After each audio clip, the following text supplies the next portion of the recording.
Just 365 days ago, Sparky, you started off 2019's Brawlhalla World Championship saying that it feels like Christmas morning. And this morning when I woke up, I remembered those words and I remember that feeling, and I feel it, I believe it, I agree with it, because this today, it again feels like Christmas morning, the yearly event for Brawlhalla, where all of this excitement has been building, all of this energy has been building. I could not sleep last night. That's how excited I am for this weekend with the Brawlhalla World Championship.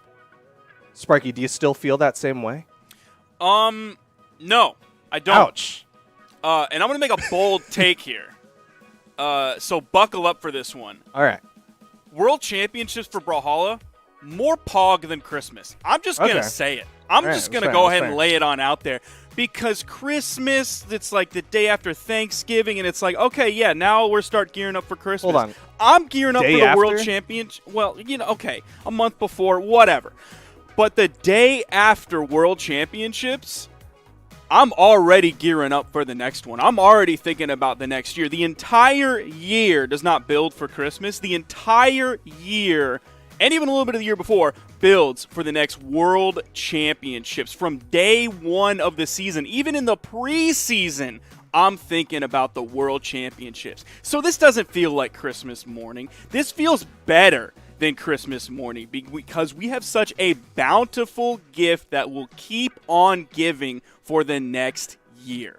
It's all of those winter holidays put together. I guess technically autumnal as well. You've got Halloween, you got Thanksgiving, you got Christmas. You shove them all together with all the other winter holidays, of course, and you got all the excitement. Of course, this is the World Championship. Today, we have Europe competing. Tomorrow, we've got North America. It's been a heck of a ride getting to this point. We've seen upsets abound happen across the other regions. Of course, the favorites going into Australia, the favorite going into South America, even in the doubles scenes for these regions, have had upsets. And I'm so excited to see what's going to happen today, because there's similar storylines across all of these regions. There's that similar story of people who have been dominating across the year. So without further ado, let's get into it. Let's talk about some of these people who have been fighting tooth and nail month after month across the year. And you cannot talk about Europe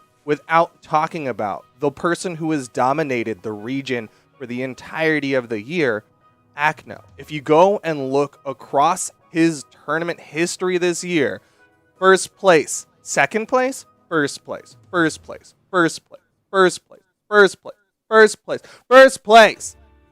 He's had one misstep, and sure, it's towards the tail end of the year. Of course, I gave that in reverse order, but Acno has been dominating for the bulk of the year. It is gonna be hard to argue that anyone can dethrone him, except maybe the one person who has won out over him. But Acno coming in here, number one power ranked for EU, coming in as the top seed for this tournament. 8 gold medals across, is that, I think that's lifetime? 8 gold medals, 37,000, that's definitely lifetime. So Acno coming in here, I'm super excited to see what they're going to be doing coming in from Bulgaria. Sparky, what do you want to say about Acno? Those 8 gold medals are like basically, I don't know if they're 100% from this year, but the vast majority of them are from this year. So that's really important. Those 8 gold medals, either all of them or most of them. You're not saying like, okay, yeah, he won 6 gold medals in 2016, but what have you done for me lately? That's not the case here. He's been the man all year. He almost seems completely unbeatable. He did have that second place in Autumn Championships where he lost to Simple, but other than that, the last few tournaments after Autumn Championships, those were his golds again. He slipped just a little bit, but he caught himself and moved back into first place. That's why he's first PR. And if you look at his winnings are coming in $38,000. One of the other comparable EU players is going to be Simple, coming in at $36,000. But you compare the two, and most of Acno's, again, is from this year. It is from very recent, very relevant placements this entire entire year. That's why he's PR1. He's bringing in these big numbers and money from recent placements of this year. And for me, I'm a big recency guy. Recency isn't king, but recency is probably Prince for me. So I like to look at stats. So it's weird talking about Acno possibly not coming out on top this year. I think this is maybe the biggest chance, other than, of course, Autumn Championships, where it already happened. But I think this is one of the most interesting tournaments where we might not see Acno coming out on top. He is coming in with the Greatsword, but we've also seen a lot of other EU players pick up the Greatsword either right before Mammoth Cup or since Mammoth Cup. I think that's very important because Acno is going to run up against more Greatsword opposition than he has before. Yeah, it's going to be interesting to see kind of the legend picks across Europe. So, again, going into the World Championship, I think a lot of people were predicting it to be very Jae-Yun favored, and we didn't really see a lot of that. Not too much in doubles, and of course people were like, yeah, you know what, it's doubles, Greatsword maybe not the best for doubles. Then you go into singles, and really it was only South America that showed a lot of favoritism towards the Jae-Yun. I think something similar is going to happen here in EU, where we're going to see like a fair amount of Jae-Yuns, but I still think EU has a lot of people who will play their comfort picks or who will play legends that kind of just work well against the Jae-Yun. We've seen EU lean a little bit more towards those axes, lean a little bit more towards those lances, lean a little bit more towards bows and orbs. So I think there is that possibility that it's not going to end up just a big old Jae-Yun fest in that top 8.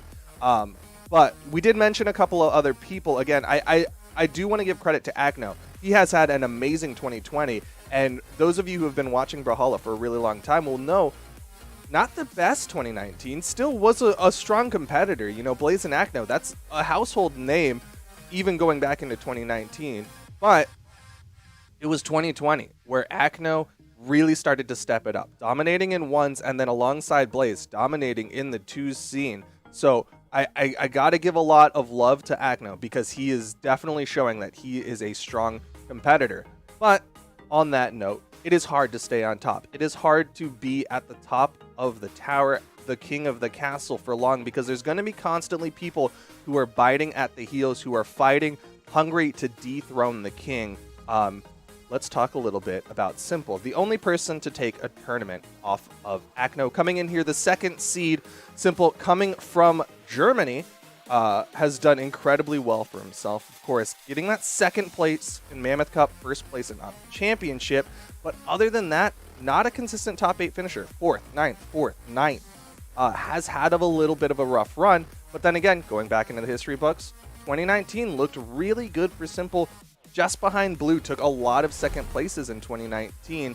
But here in 2020, coming in here, power ranked 3, but still a strong competitor. Sparky, what do you want to say about them? Simple is going to be the man this tournament. I think there is one very important thing that we can now say about Simple that we really couldn't say about him before, and that is he is playing Jae-Yun for this tournament. And it's not necessarily just a very, very recent pickup. It is still pretty recent. It was, when did he start to pick it up? It was after Mammoth Cup.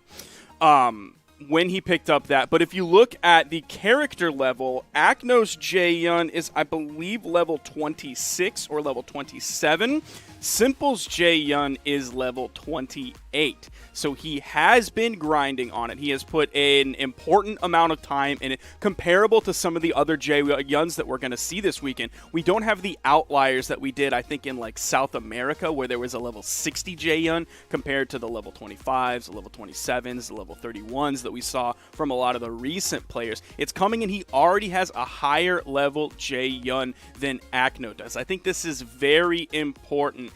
I had the thought that there was potential for Simple to beat Acno earlier in the Mammoth Cup without the Jae-Yun, but now that he's picked up the Greatsword, I think he has the best tool to combat all of the other Greatswords, and specifically Acno's Greatsword, in this tournament. Okay. That's very interesting to note, because if you go back and look at Mammoth Cup, was kind of like that first burst out of all the Jae-Yuns. I thought Simple did really well with the Taros against the Jae-Yuns. And, you ask almost any competitor, and mirror matches are very different than just playing the singular legend. So it's going to be interesting to see if Simple runs into Acno and they have to do the Jae-Yun mirror match. If Simple's going to go, you know what, this isn't working for me. Despite the fact that I've put in more time on this, I'm going to go back to something that's a little bit more comfort, a little bit more tried and true, something that worked relatively well in the matchup, maybe didn't quite get the dub. It'll be interesting to know, or if he's been spread too thin in the past month practicing for this World Championship. Very, very curious. Any other words you want to say about Simple? I'm looking at Simple's bracket, and it's looking like all but a guaranteed top 3 from him. Let me find him on the bracket right now. First, he runs up against Goosey. Then he runs into the winner of Chetero versus Flamethrower. Then several other players whom he's already proven he can beat. He's PR3, so he's proven he can beat basically anybody in the region. Blaze is going to be his first real test. If Blaze makes it through, which is expected, he'll run into Blaze in winners semifinals. Now, you go back to recent placements. He 3-0'd Blaze at Mammoth Cup. No worries whatsoever. So even though Blaze is PR2 higher than Simple has proven that he can beat Blaze no problem. That then moves him into winners finals, where he will likely play against Acno. I'm expecting that winners finals to be basically all but a free trip for both Acno and Simple here. I think that is going to be the biggest set to watch for your top placing players. So I'm expecting big stuff from Simple.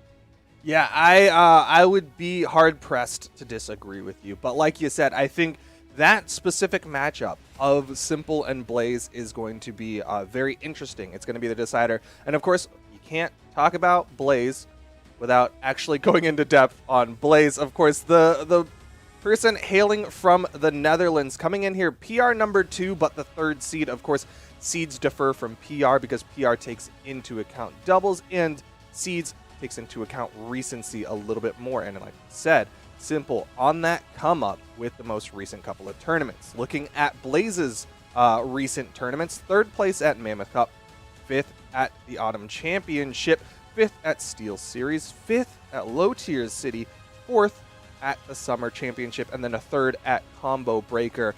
Blaze, still a very strong competitor. I think a lot of people are expecting Blaze to be that 3rd spot to take that run, but like we've been seeing, it's not 100% guaranteed that Blaze is going to be here right at that tail end with that bronze medal. Sparky, what do you want to say about Blaze? I don't know if I have the most confidence in Blaze this weekend. My hopes are not very high for him currently. In my little questionnaire that I sent out to all the players qualified for today, he said he's going to pick Bren, but he might tilt pick Jae-Yun. Now, tilt picks, they don't go well for me in ranked, and I think a lot of times we don't see them going well for other players in tournament either. He also said that he hasn't practiced much. He's just played a couple ranked games a day. So I feel like the lack of preparation is really going to hit him here. If he goes in with the Bryn, that's the standard pick we've seen from him. He's done great things with it. But when you get up against those Jae-Yuns, if he's going to, quote, tilt pick a Jae-Yun, that seems like the mental game is affected when he goes up against Great Sword, which he will go up against today. I don't have high hopes for Blaze this tournament. I'm going to lay it out straight for you. I'm not going to lie to you. I'm not going to lie to the people at home. I don't think we're necessarily going to see that top 3 placement from Blaze this tournament. I don't think the preparation is there. I don't think the mental is there. And I think his placement's going to suffer. That's rough, and it's hard to sugarcoat when someone explicitly states that they have a tilt pick. So chat, of course, y'all who will be watching the entirety of the tournament, if you see him switch to the JN, you'll know exactly what's going on in his head. But of course, Blaze, still an incredibly strong competitor. On the Bryn, we've seen do amazing things. Of course, over in the double scene alongside Acno, absolutely dominant performances, and it's not like Acno is carrying dead weight or anything like that. Blaze can hold his own, but we haven't seen the best runs in 1v1s. We've seen him kind of falter when there isn't that person in the ear kind of giving that mental boost, being like, hey, I'm right here, it's okay, you can calm down. That's one of the big things that's nice about doubles, is having that other person that can just be there specifically for the mental advantage. But Blaze coming in here as the 3rd seed, is expected to get that 3rd place, but maybe hasn't been looking as strong as of late. Now we are going to get to see. Oh, I'm sorry. Go ahead. You go. You we are going to get to see Blaze early on in this tournament. There are several games that we will not see on stream in the first round. But Blaze versus Introvert Toaher is going to be one of those games. So you will get to see his first run right out of the gate. You will get to see that on stream. And I'm looking forward to seeing what he does bring in his first official tournament set of the day. Yeah, it'll be interesting to see. There is one other specific set that I think is going to be really interesting to see. And it's going to be between two people who I think are very well positioned to do incredible this tournament, and that's going to be Pavelski versus Heisen. Pavelski, I am a huge fan of Pavelski. I think Pavelski has some incredible highs and some very rough lows, and that kind of volatility makes it hard to root for this Bulgarian brute, but I do think Pavelski can be, at the very least, incredibly fun to watch. Going to be coming in here potentially the Taros. I like the Lucian, but I also like the Taros. Can't fault him for it. One of the few who I think might not lean on that Jaeon quite as heavily. But Sparky, you sent out the questionnaire. How's he feeling? Let's see. Let me find it here since you went ahead and asked me. Excuse me. Let me do a Control F real quick. He's going to be coming in with likely a Jae-Yun pick. Also does have the Lucian that we've seen from him and the Diana that we've seen from him. Mostly he's been grind and ranked here recently. You saw Daiku put a little tweet out the other day. I don't know why I called it a little tweet. It's the same size of every other tweet on the platform. No, but it's Daiku, so it's no, it was a tremendous tweet, a strong tweet, showing that Pavelski has like 900 ranked games this season. Now, one thing I'm worried about with that was it was like a 2-to-1 ratio. It was like 600 to 300, which isn't that great compared to some of the other players around that range. Specifically, I'm comparing that to Heisen, who he'll likely be playing later on in the tournament. So even though Pavelski is rank 1, Heisen's rank 2, and it's not a huge gap. It is a 37 elo gap between the two. Heisen, despite playing a lot fewer games, still has a lot of elo, but he has a better win rate. It's 3-to-1 compared to Pavelski's 2-to-1. So I agree with you that this set is going to be very interesting. A set did happen off stream. That happened very quickly. That was the first set to report so far today. We're seeing like 2 or 1 games reported from everyone else. Heisen beat 0, 3-0, and that was a Jae-Yun ditto. So he has already completed that and moved into winners round 2. Pavelski is going to be playing up against Precis Maurice. We'll see that one on stream, so we'll get to see Pavelski right out of the gate today. He'll have a set in winners round 2, and then winners quarterfinals is where Heisen and Pavelski will likely meet. So I'm very excited for that as well. Yeah. That specific set, I think, not to jump the gun a little too much, but I think that one will determine who's going to get that 3rd place. But Heisen coming in here as the 5th seed. You saw their stats just a little while ago. Let's bring up most recent placements. Of course, Mammoth Cup, 5th, Autumn Championship, 9th, Steel Series, 4th, Low Tier City, 9th, Summer Championship, 9th, Combo Breaker, 2nd, Spring Championship, 2nd. Heisen has had some highs and had some lows. Every time I look at Heisen's placements or I watch Heisen in tournament, I always get this feeling like, man, I really counted him out. Like, I forget how good of a player Heisen is. And then Heisen comes on the screen. I'm like, oh my gosh, how could I have forgotten how amazing of a player this is? I'm really excited to see how well Heisen is going to do. Again, like I said, I think that matchup between Pavelski and Heisen is going to be a very important set, one that you do not want to miss later on in the tournament. But Sparky, any other words you want to give about Heisen specifically? I do want to make a correction. In the past 12 hours, the grinders have been grinding, ladies and gentlemen. Heisen has retaken the #1 spot and felt the need to at me to tell me that the rankings in ranked did change for EU. Heisen has taken the 1st spot. He is now at 2737 elo. Dear God, that's a lot of elo. And Simple has taken the 2nd place spot, coming in with 2729. So he's going to be 8 points right behind Heisen. And then Pavelski is in the 3rd spot, despite having a shocking amount of ranked games, showing that he has got to have one of the strongest mentals in Brawlhalla. He is now in 3rd place on the ranked leaderboard. I said it earlier, and I'll say it again. Pavelski has the volatility, and that's where I think you're going to see Pavelski start to slip up sometimes. Pavelski is notorious for getting absurd stock takes. He will gimp people at white, and then he'll gimp himself. And so it is it's hard to put all your chips in the Pavelski basket, but I'm still really excited to see how Pavelski is going to do. Of course, going down the line, we've got 6th seed for the tournament, Blue, coming in here. Blue had an amazing run in 2019. Looking like how Acno looks here in 2020, Blue dominated the bulk of 2019 alongside Simple, but when we got into 2020, Blue just looking a little bit rough. What do you want to say about Blue? Let me see if he answered the questionnaire real quick. He did say he's coming in with a Bodvar or Jae-Yun, but he did list the Bodvar first. So we'll see what he kind of leans on. We won't see him actually for a while on stream, depending on where he lands.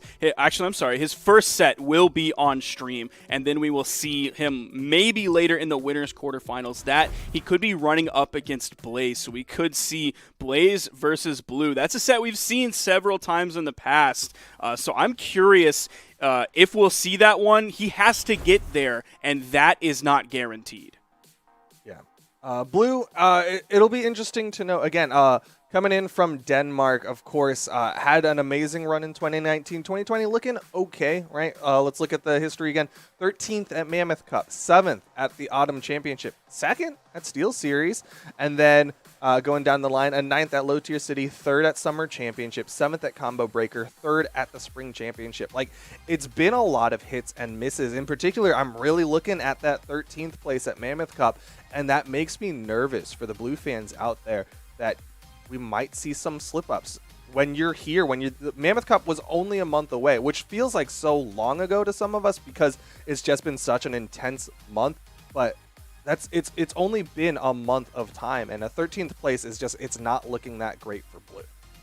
That plus he did say that in his practice regimen for World Championships, keep in mind the 3 major parts of this are practice regimen for World Championships, and what has it been playing some experimental. So his biggest practice for the World Championships has been playing on with a lot of changes that are currently not in the build that he will be playing on for the World Championships. And there's a lot in that experimental queue that is not currently in the actual patch that you'll play on in tournament and in ranked. So again, that does worry me a little bit. I still have a lot of confidence in Blue, but seeing things like that and what you said doesn't put me in a position where I'm very confident in Blue coming out big at the end of this season. Yeah, I definitely, I like Blue. I want to see Blue succeed. Experimental, I'm not going to fault him too much just because, like, it doesn't change weapon balance or anything like that. Specifically, there's a lot of effects changes. That's probably going to be the biggest thing. And I hope he's not overly reliant. Specifically, like, the sweat, I think, is going to be one of the biggest ones. Go on into Brawlhalla and check out those experimental settings to see what we're talking about. But I don't think it's the worst thing in the world, right? If you ask Sandstorm what he thinks to practice with, Sandstorm being the 2-time 1v1 and 2v2 world champion, he has mentioned that friendly twos is a great place to practice. So sometimes those unorthodox methods can have fantastic results. So I don't want to fault Blue until I see what happens when we get into the World Championship. When we're here now at the World Championship stage, when we see Blue compete, that's when I'll be like, oh, okay, he was definitely expecting to see a giant crystal underneath him when he did the gravity cancel, things like that. So I do expect a solid placement from Blue. I expect him coming in top 8 here. It'll probably be around his PR, going into that PR of 5, but I expect it to be on maybe the lower side of his PR. I don't expect him pushing that up into the 3rd and 2nd range. So still coming in really strong, has had a good year, has had a good several years under his belt. Could see a top 8, possibly could see like a 9th, like right around that region. So still a solid placement, still a good cap for the end of the year, but I don't see him standing on that podium at the end of the day. Okay. But on that note, I'm going to put on my nostalgia glasses. I'm going to put on my old man beard. and go back into the history books and talk about 2 Europeans, only 2 of 3 potential Europeans that have world championship titles. 2 who have won the world championship in the past. And I'm going to start it off with Addy Mestic. Coming in here, one of the few who started off with the double J Yun in doubles, which is a very rare occurrence. Coming in from Finland, has again not had the best run this year, but you can't discount potential world champions. If anyone is familiar with the stress, the intensity that it is to be on the world championship stage, you got to give some credit to Addy Mestic. Of course, if you go back and look at the runs that he's had, not amazing. 49th in the Mammoth Cup, 17th in Autumn Championship, 25th in Steel Series, 17th Low Tier City, 25th in the Summer Championship, and then a 7th in Combo Breaker. It hasn't been the best year for Addy Mestic. In fact, I don't even think 2019 was the best year for Addy Mestic. I'm really putting on my old head glasses, but I just, you got to give credit to people who have earned the title of world champion because there's so few. The fans out there will still cheer for Addy Daddy, despite seeing him in limited amounts on streams. We are going to see him up against Blue early on in this, so we'll see if the Blue crew can drown out the screams of Addy Daddy. We'll see if he can make it through that. That will be a tough start to this for Addy Mestic. He's become a household name not from his recent placements, but from his legacy that he has left on this game. Yeah, there's so many people that I would love to talk about in the European region, but we got to move over to talking about who we think is going to win the tournament. My predictions for the tournament, I'm going to just go and give my whole 3, no fussing about with just giving the number 1. I am going to start it off with the one and only, going to play the seeds. I'm going to give it to Acno. I think Acno is the favorite of this one, of course, has been dominating the year, of looking absolutely insane. Again, only lost in 1 tournament, and that was a 2nd place. Like, Acno looking insane. The person who we got 2nd place to is my 2nd pick for this, and that's going to be Simple. Simple looking really strong. I think if you had said that Simple was going to stick to the Taros, I would have leaned a little bit more towards favoring Simple. But I think when it comes down to the J-Yen mirror match, I'm going to give it to Acno. Lastly, like I said earlier, I think that 3rd place spot is going to come down to the matchup between Pavelski and Heisen. I'm leaning a little bit more towards Pavelski. That might be personal bias, but I'm leaning towards Pavelski. Sparky, what are your picks?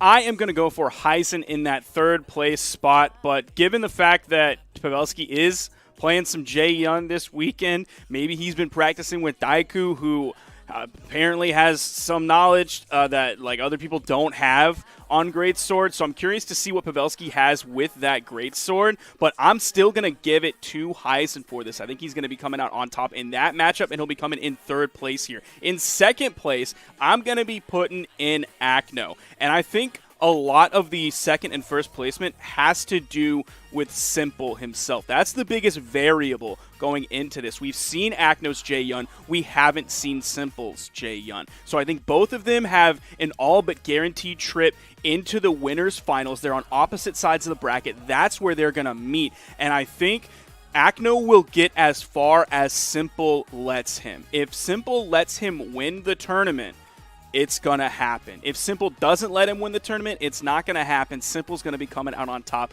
That's who I have in 1st place. If there was any time for Simple to really take out Acno this year other than Autumn Championships, now is the time. He's had stuff happen to him in previous BCXs. That sidelight Sair drop on orb, that true combo that hit him last year. He doesn't want to repeat things like that. Getting waxed in the Pro Series Super Finals, or sorry, Pro League Super Finals. He doesn't want anything like that to happen. He's going into this with a chip on his shoulder. He wants that gold. I think that's going to give him the fuel, the gasoline, the petrol, whatever they call it in Germany, to come out on top.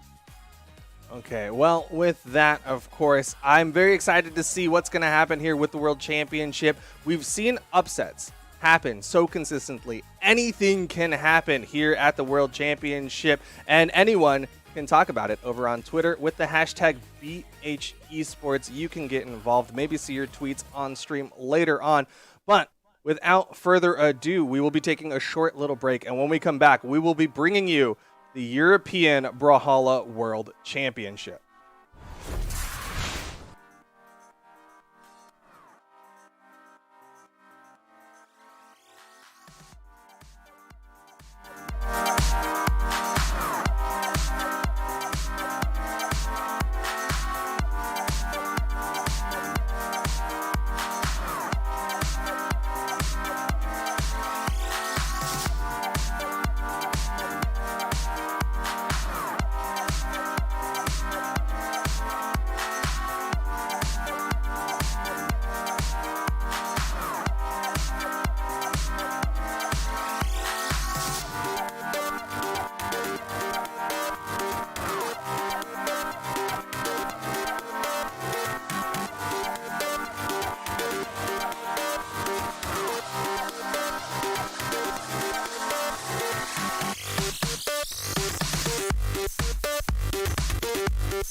Welcome to Brawlhalla.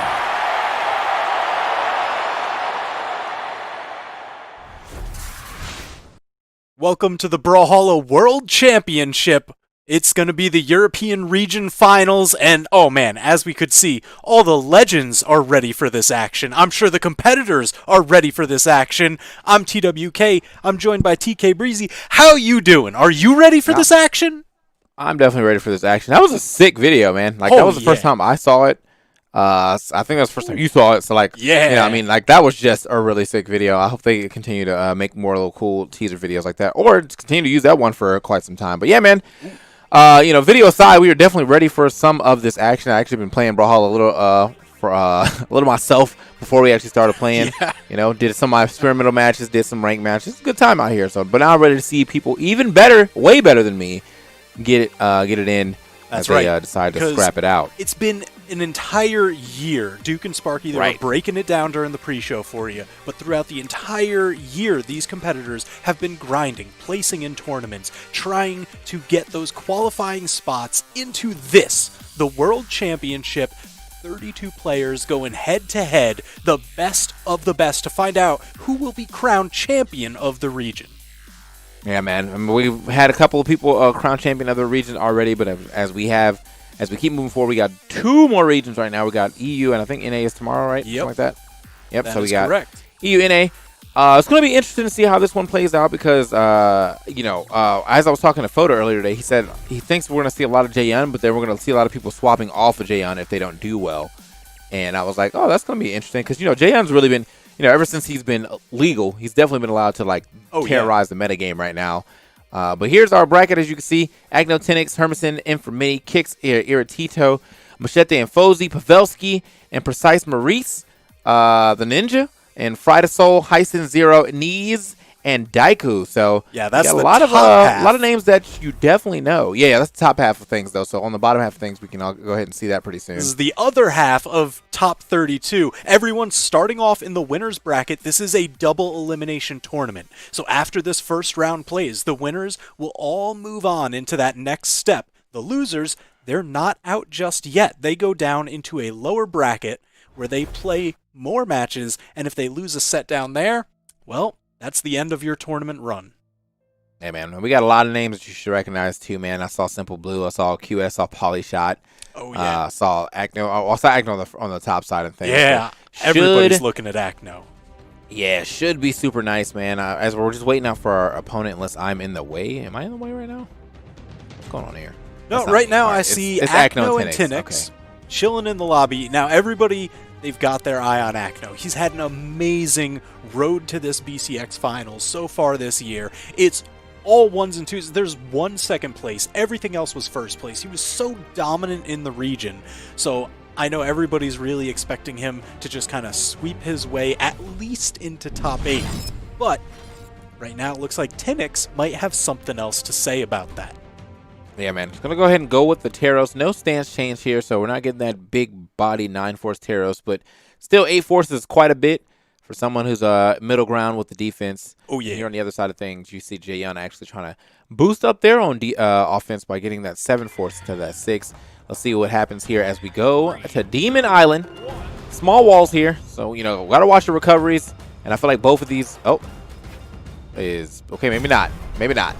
Oh, just giving a little bit of a button check. So it looks like they're going to be hopping back into there.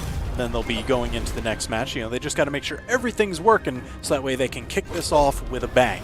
Now, Acno, you were talking about this. He's on that Jaehyun, playing the Great Sword. Right. It's a bit of a unique weapon, so those of you who may not be familiar, a lot of weapons, you know, you have your neutral side and down attacks for your light and heavy attack buttons, but Jaehyun on the Great Sword, a little bit different. Its light attacks will still have the neutral side and down, but they will effectively work in 3-part chains, where you'll get to mix and match between to kind of make a little bit of a custom string. Yeah. Yeah, so you're going to see, I mean, for a lot of people, you'll end up seeing somewhat of the same strings for same purposes. Like that sidelight string is great for KOs, but then you also have the sidelight poke into chase dodge to see if you can get someone else's dodge, and then you get long strings after that. So if you're able to get someone, if you're able to get someone dodge, you can get like a 5-hit string very easily with that character. Put him So in the blender. Definitely got to watch out. I've seen a lot of people ending with the neutrals, neutral ender, so that they can be in the air. So a little more safe for people who are trying to go for the easy punish. Obviously, because you're in the air now, so if they just go for let me hit jab or let me hit neutral, like the most, depending on the weapon, they could miss.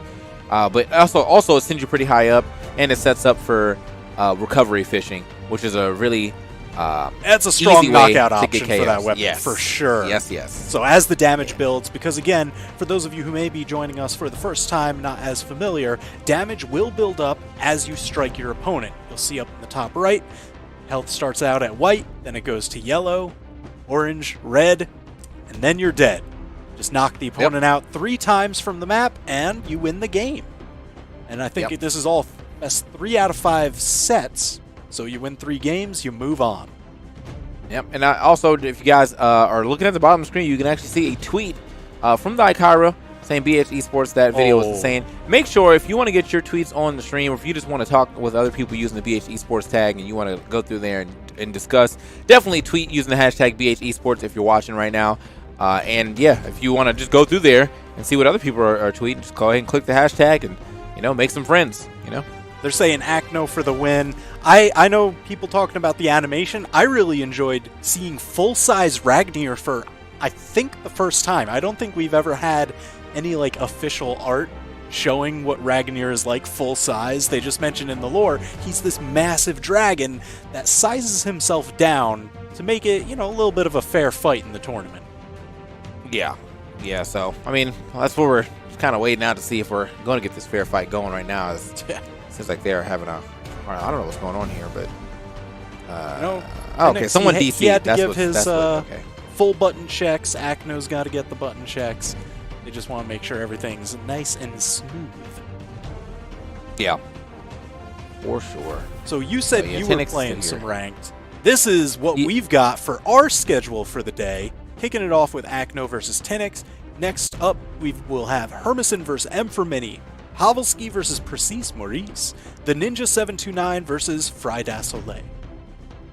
Okay, so if I was going down, I feel like the most contested match for me right now will be Hermeson versus M for Mini. I believe in Acno in this one, but could see him get overtaken. But we'll see.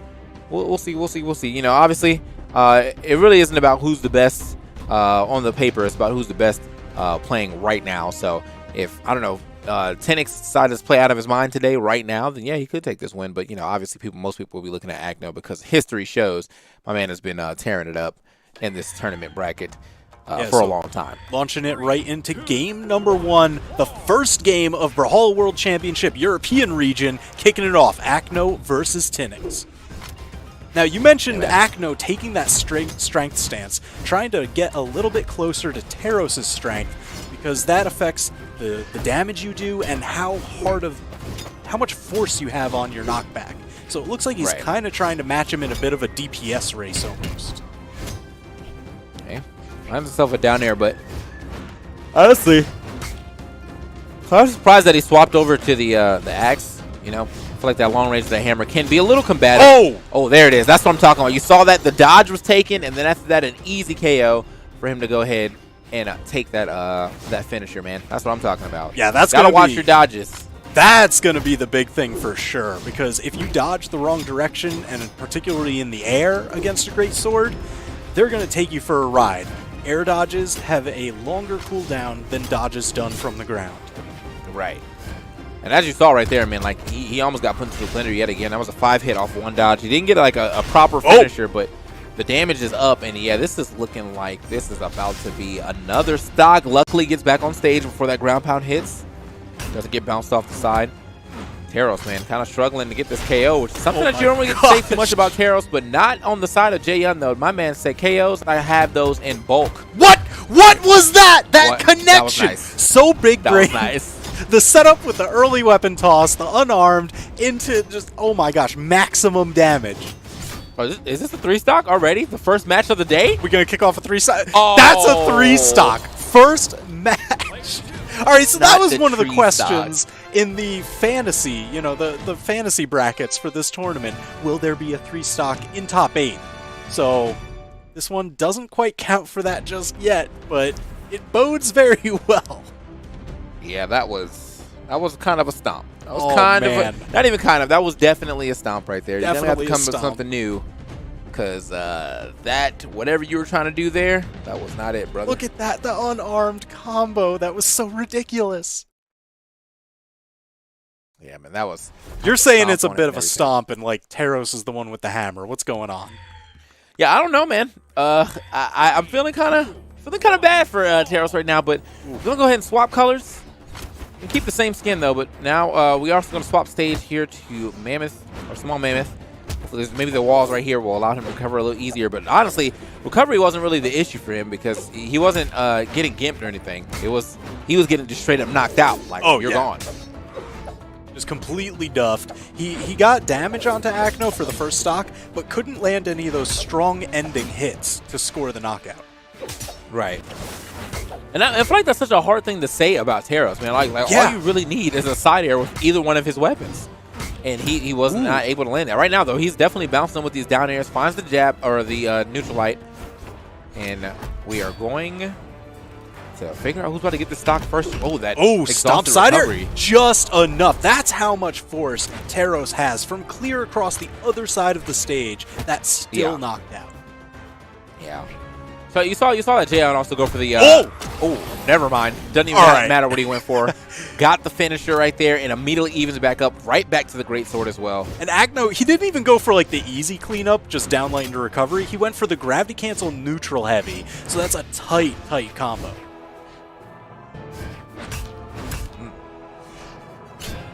Oh, it's also recovery again. He's actually kind of getting away with that quite often. Now, not getting a lot of hype, but that is still a long-lasting hitbox that's just out. Yeah, I mean, it gives the opponents something to think about, you know? They've always got to be aware and awake. Oh, but man, Tenix has been doing a phenomenal job this game for as much of the stomp as the last one was. A 3-stock, no less.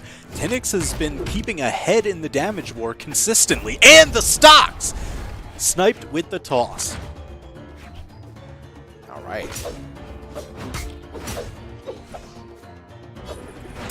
Nice. Ooh, Acno going for the dribble into 3-piece. Now he just needs to clean it up, but he can't seem to land the final blow. There it is. I guess 3rd time's the charm. Yeah, I mean, obviously, you know, sometimes it takes a little bit, but when you find it, you find it. Here we go. Uh-oh. Yo, let's go, Teros. Much closer, by the way. We got to talk about that. Like, we are in a last stock situation. Not technically last hit yet, but you know the damage very even. Yeah, this is where been able to keep up. Things get a little bit scary because we've seen what Acno can do if he reads the dodge properly on that great sword. Goodbye. Oh, yep. Yeah, that was even Yep. that much closer to the knockout line. They were on that soft platform that extends a little bit past the stage. So if anyone was going to knock out there, absolutely Teros.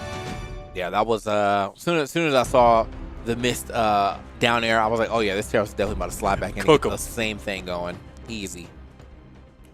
Ooh. Yeah, that was beautiful. So now that actually sets the set point onto 1 each. So it's 1-1. They've got to get this best 3 out of 5.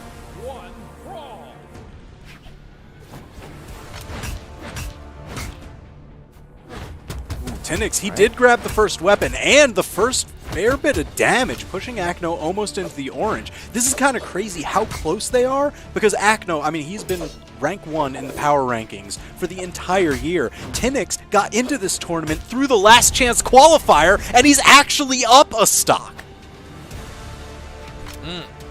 Well, now what a straight turnaround as we were talking about, man. Like, yeah, that first game was definitely a stomp right here for Acno, but seems... Oh, never mind. Acno, I don't know what it is about Acno, but like he can lose that first stock and then immediately even it up like it's nothing, so...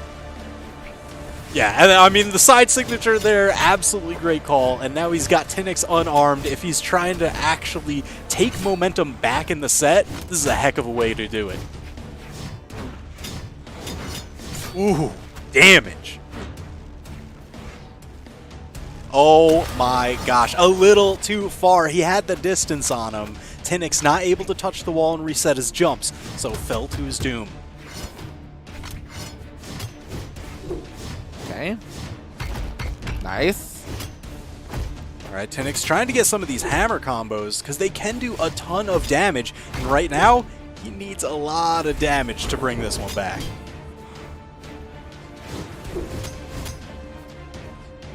Hey. All right, he's definitely poking him right now, man. Acno able to find a solid lead here, as he is pretty much, I feel like, one string away from taking this.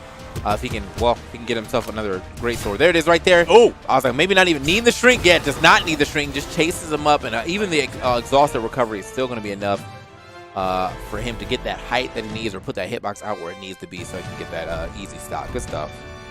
Yeah, for a moment there, I thought the first recovery was going to do it, but, you know, this map, Apocalypse, it does have a pretty high ceiling. So vertical knockouts take a little bit of extra spice to get.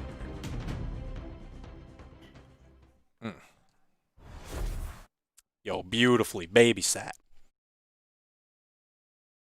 All right, back to Miami Dome. Oh, yo, crank the tunes. Pump the jams on this you one. already know. So, Miami Dome higher platforms. I feel like the only thing that's really going to be reaching is the Jaeyun sword neutral sig. Oh, yeah. But other Where than he that, just leaps up on the twist. Well, from the ground at least. Yeah, that's the Jaeyun sword neutral sig will get up there. Everything, obviously, you know, gravity cancel, so we'll kind of stop that, but yeah. All right, Tenix trying to guard this corner, does a great job just leapfrogging over Acno, giving him a hammer in the back of the head twice in a row.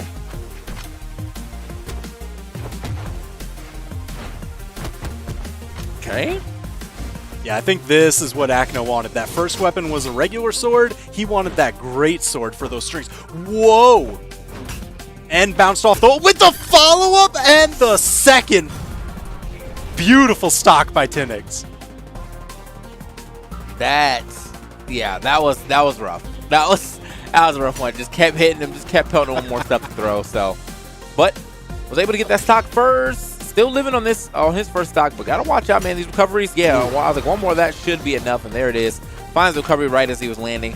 Finds the easy even up of the stock yet again. The Acno special. Yeah, I'll lose the first stock, but we're gonna even it up for sure. Yeah, and that's like immediate revenge knockouts that he gets too. I mean, he doesn't even get tapped by Tenix before taking it back. Oh no, he caught the recovery! Just like that! I don't think Tenix has enough to make it back! Acno making sure he doesn't! Right.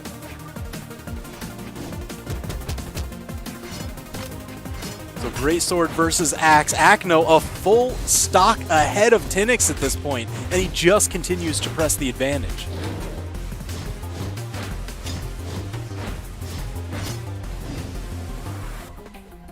Tenix trying to guard that corner, goes big with that signature read.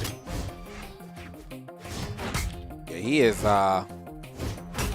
definitely having a rough time trying to find this here stock off of Acno yet again. Acno, man, every time he gets on the second stock, he just goes crazy. Like, the first stock is experimental, and then the second stock is like, all right, solid gameplay yet again. Okay. Uh-oh. Nice gravity cancel, though, to turn the thing around. Acno's going to make it back to stage. Oh, all right. He winded it up, though. I saw the side heavy coming out, but of course he got thwarted. I mean, not too many people would try and haymaker an axe blade, but, you know, oh man, and just like that, Acno again with these revenge knockouts, and that one gives him the set 3-1 over Tenix. So Acno, he's going to be moving on through the bracket. Tenix, not out yet. He's going to go on down to the lower bracket. All right. Look at that. Man, that whole sequence was absolutely wild. And then, yeah, that was just the way that he just the way that Acno would play this this set. You know, the first game obviously he went crazy. Second game, Tenix brought it back and was like, you know, at least I'm gonna put up a fight. But yeah, that third and fourth or whatever, he I mean, once he lost that first stock, bro, it was like, all right, man, it's time to activate. Like, I mean, all right, so that's the thing, right? You know, so many times in a lot of these games, people say, oh man, this person, once they go down to last stock, it seems like they become an entirely different player. Their playstyle changes. They seem to level up. And Right. Acno, I think he might have found the key. He doesn't even need to go to last stock. It's second stock. He's bumping it up. So Man. good. This. Uh-oh, what do you see? I thought I was tweeting. Oh! And this guy said, sad you're not wearing the frog hat. I was like, that's Flambeezy, man. Come on, bro. Like, Oh my come god. on, Maybe bro. they're talking to me. You're usually paired with Flambeau on the past couple tournaments, so I got. I mean, do you have a frog hat? I do not. I got to get one from him. Just saying. You're not wrong. Just saying. You're not wrong. Fill us up with some more tweets. Hashtag BH Esports. See your message. Yes. Pop up right down there.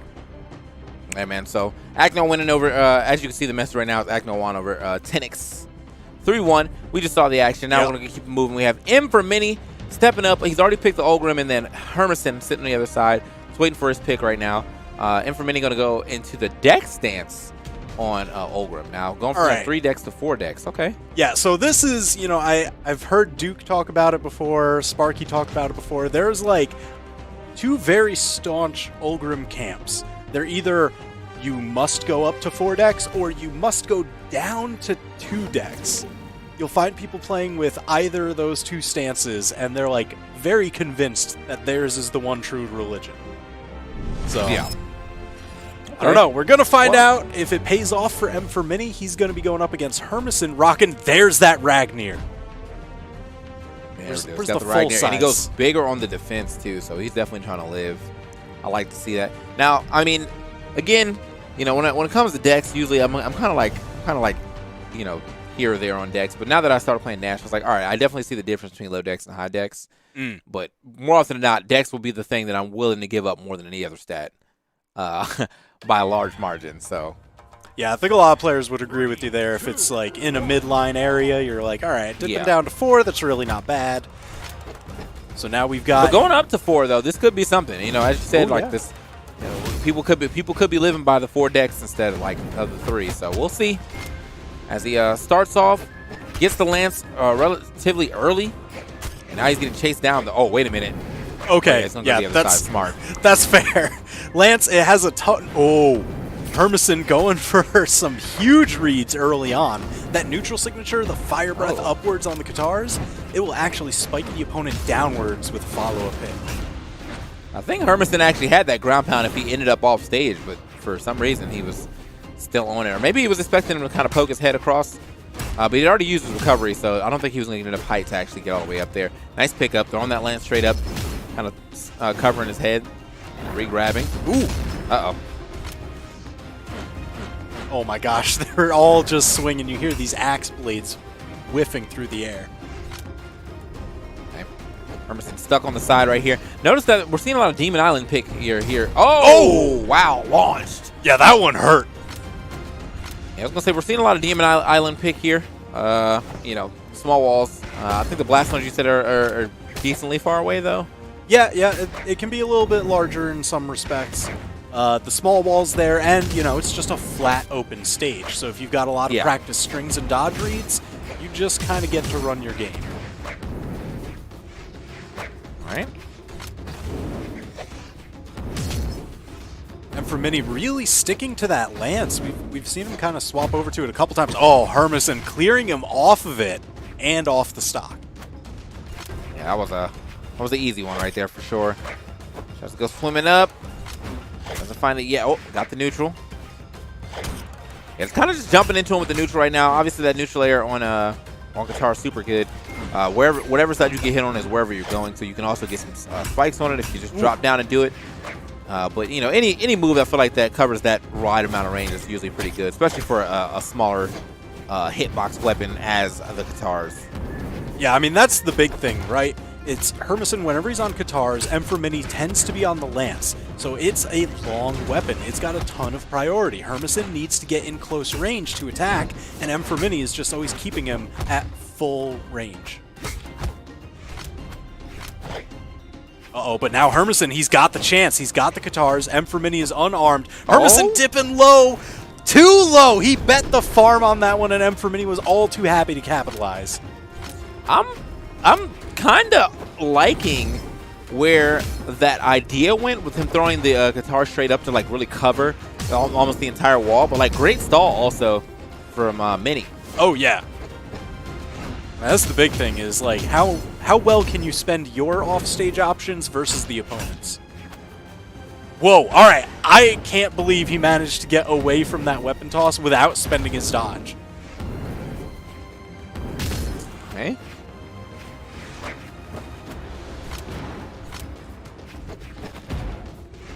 Again, back into the Lance versus guitars. Hermeson, he went for the follow-up to try and score the knockout.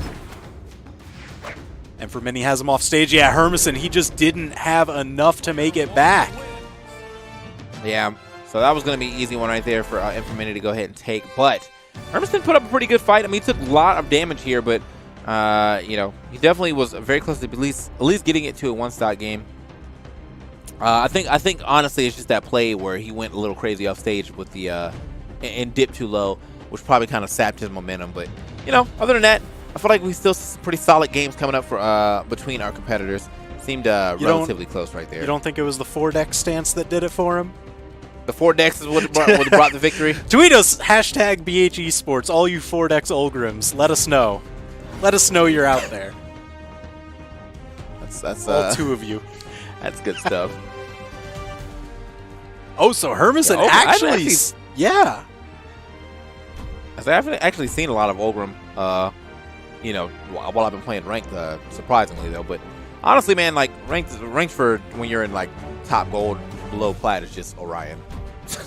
Yellow man bad. You know, you can just hit up the Reddit and that's all you'll see for days. But Hermeson actually swapping off the Ragnir just after the one game, going over to Bryn, so swapping those short-range guitars for the longer-range spear while keeping the axe. All right.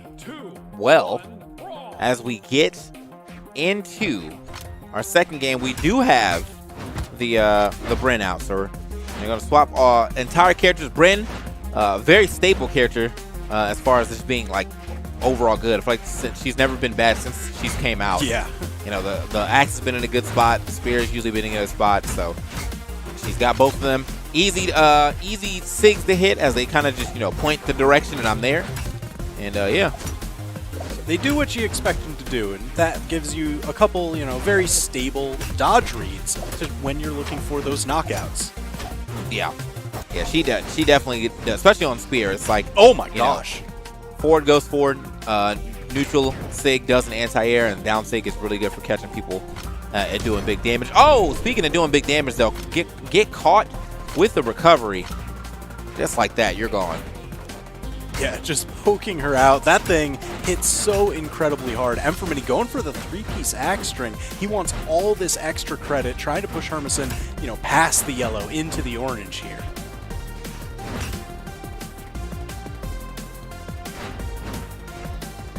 Okay. Nice. Oh my! It's the down airs. Okay. Yeah, Mini is just swinging. Ooh. Oh. That was dirty. All right, that was nice. Yeah. That was the 2-tap with the weapon toss to immediate pickup down air. All right. I might steal that. Yeah, I mean, it felt bad enough just hearing the stuffed recovery, seeing those orange sparks, knowing that Mini's attack was beaten out, and then Hermeson just adding insult to injury, weapon toss into the pogo. The pogo, it's so disrespectful. The chat says that's called the egg drop? It is, because it was done by Egg Soup initially. He popularized it, so it's the weapon toss into pickup spear down air. The 1-2. Well, big shout out to Egg Soup. I haven't seen him. I haven't seen him on Brawlhalla too much, but I did see him in the Rushdown Revolt like 3v3 thing. So that was pretty cool for Team Brawlhalla. You should check out his Brawlhalla streams and YouTube videos. He's a very free spirit. I'll say. Right now, Hermeson looking a little bit free to Mini here. That's going to be a problem. He needs to take this stock. Oh, good! Caught the tail end of the dodge. Spear recovered. Okay, hold on now.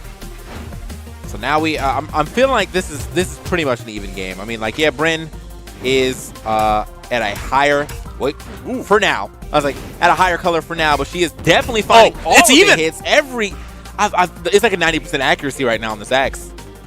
Yeah, just absolutely unreal. As soon as you were saying, hey, it looks like it could be an even game in a moment, it just was. Yeah. All right, now we got... Oh, okay. Slides past that. Gets the side light to side air. Oh, Hermeson scheming. Catches the side air. I think he's... Oh, I thought he was gone. I didn't think he touched the stage, but...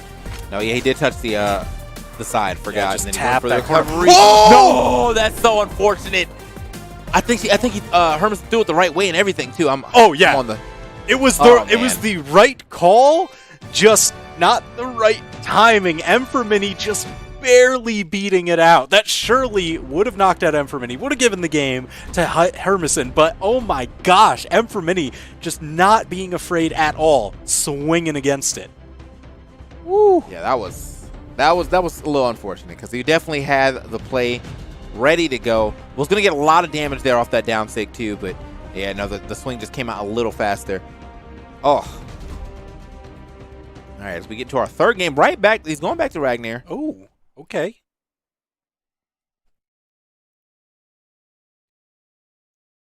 So the Ragnar should be fine. I mean, still got the axe, and the axe was doing quite a bit of damage for him in that last match. I mean, but there was such that amazing play, the egg drop with the spear, that he doesn't have access to anymore. I guess, the Bryn signatures, they didn't really help him out. A number of times he got punished for them, or he was just whiffing them, not really able to land any. So I wonder if he's just more comfortable on the Ragnar at this point. Okay. They get back down the stage. Does it again. Face dodging. Oh, that fireball would have been nice, but not over the edge. I'm pretty sure over the edge that might have actually tapped. What? Oh, way up here. I'm so nervous. Because all it takes, when you're that close to the knockout line, all it takes is just one little tap. It doesn't even matter how much of a damage lead you have. Hermeson certainly with a massive damage lead taking the first stock, but man, it all could have gone the other way up top. That was that one tap you were talking about, man. An easy one. I mean, that's the big thing, I guess you'll see Hermeson, he'll build damage with the guitars and then swap over to the axe for the knockout.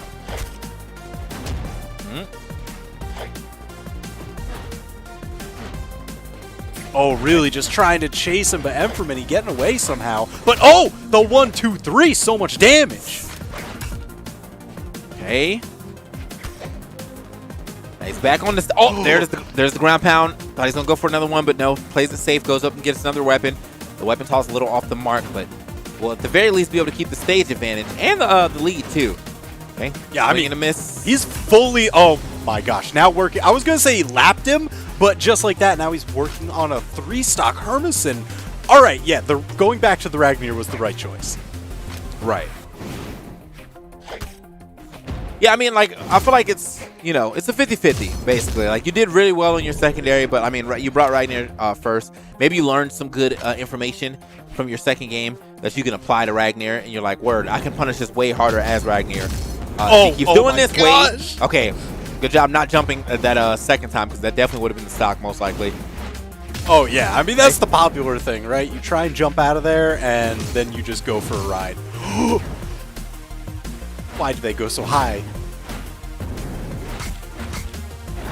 Oh.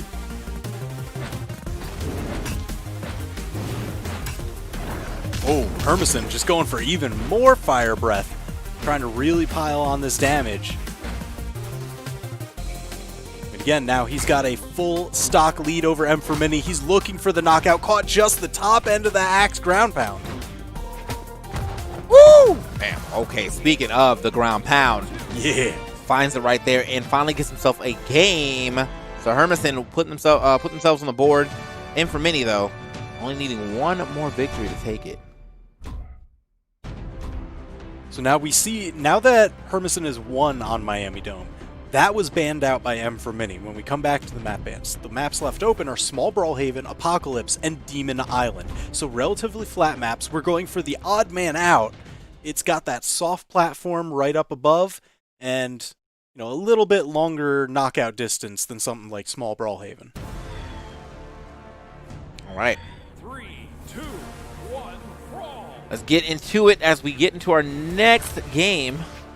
It's going to be all about what Inframini can do to stop the bleeding here, or is Hermeson about to take it to a game 5? Listen, he doesn't need to stop the bleeding. He just needs to cause the bleeding for Hermeson.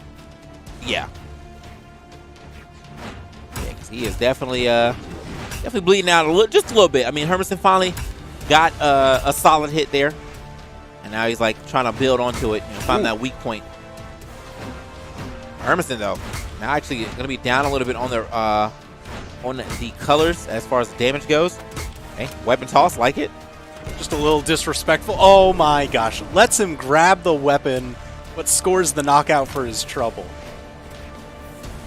I mean, that's the thing, right? You'll see a lot of players, they go to clear the weapons from the field, but sometimes it's best to leave it there as a little bit of a trap. And sure enough, Inframini sprung that trap.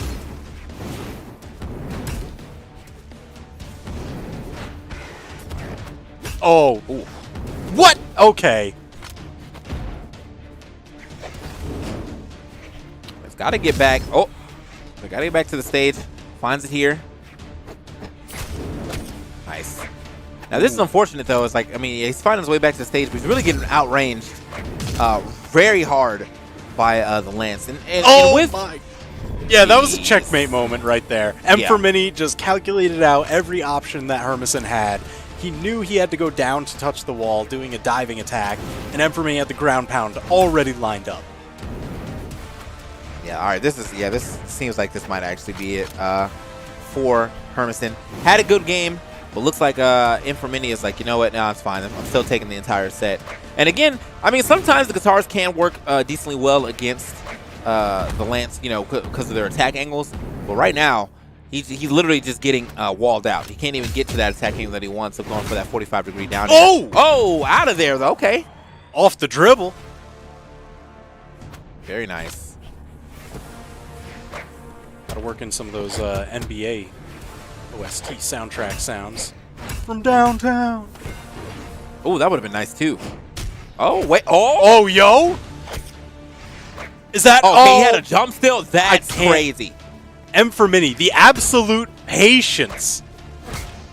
Okay, hold on. I can't. He does not have a jump. I thought he touched the wall before that last one hit, but no, he did not.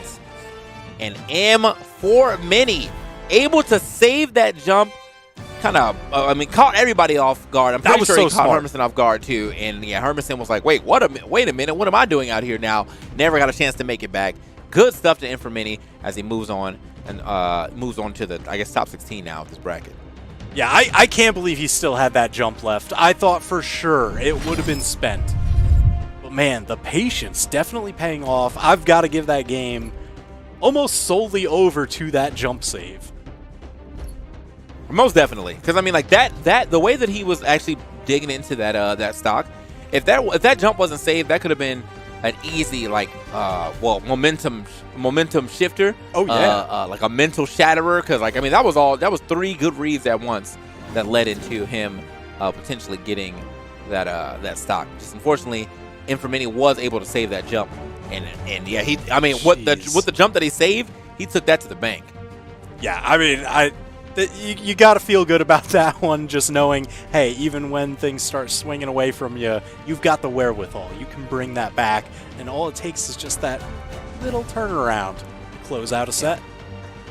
All right, so moving on, we got Pavelski on the Jaehyun, and then Precise Maurice coming through with the Diana, playing in my stance too. I like the speed stance is really nice. You drop 1 dex. It's not really going to matter too much for Diana, as she still has even dex, and then get some more speed so she can really chase you down. And with Diana and the way that, like, I feel like her bow sigs hit, that chase down is definitely nice. Side sig hits very far, especially if you go for the dash side sig, and then neutral sig is a great anti-air that has a great hitbox, or I guess great hit trajectory.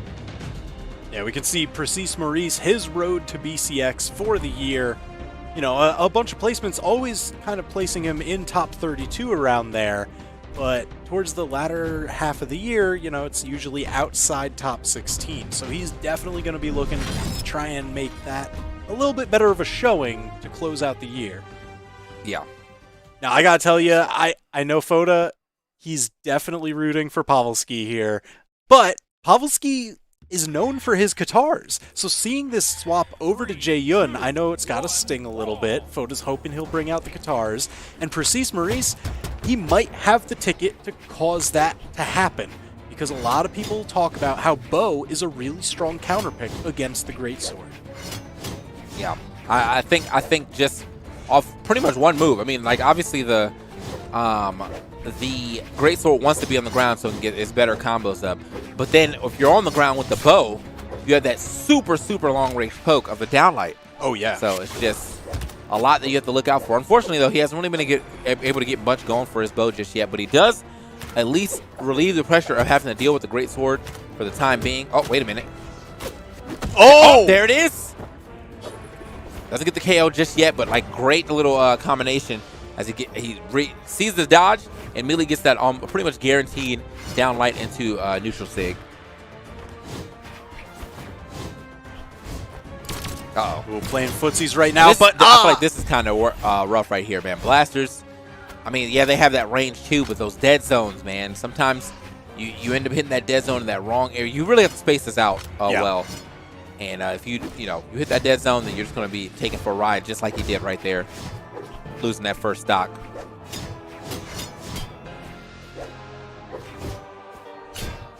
Ooh. Oh my gosh. 3 in a row? Oh. All right. Pavelski a little bit greedy. I mean, hey, he had the stock three-piece to was work nice with. though. I know, and it's so much damage too. Okay, gets out of there. Yeah, I'm feeling like he doesn't actually want to be on these blasters for this long.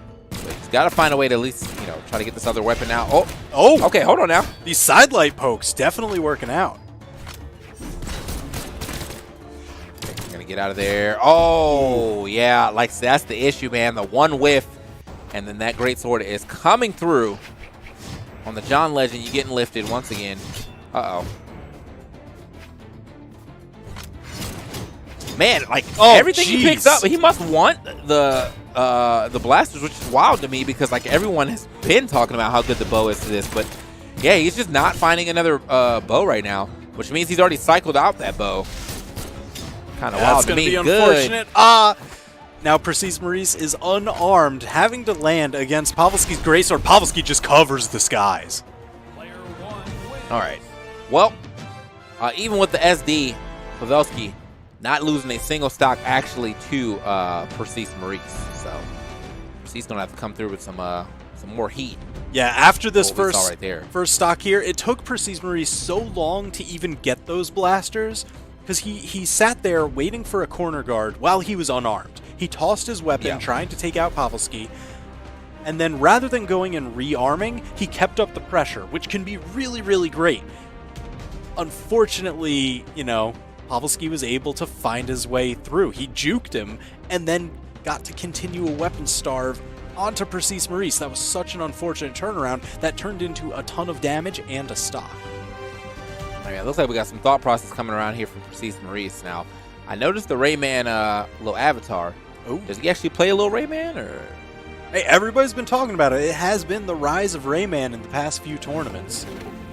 Oh, not yet, at least. Well, looks like we're gonna go ahead and keep the Diana going. Probably, most likely a different stage, but I don't really know what stage you should be taking anybody to yet. I can agree. Well, he wants platforms. Yeah, I was like, he definitely wants the platform, but hopefully he doesn't get taken to the small Great Hall. Nope, gonna go to Crystal Temple. Probably the best of the 3 platform stage for sure. I was gonna say, man, small Great Hall against a Great Sword doesn't really seem like the best idea, in my opinion. Yeah, the unfortunate thing here is, though, it's Crystal Temple. These platforms, they're a little bit lower, and... Oh, never mind. Okay, maybe not. Maybe not the temple. Interesting. I'm going to say that because I was a little bit worried about that map pick, about how good it could be for Pavelski on the Jaeyun, just because those neutral signatures do cover those lower platforms really, really well. So if you were looking to add platforms to the map for somewhere else to reset your jumps, reset your landings that Precis Maurice had trouble with last time, those aren't really safe ways to land. Yeah. And honestly, I mean, I feel like Diana does a decent job of covering those platforms too. At least with blasters, I know that the blaster neutral sig will reach well over that platform, and it's a lot wider than it actually appears. As far as who's going to have the better advantage for those platforms, for sure it was Pavelski. So let's see what we actually get going to, since that was apparently not the stage pick. Let me see if they said anything in chat either. Oh, he DC'd. Okay, said he DC'd. Pavelski said that. Okay. His opponent all right. DC'd. So he'll be coming back in there. Oh, we got some tweets coming in. Movement of these top players is so perfect and fluent. No longer Giro? Did you give up the Giro dream? Oh, no. Unfortunate. How often can you change your Twitter handle? Dude, I feel like I need to learn how to play Scythe, because I feel like there's a lot of characters that have Scythe that I would like to play, but I don't know how to play Scythe, so therefore I just don't. It's a really good weapon. I know Flambeau was just tweeting about trying out some Scythe characters. He was trying to learn, I think, Mordex, and he was just like not finding the knockouts. He's like, how do you knock out with this thing? Everybody's telling him, hey, you got to hit those, soft side light into side air. You got to hit the recovery, the ground pound, off stage gimps, obviously. If you can set up into your signatures depending on the character, that's always a strong option. But, you don't have a lot of those true combos that some other weapons get the luxury of. Sword, down light into recovery, spear, down light into side air, things like that. Yeah.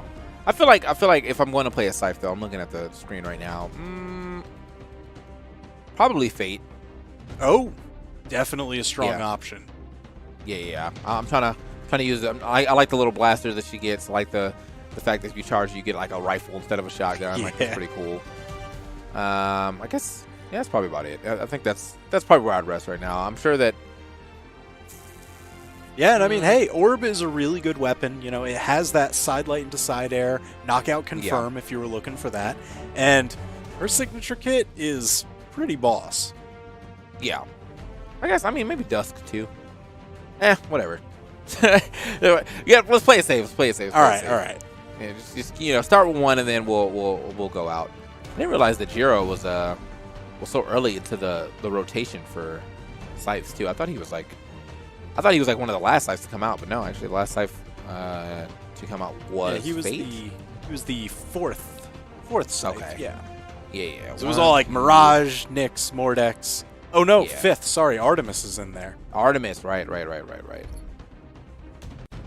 Ooh, and what is the relationship between Artemis and Orion? Are they hunting each other? Or they Oh, Artemis is hunting Orion. Okay, she got it. Definitely wants him done. All right, fair. So I think we all want him done. So fight the good fight. Your hashtag Team Artemis. Yeah, I'm Team Give Artemis. us a hashtag BHE She can be Sports. just as annoying, but I'm still hashtag Team Artemis because he's been in the game longer. Dusk is not Scythe. Who am I thinking that's Scythe?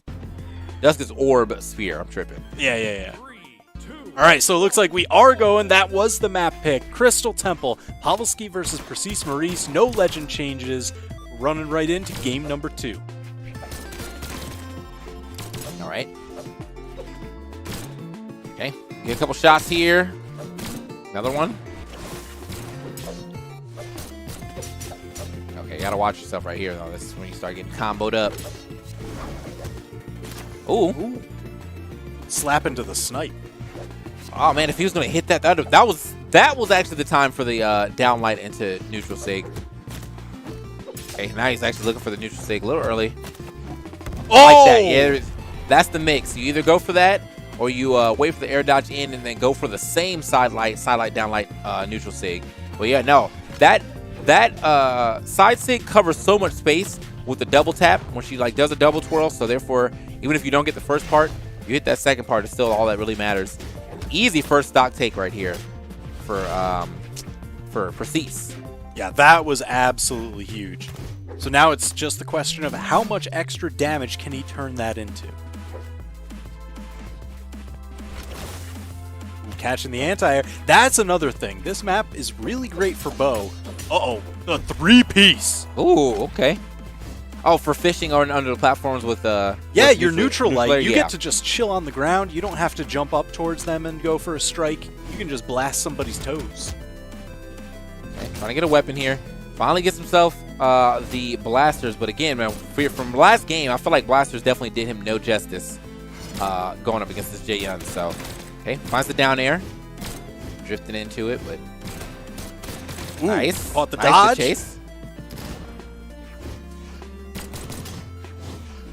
Here's that thing. All right, so Perseus Maurice, oftentimes when he's at the edge, he will actually dodge outwards, and at least upwards always, just to get away from that greatsword. Pavelski oftentimes goes for the read because he wants all that extra runway into the stage. So that's why Perseus Maurice has been able to escape more often than not. Oh, jeez. No, that's crazy. Perseus Maurice also was literally 2 misspaced down airs away from taking that stock. Like, both of them end up hitting the stage, but if he had went over the stage that down air, it definitely would have connected from where that Jaehyun was sitting. And because he misspaced that, he ended up giving this Jaehyun enough time to find that ground pound. Oh, man. That's unfortunate. Now Perseus Maurice has to score this knockout. He absolutely has to. Blaster side air, not that strong. Not going to do it from that far away, but on the right-hand side, absolutely. All right, man. So 1 stock a piece, but a little damage here onto Diana already. No great sword in hand, though, so playing standard sword. That pocket sand, I promise you that has no cooldown. There's always more dirt. At all times. Like, you never know when that second that second amount of sand's coming through. Hold on. Uh-oh, that time Pavelski went for the read outwards. Oh, what? Okay, that was gross. That was actually gross. What? Dashing off, backdashing into the down signature, so that way he gets the aerial version where you're not scraping the rocks off the stage. You're actually just spiking downwards. That was ridiculous. All right, I'm gonna give that up. That was a play. Look that at this, was the back right dash there. to slide off so he can slide charge it. That was insane.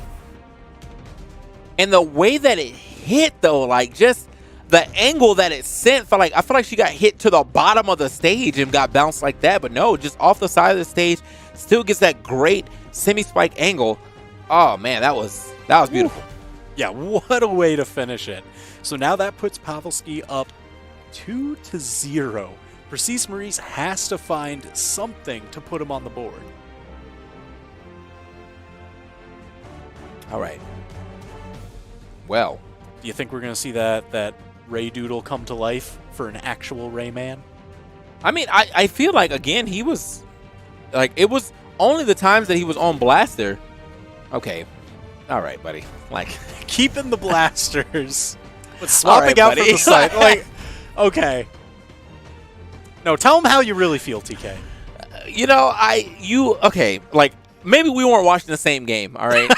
Maybe we weren't watching the same game. But what I saw was Bo play really taking you to the levels that you were not reaching in the first game. But, maybe the Scythe could be it. Maybe the Scythe could be it. I just hope that we are going to get more Scythe than Blaster this time around, because it seems like every time he lands on the Blaster, that's when, things start to go south. Yeah, Pavelski has been doing a good job, getting into those dead zones of the blasters, so it's easier to punish.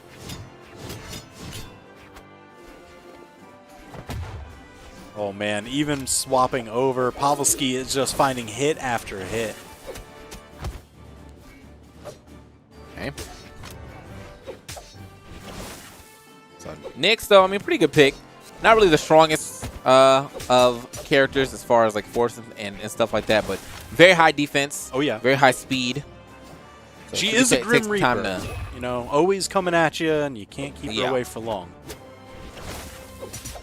And honestly, I feel like when you're playing Greatsword, or not Greatsword, when you're playing Scythe, honestly, I feel like your like force doesn't matter too much because more than not, you're going off stage, you know, trying to make something crazy happen. You know, you want to go for those I'm going to rob you while you're jump type gameplay instead of, you know, let me just get a straight up sig from the middle of the stage to hit. Like you just saw him actually try to go off for the slide charge neutral sig, but yeah, I find that hit. I don't expect. Okay, not yet enough off the top. I don't expect we'll see Pavelski follow Precis Maurice off stage in a lot of instances. Because we saw Precis Maurice kind of hanging on the wall, right, with those blasters. He wants the gravity cancel neutral signature. He wants to spike Pavelski down for the early knockouts. Pavelski, he knows. He absolutely knows this, and he's not going to take the bait. Oh, oh, oh, insult.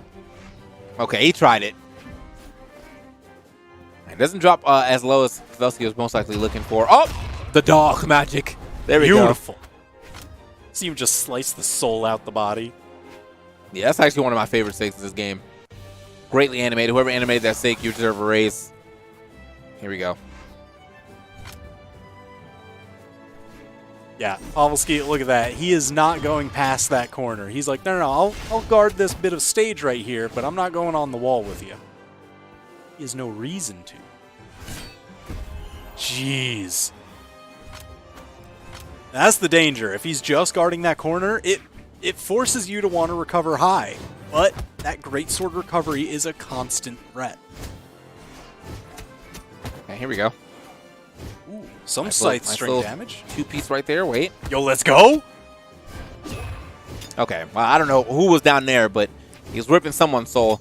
Unfortunately, well, fortunately, was able to make it back to stage. That could have been the it, though. Looks for the dark magic again, just off by a little bit. Uh-oh. Pavelski. Got him locked off the side right now. So now with the roles reversed, Yeah. Precis Maurice was, you know, giving it a second thought about going off stage. Yeah, Precis Maurice really going for some, like, really hard reads right now, but hasn't really set up enough pressure to force your opponent to think that, like, I got to be over here. Nice pickup, though, on the gravity cancel down light to the side air. Surprised that had enough to force the finish, but it did. Hey, man, all you need is just enough. Yeah. Okay, hold on now. Now, as I said, like, you know, I haven't really been a huge fan of the blasters for him, but he is kind of doing a little something on this side. Oh! Okay. Pavelski just able to tap near the bottom corner there. Oh, again, a three-piece. Pavelski actually... Oh, okay. Actually, the dark magic getting thwarted by a weapon toss. Getting pulled off, though. Wait a minute. Yo! Was that enough? It was! Precis Maurice on the board. That is the reason to pick Nyx. That is the reason to swap over to Sight. Hey, listen, like I said, I didn't like the blasters. I didn't say, you know, I didn't say that I necessarily loved the bow. I just didn't like the blaster. So at least he found another thing to replace, and the Nyx was able to bring him a victory. Now Pavelski obviously going to keep same character. Nyx going to go ahead and get some extra speed here. So we got the 4-4 and 7-7 going. Man, that final string, thing of beauty. Yeah, that was pretty. That was pretty. So first weapon getting picked up by Pavelski, but doesn't even want it. Wants that great sword. Now he's fishing for some neutral airs.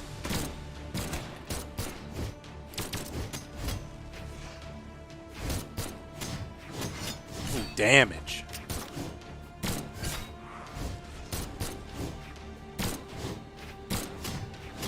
Oh man, caught the dodge again into the chain.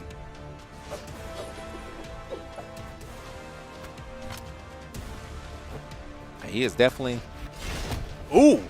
dancing right now. Oh!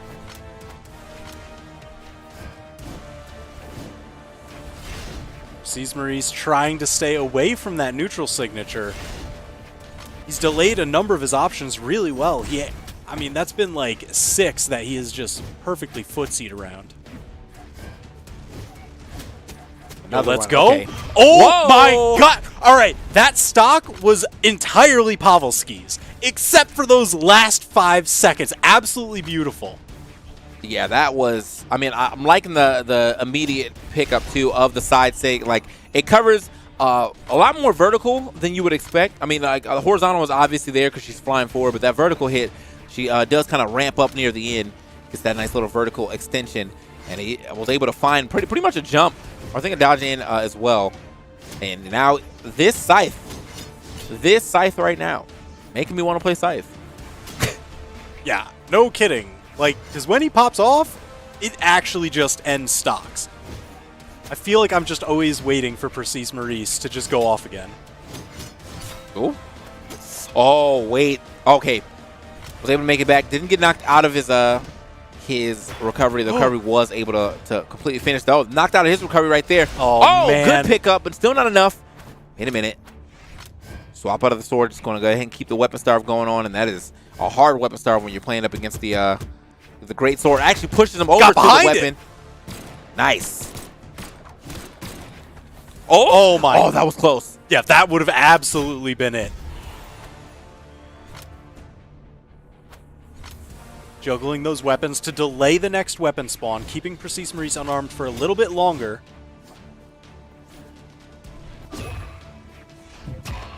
Okay, Nyx looking for a lot, man. Kind of throwing out these SIGs a little haphazardly right now. Precise Maurice just wants the knockout.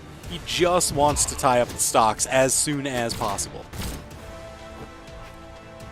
Oh, just barely missing right there with the side air. Definitely would have been it, but going to swap back over to the Scythe. Now, I think that right now, if you don't have a weapon in hand or if you do have a sword, the blasters could work. I mean, he seems to be able to find his downlight side airs very easily with the blasters, but when it's time to rack up this damage, yeah, I like the Scythe better. And just overall in the gameplay, because you know that Pavelski is going to want that great sword. The Scythe seems to be doing him some justice against this great sword.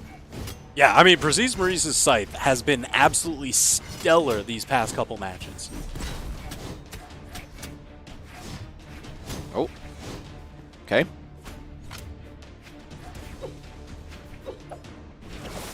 Certainly working to tie up. And that's another thing. You know, you're always looking for that little bit of extra range, and that Scythe downlight. Oh, he almost got it again. He almost got it again. The air dodge in place was necessary. Oh, nice pickup right there, though, with the down air into the neutral, gravity cancel neutral light. Oh my gosh. Okay, great dodge. Ah! Doesn't matter, though. Pavelski taking it 3-1. Tail end of that so incredibly close. Yeah, that was a great dodge to go ahead and avoid the first SIG, but unfortunately, when he went to go pick up the weapon, immediately gets recovered from the ground at that. So, I mean, if Precise Maurice would have picked this earlier, we probably could have seen a different, outcome. Went to the Scythe, almost looking like a desperation pick, but it ended up working out for him. I mean, maybe there's like another Scythe combination that he could have went with, because, yeah, I mean, there's no Scythe bow, right? Not yet. Scythe bow? I don't think I'm seeing that. Yeah, so yeah, now no Scythe bow, but the Scythe definitely worked out. Could have went, like Scythe spear or something like that. Just something different. Scythe could have went Giro, just something different. But that Scythe definitely popped off. Yeah, I'm really hoping, in that burn through the lower bracket, I hope Precise Maurice just brings out more and more Scythe, because that was awesome. That was absolutely awesome. But Pavelski moving on through super, super solid clutch play at the tail end. And now speaking of, I was just talking about Fate. Looks like we will get some Fate from Fridays, but on the other side of things, we have the Ninja with the Sidra bars. And we've seen this man Sidra been doing quite well for quite some time. And like whenever I think about Sidra, I think about pretty much the Ninja. So yeah, I mean, he was like one of the early progenitors of the canon play. He was really taking tournaments, taking top placings in tournaments, doing incredibly well. It can be an overpowering weapon if you've got the runway, if you can get those dodge reads. I guess kind of similar to Greatsword in some respects, where you can just take somebody for a ride and kind of end their stock a lot earlier than you would expect. Big facts. So here you go. Got the Fate crossover. Fate, very strong legend. Enchantress. Not that much defense, but does decide to take a little bit off of the force to get a little the even defense. 4 defense really isn't that bad. I feel like it's the 3 defense that you really got to worry about. When you see that, you're kind of like, all right, I'm definitely going to defense stance. So, Jala, Thatch, they're like locked into defense stance. So. Don't want to be swinging with tissue paper. Here we go.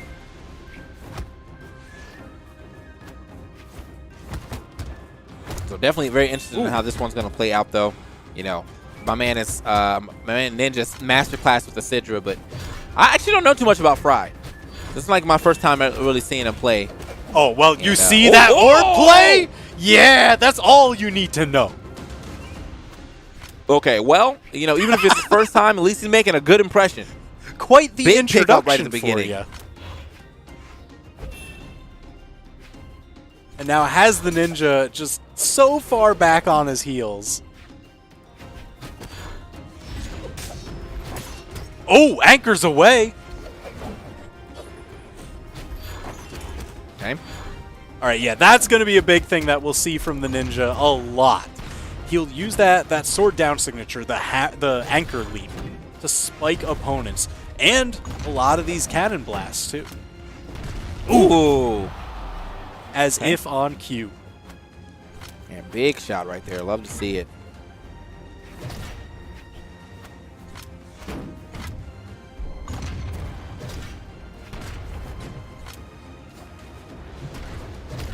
Ooh, got behind that scythe swing.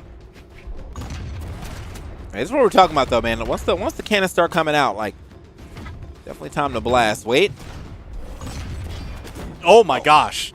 He still got hit by that, though. Like, literally the last active hitbox, the active pixel of that shot ends up finding his mark. But Pavelski, yeah, and that that a hard shot time finding his way in. Yeah, I mean, that's the thing. So here now, Fry, he's got the corner guard, just setting it up, just keeping him out with the orb side airs, just time and again, building that damage slowly towards a knockout.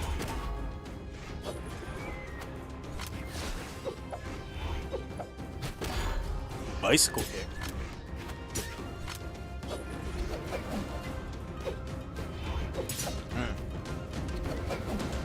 Okay, going Scott. Oh, looking for it, but not able to find the Kraken to come through to get that grab. I mean, that's one of the, it's a great anti. Oh, okay. Ninja surviving, got the recovery.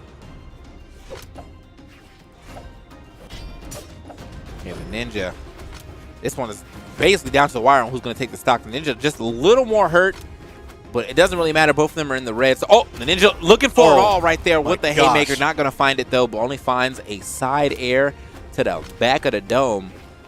Ends up losing that stock. That stock, I mean, they were just hammering away at each other for so long, building the damage so high. It was like, you ever see that fight scene at the end of the raid where it's just two guys just beating each other to a pulp? Yeah, that's what that was like. And we're going to get that again. It's dead even, neck and neck, last stock. All right. So with the dead even, as you said, dead even on the last stock, he is firing away, but doesn't find every hit that he was looking for. Wait a minute.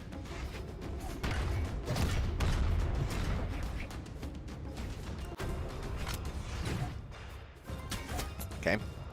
Back off to the side. Ooh, cannon nice blast. pink cannon fire right there, just over the edge.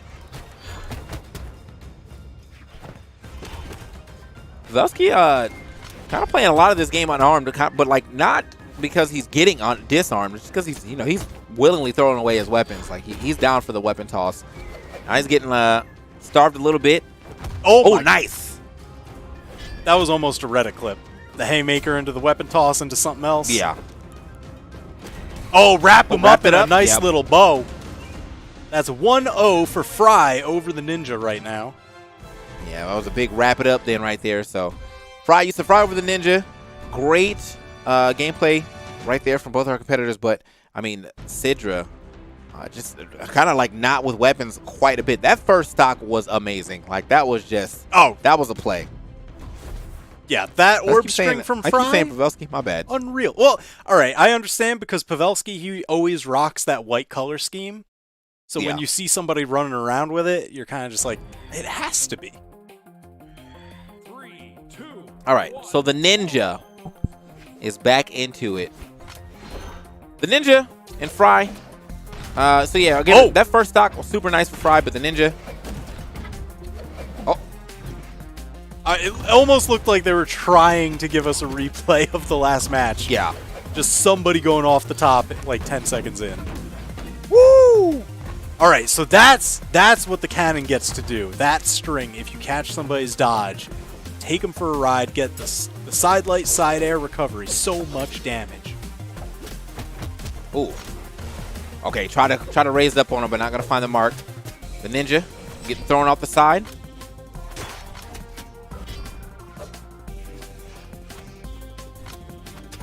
Uh-oh. And again, the ninja now unarmed, not able to get the weapon. That seems to be, you know, a pretty constant thing. Oh, all right. Snuck in the weapon grab. Yeah, I mean, I'm just saying, like, he's okay with throwing his weapon. That's the real thing, is that, like, he is often unarmed because he is just kind of throwing his weapon away. Okay, another weapon toss. Yep. Ninja gets back on stage. Man, Fry is just moving. He's running figure eights on this stage. Wow. Even after, like, he still actually gets his recovery taken, but it doesn't seem to matter as the ninja finds a second recovery and takes that first stock. Now, Fry, not a crazy amount of damage here onto the ninja. At the same time, though, he is playing a more of a higher force character when you are playing Fate, so. Oh, man, those cannon blasts. All right, so that's the thing. The ninja gets to use that neutral. Oh, does not get to use that neutral signature anymore. All right. Yeah, those Cannon Blast neutral signatures, you can use it really well for conditioning the opponent because it doesn't hit grounded opponents. So, you know, if they're in the air, yeah, they got to watch out for it, but it makes them want to stick to the ground, stay under them. But that's exactly where cannons, combos, and strings excel. Yeah. And now the ninja, man, I mean, he's definitely running away with this game right now. He, like, as I said, he was just not, he was not keeping his weapons in hand. And now it seems like he's, or at least either his weapon tosses are a lot better, or he is just not throwing them as much. So because he's been able to keep his weapons, be a little more dangerous here on that. Oh, doesn't get him with the anchor drop. Be a little dangerous on the cannon. Okay, nice pickup right there. The neutral. Oh, try to go for the double tap of the neutral sigs. Would have been nice. Would have been nice. Oh, but him up though. Wraps him up. I like how he opted for the upward send, knowing that he was so far on the left-hand side. The right would have knocked out so late, but the up had a chance. They might be able to actually take the stock anyway, and does do such. Only in the orange. Fry not looking so bad right now, and with the way that the scythe works, I mean, you can get some pretty crazy combos, put people in some pretty bad positions. As I said, oh yeah, almost got him with another recovery. I think had he slid off that platform like he was probably originally trying to do, that second recovery would have hit. Speaking of. Got that second, delayed second recovery. Finally hits it. Another one. Wait a minute. Okay, I was looking like he might be able to pull a lead here. The ninja. Back on stage, though. Oh. Fry gets the weapon, though. He did get uppercut. That's a little bit of extra damage. Not sure how much of that he can actually afford. But, back on this fresh site. Actually kind of surprised he's still using the white skin when you got the Gala skin now, but I haven't looked at the Gala skin on Sidri yet, so maybe he just wants to look as pristine as possible. But those Gala skins are super nice. You know. For sure. 5-year anniversary. Yes, it is. Also, if you play Bovar by any stretch of the game, definitely get that Gala skin as well. Nice recovery right there. The ninja will be taking that game. Now, that was definitely becoming a comeback. Look at that. You saw the difference in damage. It was 545 to 536. Not a lot of difference there in the damage. Only 9 diff. And I feel like that 9 diff came from that last hit. So, yeah, and that was big because you saw there just on the replay, the ninja had a full stock lead. Like, 2 with no damage versus Fry's 1 with no damage. And Fry managed to bring that back. So that was absolutely crazy getting able to, boil it down as close as it was. Yeah. All right. So we're 1-1 in the set. This is best 3 out of 5. Okay, looking for that. I thought that was guaranteed. It is. It is. Downlight. Okay. So what is going on here then? So that means he's been getting it a little bit late. A little bit late on that follow-up attack, and I I hope that gets buttoned up because I would hate to see that cost him a stop. Yeah, you don't want to drop or the maybe a guaranteed damage. game. It's like guaranteed damage, and it's like a better positioning too, because you get you push him in the air. In most if any game, if you're forced in the air, it's not a good position. And so here we go. Nice. Ooh, that was go for the slick. recovery. Doesn't get the recovery though, but still get nice little 2-piece right there at the very least. Fry catching him. All the weapon tosses, unarmed damage. Okay, throws it down. Was able to sneak that weapon. Oh, wow. Almost like a semi-spike. And yeah, I think he's going to be gone. Oh, my God. He actually made it back. He is gone, though. He is gone, though. All right, good cleanup, Fry. A little bit of I don't want to say playing with your food, but the ninja almost survived that. Yeah, for sure. I was like, wait a minute. He actually kind of made it all the way back here. Ooh, and Fry this time making it back. Oh, just the tail end, that final tap.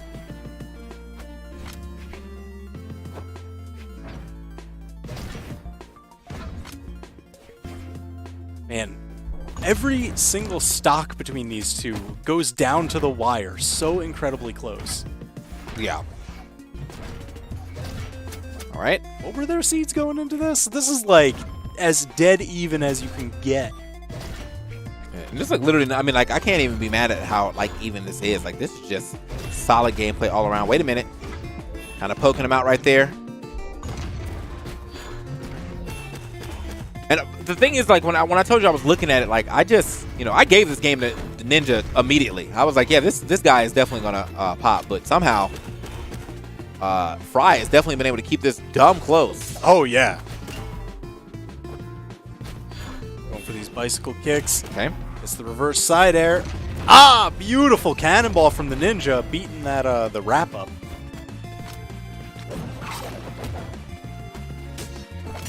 Oh my gosh. What? Did his controller disconnect? You good, bro? just stood there and took a haymaker straight to the dome. Oh wait, it looks like something did happen. Okay. All right, well, something did happen. It looks like we're back into it. Couple emotes just being like, all right, just start swinging again. But man, really just took that haymaker right. It doesn't even matter. It doesn't even matter. It's even again.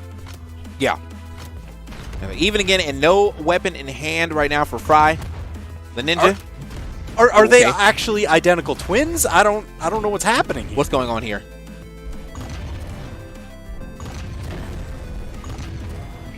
All right, the Ninja really kind of like added up quite a bit of damage to this stock right now. Okay, there we go. Let's get the scythe instead. Looked like the orb wasn't really working. Oh, very close to actually getting that hit of the recovery. Able to pick it back up. The Ninja is doing I'm telling you, when the cannon is in hand, the boy goes crazy. Yeah, that's definitely the one we're looking for. Oh, falls over the top, dive kicks around, and ooh, favor returned. That was a pretty long charge too on that gravity cancel. I think neutral sig with the scythe, but it does cover quite a bit of area above her. So yeah, like, that was tried it, didn't manage to make it work, but we are into a 2-1 situation now with the Ninja being at the 2. Still though, Fry, Fry has been able to keep these games relatively close. The one thing that I feel like I have noticed between the first game and these current games is Ninja is definitely holding these weapons way better, and he's getting maximum damage off that cannon too. Yeah, that's the big thing. I like you said, I'm not sure if it's just a lot of his weapon tosses are finding their mark, so the weapon doesn't go as far away, or if he's just more reserved, more going for the actual close range attacks. Oh, Fry again going for those orb strings.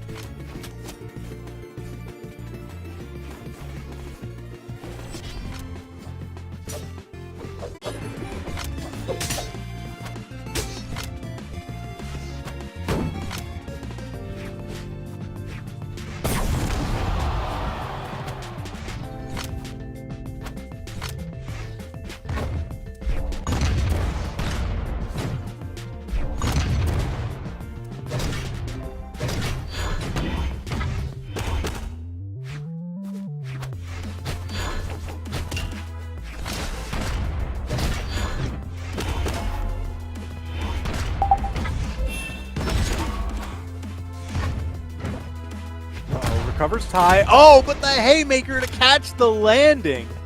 And that was, I mean, you actually saw the down air starting, but he was not able to get out the down air in time. But what the? Okay, that was. They're just trading. Just trading right there.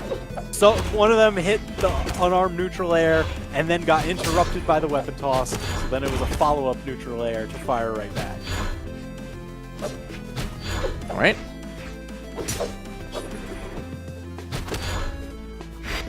Back on the stage. Hold on.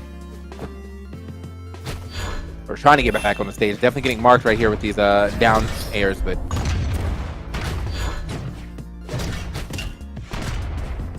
Swinging. Man, he's trying real hard to hit this warp star, but it's not happening. I mean, the couple times that he's actually gotten it lined up, the ninja just had a cannonball waiting. Cause, yeah. You know. Yeah, she does kind of hop in the air, so like she ends up elevating herself into that cannonball. Yeah. Oh, wait a minute. This could. Oh. Yeah. The ninja stalling it out just enough time to go ahead and avoid that obvious ground pound that was coming through. I mean, that's one of the main things about, weapons like the cannon, gauntlets, the rocket lance. You can use that side air to help yourself recover because it propels you forward. But the lead now into the side of Fry. The ninja opting to play with the sword for the time being. I definitely think the cannon has been a stronger weapon, but still could make the. Oh, there it is. I was like, still could make the play right here with the sword, and he finds the anchor drop, sends that man packing. All right, so what is Sidra jumping off of during side stake? It looks like a casket. It's a little gangplank trap door that just kind of, pops up and out. Ah, okay. It's like, stomp the deck and, oh no, there's another cannon under there. So Fry guarding the corner. Uh-oh, anchors the way, not enough to do it. Damage building, both in the yellow. Man, they're gonna go the actual full distance. Oh! Did he touch the wall? He just touched the wall. He touched the wall again. I don't think he's gonna. He made it back. Oh, but the read! That was a read. That was a read. If you saw how far off that ground pound was, that was definitely a read. He's like, you're gonna let go of the wall, and you're gonna show up right here. Let's go. Yeah, that was ninja. Absolutely beautiful. Yeah. So that's going to be the ninja taking that 3-1 over Fry, moving him on. That was winner's bracket action. So, Fry not out yet, going down to the lower bracket. But the ninja going to be moving on, and in that winner's round 2, next opponent for him will actually be Pavelski. So I'm taking a look through, seeing what we've got here. I know. I'm looking at some updates from the bracket, and I see Acno taking it 3-1 over M for Mini, so he's already up in winners quarters finals. There's Kixa versus Machete. Pavelski versus the Ninja is going to happen. There's Heisen versus Knees. Flamethrower is going to fight the winner of Simple and Goosey. And Swata and Spider are playing right now. Winner of that takes on Viper. That's going to be a crazy match. I personally think Swata's going to take that one, but man, you can never tell. It's kind of any given Sunday here. Blaze versus Introvert Toaher. Winner of that'll fight 720 Polyshot. Okay. And then Blue versus Addy Mystic. Winner takes on Zyder. All right. So we got Simple stepping up. Right now he's in the Jaehyun power stance right now, so the 7 Force Jaehyun sound a little scary. A little scary for sure. A little scary. All right, so Simple has been performing absolutely phenomenally. In the Mammoth Cup, the most recent tournament, the last one of the year before this World Championship, he was in Grand Finals against Acno. So he's been in the Grand Finals. He's been on those podiums. For a long time, it was him and Blue running the entire EU scene. So he wants to have that return to glory. And I guess right now he's just like, hey, Acno beat me with the Jaehyun last time. I've got to practice it up. I've got to have one in my pocket if I'm going to figure out how to beat this thing. So he's bringing that out. And I know he was a pretty high pick for Duke and Sparky during the pre-show. Okay. Don't forget about the pre-show. If you guys are not aware, right before the tournament, we do have our famed favorite duo talk about some of the things that happen here. So you'll definitely see another pre-show tomorrow as well. So definitely come through for that as we be moving over to NA. But right now we are trying to figure out what happens with the rest of EU as whoever that was just decided to leave. But hopefully we're just kind of working on the connection or something like that. We can get to this match as soon as possible. Jaehyun's sitting out here ready to go with the esports colors as well. Big shouts to the esports colors on that one. And guys, if you are watching, make sure you go ahead and redeem those esports colors when you can. See what the roulette will roll for you. Speaking of, I think I got an extra one. Oh, yes, I do. I'm about to roll myself. You gotta let us know what we get. I'm trying, dude. I don't think I got any of my mains yet. Like, I play Cassidy, I play Sentinel, play Jala, and Isaiah, and Diana for Laura Croft. But for some reason, I've got none of those. Oh my gosh. You always see people tweeting out, like, oh man, I already got like for 3 of my mains. And it's like, what kind of luck do you have? I swear. Yeah, I want your luck. Usually I get lucky with the streamer luck, but not today. Not today. I'm personally, right now, I'm stockpiling mine, and then I think on one of the esports dev streams soon, I'm just gonna roll them all. Yeah, just rapid fire, be like, all right, what do we get? Yeah, that's pretty smart. That's pretty smart. Got esports for Jaehyun. Okay, let's go. Ooh. I mean, hey man, you could be just like Simple there. There's also one in the chat say, how do you get esports colors? Just by hanging out with us, man. Just hang out, watch stream, make sure you got the sound on, and collect some points. But also learn some good Brawlhalla gameplay, man. This is where the pros be. We are in the finals. Oh yeah. And we are in it. The 32 best players throughout the year for the European region all duking it out to find out who is crowned world champion. We've already had a number of matches go through right now. We're just waiting for the next one to get underway. It's going to be Simple versus Goosey.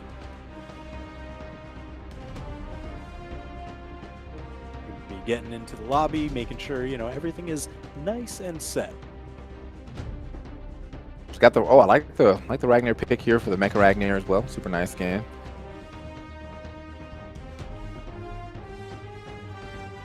And if you guys have things that you want to see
All right. Whoa. Oh, I am definitely muted in Discord. Yeah, let me hear you, TK. Haha. My bad. Haha, welcome. All right. We are back. Welcome back, guys. I don't know, I think it's a little technical difficulties here, but we're back. I'm going to go ahead and get back into the match. So, yeah, as I was telling you guys, someone did give me a esports color skin in the DMs, and it gave me Lucian. So I'm really upset. I tried to play that character one time. I tried to play that character one time, and I don't know, that low force is just not for me, bro. Oh like I can't do it. The signatures are so good, though. I'll try him again. I'll try. He actually is holding two weapons that I like, though, the blasters and the guitars right now. So I'll try him again. All right. So, thank you to whoever gave TK a reason to start investing in Lucian again. Because I really like that character. Man.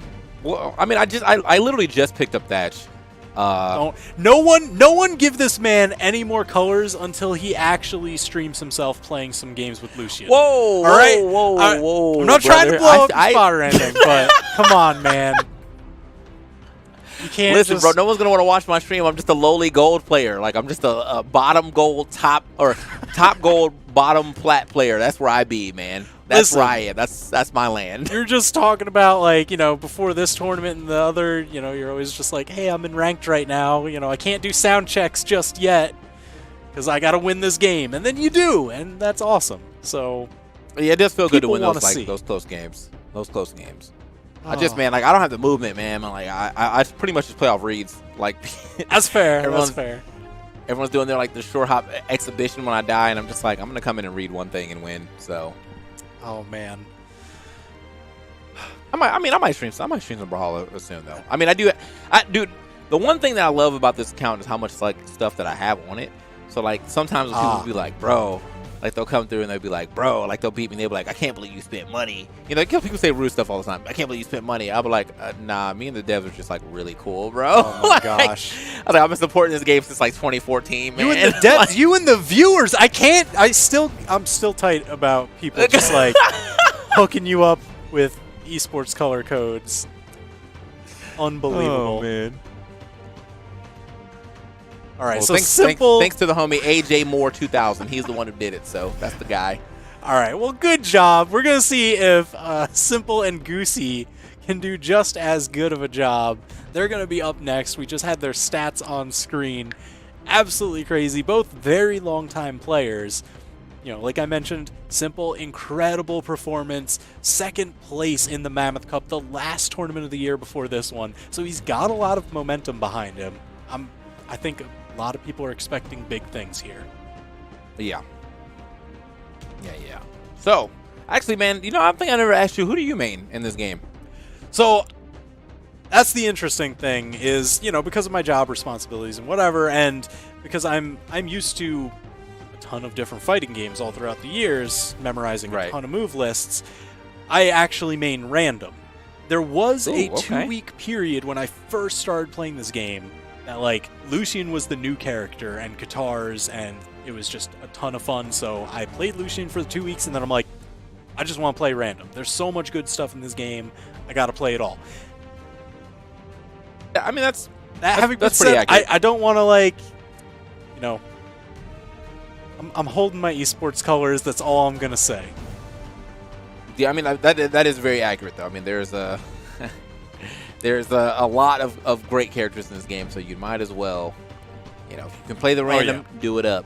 So it's cool, you get a little bit of that almost like Mokujin style where you're loading up in the game and you're like, ooh, I gotta figure out real quick how am I gonna play this one. All right, here we go. Ooh. Okay, let's get it.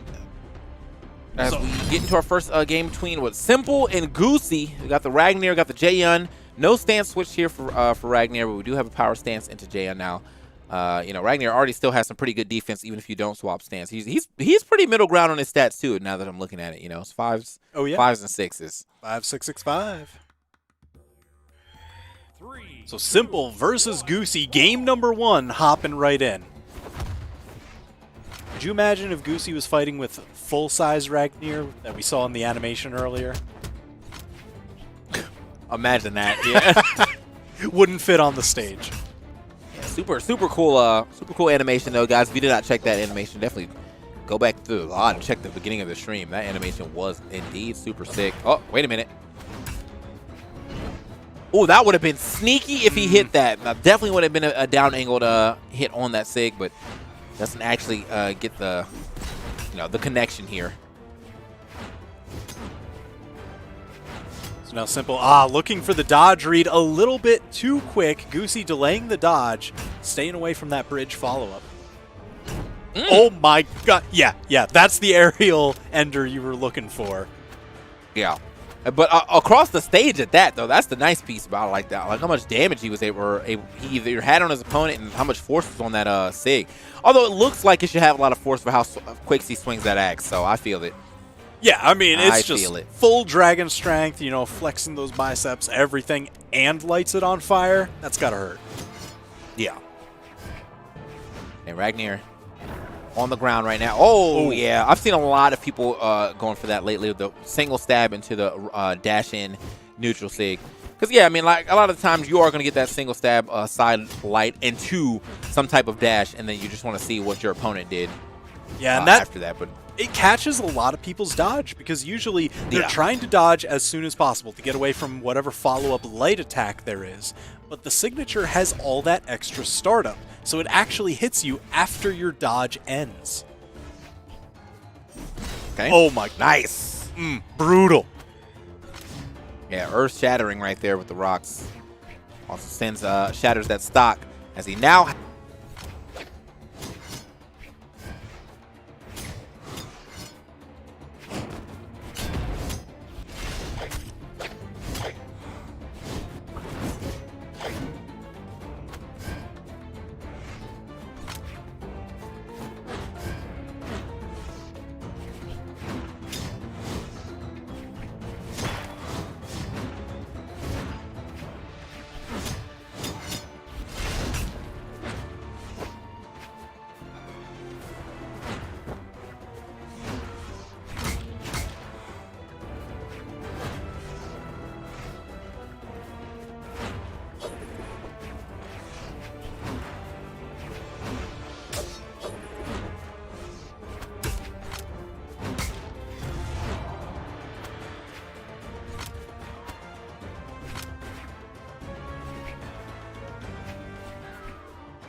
Alright, so now we're down final stock. Goosey, and just like that, into the motorcycle too. Come on, man. Good cleanup by Simple, taking it out. That's going to be game number 1 on the board for him. nice cape though. Listen, that's the esports cape. That's a very nice. Yeah, I mean those are great colors. So I'll give it up. Got the gold. Got the Spartan on it with the black background. Great cape. So yeah, good first game right there for Simple. Goosey, I mean, like, his first stock was looking pretty good, and also he was able to at least make it a little competitive on that second one. Did put a little damage on there on that last stock, I mean. But yeah, I don't know, man. Like, I feel as though the guitars just happens to really not be the wave when it comes to playing against Jaeon. Like, yeah, it's really the way that you contest with guitars against Greatsword usually ends up in a lot of very risky gravity cancel wake up attacks. Where it's like, okay, yeah, you have the faster attacks by a mile where you can interrupt it like that, but if you make the wrong call, if you turn it the wrong way, that's your air dodge gone for the forced 3-second cooldown. So you're gonna eat a ton of damage. And even with even with you having the advanced, I guess the buffs that they gave at guitars with like the momentum carrying and whatnot, it just still, like, the greatsword is just so long. It's it's just so, like, it's so easy to just dash back, hit him with the side light, and then go in. And then, the ground control of the greatsword as well is great too, where obviously they're not really forced to go crazy with the approaching, and therefore I feel like it makes it really hard for the guitars to find its way in. Just like that pocket sand. I don't think that was guaranteed. I don't know where he was going to go after that. So those checkmate moments where you've babysat all their options, you know that they're heading low, they've got to touch that wall, and you just line up the ground pound.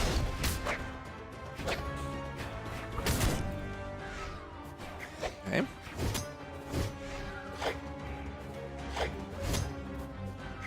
I think that's the main thing. Goosey, you want to see him take him off stage when he has those guitars, because they have a lot of attacks that can send downwards. They're great at just starving out options. And Ragnar with those has a couple of really great spiking signatures. Oh my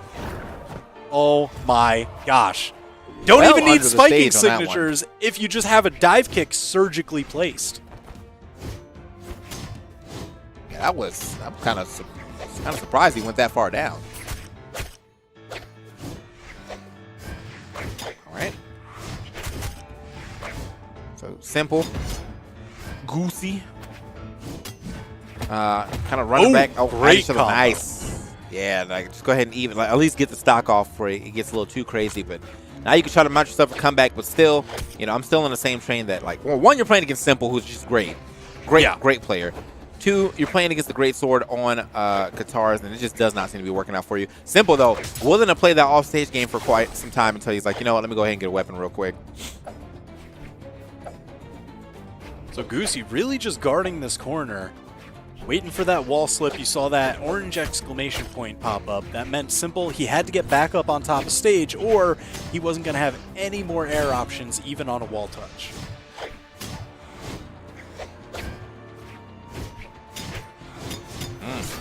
Oh, just a nice quick little three-piece chain to end it all. Simple's now up 2-0. Yeah, I mean, he is kind of handling right there. 492 to 243 is like you just got handled. That like stock was heartbreaking. Yeah. And then, you know, again, Goosey going a little bit down too far. You know, there's been a lot of these dive kicks to end stocks.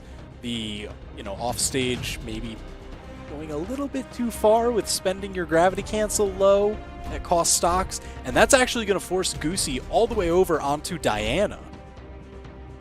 Complete weapon change. You know what, though? Like, we have been... oh, that's a nice skin. Love that skin. We've been talking about this, though, like, the fact that Diana, you know, or the bow, it seems to be the best bet against the Great Sword. So, you know, picks a really good bow here. Definitely my favorite bow. But let's see if that actually works out for him, though. And also has the blasters on deck. No. And on this stage, I'm not really sure about how well the blasters will work out. I mean, you do have that very long-reaching side sig. But as far as neutral sig and down sig, I feel like those are going to be a little hard to hit, especially against the Great Sword with all that range yet again. Yeah. But it seems to be like he is okay with playing. Oh, wow, look at that. Jeez. You know, Great Sword actually beating out the downlight, which also is a really good poke. But it does take some time to wind up because you got to get all three of those shots out. Yeah, that's why I think you'll see a lot of Blasters players against those longer range weapons. They will use that side light just because it goes farther than any of those other attacks. But yeah, you gotta be. Oh, and it's quick. Shattered. Yeah, but yeah, that side light is super quick, but it does have that dead zone, so you really got to watch your space in there. Either way, though, shattered right there, as my man TWK said. This is looking a little rough as he's stuck on the blasters yet again. I'm not sure if we're even stuck on the blasters right now, because it seems like the blasters are doing him justice way more than that the little bit of bow play that we've seen so far. Yeah, I think what we're probably going to end up seeing, you know, Simple, he does take to the sky a lot. That is what I like. The gravity cancel downlight on blasters done a little bit off the ground. So that way you catch people just at the top of their head. Ooh, caught him with the side signature to even up the stocks. But that extra little height on the gravity cancel, you catch folks that are still standing on the ground because you're hitting them right between the eyes. And, oh my gosh. Just a single tap and you're gone. Man, Simple just seems so good at that, catching out options left and right. Oh, wait a minute. I'm telling you, man, that side sig is dangerous. Because, like, I mean, not only are you getting carried if you get hit with the whole thing, but it does have some really good force, so. Oh, and it does a ton of damage, too. Again. Oh, yeah, that's a stock. That's a stock. Man, okay, that's the way that you even it back up. That is a way you even it back up. Finding the nice little pokes here with the downlights. Yeah, you were saying that the blasters were doing pretty well, but this bow, man, really finding his footing on it. Okay. Now has to deal with the greatsword, but it is on the weapon that dealing with the greatsword seems to be a little better, a little easier to do. Nice. The pokes are coming out, man. He's definitely finding quite a bit of the. Oh my God! Never. Don't even call it a poke, man. That was a whole stab. Like, jeez. Just covers the skies. And, you know, that's what makes it even a little bit more heartbreaking, is that he got hit with the tallest part of that signature. So he was already the closest to that vertical knockout line. Yeah. That's a rough feeling, though, because, like, yeah, the damage was starting to rack up a little bit. You know what I mean? Yeah. 4-1 to 469. Not a crazy amount of damage spread right there, but the damage definitely wrapping up for Goosey. He was finding quite a bit of those pokes with the down lights, the neutral lights, the neutral airs and things like that. But unfortunately, just one surprise move catches that man off guard, and he is up and out of there. So, Jeez. So we got a lot of stuff set up right now. You can see Simple Yep. over Goosey. So though we have Simple and Flamethrower coming up, Polyshot takes it over QS. We got Blue and Addy on the screen as well. So we'll see some more matches coming up very soon. Yeah. Man. Rio and Handshake. And that was really just like off the back of so many of those surgically precise, hey, you're off stage and you spent some options, I'm just going to tap you and you're going to lose your stock at white or maybe yellow. Oh, yeah. Yeah, that hurts. That right there, that's what hurts the most, is when you lose that stock so early. It's like well before you're like even in danger. You know, you're always in danger of your stock being taken if your jump gets taken your way off stage. But like when you die in like yellow, even if it's like deep yellow, dying anywhere like orange and under, it just feels bad. Yeah. It just feels bad. Yeah. Especially when you keep running that mental math of like, dang, we went down to, last stock on these games, but I would have actually been a stock ahead if I didn't lose that one at yellow and everything. But, that's why we have double elimination tournaments. So he's not out yet. But, yeah, if he loses another best 3 out of 5 set down there, that is it. Man, I just saw on the trivia of the week that Sparky is a world record speedrunner. All right, it's for this game that like you can't even get anymore. I don't think you could even get it when it was released. It's Duck Dynasty, and he did put in some work, because previous speedrun records for it. I don't even know why I'm going into this right now. You could just hit up his Twitter and ask him about it. But the records weren't anything crazy, and he just went in on it, and he's like, no, I'm gonna actually find good routes and everything, and he did, but. You can't get the game anymore, so he's like, that's it, I'm done, no one can take it from me. All right, Sparky. You know what? That's let him have it. It's his claim to fame. Just let him it's his claim have to fame. It's like when you say you're famous, but you never really tell them how famous. It's like, I'm a little famous. Are you? Oh, what do you do? Are you esports color codes in your DMs famous? All right, come on, man. Come on, man. Like, it was just one code. I'm not. You're gonna check them later today, and there's gonna be like a dozen more in there. I don't. Oh man. Anyway, if you've got little tidbits you want to share with us or things you're enjoying about this tournament stream, go ahead, tweet with hashtag BHEsports, and you can see it pop up right down there. I see Swata has stepped in, so it looks like we'll have his match coming up. All right. Swata and Spider. I am so ready for this match because I'm, personally a big fan of Swata because he has some of the craziest plays. Like, his rate of movement, rate of attack, everything is just absolutely wild. And he just kind of does stuff. And then it works. And it all looks amazing. I mean, that's the type of gameplay that we like to see, though. Can we check internet real quick? All right, Spider wants a quick internet check. Okay, check your buttons. Pingu says, that's cool.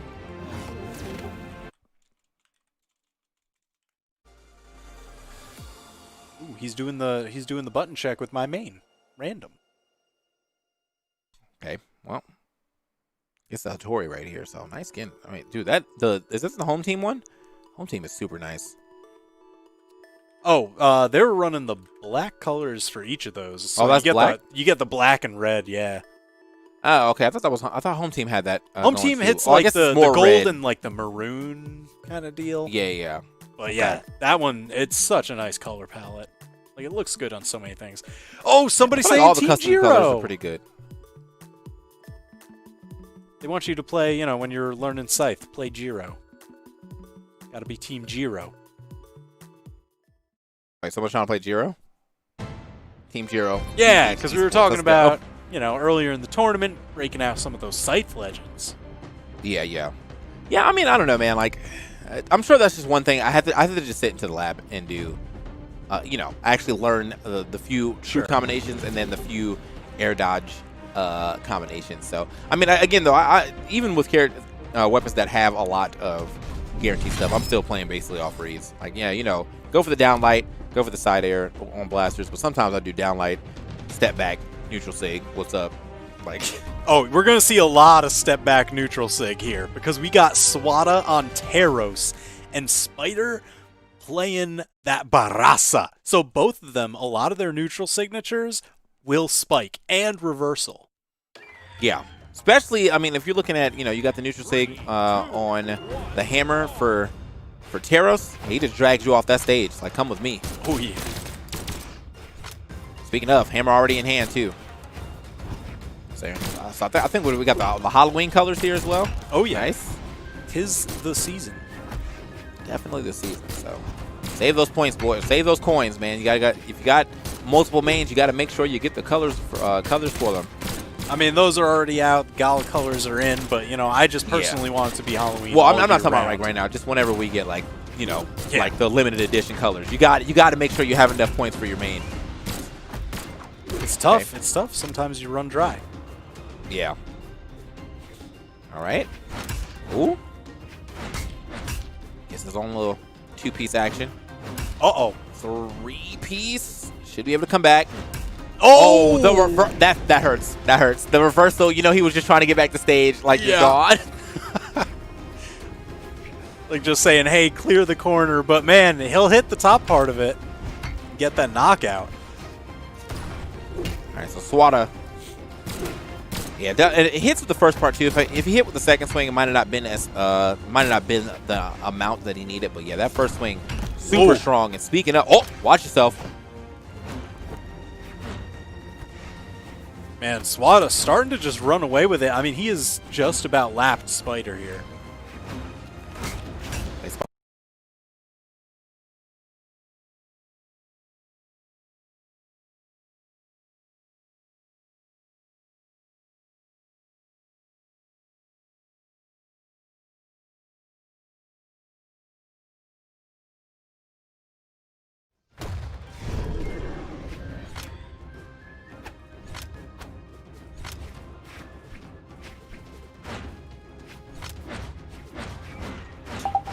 Trying to make quick work of Spider.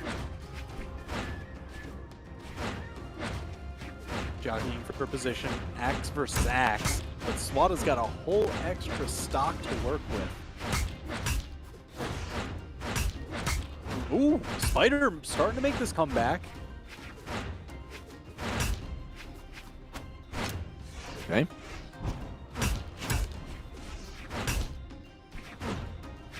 Should be able to make it back. Nice. Nice again. Goes for the neutral.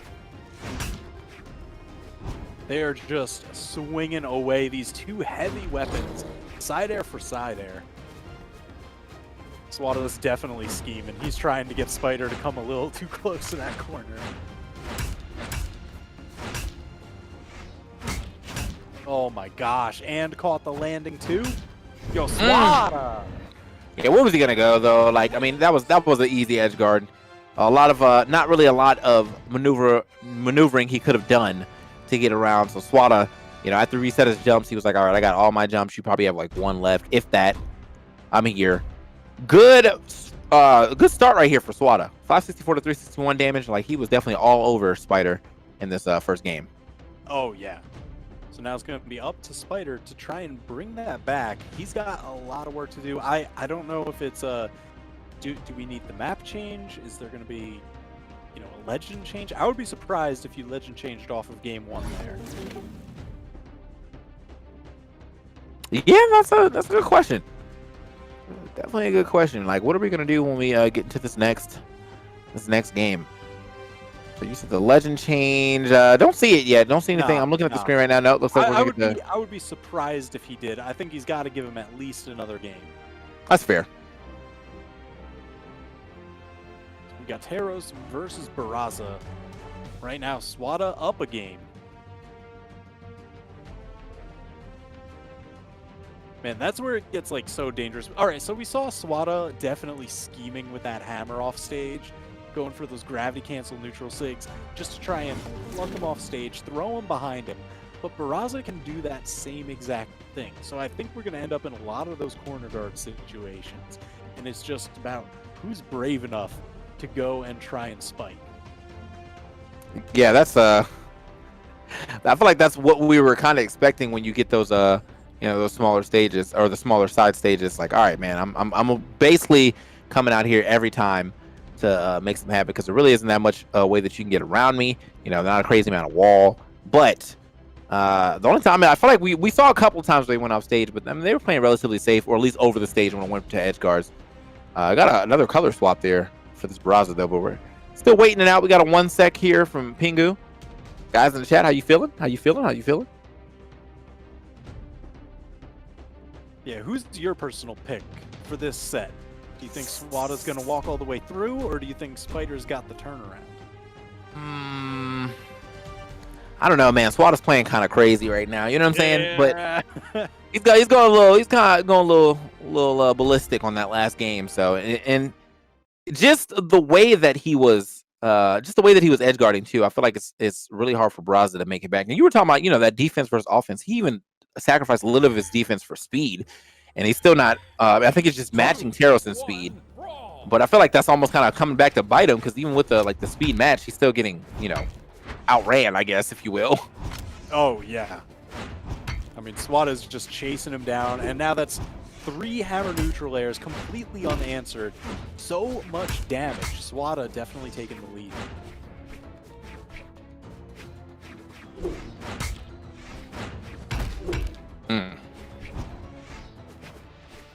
That's the main thing. The main combo starter for the hammer is that stomp. It's very low to the ground, but you can follow it up with a ton of different things. Okay, trying to get back to the stage.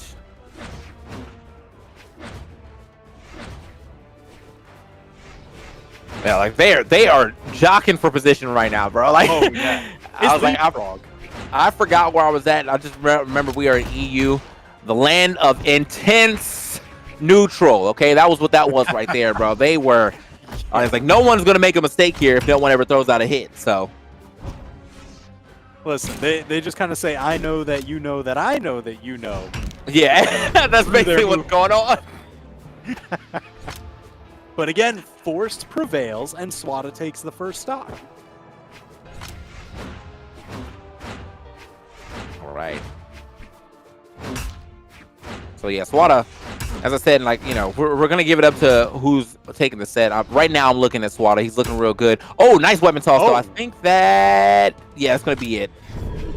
Good try though. Good try to almost make it all the way back. Yeah, but it wasn't gonna be able to get the full distance. Great weapon toss. That was Spider pinpoint accuracy on that one. Yeah, and after that, I'm sure Photo was cheering in the background somewhere about Spider not going and chasing dead people. Is that what he does? He likes to play off stage a little too much. Well, I mean, Photo always gets very, very critical of players when they go chase someone that was not going to make it back. And that someone ends up turning around the edge guard. They get the hit. They get the chase dodge back to stage. And he's like, why? You had the stock. You didn't need to do that. And Spider was very aware and, read it properly and didn't go out for something he didn't have to. I mean, that's a fair assessment, though. Sometimes I feel like the turnaround of, well, let me go for the distance, or let me guarantee an already guaranteed KO, and then they end up getting neutral layer chase dodge back to stage. And it's like, oh, wow. Yeah.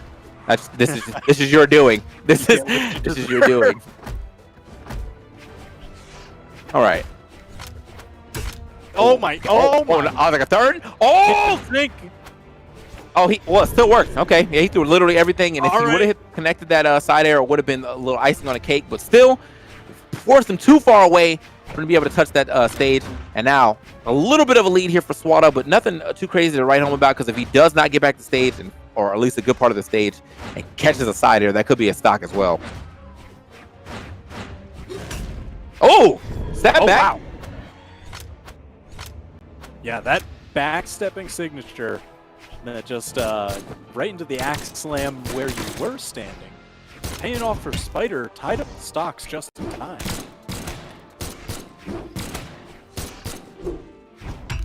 Okay.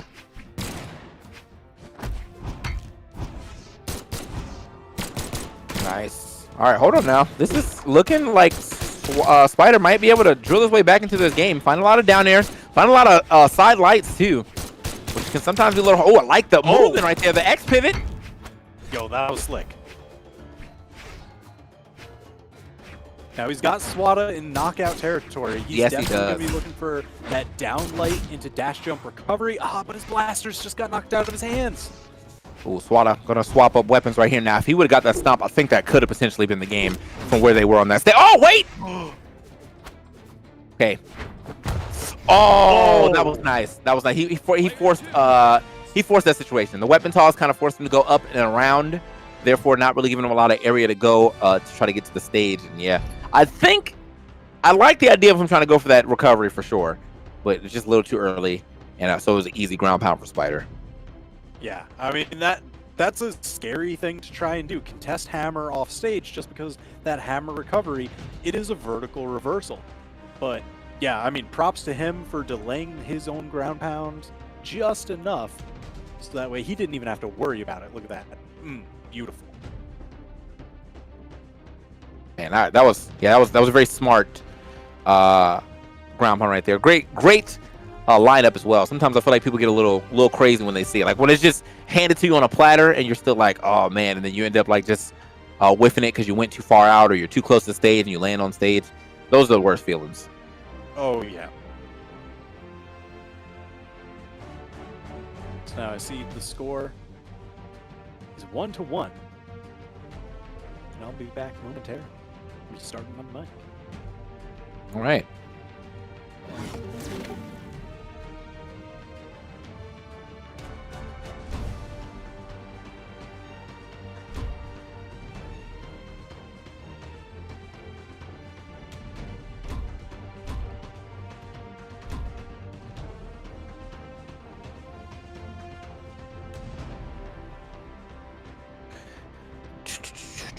Okay, so Swata banned on everything, but looks like we're going to Small Enigma. I feel like I've not seen this stage much. Yeah, it is a bit rarer of a pick, because Small Great Hall, it does have those side platforms kind of similar to this, but the top platform is at a lower height. This one, it is like dead even, level 1, 2, 3, all the way up from the ground. So, a lot of players don't like having that much airspace to contend with. Okay. Let's see if this works out for him then. Because, yeah, that was... I'm not really used to seeing, this stage being played quite a bit, but I'm trying to... I mean, who has the better stage for the platforms? I assume Honestly, it's Terra. I'm probably going to go ahead and give this one to Barraza just because that axe neutral signature can be so devastating and it'll catch people on these platforms. Because he actually leaps up with it. Teros' hammer, it's a little bit low. Okay, I forgot how to restart. My bad. All right, so here we go. Jockeying for position. Again, damage building up incredibly high. Will Swata be the first one to take the stock? Oh, almost got it off the dribble, but not quite. Spider getting the 1-2, putting Swata up in the sky. No, it's the leapfrog around axe side air. Again, first stock the way of Swata.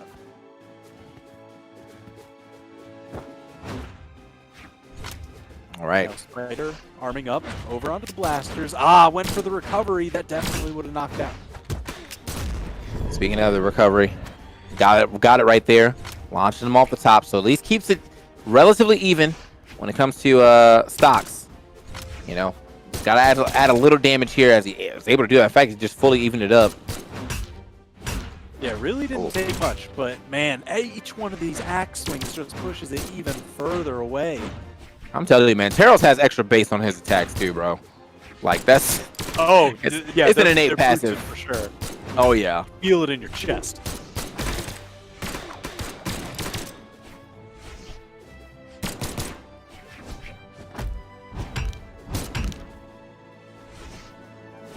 Uh-oh.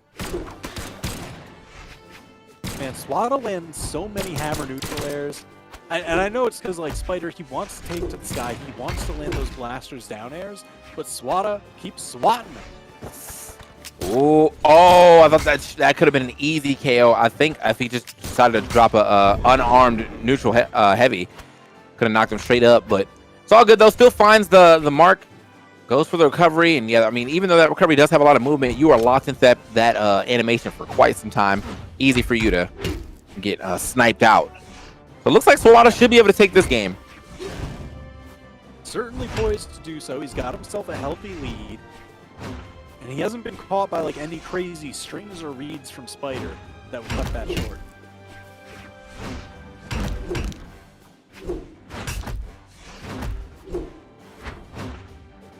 Again, swinging with these big, heavy weapons. Oh!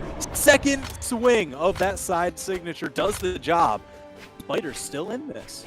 Yeah, man, I'm telling you, sometimes those long-range SIGs, you just can throw them out because people will, like, either underestimate the spacing or just kind of, like, forget that second swing is coming, you know, between like, Diana and her long side SIG, the Rayman skate, like, all that stuff.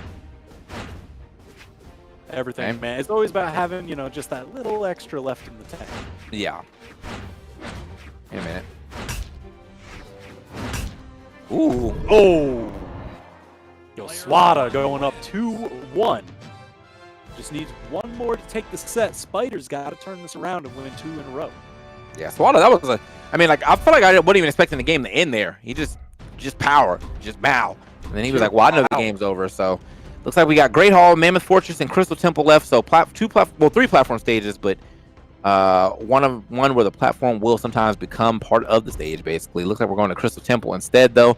Small walls, 2 platforms, pretty decent blast zones. Let's see what happens here as we go into our 4th game. Swata looking real good.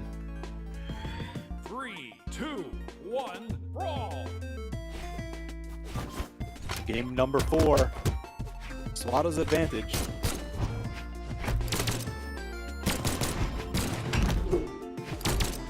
Ooh, not yet damaged enough. That's the thing about the stomp.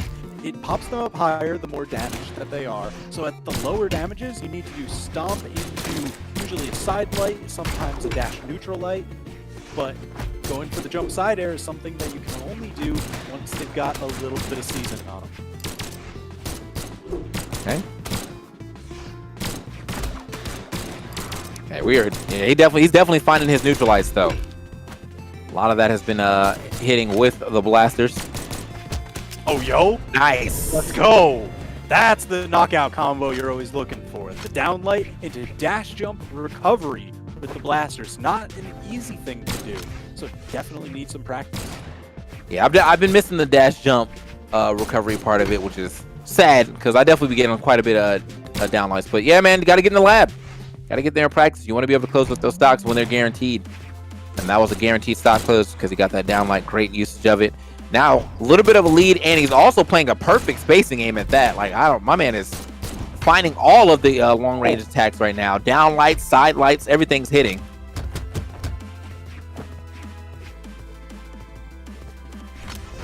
Spider definitely, I think this is one of the first times that he's had the lead in the set. And Swata definitely trying to cut it short.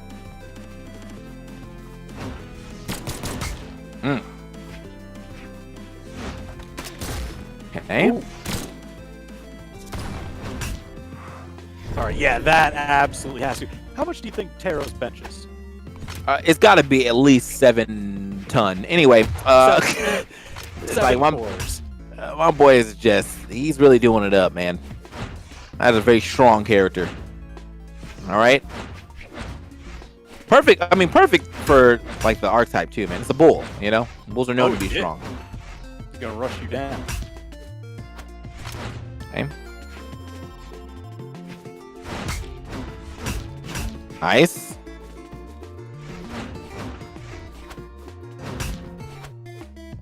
Oh, okay. You gotta watch yourself here. Oh, does it? No, that's unfortunate. Oh my gosh. Yeah, he doesn't get the stock, the easy stock. I mean, I guess he wasn't expecting to hit where it did, so he ended up ground pounding on stage instead of getting over him. Absolutely heartbreaking. The Nice. gravity cancel stomp that missed its follow-up afterwards. This is getting tense. Okay, finds it though. Like little diversionary tactics by throwing that the blasters away, throws it under him, and then he comes through with the immediate pickup side air. So does Teros have a guaranteed stomp neutral sig or no? Yeah, he can hit that. It's just, you know, usually a lot of folks they'll see on the stage, they don't have the corner behind them. Yeah. So it'll end up, you know, hitting down. It might do a little less damage than other things. Not as much stage advantage granted as doing something like the side air. Yeah. I'm just thinking about damage-wise, because, like, I mean, yeah, damage-wise, earlier on, I feel like that's probably going to give him the most off of just 2 hits. But That's pretty good. yeah, if you're talking about for the KO, yeah, I feel you. It's positionally dependent. Yeah. Ooh.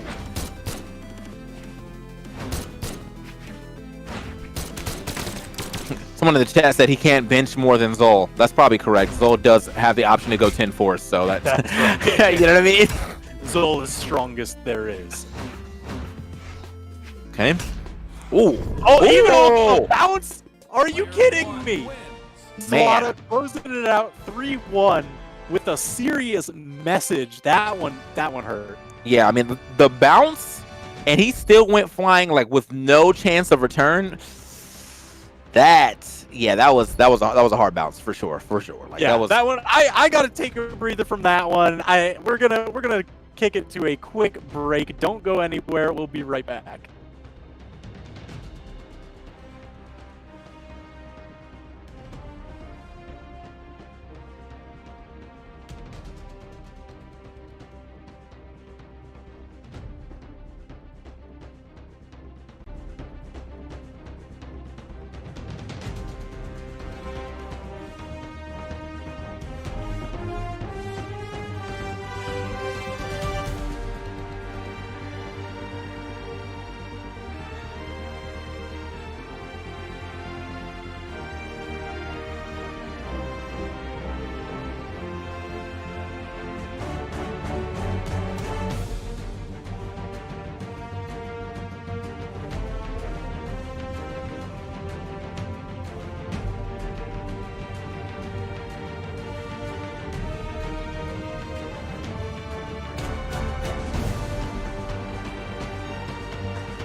Welcome back, ladies and gentlemen. European World Championships happening right now. It's as good as it gets.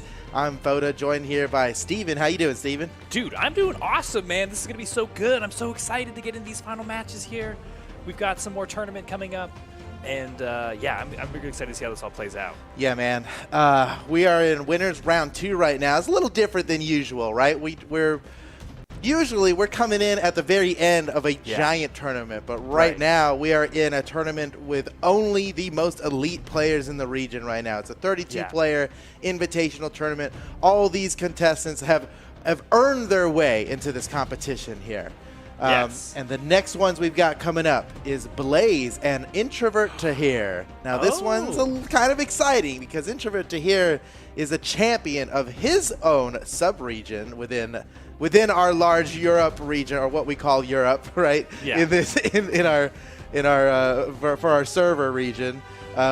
Introvert Toaher is the champion of the Middle Eastern community. Okay. So he is representing a whole extra region here in Brawlhalla. But he's going up against Blaze, who is seated as one of the best players in Europe. So he's got a challenge ahead of him for sure. But he has the power of all of the Middle East behind him here, and we'll see how well he can do. Looks like he's going to be locking in with Bryn and or no, Blaze obviously playing Bryn. Yeah. Introvert Toaher playing Scarlet. This is going to be a good match here. Winners round 2. No, we're still in round 1. Oh, goodness. Oh, okay. Round 1. Oh, so much tournament action for you guys Well, that's today. great. This is going to be great. Even better, I and say. then, and after this, we got Blue and Addy Mestic in round 1. What? Some players are getting started on their round 2 matches, but that's what we got going here today. I mean, there's 2. After round 2, it's already quarterfinals. And then there's no separation of top 8. It's all just one big top 32 bracket. It's going to be real exciting here. So it looks like our players are ready to go. I'm ready to go. Dude, I'm ready to go. If production's ready to go, I think it's time that we go. They're already going without us, dude. We're going, dude. They're already off the blocks, basically. All right, let's get it on, man. This is going to be great. Introvert Toaher versus Blaze. Now, obviously, the stats show that Blaze should win this, right? Yeah. He's got a lot of wins under his To belt heck with this year, stats. but to heck with stats. Okay? It's all about what you do on It's the passion. day. Introvert Toaher's got the power of passion behind him. All right, let's see. Blaze wins the first weapon. Toaher doesn't even care. He's going to go in unarmed. Oh. But he's getting beat up for it. Maybe he should care. Yeah. Blaze actually doing a lot of good work with the first weapon drop he had. The spear here.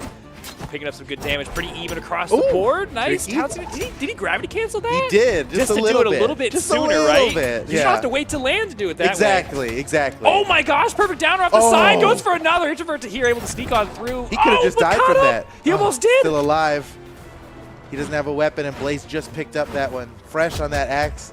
Introvert Toaher. Oh, convenient. Punches Blaze away as soon as a weapon gets spawned. He's got the rocket lance now. Let's see what he can do with this. Yeah. He's got a major damage deficit, but he Oh, hasn't died yet, so it He doesn't hasn't matter. died yet. Oh, what a dodge! Oh, it's a hezzy. He made it into a hezzy. He dodged it. Can't. He inputted the neutral light for no reason. For no reason. Well, you know, it held him in the air for longer, and he was able to get back off that recovery. But yeah, Blaze. What put a it in. crazy dodge, though! What a crazy Yeah. thing to do to dodge a weapon throw. Just that was such a quick gravity cancel too. Okay. Well, it was a great dodge, but he died shortly after. I know. Now Our he's the explanation stock of that behind. dodge is almost longer than the stock. And he's now onto his second one. But Blaze He's is taking close. quite a bit of damage. Yeah, he's getting close here. Toaher could equalize. Oh, and man. he's looking for something big with these Scarlet signature Yeah. attacks. They are some of the hardest hitting attacks in the game. Yeah, they'll but do the job if he can manage. if you can land them. Look, he's looking for it here. A lance recovery, that'll get it done too. Oh, wait, what? no, not No quite yet, way. dude. I was No all ready for that to take way. the stock. Blaze still That hanging should on. have taken the stock. I can't believe it. Okay, Oh, all right. Yeah, clean it That up. could One have been scoop. bad, but It could have been awful. he's in an okay spot here. A little bit of a hill to climb. A little bit of a damage deficit to deal with. I mean, yeah, there's that, but oh, wait. Nice. That's Okay. good. Nice 3-piece. He disengages afterward. He knows that the job was done.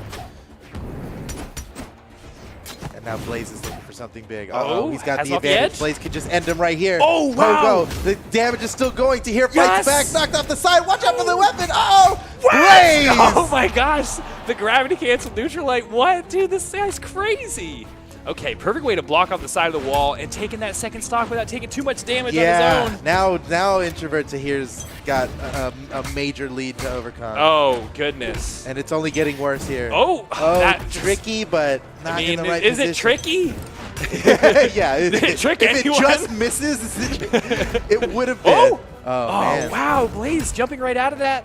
Introvert Tahir off on the side of the stage. Blaze could end it here. Claps him off once more. Can he get this final hit? No. Introvert Tahir. Oh, what? Hey, no. we take those. We take those all day. We take those. He's all out day. of here. Okay. All right. Now Introvert Tahir has to play a perfect stock to somehow come away with this game's victory. I mean, yeah. It's doable. It is, yeah, it's doable, but you're right. However, it would be nothing unlikely. less than perfection is needed to accomplish it. And, oh, man, that's his last chance. That's his last He has hit. no more extra lives here. Oh, Blaze now toying with him. Okay, I like this. The vertical weapon throw. Okay, that works. Man. Oh, okay. Just like 7 more epic plays, and he'll 7 take more. this. Just like 12 more 0 to deaths. Okay, here we go. Oh, and the down perfect. air. Oh, he Blaze, charges look at that. it. Did you see the charge, though? That's a great freeze frame, too. That was such a good pose. The full charge. Full charge into a perfect Oh. freeze frame. Blaze knows how to end his games. Yeah, he knows how to start him. Look He at knows this. how to We're going to middle get to him. see it again. Look how early celebration, Woo! celebration, freeze frame. Perfect. Literally max charge. He never took his finger off the button, dude. He never took his finger off the gas. Wait, how you drive these days? He I never don't took know. his finger off the gas. We don't go out much. I don't know how you're supposed to drive. If you're riding anymore. a scooter or something, That's true. you know, it's Yeah. your finger that does the gas. Yeah, if you're liming around still. Okay. Well, Blaze coming away with the first game, and like you said, I mean, he was the expected favor in this matchup. We'll have to see what Introvert Tahir could do to turn this around, but so far, I mean, that was pretty powerful. Yeah. First game to open up with. Yeah, and we expect nothing less from Blaze. But, you know, I'm kind of hoping for the upset here a little bit. You know, Introvert Tahir, it'd be monumental for him to come away with a victory. I know, and I'm always, because I've just always been into sports movies. I just like, as soon as you're the underdog, you're now my favorite.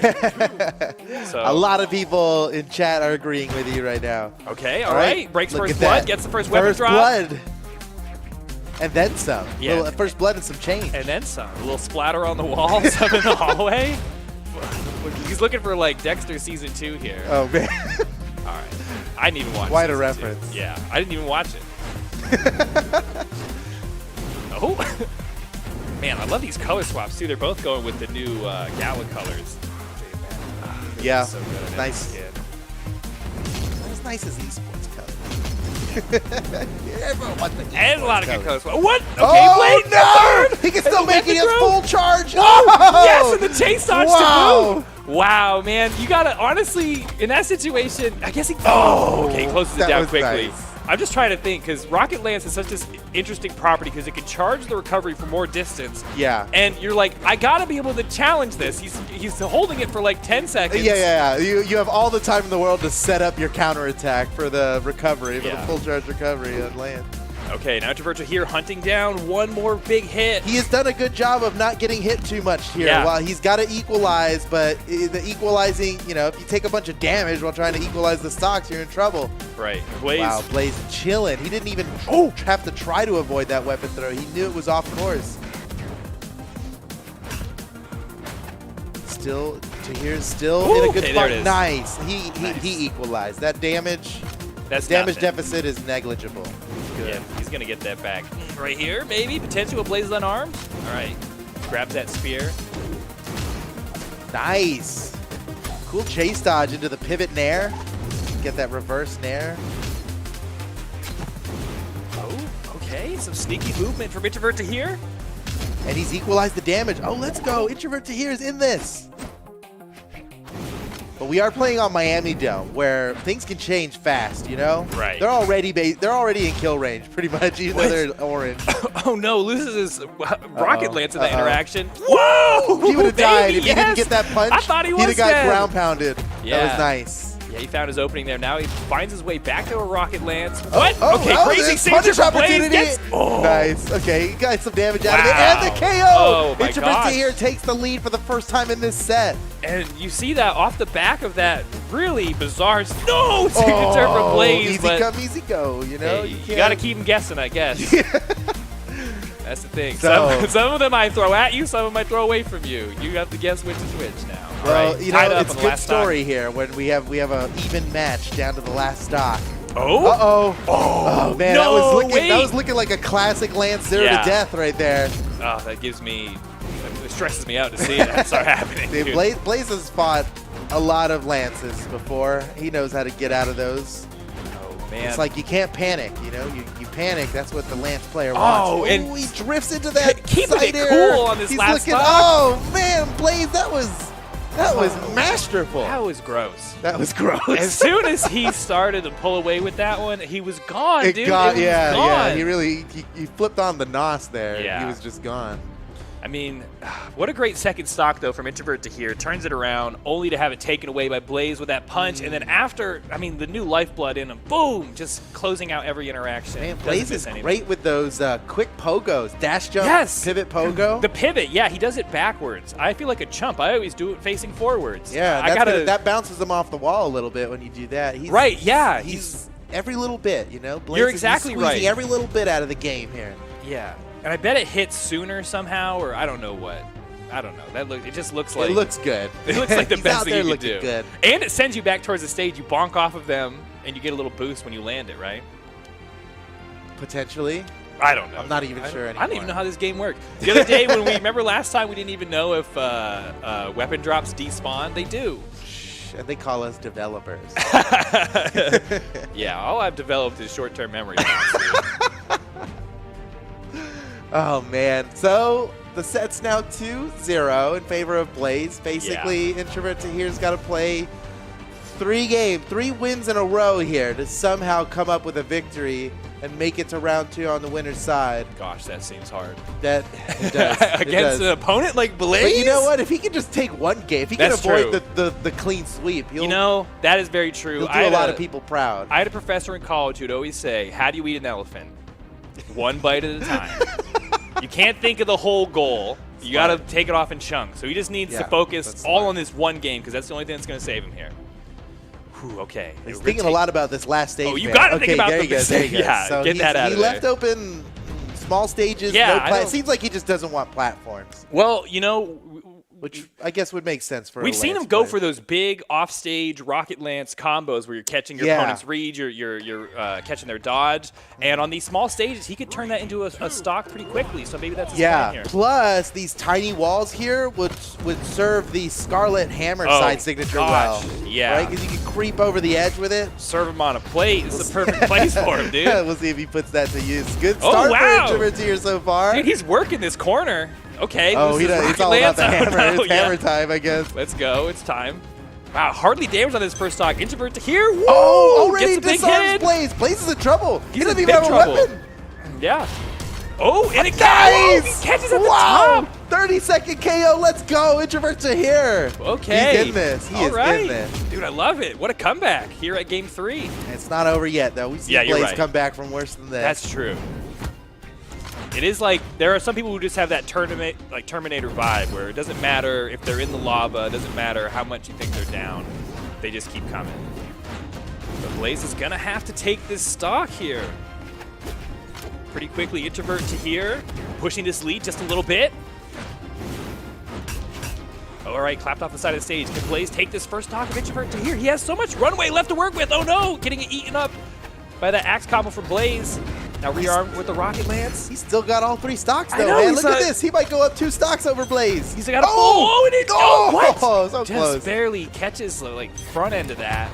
Oh, was looking for the back end there. No, nice whoa! Cool weapon throw. Wasn't able to net anything off of it, but was flashing nonetheless. It was still cool, you know. We can appreciate. Oh, and this Oh, is it. that's- Yeah. that'll do it. Oof. Okay. Yeah. Hey, pretty good spot though here.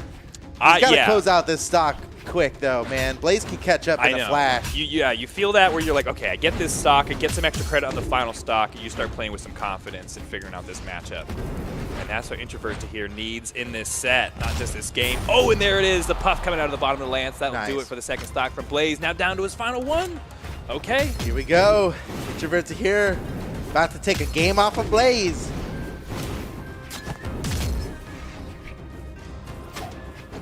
He's looking more composed than ever. He drank some Gatorade between the last round. Yeah. Got some electrolytes going now. Uh-oh.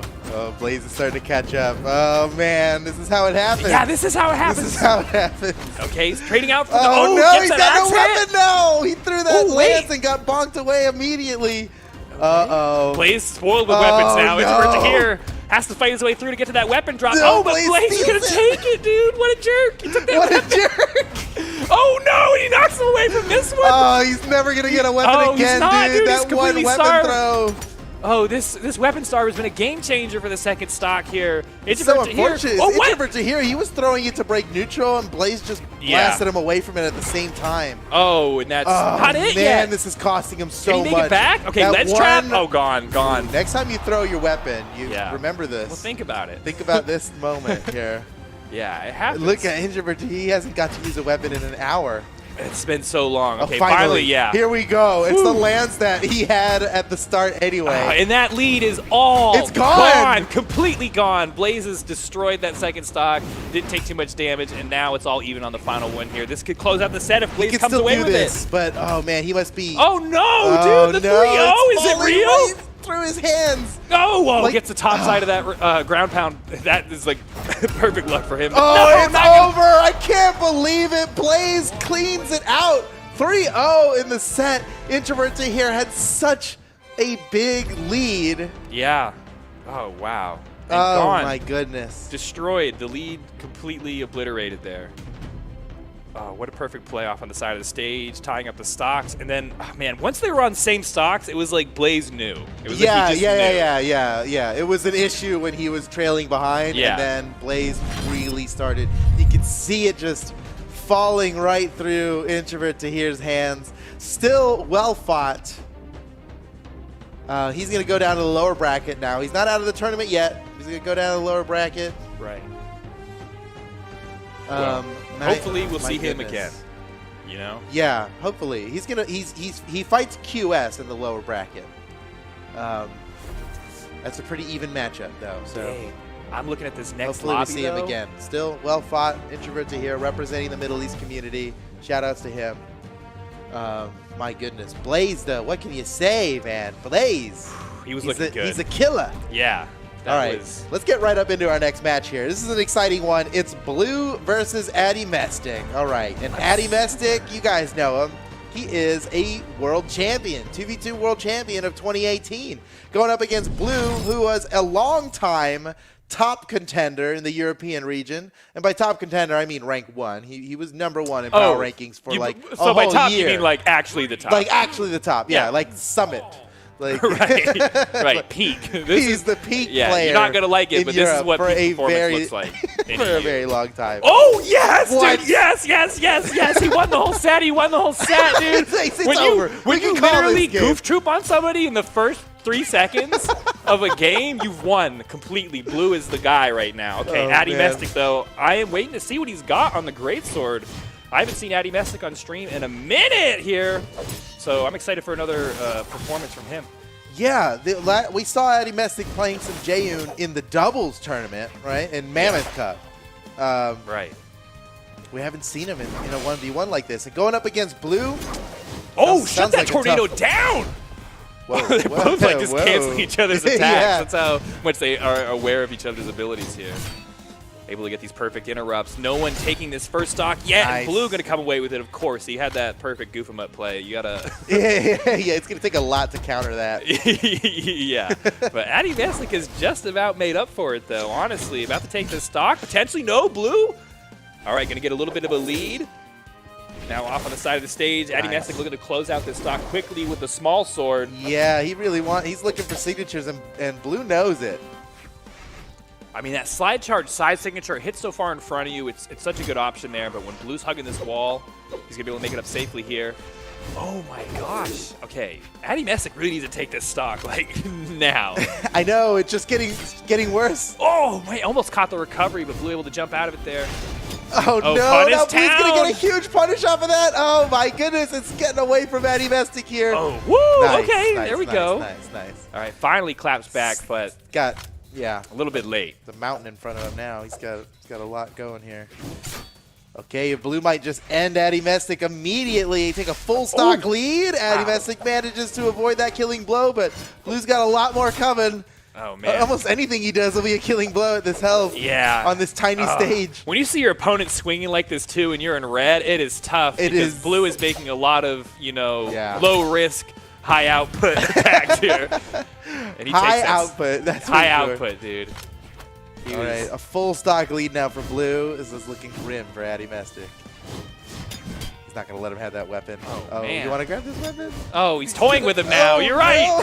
no. Okay, now it's a big sword duel. Addy Messick's going to show his stuff here. Oh my gosh, just going back and forth, but Blue again coming away with a little bit of a lead. Okay, Addy Messick on his final stock. Can he turn this around? Oh, wow. Oh, he needed that.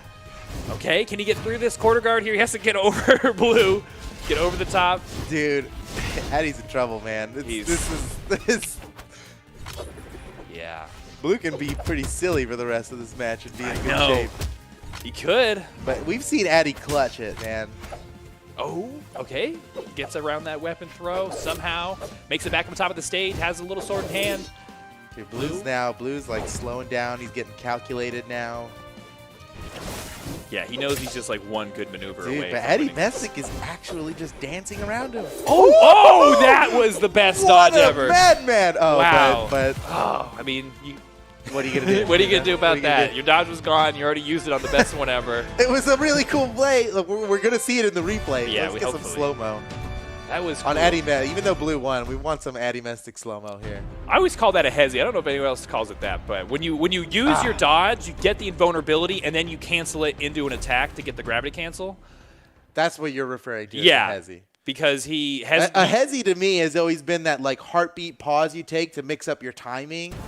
Well, that's But I call it a heartbeat pause. that takes so Well, long. look, we get to pick what the terminology is, right? So hezi, boom. Now Hey, you know. I don't. You know Now you what? know. If everyone else uses it, then it's a thing. If no one else uses it, that's okay. You know, that's how language works. All right, but here we are getting into game 2. Addy Messick needs to make a change here. They've already changed the map. Maybe that's good enough. Oh man, they're really slowing it down here now. Oh, Addy Messick. Okay. It's interesting because before the era of Acno, like Blue was the guy, and then before Right. the era of Blue, Addy Messick was the guy. So these are like. Well, you know what happened is, yeah, Blue was the guy, but then Simple, That's his true. ex-teammate, Right. overtook him. He joined his ranks, he learned his secrets, and then they disconnected and he overtook him. Oh my gosh! Addy Oh, Messick! Addy Messick! Oh, let's go. This is huge. He's got a huge lead now. Oh, but Blue's going to finish him off there. Yeah, he's going to need to push this lead to be the first to take this second stock, but already looking He better is for in Addy good Messick shape. here. He could potentially end Blue's stock quick here, take a full stock lead. Yeah, if he gets another one of those big strings like he had on that first stock. The stats are definitely in Blue's favor here, right? Like Blue's tournament history in 2020 compared to Addy Messick is night and day. Blue has done a lot this season. Oh, the back Oh, end of the my gravity goodness. canceled down late. He's done. He's taken a full stock lead here, basically. That's so disrespectful to hit him, like to turn away from them and hit them with the back end Again? Like that. Again, he does it. The disrespect, Oh, the the dodge. dodge! I don't think I Addy's actually used the dodges dodge are- button. I'm realizing now. There's a lot of time I just let myself get hit. Addy Messick. Oh, he makes it Addy work for him Messick for is sure. doing some like Matrix dodging here, man. Well, he's like dodging, and then he's deciding whether or not he wants to make it a wake-up gravity cancel, Right. which is like next And level. the dodge is only like 14 frames, but Addy Messick is in like slow motion. Like, Yeah, do yeah. I dodge now? My goodness, what a clean game from Addy Dang. Messick there. Oh, look at that. Absolutely wrecking Blue, but Under 300 it's damage only for one, Blue. it's 1 yeah. to 1. So Wow, okay. I'm excited now. That was awesome to see. Addy Messick tearing it up there in game 2. yeah, honestly, I mean, I'm excited to see Addy Messick do well. But when we went into this, I was thinking Okay, Blue's definitely gonna win, but now you don't know. Yeah. No one knows. Yeah, who knows now? I'm excited to find out with everybody here. All right, Okay. here comes some map bans. Blue gets to ban out all but 3 stages. And he's leaving Addy Messick with small stages, but Mammoth Fortress was still there, so you know we're going to Mammoth Fortress. Yeah. And Blue back on Bodvar, switching off the Jayon. He's like, okay, had my fun. I'm done. I'm done with that. Yeah, this is his tried and true character. This is what it's all about. He's won many a tournament with Black Bodvar, you know? Oh, look at this. The Rip Hammer, too. That is going to be, you know, that's literally sending a very explicit message, and I like it. It is. It's like, yeah, you're going to rest in peace after this one.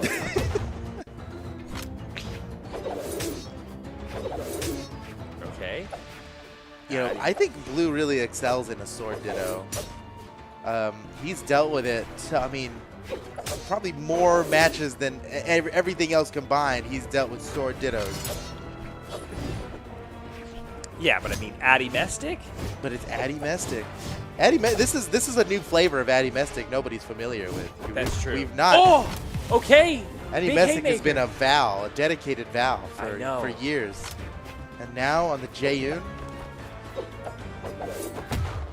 Well, we'll see. He still has a small sword, so obviously he's got plenty of timing on this weapon. He's going to take this first stock off of Blue. Can he get it here? Okay. Has a chance, has a piece of it.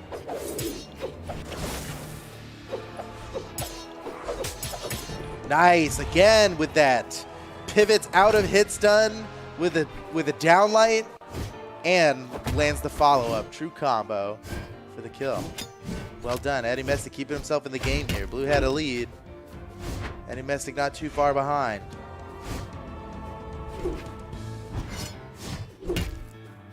Uh-oh. Oh, yeah, this is so close on the Getting second crazy off stock. the Uh-oh, side Blue. here. Oh, no, positions it's gonna be it for perfectly. Addy. Oh, man, lucky. Yeah, he almost dropped Lucky the to be tombstone on alive, him. man. Blue, he threw the weapon and he missed, and he decided to disengage when that weapon throw missed. Oh, surprise ground pound. I wasn't surprised. I knew he was going to do that. Oh, wow. Yeah. I'm Surprised pretty me. good. I'm pretty good. So I'm like, he's probably ground pound right here. I mean, dash jump ground pound, like when dash jump came out, we were Yeah, like, oh, that's you can true. surprise people with ground pounds now, and it's still working. The end of 2020. Yeah, sword's a great weapon to do it. It has that good speed on the Yeah, ground. yeah, nice and quick. Uh-oh, Addy. He needs this. Oh, man, not going to work on Blue, though. He's the Wait, master no, of the ground surprise pound competition. ground Let's go. Who's got the best ground pound? I'm game. Let's see it, dude. It's like a pound. dive Looks like off. Blue so far. Oh. He's the ground pound champ. Oh, yeah, now he's got the hammer. I don't know if I'd test that off on the side of the stage. Addy Mestic fights his way back to the middle. Oh, nice. Gravity cancel. Downlight and recovery. Enough. Not quite enough yet, no. But, oh, Addy Mestic. I just realized he's on his last stock. I didn't Yeah. even know. Oh, that my would have gosh. been it. Oh, he dodged his He way gets- out of that trouble, but he's still in some danger here. He's got to get to the weapon spawn. Blue's Yeah, gonna he beat just him got out to it. disarmed. Blue's going to take advantage. Nice play. Blue takes the win. Now he's up in the set 2-1. Just needs to win one more game to come away with the victory here. Yeah. These guys are banning stages quick. We got replays, but these guys are going quick. Okay, yeah, look at this. Look at this This is Blue the ground highlight pound. reel. Oh, see, Surprise. this kind of- boom. No surprise there, dude. Walk off ground pound. Let's go. And this one was, yep, well done. All right, getting into this next game here. 3, 2, Okay, game 4. This could decide the set. If Blue takes the win, we shall see. Addy Mestic. Oh, going to lose out the first weapon drop. Blue armed up with that sword. Oh, close out. Oh, see, I was like, go Damn, for it. he's already bringing out the surprise Dude, he's ground pound. ready. Yeah, he's ready. He's going to close out these stocks quickly if he has the chance. That's not going to surprise Addy later if he uses it now. Can't show his whole hand. I like to play with my cards facing out. If your cards are good enough, you can do that. You know what I mean? So Blue might Man. as well. if you just have 5 aces. Yeah, Blue's the guy out there playing poker, and his cards are the wrong way. It doesn't matter. He still wins. Yeah. And he's always like raising the bet. It's like you literally have nothing, dude. You don't even have a bear. He's got a bear now. Both players deep in red here. Yeah. hotly contested this first could be stock. Addy looking Ooh. for the finisher. He's got no weapon now. Oh, I did not have his recovery. I was wondering if he was Oh going to go for no, he gets knocked away from the weapon. Now Blue steals it. Addy completely weaponless here. Blue guarding the other weapon. the... Oh, man. Okay. Dude, Addy Woo. does not need a weapon. In Yeah. fact, it was all a bait. Blue is so damaged when he hit that, though. That was like... Yeah. Well, I mean, Addy knew. Oh my Whoa! gosh! Oh, and it keeps look going. He's at not this done already. yet. Blue's Hey, get to that. already in Oh my. orange. Okay. 0 to Woo! orange, dude. That was such big damage so quickly. Addy Mestic. Yeah, explosive from Addy Mestic, taking out almost the whole stock from Blue. No way. Okay. All right, Blue's just gonna need a what? Nice dodge. Doesn't get the weapon throw. Okay. That's what Blue wanted. It's like nice dodge, but Blue was like all according Yeah. to plan. You're right. Yeah, just bait the dodge. Get rid of his dodge. Came up a little high, and Blue was totally ready for it, man. It's like all according to plan for him. He's in red now, though. Addy Mestic could equalize quickly. That weapon throw might have actually done it. Blue narrowly survives. Big sword now. Ooh, what? Okay, not quite enough yet. Again, Blue is so heavily damaged on these stocks.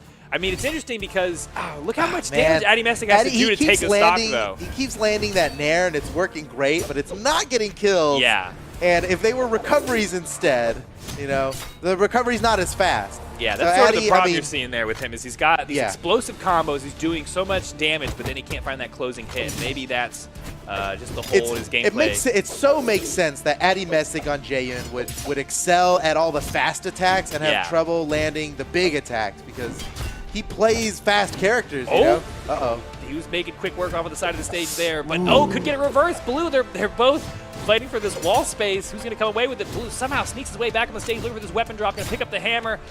This weapon does big damage, and that's what he needs to close out this stock from Addy Mestic. That's not going to quite be it yet. Oh, he was going for the reversal.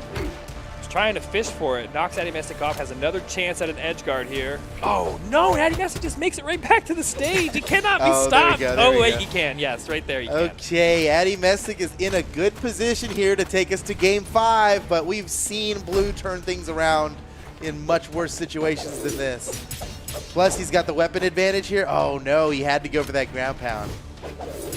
He had to. He had to. dude. He's It's addicted Blue. to it. He's all about ground pounds. Yeah. Oh, okay, man, almost caught that down signature. That would have been pretty good. This is getting dangerous now. Blue's bringing Addy into reasonable kill territory. They're really one engagement away from this ending, right? Yeah. On either side, because Blue could make Yeah. something crazy happen, especially off on the side of the stage Uh-oh. where he's been hanging out. Oh! Addy Mestic, man. he wants his stock so bad he's willing to go out there and fight him in the open At air. this point, it doesn't matter. They're both in kill range. Yeah, The it's lead true. Addy Mestic had is not no. important anymore. It's just going to come down to the next engagement. The next big hit. Oh. Oh, The weapon first throw. down light wins. Oh! What? And Blue gets it! 3-1! That's crazy. Finishing the set there. Wow. Okay, nail biter right to the end. Sad to see Addy Mestic go down, but Blue That comes is, away. it's surprising that the unarmed recovery killed so low. On a different stage, maybe, that wouldn't have killed. But you look at this. I mean, Blue, look how low to the ground he is when he lands it. It's the gravity cancel. Wait. Right, here we go, right? Yeah. Oh, man. So close to surviving that. Yeah, I felt like he just That barely was died. that was the edge of the kill line there that Addy Mestic got to. Well, Blue wins. He overcomes Addy Mestic's Jaehyun with the classic Bodvar pick. Yep. First character ever. First And character, he's best character. Still on top, yeah. Sometimes you get it right on the first try, you know? Yep, I mean, obviously. He still played in every single tournament. It's true, it's true. What a workhorse It's fun of a to see, character. yeah, I'm glad. But no one's mad at it, you know? It's Yeah. It's Bodvar. He's, you know, he's the icon that you click on to play Brawlhalla. Yeah. Oh, man, I'm so All right, excited. we're getting into our next game here very quickly. Congratulations to Blue moving on to the winner's side. Coming up next, Kixa versus Machete. Oh, and Machete on the Amethyst, as always, we see that. I'm liking that. And, of course, you got to be excited to see Kixa on a Surrey. I am. I You certainly know, am. Some guitars. Yeah, let's go. Kixa all the way. He might make it to grand finals, dude. You think? Maybe. I guess everyone in this tournament's got a maybe on that, but we'll see who makes that claim when it's all said and done. But here we are getting into game one. Machete versus Kixa. Kixa coming away with the first weapon. Machete not afraid to fight unarmed. Man, I love This it. is going to be exciting. I don't know that we've seen this matchup before in a major. Machete playing Amethyst. There's a lot could happen here. I mean, Machete's playing the highest strength character in the game, which will lend itself to early KOs. Oh my gosh, we're about to see one here. Kixa and can't. this could be it. Wow, dude, the down Machete, air. less than 30 seconds for that killing blow. Dude, Unbelievable. booped off the side just like that, going down to a second stock. I can't believe it. That was 30 seconds he got that first stock in. You're trying to explain how powerful Amethyst is, and he's like, you know what? I'll show it, Yeah. This is more of a visual demonstration than but the dunks! The dunks! Oh, that was, yes! oh my gosh, and that was the perfect time to catch that.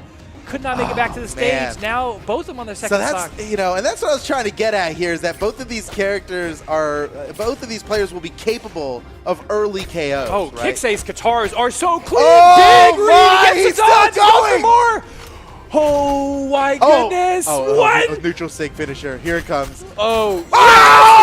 Okay, Kixa! Yeah, well, dude. Oh my gosh! Oh, he is my hero, Kixa, man. That's so what good. a call out from Foda, a Surrey master. Honestly, you can feel it. You he's know, like, you played up a Surrey, he's you feel pressuring it. him off the side with guitars. He's gonna go for that neutral sig on the jump read and just shut it down. And there it was. Wow, Kixa with a lot of runway to work with here, and he has been sprinting through these first two stocks of Machete. Now Machete has to hold on somehow. Yeah, this is. I mean, he had Machete took the Machete's let's firing not back forget that just Machete, as hard. He's about to end this stock. Oh, he is no too. Way. What? Yeah. No way! Oh my gosh! I almost This- knocked over everything. I almost knocked over everything. This is a world championship match right here, dude. Is this not grand finals? What's going on, dude? These guys are out for This blood is what here. you came to Kixa, see. dude. These guitars from Kixa, I am such a fan. It's big, yeah. He's making it look really good. I here. thought he was gonna be one of those Surrey players who like throws away the guitars and favors his sword. Yeah. Boring. Lame. Let's see some guitars out here. And we're seeing him today. Machete's been seeing him especially in trouble. Off on the side of the stage, throws his cannon away. All right, makes his way to the new one. Uh-oh. Kixa without guitars now. Oh my He's gosh. got a sword coming down next. Does Machete have some crazy 0-to-death read he can pull off right now? He totally could, yeah. Kixa's not out of the woods. Never mind. Oh, yeah, he's he's good. way he's out of the woods, dude. Way out of the woods He's now. in the field, running like a cat lady Wow, should. Kixa, man, that was so cool. Wow. Look at the, hold on, this next highlight. This is it right here. Yeah. Oh yeah, you can't go too slow. Then on the this. dodge read, blam. And Now he has keeps no going, dodge. and he keeps going. It's so and good. And honestly, he just barely, like, had he gone for maybe the gravity cancel downlight or recovery as opposed to the And then side look at light? this. Oh, that's Oh. so beautiful. That was great. Beautiful. Next highlight. This highlight doesn't even matter compared to the last one.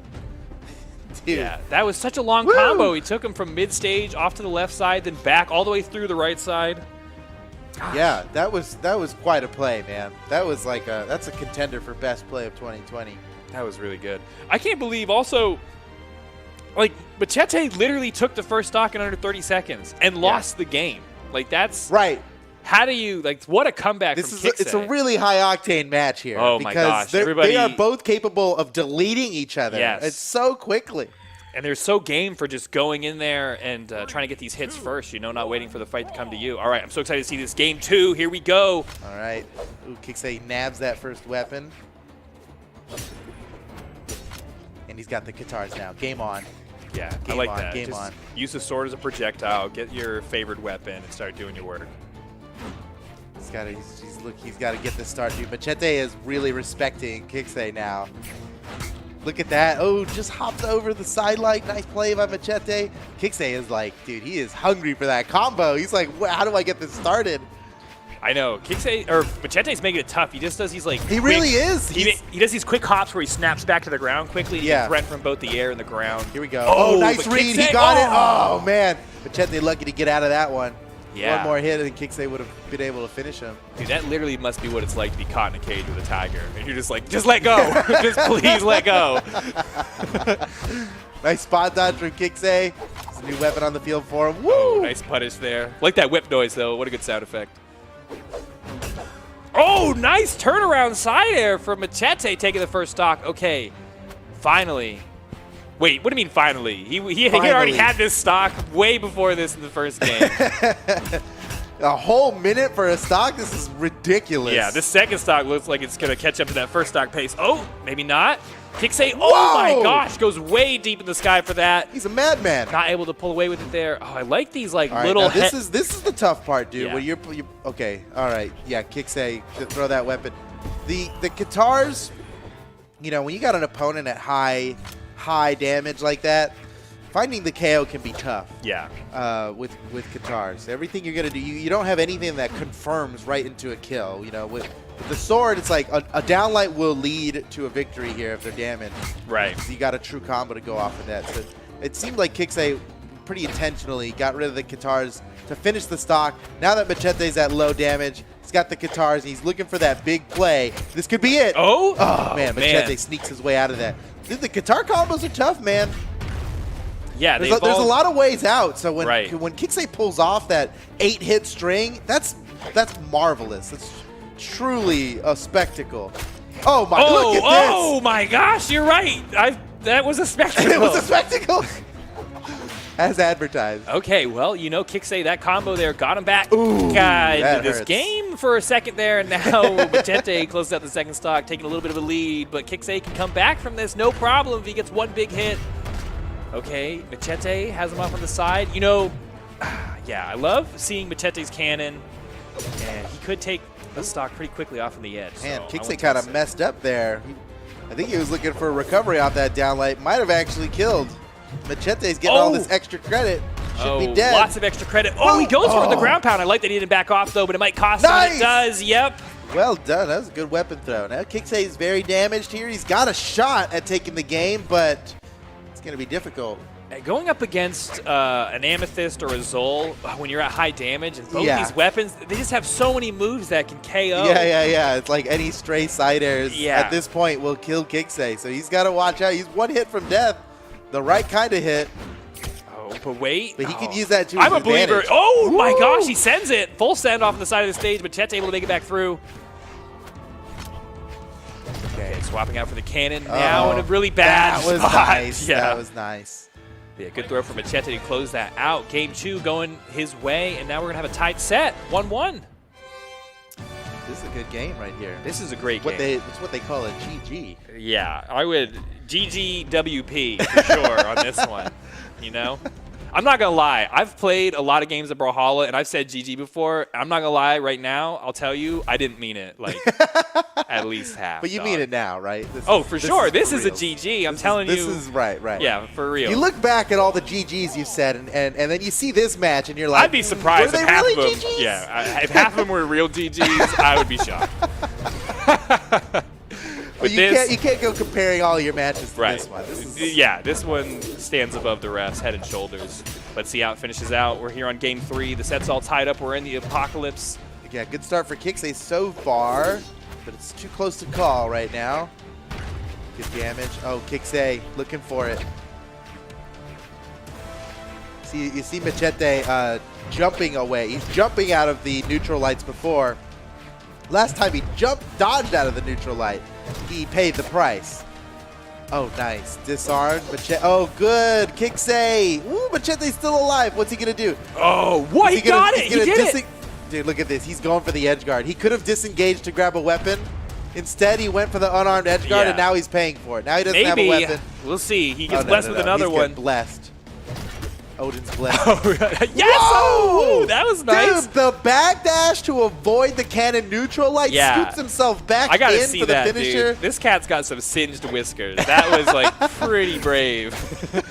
Just backstab. Woo! Oh my gosh! Let's go. Get back out there. Get off the stage, dude.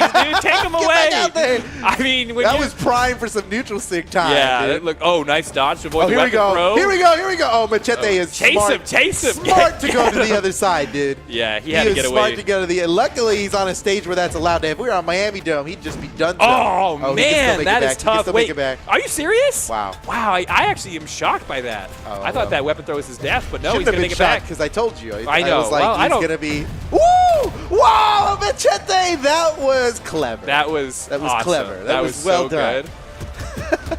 Just to reverse that slide charge. And he fully charged it too on his way down. Yeah, and I think he got, there's a lot of hitbox to close off that wall. Not only is he creating more hitboxes as he charges it, but it is getting stronger as he charges it too. More hitboxes that hit harder as you charge it. All right, well, he's going to need some more sneaky plays if he wants to come back here. He's still trailing in damage. damage. End him quickly here. He's got the guitars. Traditionally has trouble finding the killing blow with guitars, but look at that. He slaps him away, gives him time to throw the guitars. Now he's got the sword. Yeah, Might be looking for a downlight to finish him. Yeah. Okay, that'll do. All right, Kixa looking good. And he switches to the guitars while Machete's at low health. Yeah, you're totally right. He is. Yeah, and he's just using that to, but look get at rid of he's weapon drop. buffering an extra set of guitars now. He's all guitars now. Got to respect it.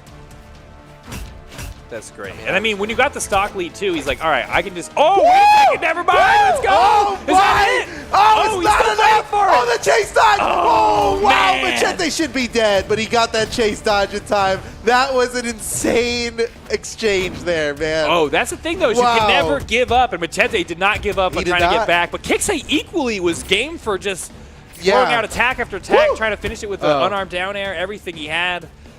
But yet Machete lives. Okay, so can he make this comeback? He's got Kixa in the red off on the side of the stage. Could be volatile. He's just gonna. All right, he's gonna just control that zone there.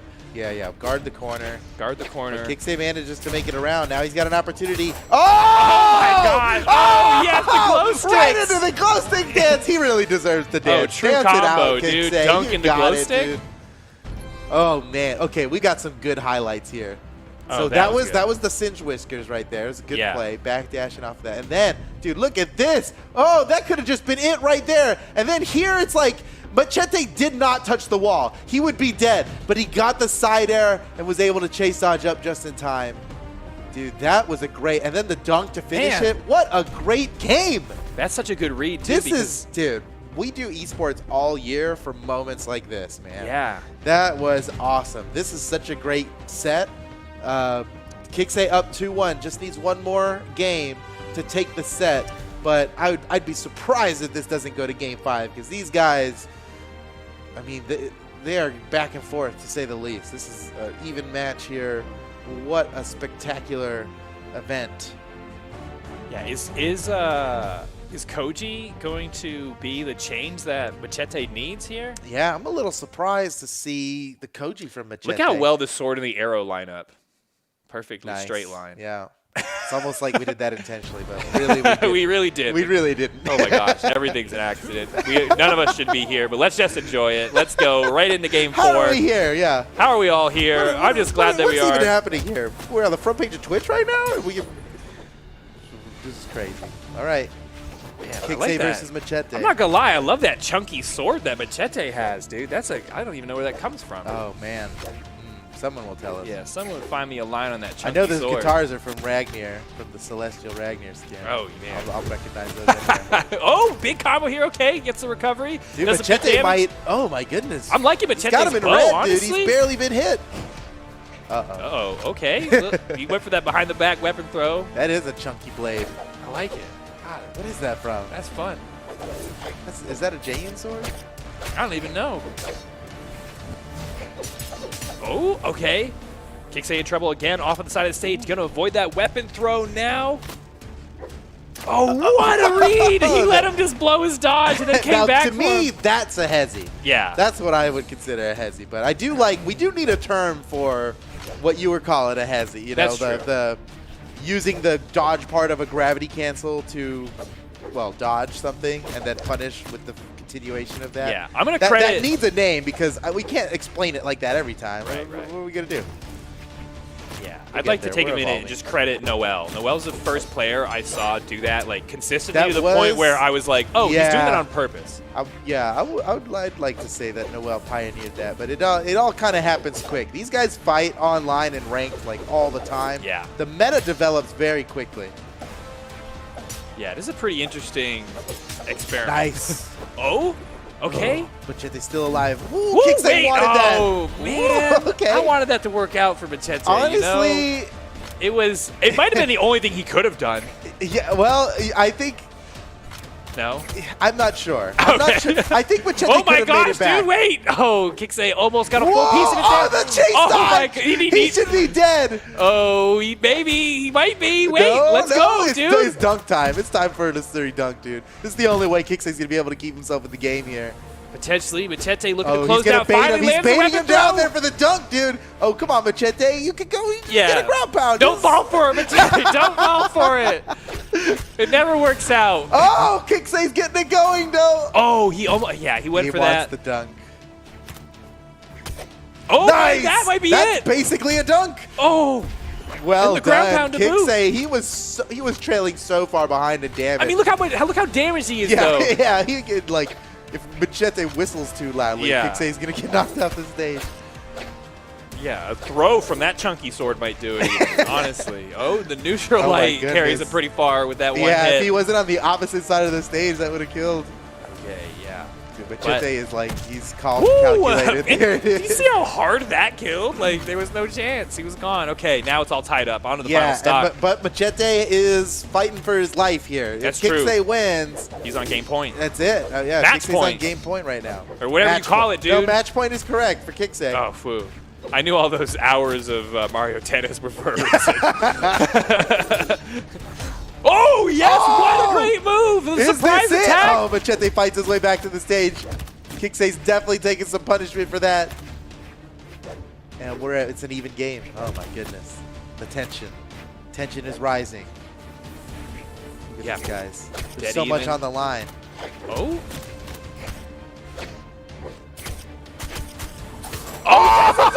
No way! Oh my, how does it keep working? It's not a true combo. Yeah. Neutral light into neutral sync is like, it's a dream. That's only ever happened in my fantasies. Well, That's- dreams come true Dreams today, come true. dude. This is BCX 2020. We're making all kinds of dreams come true, and Kixa is going to continue his bracket run here. Oh my gosh, taking this win over Machete. That's a bit of an upset, dude. He did that the stats 3 show times. Machete winning. All the projections in the world show Machete winning. Well, this. toss those out. They're garbage, dude. They're garbage. Recycle them, actually. Okay? You're right. You're right. Bring those predictions Think about to the your environment, local recycling bin. There are recycling centers, you know. Yeah. Dude, good game. Honestly, GG, right? Like, Yeah. That's the most honest GG we could ever give. We've Like, had a lot of GGs Up today. and down, that was a super GG. I didn't see any GGs in the lobby. Yeah, not but to diminish any other GGs that have Right. happened. Yeah. But wow, that was awesome. Plus, you guys know I'm a huge guitar freak, and to see Kixa just crush it so well with He the made them guitars look like that, so that good. was Like, I want to amazing, go out and dude. play some guitars now. That's like the greatest part about BCX is like, I come here, I watch, and I'm like, I'm this good. I could have fun playing the game too. I go on to ranked, and then you know what? Yeah, I'm not quite. It's hard to ball like Jordan. you know? Yeah, it really is. So, Kixa, congratulations to him. He moves on to the next match where he's going to have to fight against Acno. Oops. So, we'll see how that. Oops. Dude, I almost take a loser's bracket run. You know, to swerve That's going to be Acno. a fun game to watch. Hopefully, we get to cast it. I'm not sure. We'll see. Yeah. Next game coming up here is this is a special one. Pavelski versus the Ninja 729. Oh no, team kill! No! These guys team together. They both have very similar play styles of like they're both Absolute unique. nutters. Just Yeah, like, absolute- why would you do that, and I why don't- does it look like it was 100% going to work? I can't think of a better way to describe it myself, Steven. Yeah. So, yeah, let's get into this match of absolute nutters, Pavelski and the Ninja 729 in top 24 of the Brawlhalla World Championship. Dude, the you wanna- BCX final for Europe.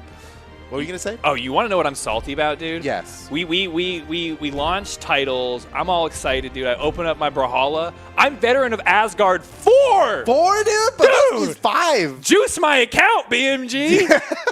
I guess I joined too late. I'm just seeing as veteran of Asgard 5. That's Pavelski. That's major. Pavelski, longtime homie. More of a longtime homie than I am, so big cred there. That is big cred. He's been around. You All got right. to be around in 2015 to have that. Yeah. I just barely missed it by a couple months. So sad, dude.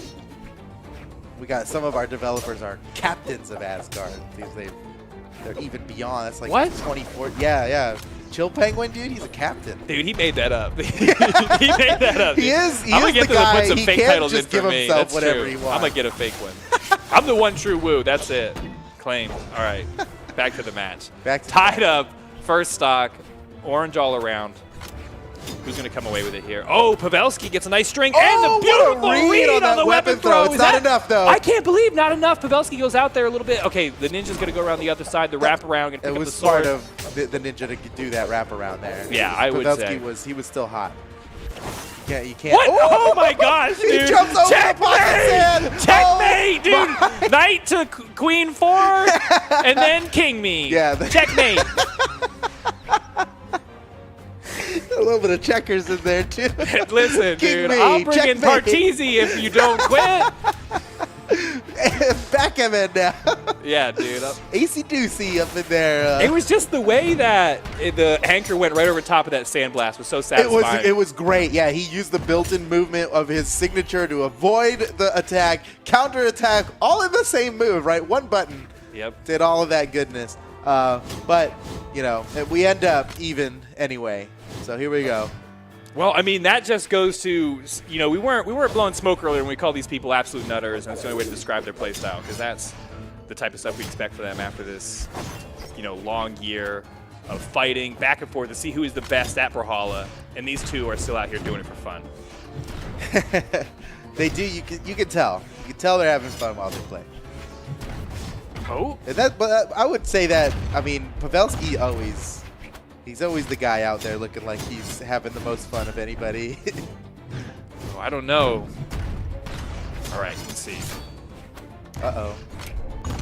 What? Surprise ground pound? Oh, Oh, my he's gosh. got no dodge. He's got no dodge. I don't- Dude, Pavelski was kind to not go down there. I'd say that was a pretty... The Ninja he used that projectile, the gravity cancel projectile way out there, and that's 3 seconds with no dodge. And Pavelski was like, I'll let you have that one, bro. Like, it was a pretty silly projectile you did. Yeah, important to note that the dodge cooldown is longer in the air than when you're on the ground. So Yeah. the riskiest time. And when you gravity cancel, it doesn't matter that you touch the ground afterward either. Gravity cancel is hard 3 seconds of no dodge, no matter what. Well, it didn't cost the Ninja there. He took the second stock, and he's got a lead now in game 1. Can he come away with the win? Oh, nice, dude. I love the way he used that gravity cancel side light to burn that corner, takes Pavelski all the way across the other side of the stage. He slips through, picks up the greatsword. Now he's got an opportunity. He can close out this stock. Oh, and that was it. The dash off, pivot down air. Dude, Ninja. Oh, yeah. See, wow. Pavelski's sneaky there. Dude, look What at Ninja. He's not slowing down even a little bit. Oh, maybe he should have. Oh, yeah. Hit the brakes, dog. All right, now we're tied up on the last stock. Oh. Oh, no, no! Dude, this is what? Pavelski. This is so like both of them. What are we watching, dude? My goodness. That's literally like... They were both inches from death there. They almost both just fell. It just turns into like the end of a tournament season of Dragon Ball Z, where they're just like both flying through the air. Whoever hits the ground first dies and is out. All right, final stock. Pavelski trailing a little bit in damage. The Ninja hanging onto this wall here. I don't know if it's his saving grace, maybe. Oh, my goodness. Okay, but the Ninja's got a good opportunity. That would have been the kill right there. Pavelski's like a frame. Their dodge Got no ability weapon, is so though. insane to me. Oh, there we go. Oh, that'll do it. That's not no, it. No, wrong. Totally not it. That won't do hardly anything. The Ninja's fine, dude. Perfectly fine. Oh, man, tricky. I saw him do that earlier. Yeah, we saw him do that earlier. That is a good maneuver. That's the Pavelski special there. He's innovating out here. Yeah. Man, the next big hit wins. I mean. Oh, my gosh. Oh, when he gets... Oh! Yeah. And the important part of that statement was hit, right? Because Pavelski threw out the biggest hit he could have. But he missed and got punished by the Ninja there, taking game 1. But this is oh, that's the play right there, right baby. there, yeah. That's what I like to see. I don't know why that's so good. It's like, because I think of platform fighters sometimes as like, especially their signature abilities are like, you become like a boss in a platform game, you know, where you're like just creating an obstacle the other person has to maneuver around. And when you can do that with your attack, that's really where everything starts to synergize. All right, let's see how game 2 shapes up. We're back on Mammoth Fortress. The Ninja quick with that cannon. Getting some good damage and nice reversal. Takes Pavelski off the side of the stage. Oh, he lands it. Oh my gosh. 19-second KO. Unbelievable from the Ninja 729. What a beautiful edge guard there. All cannon, all day. Okay, I'm excited to see this now. Yeah, swap it out for whatever. Take the old cannon. That's fine. It's okay. You've got an entire. Yeah, you see it happen a lot. I mean, his old cannon is hardly damaged, though, right? That's true. That's true. They're both pretty pristine. He barely fought with it, so. Yeah, you can definitely sell that on Pawn Stars for a good price. Yeah, one. Gently used. No scratches. Yeah, some suction cup marks. From the giant squid. From the giant squid. They'll understand. Any buyer. Yeah, right. Honestly, that adds to the value. Yeah. Oh my gosh. Okay, take it out. Now onto a second stock. Both of them. I mean, again, another pretty even game between the two of them. Classic. I mean, yeah, they do team together, so they know all each other's moves. Then again, this JM pick for Pavelski is pretty new. So Pavelski may have a little bit of an advantage. Oh, I say that. My gosh, have a little bit of what? Advantage? He has a concussion. All right, the Ninja now ahead by a full stock. That's that, honestly, I love that back step to then keep pressuring them off the corner. Because once you run out of runway with Greatsword, your damage output, you have to go for something as a finisher. Nice. Wow. The Ninja covering. Woo! Oh, wow. Pavelski turned that around quick. Yeah, that whole thing was pretty dominated by Pavelski's Greatsword there. Let's see if he can take this momentum through to win this game and tie up the set. I mean, it would be only fitting for these two to collide in a game 5, I think. Oh my gosh, wow. But they collide off at the side of the stage there. The cannonball coming through the Ninja. I mean, he does that. You can expect every time he's off stage to go for that once, right? Like right here, boom, yeah. You gotta do it. Like he does, and then the up throw, boom, throws cannon away. Well, you know, he seems to never pay for it. Yeah, it's costing him his dodge for 3 seconds, but Pavelski doesn't just charge him. Yeah. Ooh. It must be that the Ninja has used it as a bait before. That wasn't enough, man. I would have thought, and that's not enough, and that's not enough. Wait, and he's gonna do this. No! Yes, the anchor. I knew it. I saw it coming, dude. Oh no way! How is he alive? Okay, who's gonna get the final hit here? It all comes down to this. Yeah, last stock red. They are so even. Oh, this could be it. This could be it right here. Is Pavelski be able to even make it to the ground? Yeah, I don't know. Yes. Oh, yeah, they both do. They're fine. They're so fine. Oh, no. No. Oh! What? Dude, that went back and forth. Dude, too what many in times. the world? Okay. Oh, that ending. We got to see that ending again if we That get a ending chance. was a little bonkers, dude. Pavelski, I'm not sure that Pavelski needed to go for the 3-piece there. I think he could have just recovered after the down leg. Let's see. Yeah. Right here.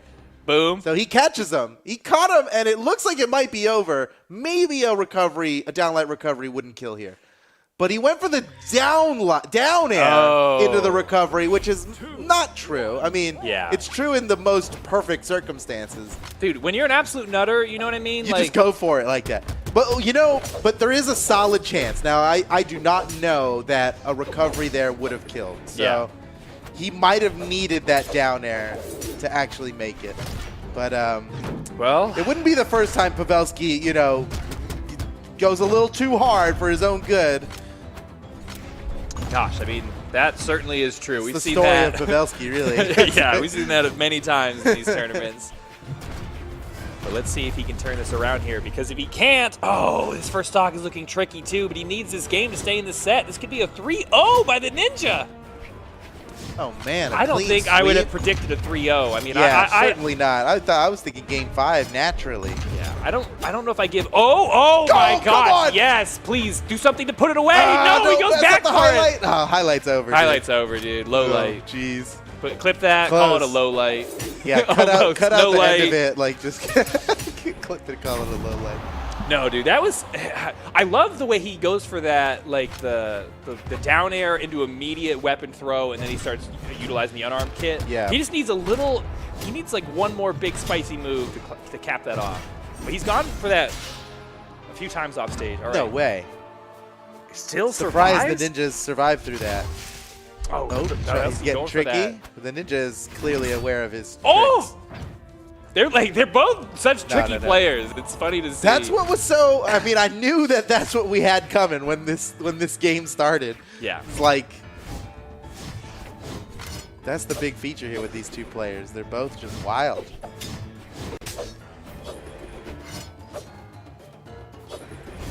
Nice spot dodge. Pavelski gets a very small punish off of it. Oh! He's still going. Oh my gosh! No way! No way! The No ninja, way! Dude, the ninja did not get to fight. Oh my god! Holy cow! That was scary to watch. I didn't like that. I didn't like that. So much, dude. He like That's this. disgusting. That was disgusting. He got. Well, Ivy Reed. you know, Pavelski needs a win. So, That's true. dude, there he goes again. It's crazy how much he's allowed to do that. It's like, yep, I'm gonna go off stage now and projectile. And Yeah, Pavelski's like, yep, I know. This is the time where you do that. Maybe it's a complete And then nothing fool's. happened. Oh my gosh! He can't get around this corner. Finally picks up that sword, blasts his way through. Can he even land though? Okay, yes. Fights back to the ground. Pavelski with a good lead. The ninja hasn't taken too much damage on this final stock. Can still hold on to it. Yeah, he could definitely equalize this and come away with a clean 3-0 sweep.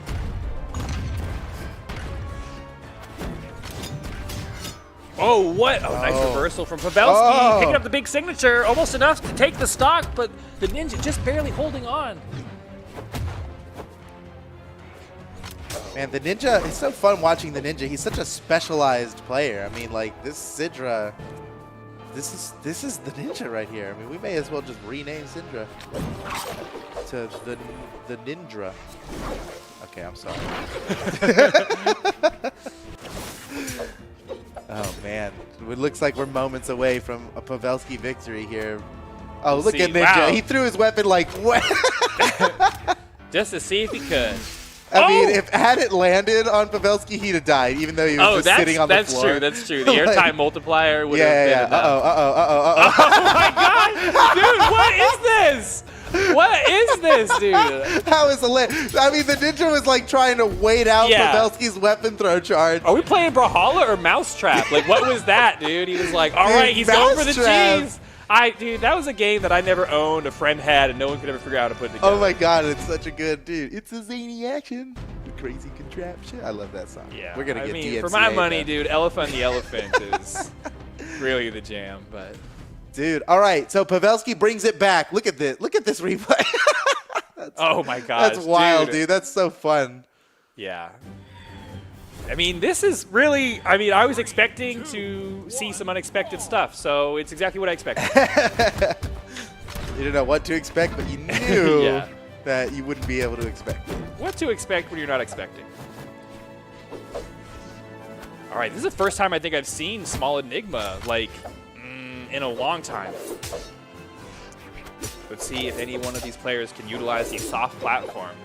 I'm feeling like, I don't know, maybe the ninja, the way he Yeah, uses everything so weirdly. Yeah, I'm not sure that this like gives either of these legends a distinct advantage. All I can imagine is that Pavelski's greatsword neutral Well, look at the signature ninja's will- movement, though. will He's pretty land. tricky and slick off these platforms. Yeah, he is very good at the ledge dash cancel. Ledge cancel dash? Ledge cancel dash. That's what we're going to call it. It is a way that you could potentially fight your stat and be faster than your opponent just by literally having better inputs. Like, just moving. Like, the way he's actually covering a lot of His distance. movement is pretty crisp, dude. We're a minute in and nobody's died? What are these guys even doing? Yeah, I'm not actually sure. It's unusual that these guys haven't killed each other yet. We saw a 14-second KO in the last game. Oh, he gets that weapon throw.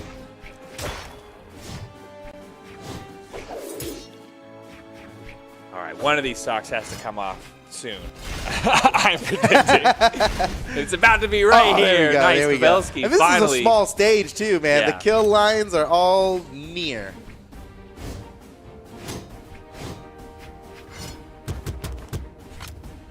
him away, grabs the cannon. Oh, Pavelski does not care about anybody leaping in on him with a cannon. Oh, now the Ninja doesn't even have a cannon.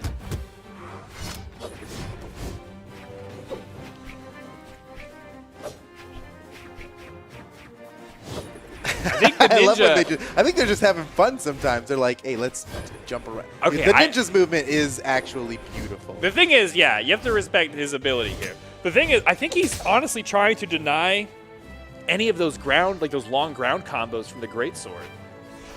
That might be his actual strategy here, is to utilize the soft platforms. Oh, to have that makes more sense. speed. Yeah, he's got no runway if Yeah, he's no only runway fighting up on the here. soft platforms. That's good. Yeah. That is a good observation. No runway. Not that it's helping him, he's still down a stock. Oh no, and he finds a It's bit of like he runway comes there. down eventually, as soon as he and then- touches.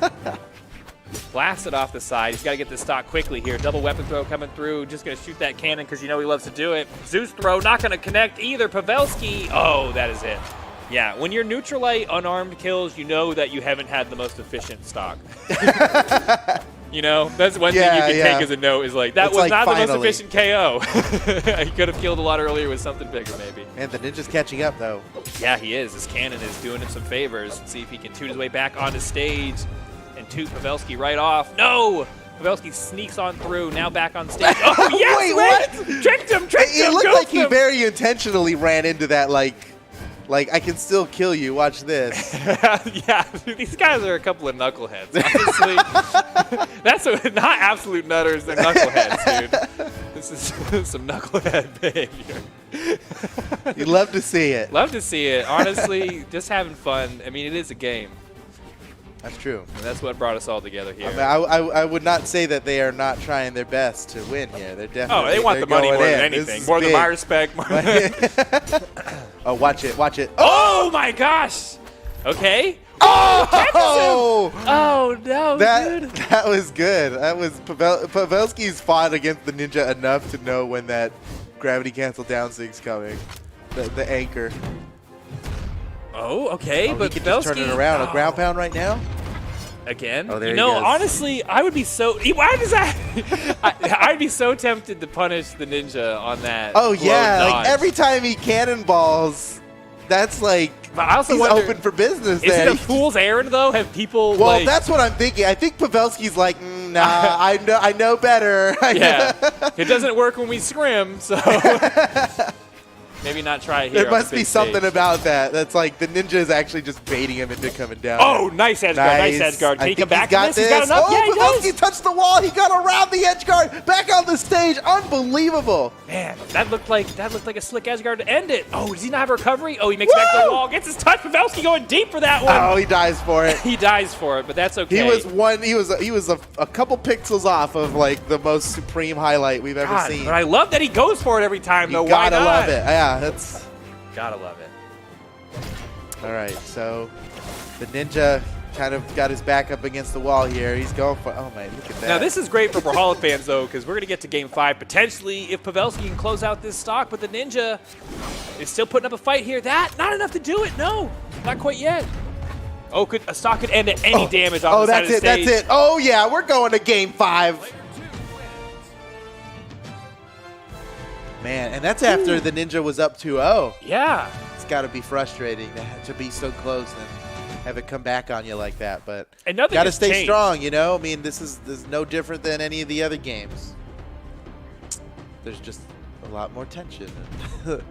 Yeah, there's just a lot more at stake. There's just like so many people watching. There are a lot of people watching. Yeah. That's and that is awesome. Thank you to everybody for being here. So, Game 5. Here we go. The Ninja versus Pavelski. This is a team kill. These guys are teammates. They know all each other's moves. I know, but here in the top 24, they're still on the top side of the bracket, so it won't be the end of anyone's run quite yet. But, I mean, you want to be on the top side of the bracket all the way to the end. So It's a lot better that way, you know, stay on the winner's bracket. You fight less matches in total. You still got that nice little extra life. Plus, you make it to grands on the winner's side, and the dude's got to beat you twice just to win. Yeah. Oh my goodness, Ninja is Oh, he almost catches him with the Zeus throw. Zeus throw. We talk about that Zeus throw a lot, and only because it's totally real that the Ninja 17. I mean, it's only the Ninja 729 that pulls those off. You see other people do it, but it's like It never works. It's like when you see somebody dunk and it just barely goes over the rim. yeah. And you're like, dude, I want you to jam your elbow in there. That's the way the Ninja does it. Yeah, the Ninja's dunking from the free throw line, you know. Yeah, it just looks different. Okay, and he takes that first stock. That's Just a a pretty minute clean in. stock, man. He's got a lot of leftover health to deal with this. Honestly, maybe he was just wasting his time on those soft platforms last game. Doing it much quicker this time. All right, let's see if he can get some extra credit on this stock here. He's having this lead now. Taking Oh, the first he hits stock it! well met. He hit Was it. that the first time it's landed? Dude, in like 20 shots, he hit that one. Worth. Oh, No! Wow! Pavelski really had the read on what the Ninja was going to do there. He timed that perfectly. That recovery takes a little bit to come out, but he was like so confident that the Ninja is going to side air right now and gets the kill for it. Equalizes in damage and stocks. It's anybody's game.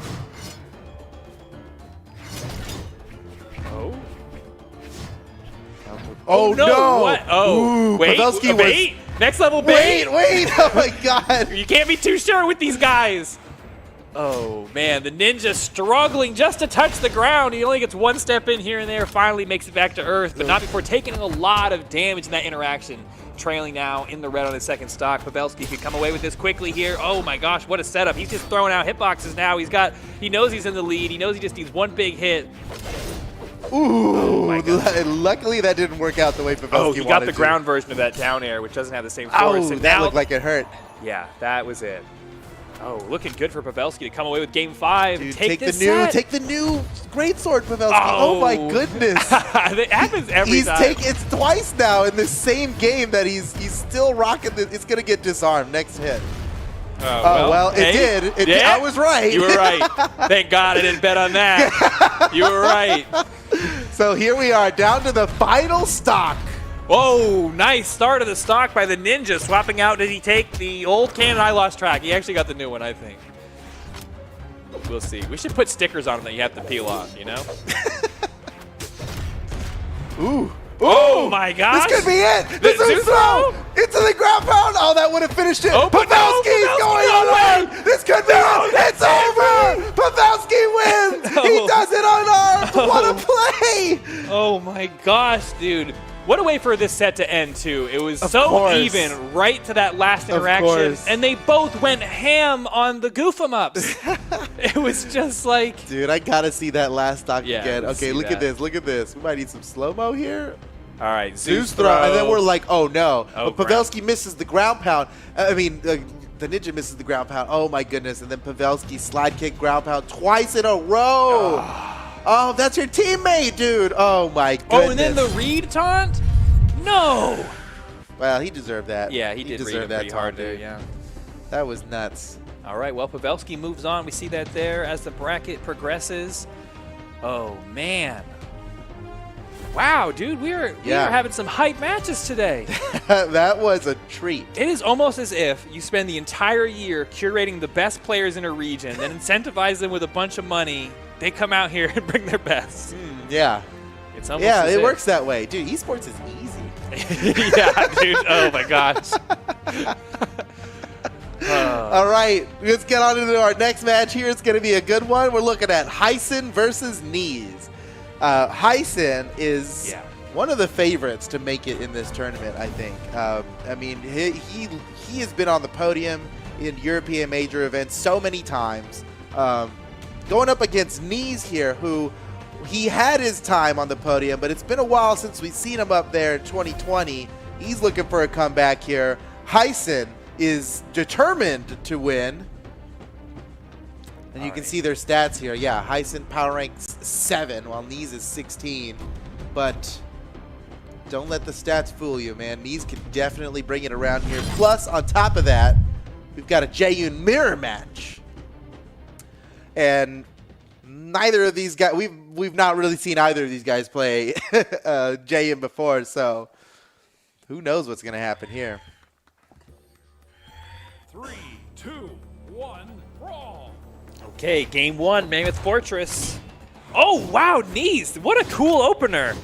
He hit Heisen away, stole the weapon, and immediately did gravity cancel down light with the greatsword, and all connected. That is very cool. Oh, knees. Uh-oh. Okay. Whoa, Knees looks whoa. like he plays great. Knees looks like he plays a lot of great sword, Whoa, honestly. dude, Don't let that that's- red color swap fool you. He's got some time in this legend. Yeah, he's out here looking like a level 1 J-Unit, Yeah, dude. dude. He looks like a slime, dude, in RPG. Like, you take him out in a couple hits, but no way, dog. He's, like, going hard on this greatsword. Okay. Wow. My we're- goodness. What That was was the a time on that 17 stock? I need to see the time on that. 17 seconds. Oh, wow. 17 seconds. All right, someone beat that. Let's go. We already did? We did see a 14-second Okay. from Pavelski, yeah. I want to see a 2-second stock. Let's So go. 14's the record. We'll see later down the line who can beat that in this tournament. I will say, though, Heisen's look, you might not get to see it for too much longer here, but it's a pretty good look. That's It's a good look, but wow, yeah, it does really feel like Knees has the edge over him in this greatsword mirror match. Oh, look how confident he is. He went out there, he charged that throw, even though he missed it. He's like, I'm not going to get punished anyways. I'll Yeah, he's really throw feeling an himself uppercut. here. He's a full stock ahead, over a full stock ahead. He's looking to make this, a 3-stock. Oh my gosh, what a shutdown. Get out of here. Tossing that stock away from Heisen, dude. Yeah, power rank, what? Who believes in that? It's all about what happens on the day, and man, today is Knees' day, potentially. Heisen onto his final stock. I can't believe it. He hasn't really been able to get anything started. This has been the Knees show. Oh my goodness. Oh, again, what? There's Look no, at these a reads. 3-stock? Are we staring down the barrel of a 3-stock here? Potential. Oh, look! No what way. a perfect time to do that. No way. I thought he was going to have to disengage. Okay, nice counter. Okay. The Heisen thing- really saved the thing himself about from some the way- embarrassment there. The way Knees is playing is like there are times when I expect a disengagement or like a different maneuver when he just like does an attack that then lands. Like he just goes for one extra piece that he gets. Oh, and Heisen going for a lot of pieces he's getting yeah, here now. he's really turning it around now. We'll see if it is in time to save game 1, but it at least gives us some signs of life for the rest of this set. Because Knees just needs one of those big hits to close out this game 1. Oh, and that might be. And Heisen's disarmed off the side. There's no way. Wow, the way he like fast fell dipped and tried to get the recovery, that is some smart play. He knows what his like good kill options are with this weapon. Oh my gosh! Dude! What? Why? Knees is this is a unique. You know, we've seen a lot of J-Uns here, right? But Knees is something else. Yeah, he's playing it different. It's different.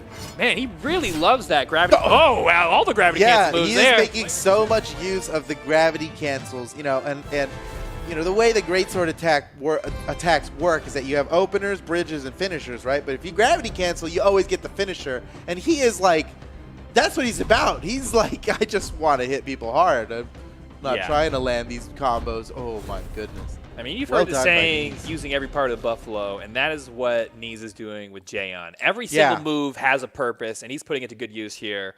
And I don't know what Heisen's going to need to do to turn this around. I mean, he's playing the same character. You can't even have character Johns, really, you know? Yeah. There's no Johns here. It's an even playing field. All right, let's see if Knees comes away with game 2. He's quick to grab that first weapon drop again. Oh, man. It's like, you might want to just keep him unarmed as long as possible, honestly.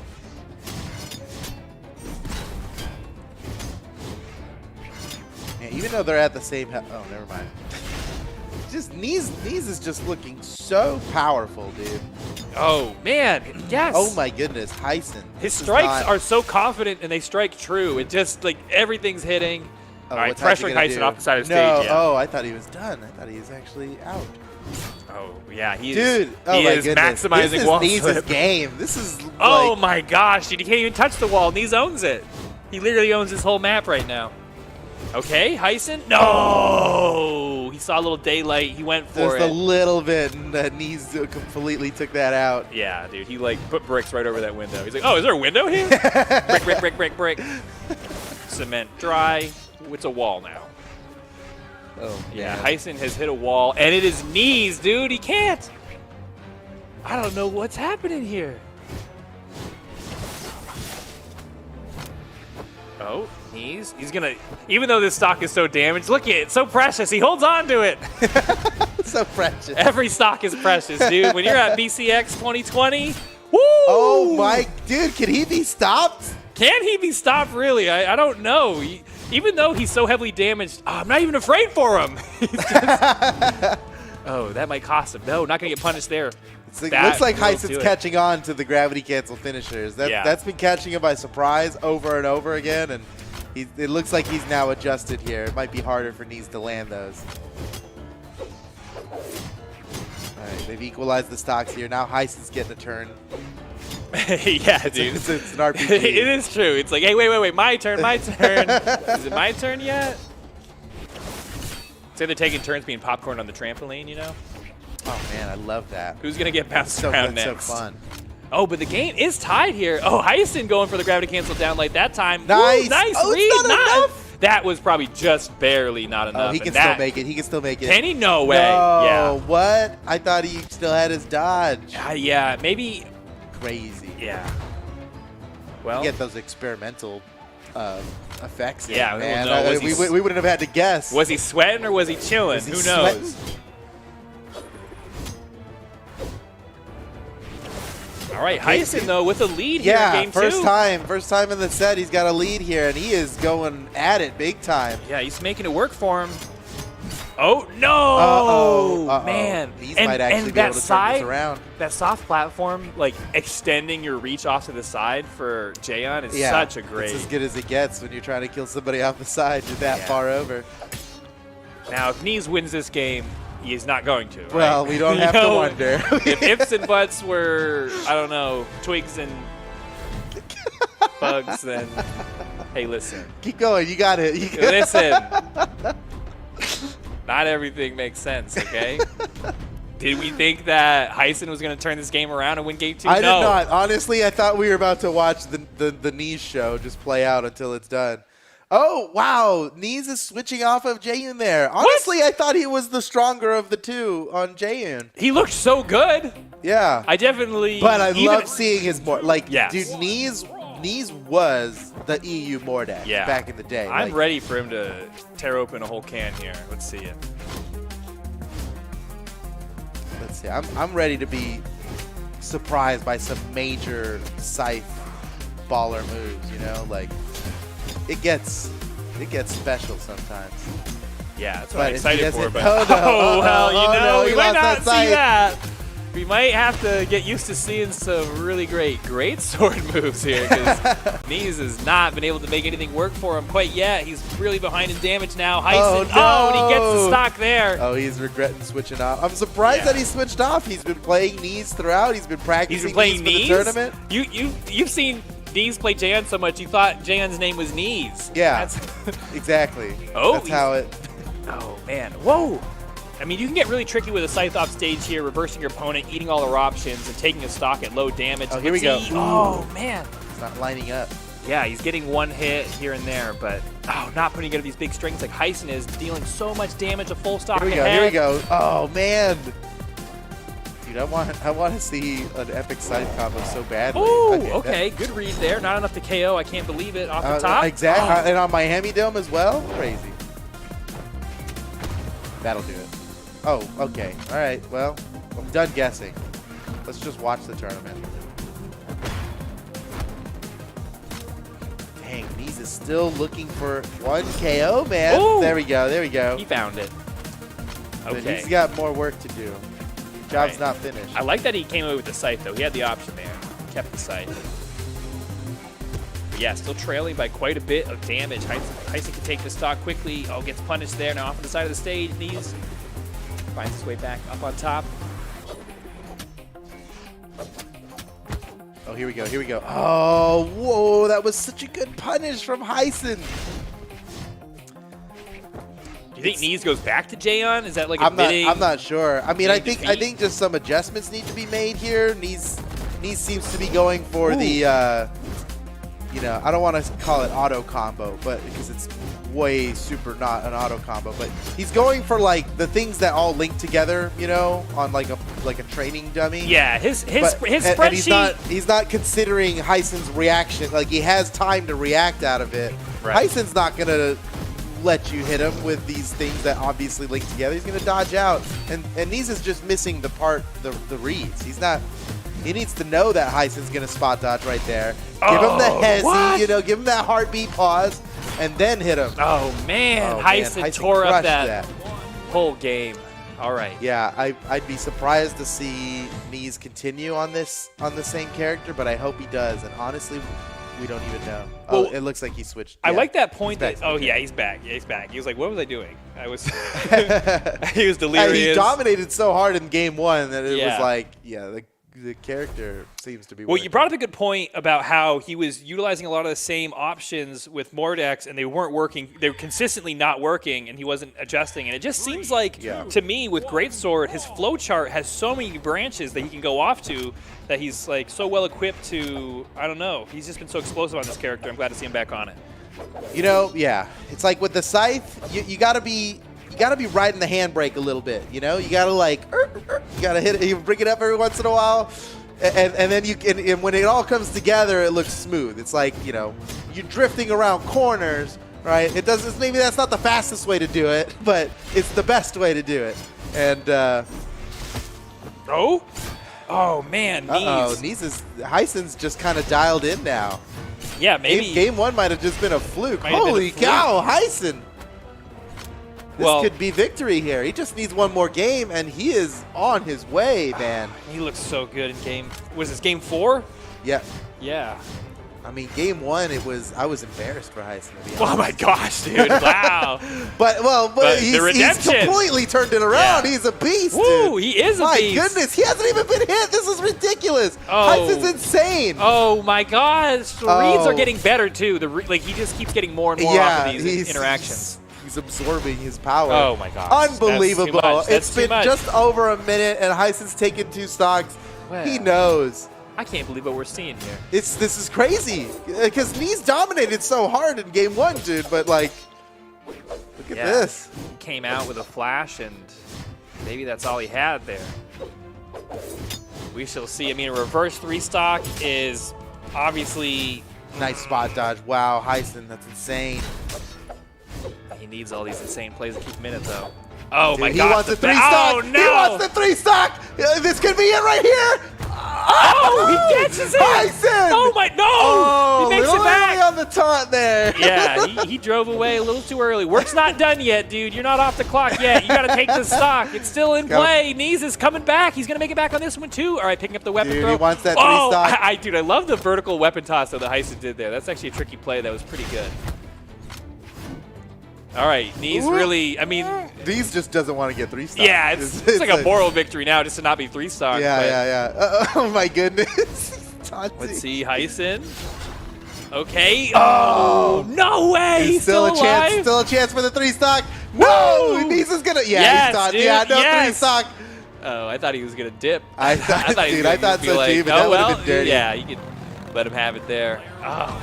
Heisen, amazing.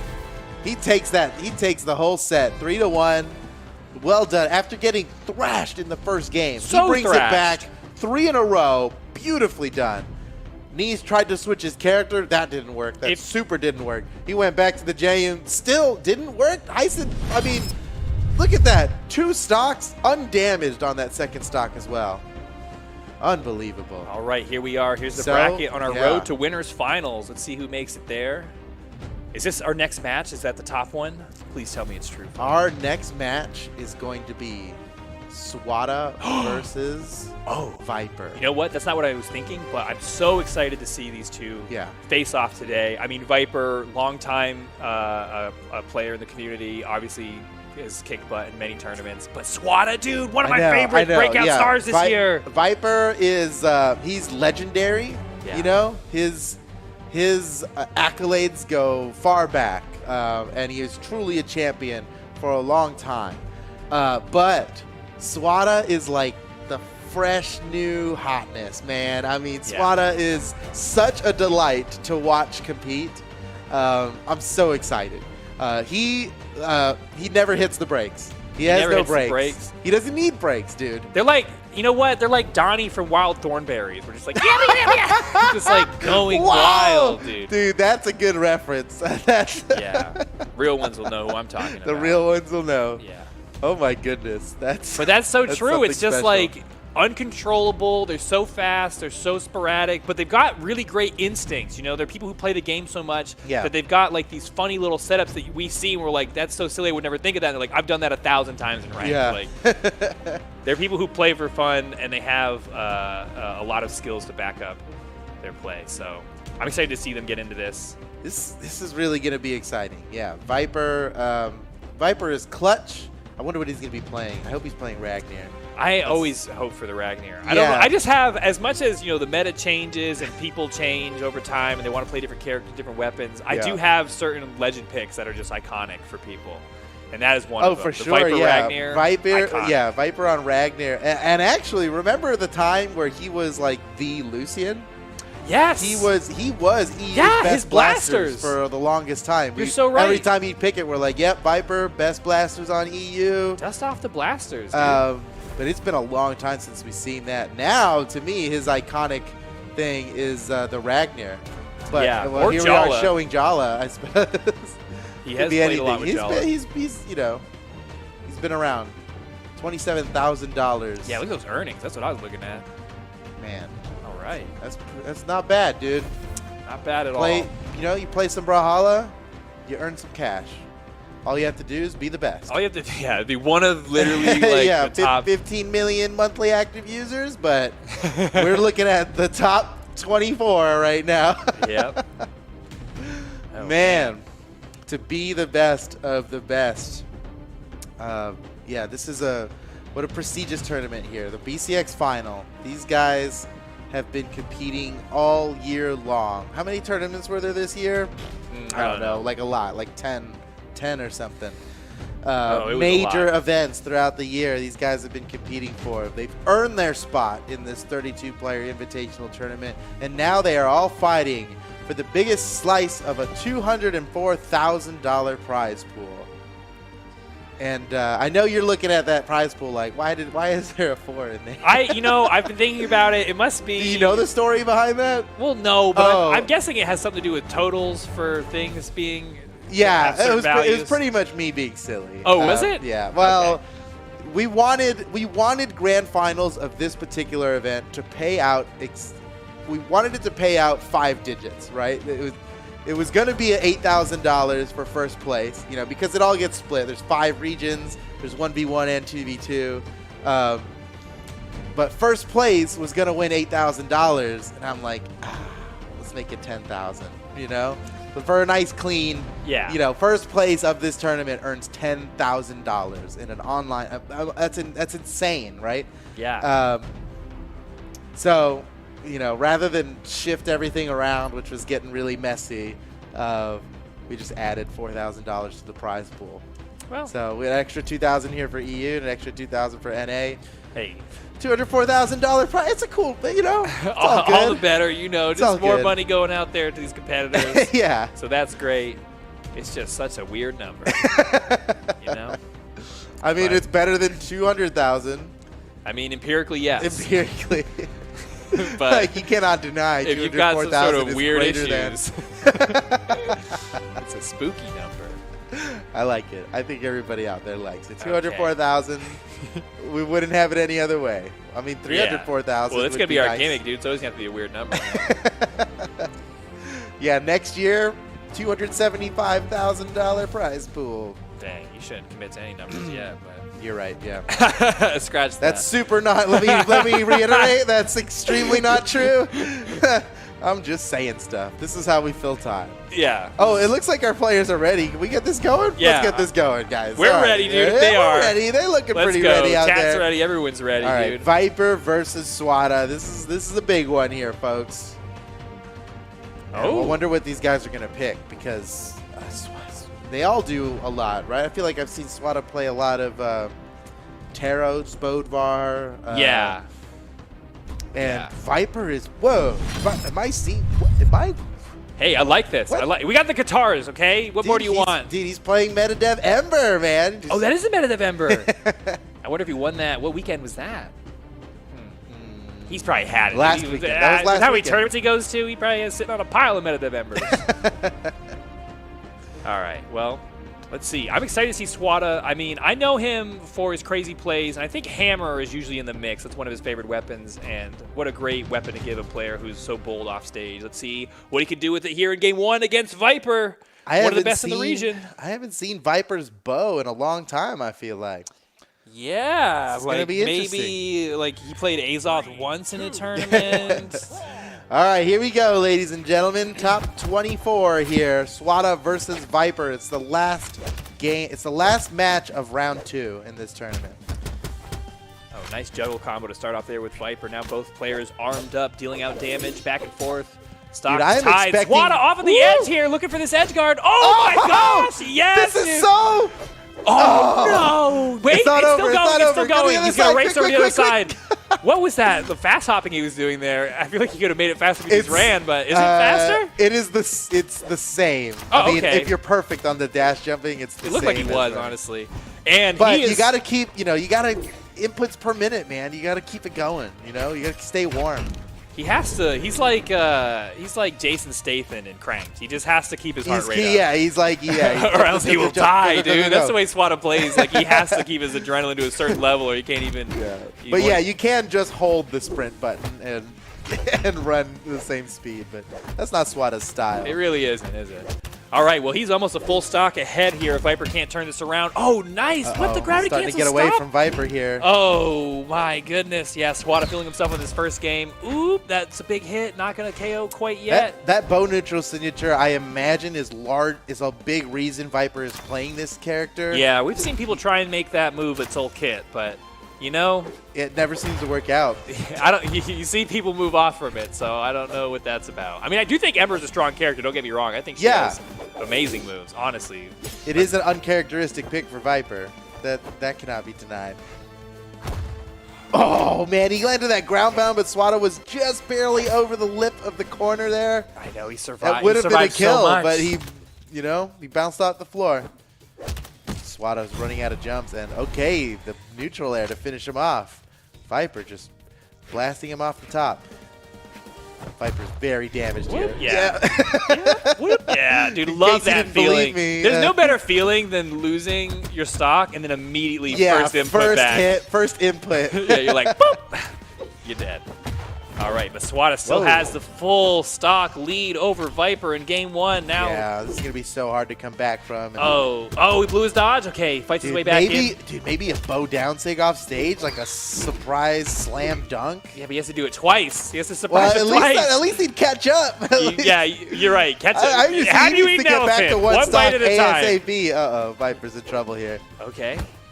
Oh, that's That'll do it. Woo! Swata hot in the first game, taking it over Viper. Man, That's a pretty convincing victory. I mean, Swata I'm a there. big Swata fan, so I'm happy to see that, but I would like to see this go to Game 5. Let's go.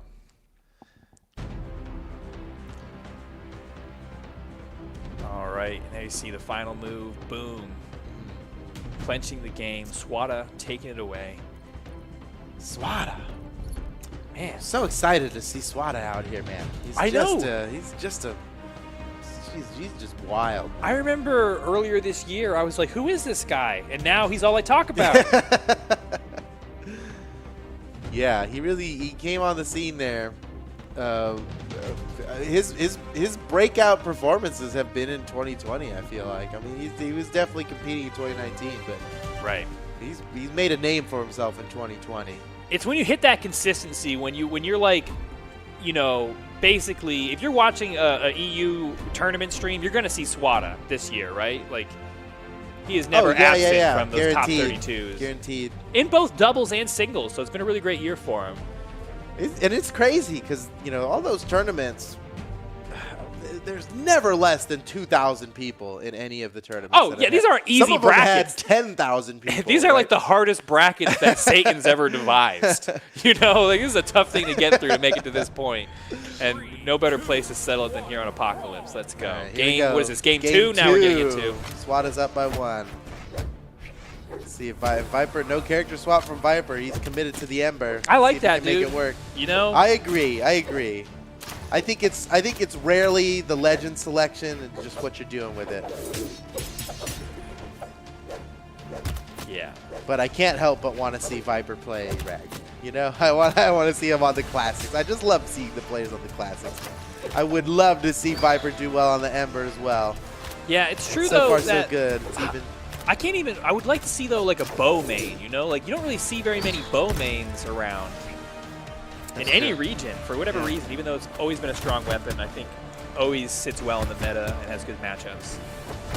But man, Viper actually just doing it unarmed here on the first stock, almost taking Swata out completely. Now armed with those guitars. Oh man, went for the feint back, gonna get caught there. And the weapon thrown and clinch it. Why? Why? Why? Why Man, not? Viper was Why looking not? good there for a second, but Swata just oh, you know what? I love that ground Oh, pound. down sig. Yeah. Hey, maybe he hasn't used that one yet. He doesn't know what it does. He doesn't want to show it yet. Yeah, that's don't why. show it quite yet. Yeah, he doesn't want to use it to catch up. You want your he wants opponent to use it to win. Yeah, you want your opponent to forget that move even exists and then pull it out of your pocket last moment. It does work well in that situation. Oh yeah, the Nair, my goodness. Okay, onward and upward. We got the guitars now. Here we go. Time to really play this game. Yeah, he was pretending before. This is This is the real deal, The dude. kid gloves are off and the knife hands are on. Let's go. This is a devilish look though for Ember. I like the 3-claw Yeah, guitars. yeah, the gemstone on her hood. Oh What? my gosh, dude! The gemstone just got crushed, dude. The hood's blowing off. That's like Stone's a full gone. stock lead for Swata now. My goodness. Oh, Swata. Is he going to 3-0 Viper? I mean, No. that is just... That would Oh, be- wait. Viper's not out of this yet. Man, I don't know. Throw away these weapons. Viper's done most of his damage unarmed. I'm almost convinced. He's been...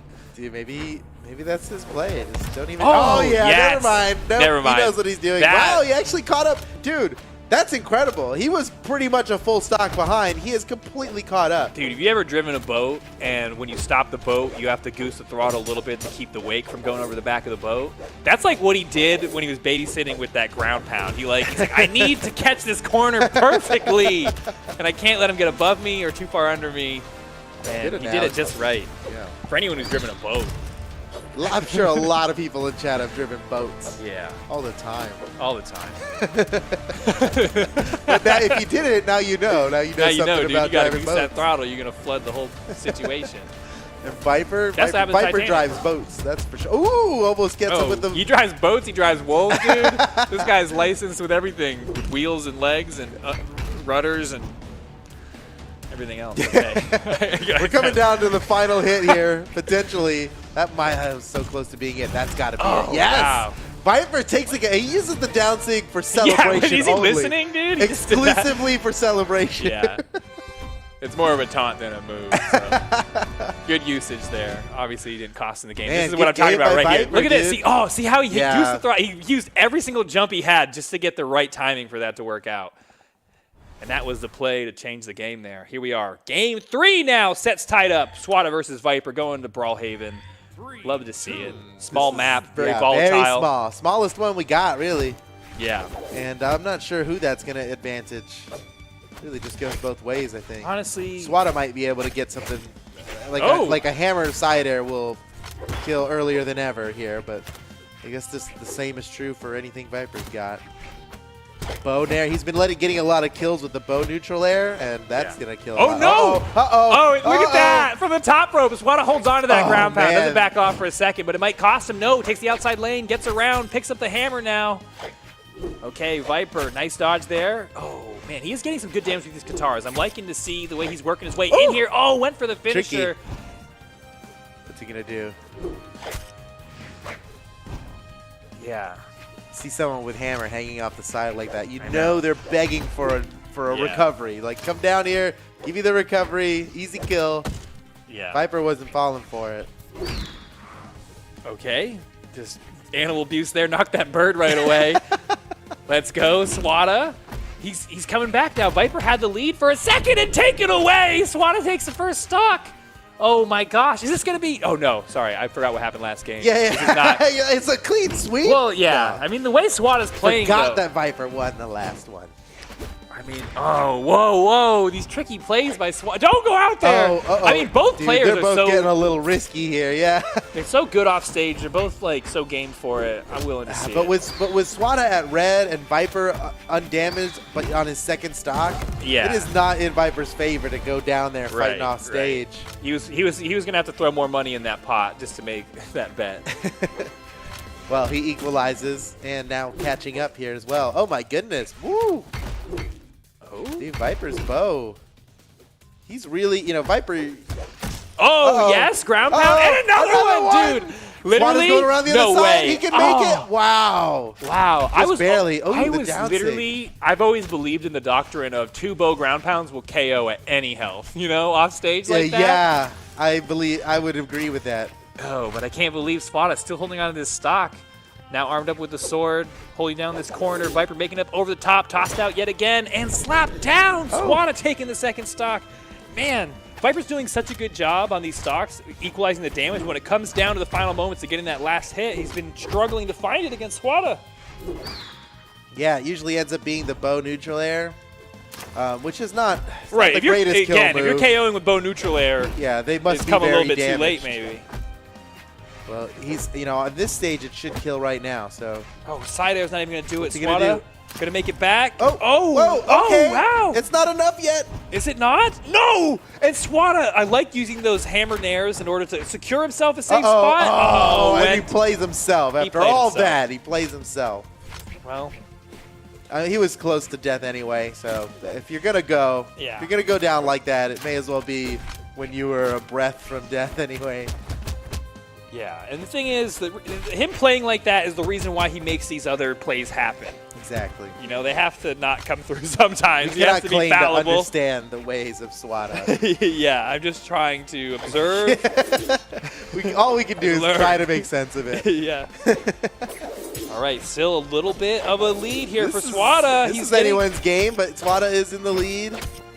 Oh, Oh, he lost his sword in that and he interaction. steals the weapon. Oh my goodness, Viper was really betting on that. This is side big. signature. With how close these games have been, you want the momentum on your side. You want it to not be down in the set here. He's so close to death. Oh, another weapon throw will do it.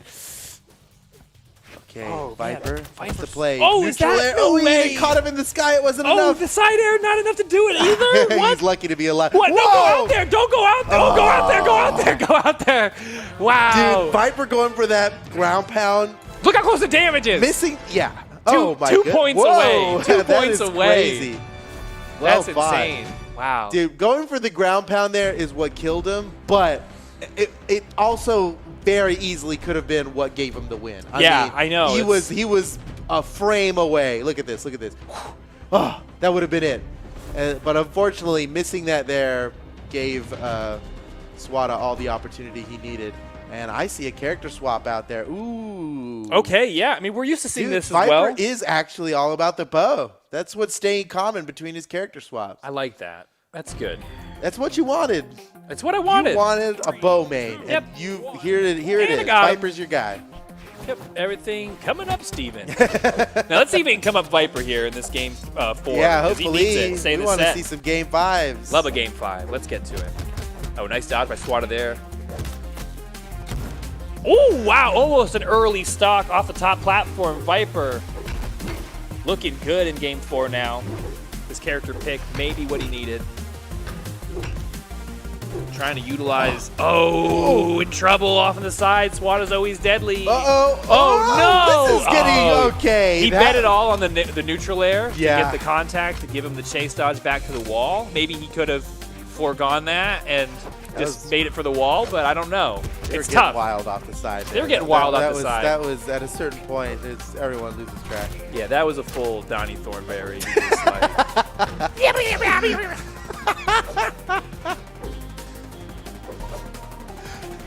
It is a great analogy. All right, Viper's really hurt, and Swata can take him out with almost anything here. But Viper continues to press his lead. Look at this. Every hit is so important for Viper. Swata is like, he needs a kill now. All these Yeah. hits don't matter. They don't matter? Well, they get I him think closer they to a look kill. like they're starting to matter. Oh, there we Okay, yeah. go. Okay, I'm just finally saying gets that stopped. probably would have killed a few hits ago. Right. Yeah. I get what you're saying. Thank you. You're not. He's looking to I'm close not out the crazy. stock, not building damage. It's a different mindset. Okay, Swata kicked off the side. Viper's pushing the lead here, man. He is. He needs but- it. He's a game behind. Oh, and that We could want to be- see game 5. Nice dodge there. Oh, nice weapon throw. I like that. You know. Again, gets his way safely back to stage with it. To get back to the stage, he's making great use of it. But Viper, my goodness, almost a full stock ahead now after that one. Swata grabs the sword. Nice looking sword. That's from the, Dragger Bodvar. yes, I couldn't remember the name. I wanted to say Frosty Bodvar, but Yeah. Look at that guy's face and call him Frosty. To his face, I dare you. is that an insult? I don't know. You look at Frosty, dude. it That's pretty sounds cool, good. honestly. Yeah, you're right. He'd probably like it. I would like if people call me Frosty. All right, Viper. Dude, Swata's taking a beating here. He's nearing death, and He Viper is. still has a whole extra stock on him. Okay, the hammer can get it done. I believe. One yeah. more He hit. can take the stock Surely off the one side of more stage. hit. Oh, what's the? Oh, nice dodge. Okay. Wow.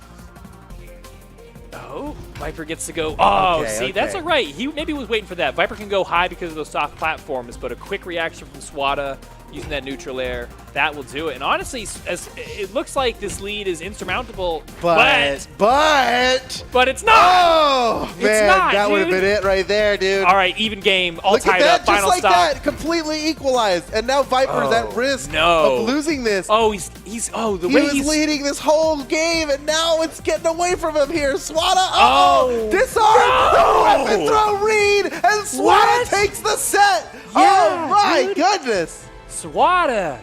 Oh my gosh, this guy.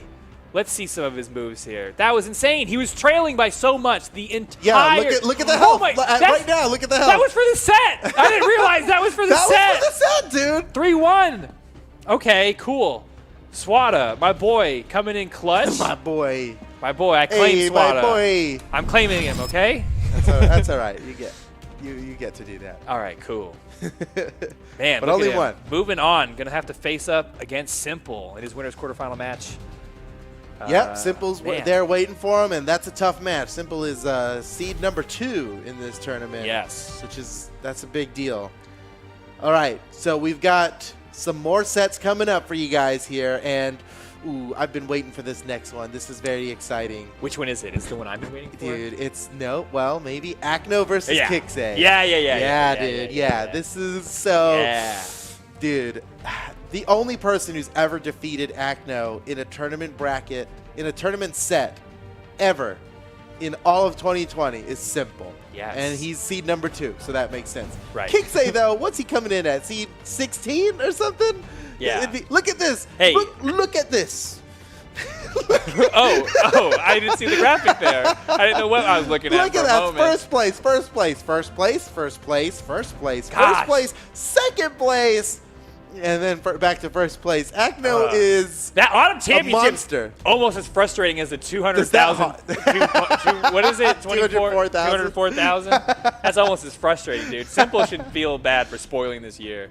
Because Acno, he's robbed. He got it for 2v2. He got it for 2v2. He got a flawless season Flawless in 2v2. That's amazing. Acno, yeah, you're right. Simple totally ruined Acno's And for perfect someone, season in yeah, singles. For someone to even have the opportunity to have a perfect seat, like we're not going to see that for a while probably, you know, because you're going to lose a game or you're going to lose a tournament here and there.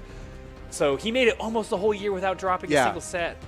And Simple. But my Kixa, gosh. though, I mean, Now Kixa, now the year's spoiled and anyway, that's so what- might as well let's throw the whole book out, throw the seeds out. We're not planting a garden. We don't need these seeds. Let's go. It's all about this game here in front of us. And Kixa has been playing so phenomenal today. yeah, and that's what I'm getting at here. It's like Kixa should not win this game. What? But, That's what you're getting at? well, yeah. Okay. I mean, look at the stats, dude. I did, I looked at I'm not. it, yeah. This isn't my opinion. This is just. A lot of ones next to Acno's name and a lot of zeros. If we can we see Kixa's tournament history? What? You think you could conjure any graphic? I would love to. But. All right, well. Well, what I'm getting at is Kixa could win. And that's the big thing here is that he should not. The stats say he should not, but realistically, he has leveled up so hard in recent times that he could, dude. And we saw that last game. Kixa blew all of our minds. Yeah. He could do it. It would be crazy if he did. So here we go. Acno versus Kixa. We're now in winners quarterfinals, ladies and gentlemen. It's going down right now. This will be Kixa's greatest foe. Oh, I'm expecting to see a lot of that gravity cancel down light on Greatsword, just full utilization of this kit, and you're seeing it already. Oh no! Yeah, I mean, this is Acno we're talking about. Oh This is- my! Kixa with his edge guard. Oh, Kixa! Wow. Dude, it's always a dunk. It's always always a dunk, just a dude. well-placed dunk. That was the most sword I've seen Kixa play, honestly, today. And he made it work. He made it work for him there. That was an incredible comeback too, because Acno took him basically all the way to the red in 1-2 engagements, and Kixa turns it around at the drop of a dime there. Excellent job, but he's about to lose this stock here. There it goes. Oh, man. All tied up now. Less than a minute in, already 2 stocks gone. This is a volatile game. I'm liking it. Oh, Acno. Oh, he's having so much fun. Jeez, this just That's must be when a it good becomes time. a problem, dude. That's when it becomes a problem. You see Acno start having fun out there, you know things are getting real. Just you know you're in snickering trouble. to himself. Oh, but Kixa with these edge guards. Oh, he almost got it. But wait, It's not still over. alive. It's not over. One more. Oh! What? Oh, Yo. man, he avoids the weapon throw. Kixa's not done yet. Oh, we've seen this happen before. Dude, look at this. Kixa will not end the engagement just He to won't. rearm. Yeah. He will continue unarmed. Yeah, he had to. He values the pressure of an edge guard so much. Oh, that's beautiful, but on stage doesn't. It needs to doesn't really be matter. a little bit closer to that corner there, Kixa, and it'll be perfect. Man, but Kixa doing a good job dude, catching up on Acno damage. completely read that. He knew exactly what Kixa was up to. And Acno does not care a lick that he is deep in the red on this second stock. He was still pushing the aggression, takes that stock, and regains the lead here. All right, game 1 has been going back and forth so far. Let's see how it turns out. All right, Kixa has Acno off on the side of the stage. Armor those guitars. We're going to see another dunk. Oh, Nice. but a slap, dude. The overhand Dude, slap at good that. one. Yeah, dash jump slap. That's a powerful move. And that's a satisfying, there's a lot of really satisfying hits, and that's a simple one that feels so good. Okay, Kixa and Acno both off on the side of the stage. I mean, I'm ready to see some crazy business out here, and Kixa is going for it. These guys are Acno! crazy. They're both crazy. Wait, Dude, please. I can't take this. Have some respect for your life and limb. Oh my gosh. They're both back. They're both all right, back. We're all back on the stage now. We're all sweating it. We all have gray hair, but they're back. They somehow fought their way back on the Dude, stage. everyone at home is sweating right now. Dude, they watching did this. so much. This is- Oh, man. They really were going for it every single time. Neither one of them wanted This to is let up. anyone's game, man. Dude, Kixa is something else, man. He is. Oh, what? That was like the weapon throws. That was like behind the back and as close as you Woo! can get. Stacked. Oh, Is Kixa it ever with these gonna end? reads. Oh no! Oh, but you don't want it to end that way, dude. Man. Honestly, one of those down lights could have been a down signature instead. You caught Acno 4 times without dodging. One of those should have been a finish. At a certain point, building the damage wasn't important anymore. Yeah. And I'm a little upset, dude. Honestly, look at this. Look at this.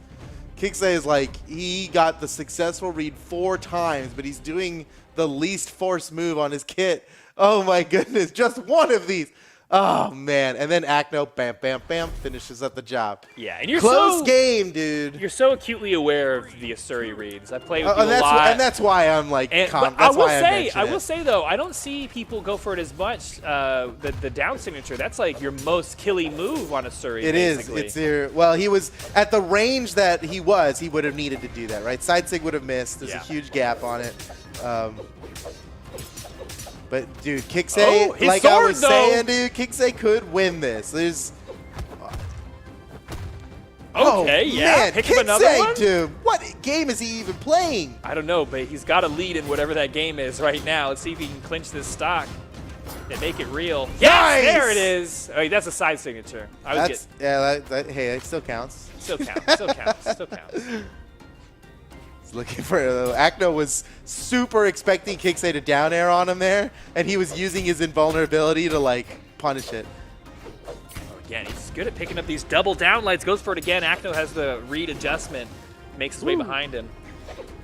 Okay. Kixa's got this is a rare opportunity Woo! for someone to push a lead against Acno. Really, yeah. You don't It's really like get even that the chance games much. we see. Oh, Nice, he's pushing it now. Oh, he pushes them all the way off the stage. He is up. Wow, someone take a screenshot, dude. Kixay's up 2 stocks on Acno. Oh, wow. Oh, no, that really killed. Hopefully they got their screenshot in time. 'Cause- Yeah, it's over. Now, remember, he's on his final stock, so this is where Yes gets activated. Oh, that's and true. That's true. We've been seeing It's a whole Acno this different whole player, time. yeah. Kixay could beat Acno, but can he beat Yes? That's the real challenge that no one's ever... Except for Simple is the only person who could beat Yes. That's all we know. Oh, Whoa! no! Oh, man. He almost stole that stock quickly. Yeah. Okay, Did he hasn't just taken like too much Yes. damage on this final stock. Kixay going to trade out, favoring those Katars. I like that. He still has some damage to build. Maybe he's going to do like his plan earlier, build damage with the Katars. Sword to finish. Woo! Oh, but maybe he can just finish it right here. Oh, has him off Oh, on my. the side. Let's Yes. go, Kixay. Oh, yes. Can't be stopped. Kixay taking game 2. Kixay's my hero. I'm the biggest Kixay fan. Fight me. Whoa. Whoa, whoa. If you disagree, Yeah. we can fight. Dang, dude, dude. this is great. Kixay is so exciting, man. He's Yeah. got such good control. And he looked good all throughout Dude, that look at him match. just going out there for Yeah. it. He's, any mortal would have just waited for Acno to come back to Yeah, the stage. and you would be he right to. leaped out there. But- and he made Acno switch off of Jayan. I didn't think Wow. anybody was gonna make him switch off of Jayan. Seriously. And who does he go Oh, with? that skin looks that color looks so great on that Bodvar It skin. looks great on. I haven't seen a single skin that didn't make me good. What? It's so good, so well composed. It's great contrast. Love that color swap. Here we go. Kixay's up a game. Wait, have we? How long have we been fighting? Yeah, okay. It's It's 1-1. only game 3, It's 1-1. Boda. Kixay's up a game. Dude, I really want Kixay. Oh, to win. dude, the you off see the how wall, Acno? dude. The Yeah, off the that wall was. pass behind the back, dude, to yourself. That's pretty awesome. That was like an That's off the really, backboard like- dunk if you got that. Yeah, Like, yeah, exactly. That's cool. All right. That's well, just a great. That's a great way to use. I mean, it's a novel use of game mechanics by Acno there. I mean, that's the kind of stuff you'd expect from the best player in Europe. very true. And he's fighting it out for this first stock, trying to get Kixay off the side of this stage here. Oh, can he take him off the top? Nice. Yes, he gets him now. All right, down to his second stock. Kixay trailing in game 3. Now, I don't know if he can come back from this. It feels like Acno wins every game that has a lead in, and then he wins almost. What? Yeah, yeah. He wins almost every game that That was a very he's behind intentional reaction by Acno. That was he crazy. He has seen Kixay do into neutral signature so many times. Oh, nice back away in the. Oh my gosh, these guys are Oh, both and he so got it. crazy. Okay. Kixay managed to equalize before taking too much damage, so definitely still in the game here. Oh, for sure. Acno back on the sword. I mean, this is the weapon, best sword EU, Acno. I mean, it'd be hard to make a claim otherwise. This is, man, no matter what happens here, Kixay's already stolen everyone's hearts. Wow, he's got crazy flow with the way he weapon throws, regrab, continues combos. It's just, I don't know. He's on a different level. But Kixay, oh my gosh, is trying to rise up to meet him at that level. Can he do it here on this last stock? This is going to decide the momentum. all this flow you're talking about with Acno, Yeah. it is amazing. And something I'd like to point out is Acno plays with a PS4 controller, so Yes, controller homies, let's PS4 go. gang, rise up, dude. This is your guy. Yeah. I know. It's whoa! This could be. Oh man, Man. Acno managed to get around that one. Kixay's not done yet. Oh, but Acno's- bringing on the pain. Kixay regrabs with the sword. Oh, you can tell that he wants this. Oh my Whoa, gosh. But Acno, Dude. that's Oh, some, that's you gotta some see that flow. replay. I'll show you the moment where Acno saw the chum in the water. He was like a shark possessed. Okay, let's see it. To talk us through this. Yeah, not here. Not here, not Yeah, here. he just gets that KO easy peasy. And then this one, Okay, well, here it goes. also easy. But right here, boom. So Kixay goes for this side stick, and he's like, oh, you fool. I'm going in. Nothing but in from here on out. He's going to get this KO. He decides weapon throw, whatever it takes. I'm going to get this stock. And he That does. one little error by Kixay was his demise. Yeah. And, well, the thing is, so Acno reacted that so quickly, he didn't wait, it's like, oh, is he going to come out of recovery frames on this side signature quick enough to react to what I'm about to do? He's like, no, I just have to go this moment. Oh, Steven. Yeah? Kixay's playing Lucian, dude. Wait. Whoa. Well, Well, that's... I mean, it's exciting. It's exciting. Okay. And it looks great in that color swap again, man. He's still got the guitars, which is what makes Kixay my hero. Yeah. Your guitar hero? Okay. There's a lot there. Yeah. That's a whole. We could dig into that. Yeah, and we won't. Wait!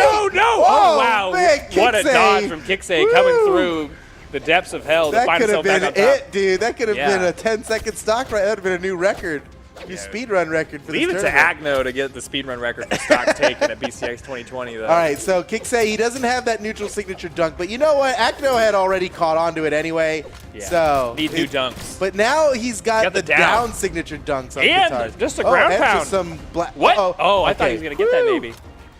Good stock for Kixay there. Well placed ground pound, did the trick, and he's got this fully charged, guitars, full health guitars here. No, wait, okay. Did he do the bad?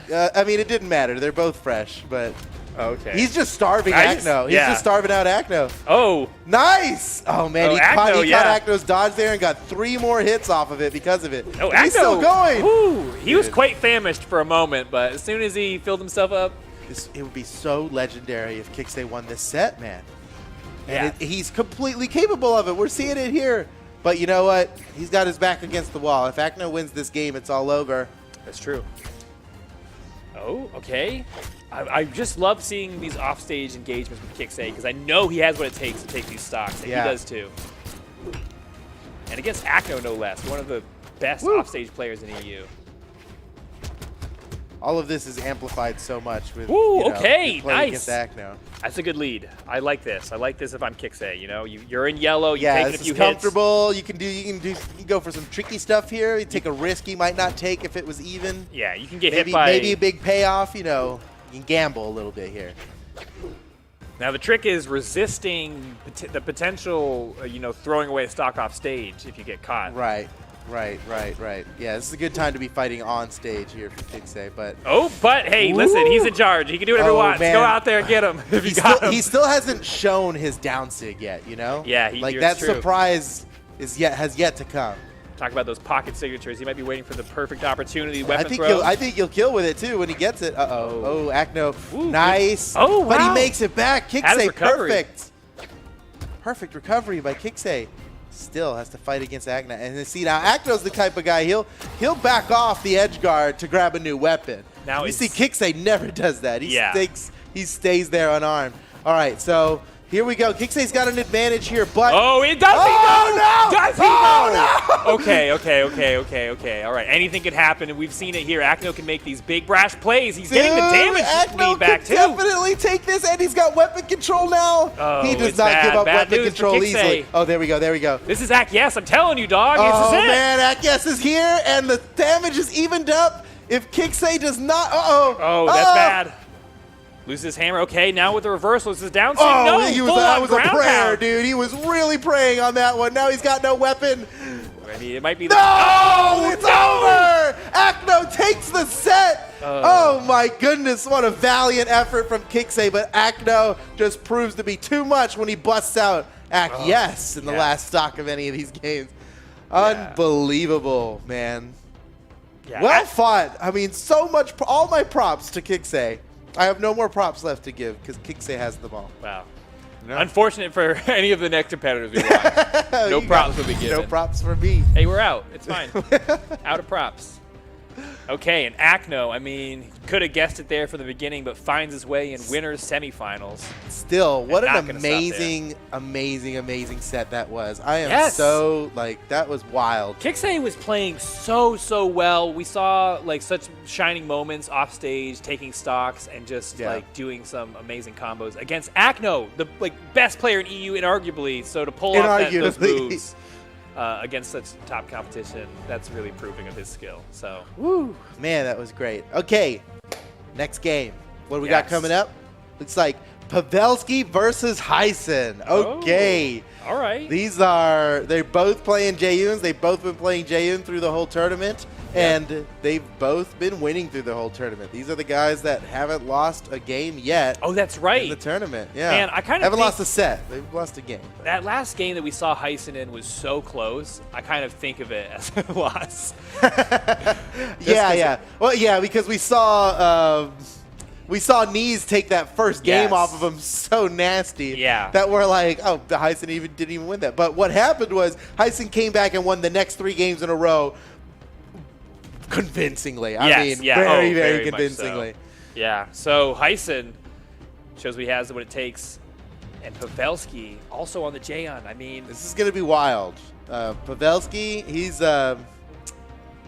Pavelski's crazy, right? He's Pavelski. But there are tactics in the game named after Pavelski, basically. Yeah. And then you got Heisen, no nonsense Heisen. You know, what's gonna happen here? All right. Well, we are about to find out. I didn't even see what map they selected there, but we're gonna get into game 1 of the set, going to Demon Island. Love to see it. Small wall. Both these, since they're playing the same character, he's got all these moves that have offstage behaviors where they dunk down low, so we can see some quick stocks here. You know, small wall might help out Pavelski in a lot of ways.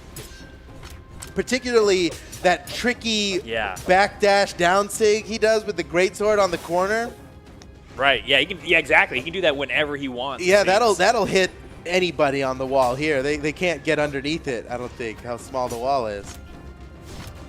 Whoa, I can't believe Pavelski made it back to that sword before it despawned. That's always a that was the last frame. Yeah. It was there. It was like starting to fade out like Marty McFly, but he grabbed it. Let's go. And he puts it to use, taking the first stock from Heisen. All right, now I get a fresh one. Oh, he's going to go for the big sword now.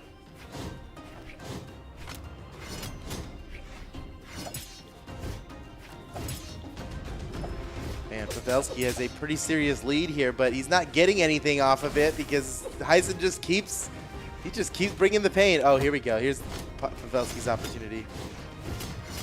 There we go. Oh, my goodness. Pavelski now pushing his lead.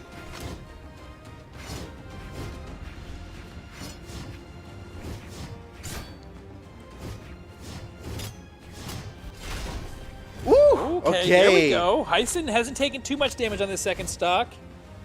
He can come back in this. Yeah, that's negligible. He'll totally be able to bring this back. Oh, that was a cool. I don't know if I've seen that. The down air and a gravity cancel down light. We see the down air get comboed into a neutral air off the dribble, but a gravity cancel down light. I mean, that does a lot more damage than the neutral air. That's great.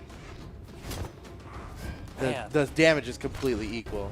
Gosh, the competitors are just so good. They've been innovating, especially on this weapon, so much. I know. It's crazy. This is our 5th year of esports now, and the players just get better and better, man. Every year. Oh, Pavelski!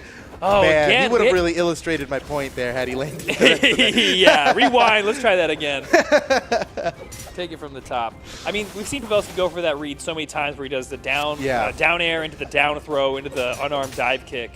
And I actually haven't seen him. That's his alone, man. We don't see anybody else doing something like that. Ooh, I didn't think he was going to make it back to the stage, but he managed. Yeah, it's so interesting that you can play the same character, and you can even play the same skin, but you can look completely different out here. Oh, yeah, big time. You know, like again, we mentioned earlier, the Zeus throw never looks the same unless the ninja's doing unless it. It's on the ninja. It's never that same, like, really sheer angle. The personalities of the players kind of shine through their move. I mean, their movement alone sometimes, but their gameplay. Yeah. For sure. Okay, well, here we are. On the final stop. Oh, Pavelski. Speaking of gameplay. Surprise. Celebratory neutral signature there. Okay. Check out this replays. Man, yeah, Pavelski in the driver's seat for most of that game. We saw it get a little close here on stock 2, but there we saw the swing in Pavelski's favor, and he kept that momentum all the way through to the end of the game there. All right, no character swaps. And we're heading to the same stage, too. Just run it back. Run it back, dude. I'm always down for a Demon Island run back.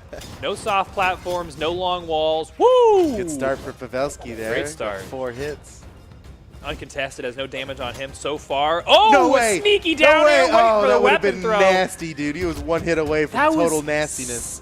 The sneakiest down air I've seen all day. Yeah. Yeah. Honestly. It really was sneaky's the I'm only trying way to to think. describe it. It was Blaze had some really sneaky down airs with Bryn Spear earlier, I'd say. They're in that list, but that was the sneakiest down air I may have ever seen. All right, still no stocks taken. They're swinging away here, though, trying to get this damage built up. Heisen getting closer to that red KO percentage, but he had Pavelski off on the side of the wall. Oh, both of them clashing in the middle there. Heisen. Oh my gosh, yeah, he needs to hang on to this stock here for dear life. Can he take it off on the edge? No, Oh, Pavelski's Pavelski, you can end him right here with a weapon throw-in. Yes. Nicely done, Pavelski. He's got a stock lead here. He's in orange. Got some room to push a damage lead here, but we'll see how Heisen handles it. Pavelski definitely doing some weapon starving here, and Heisen's desperately trying to find one. There we go. Sword duel now. On guard. Oh, look at Pavelski. Oh, my. Oh. Yeah. Oh! Hey, it worked. It worked. It It worked. worked. He freaked him right out. He didn't even know when he was Dude, he going to do freaked it. me out. Oh, Oh, the side save. man. He was so far Oh, over. nice dodge by Heisen. Oh, they both catch the Woo! wall there. Okay. Pavelski's on a roll, man. He's over a stock lead now.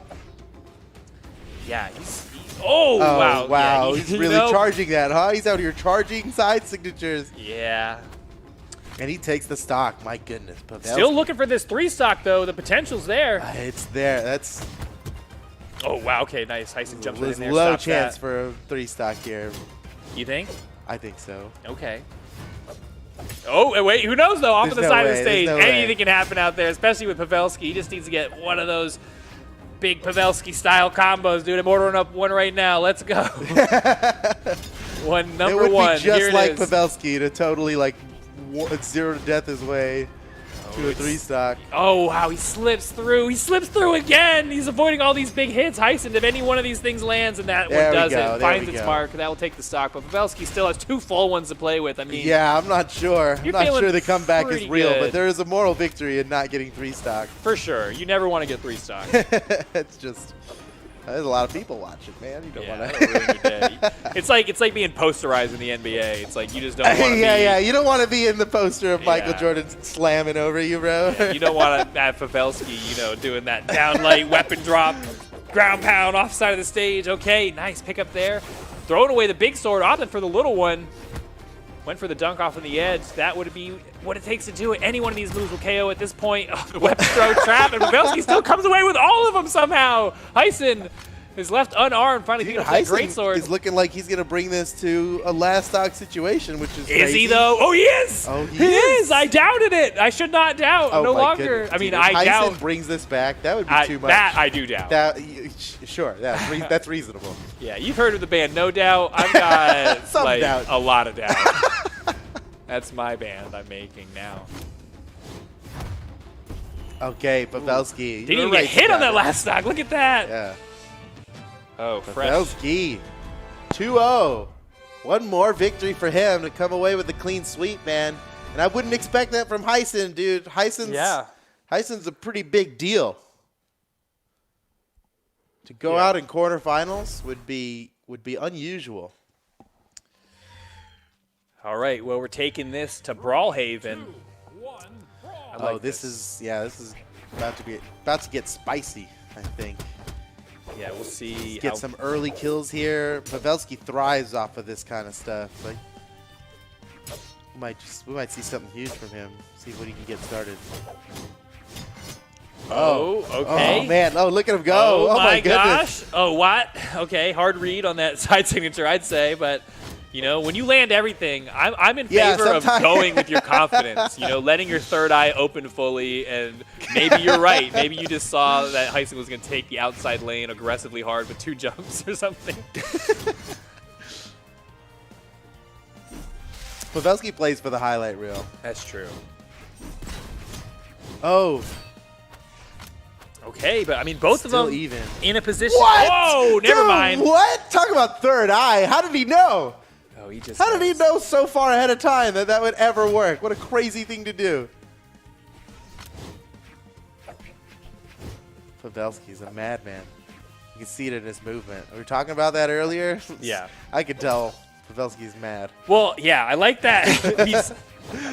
He does that dash back and forth, and we saw it work out for him earlier where it confuses you as to when he's going to jump off with that ground pound. Uh-oh. No. Oh, no.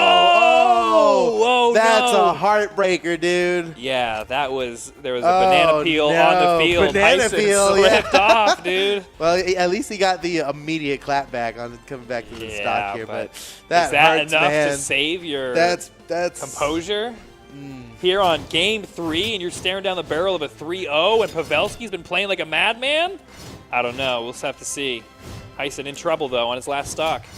It'd be pretty legendary, though. Oh, just barely, but he doesn't He's get on punished his for way. it. Oh, he's man, picking up he's a lot on of his good way. damage. Pavelski's actually sweating right now. He's got the lead. He's sweating. Oh, No what? way! I can't believe it. Yeah, that's that good. was he took no damage on that stock. That was beautiful. Unbelievable. Well, it's only even, though, after all of that. Pavelski still got just as much of a chance for the 3-0 as he did before, and he's on his way. Oh, dash off ground pound's not going to work this time.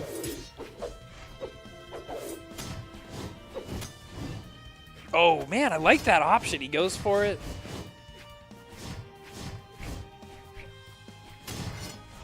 I've seen a lot of whiffs here. They're both able to sneak out of each other's combos. They know each other's reads now. It's getting difficult for the greatsword user at the end of the game. You know, when you're matched up against your rival like this, you both know what each other are going for.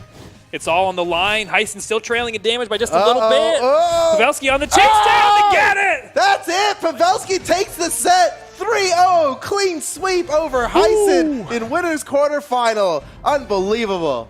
I know, he almost got some dirt on Look that at that. sweep. That's ridiculous. He charged that up so long. What was that even? Oh, and that's where and Heisen. then this is let's not show that. Oof. That's just, why would you put that? Production, dude. BM. You've heard of BMG, but production, dude, that's just BM right there. Cut the G. That was too much. Oh, man. All right. Okay. Well, whoo. Okay, yeah. Let's all relax for a second. Look at some numbers. Why not? Yeah. This is what you just witnessed, guys. This is what we just went down here. We saw all these matches. It was great. Oh my. I am blown away, dude. This is a great tournament, man. Yeah. This is not much better you can ask from a BCX final here that EU is delivering to us. This is incredible. So, still in the winners bracket, we've got Acno and Pavelski. Simple and Swata will be fighting next, and then 720 Polyshot and Blue. We've got some excellent matches coming up for you guys, but we're going to take a quick 5-minute break. Don't go anywhere because more EU tournament action coming right to you. Be right back.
Hello, everyone, and welcome back to the Brawlhalla World Championship. I'm Tazza. Casting with me today is Flambeau, and we're going to be bringing you into the top 8 side of this European bracket. And let me tell you, Flambeau, the players that are getting knocked out in lower bracket, it's making me uneasy. I have to remember that this is the World Championship, so there's 32 of the best players. But man, I'm watching like Machete go down to Addy, and the things that are happening here in the winners bracket is crazy. I know, Addy. A lot of you are joining us here for your first World Championship in Brawlhalla, but Addy has been quite the player in all the previous World Championships, so it's exciting to see that he's still in it. But that's not the matchup we've got coming up next. Flambeau, talk a little bit about the matchup that we have coming next in winners quarters finals.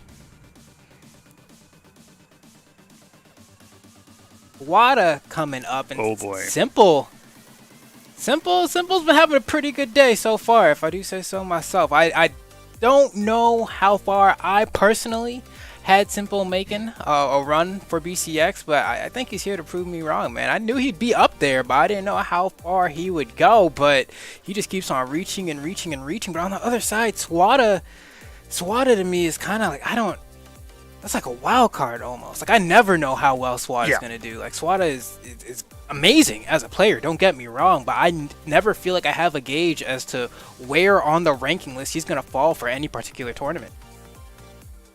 Yeah, as far as his performance and placements have been through 2020, he has been getting better and better, but you're absolutely right. Is he going to be able to have what it takes to go up against Simple, who, as a player, I think is the only one to have successfully challenged Acno as the best singles player in Europe? We have the bracket coming up on this side. Winners top 32, and we see the 2 winners quarters matches that we got coming up next. Simple and Swat, as we just talked about, and then right after that will be Polyshot and Blue.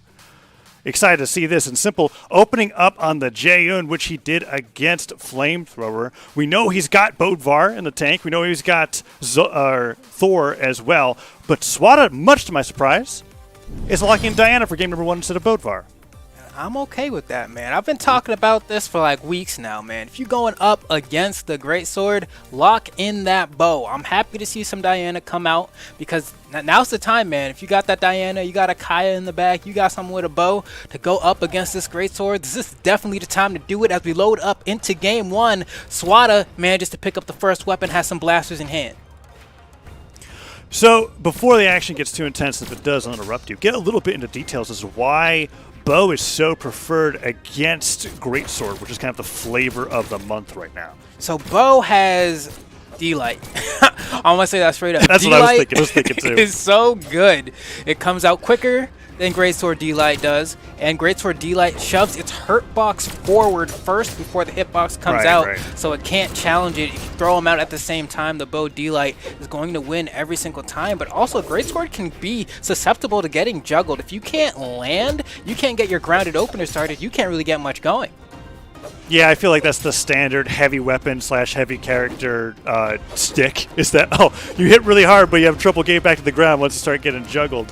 So that's very interesting, because Bo also is very good at that with the Nair, as you stated. And now we see Swata on the bow going up against the Greatsword and not being able to get any of those openers in, as Simple just knocks the bow right out of his hands and gets poised to take the first stock. Let's see if Swata is able to make a difference here with the blasters as that downlight hits, but I think they were both surprised that it hit. Yeah, and it's interesting watching the different Greatsword players throughout the tournaments for these past couple weekends, because there are some Greatsword players like Simple here who will go for like the optimal route, right? Like, he goes for the end light finisher every time instead of the side light finisher, even though the last patch did make it so there are a lot of scenarios where you can go for that side light finisher after the downlight bridge and still make it unjumpable, but it's hard to tell what those scenarios are, and it looks like Simple is the kind of player who's not even going to take that chance. Yeah, and now that you mention it that way, that really just reflects on Simple's playstyle in general. Like, he is the kind of hammer player that will go for D-Light Cider 5 times in a row because it's optimal, right? Like, eventually he's going to lead it to the knockout. So, no creative mix-ups there. Simple trying to get these sidelight openers in. He does get one, doesn't get the dodge read, but he keeps putting it out, and he's dashing back to stay to safety. But there's the downlight you're talking about, hit into the recovery. Down air doesn't hit Simple, doesn't use the recovery. Instead, holds out for the side air. Very creative play. Is he going to be able to get a stock here? That's a down air. I think Swata is done. Yeah, I was actually surprised when Swata was drifting toward the stage there. I really thought he was going to press that neutral air button. because it was kind of clear that this was going to be a moment where Simple was going to aggress, and now Simple is getting the hits in, has Swata in the last stock. Swata doesn't have an answer at all. The ground pound, he's going crazy right now. I can't believe it. Yeah, I think he had to turn that around to hit it. It's not quite stacked on where the hurt box is for the player on that ground pound, so Swata survives, but I say that, he gets hit with the side stick. Is this about to be a 3-stock at game number 1? No, D-Light recovery still not enough. Demon Island. He's got quite a tall ceiling. Oh, that's it. Okay, Swata got destroyed. And it was really close on that first stock, too. And then he never hit him again. Yeah, I guess. Honestly, though, he did not have a good time. Swata, I mean, I think you said it best. There were signs of, you know, pulling out the right ideas, trying some new strategies, but they were not effective by any means against the greatsword of Simple. Simple seemed very, very comfortable. We have a swap over to Cassidy. I think Swata's saying, you know what, you know, Bow's great and all that, but I don't feel comfortable there. I did like the blasters though, but I'm going to swap over to the hammer, which honestly, it can work. You know, it's the kind of thing where if you spot dodge on a greatsword that likes to just kind of press forward the entire time, you can very easily get yourself a D-Light or an N-Light because they're just kind of right next to you, and they don't really have an option if they're doing, let's say, like an N-Light bridge after a side light or something. It's kind of a dead zone for the weapon, but it's still very hard. Oh my gosh, he really just did that.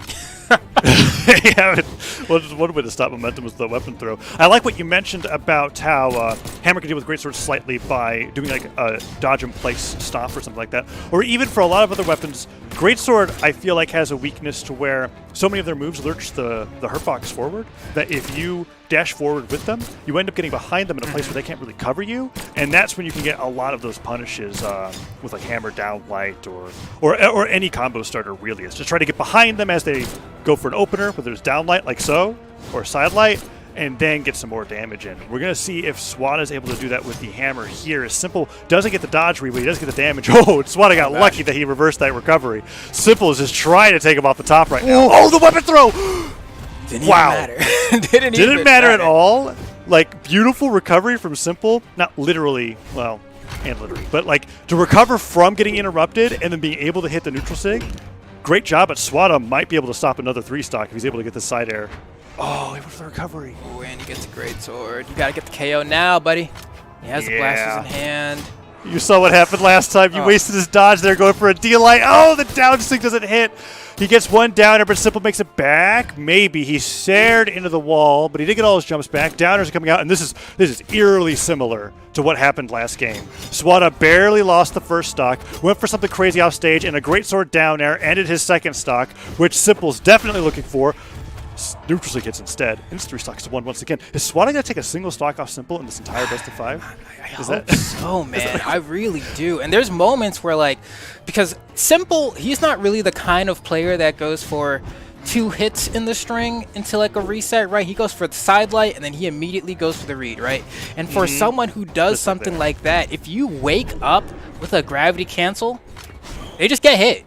You know, because they get hit as they're dashing forward. If he goes for like a gravity cancel like side sig on wake up, which sounds ridiculous, it will completely just smack Simple in the face. And he hasn't given Simple a reason to respect that option at all. Hold on. Gimp potential? Nope. We out. Okay, Simple doesn't get the return hit though. Swata makes it back. He did take a stock, but gravity cancel down, like covered both the left and right side of Simple. Great job there. Neutral stick dodged right through one stomp there for Swata, but that dodge is gone. That means it's a recovery time for Simple. No! Neutral stick and the gravity cancel down light again. Into the greatsword recovery. I mean, one more though. Okay, yeah, that's just brutal. And cool thing about the greatsword.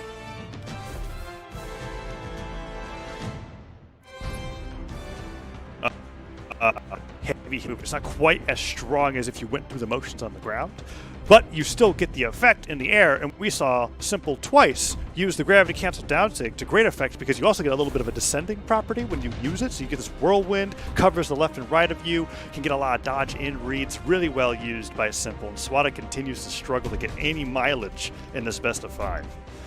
Yeah, we see the swap over to the Fate here, which, if you're going down the list of like things that can counterplay Greatsword, Orb is definitely up there as well. It does have a pretty solid matchup into the weapon, but still, you know, the issue here, I feel like, is Swata just isn't finding the KOs. I don't actually think when it comes to playing the neutral game around the weapon, he's actually doing a pretty fine job. Then when it comes time to clean up, he's not able to execute.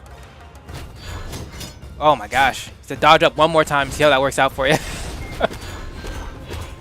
Alright, and here we go. Looks like Swata over here going for the recovery, trying to get a quick one off stage. This is not good for Swata. Luckily, the recovery manages to get him out of that precarious scenario, but still looking for more here. I like that gravity cancel neutral light. That downer is great. Has him unarmed. Tries to go for the edge guard, and this gives Simple a chance to pick up a weapon, and that's all he needed there. The side sig coming out, the pocket sand securing that first stock, but Swata here needs to find the KO. This is the exact scenario we've seen the past 2 games. It's relatively even. Swata loses the stock first and never makes it back. And if you've seen me on Twitter recently, I've been saying, Scythe, man, this weapon, you're not going to find a KO with the base kit, all right? You got to get that soft side light into Sarah off stage, or you got to find a signature KO, and there we go. The shotgun still not hitting hard enough because it's a coast-to-coast conversion there, not enough to find that KO. Swata still struggling to find that final hit.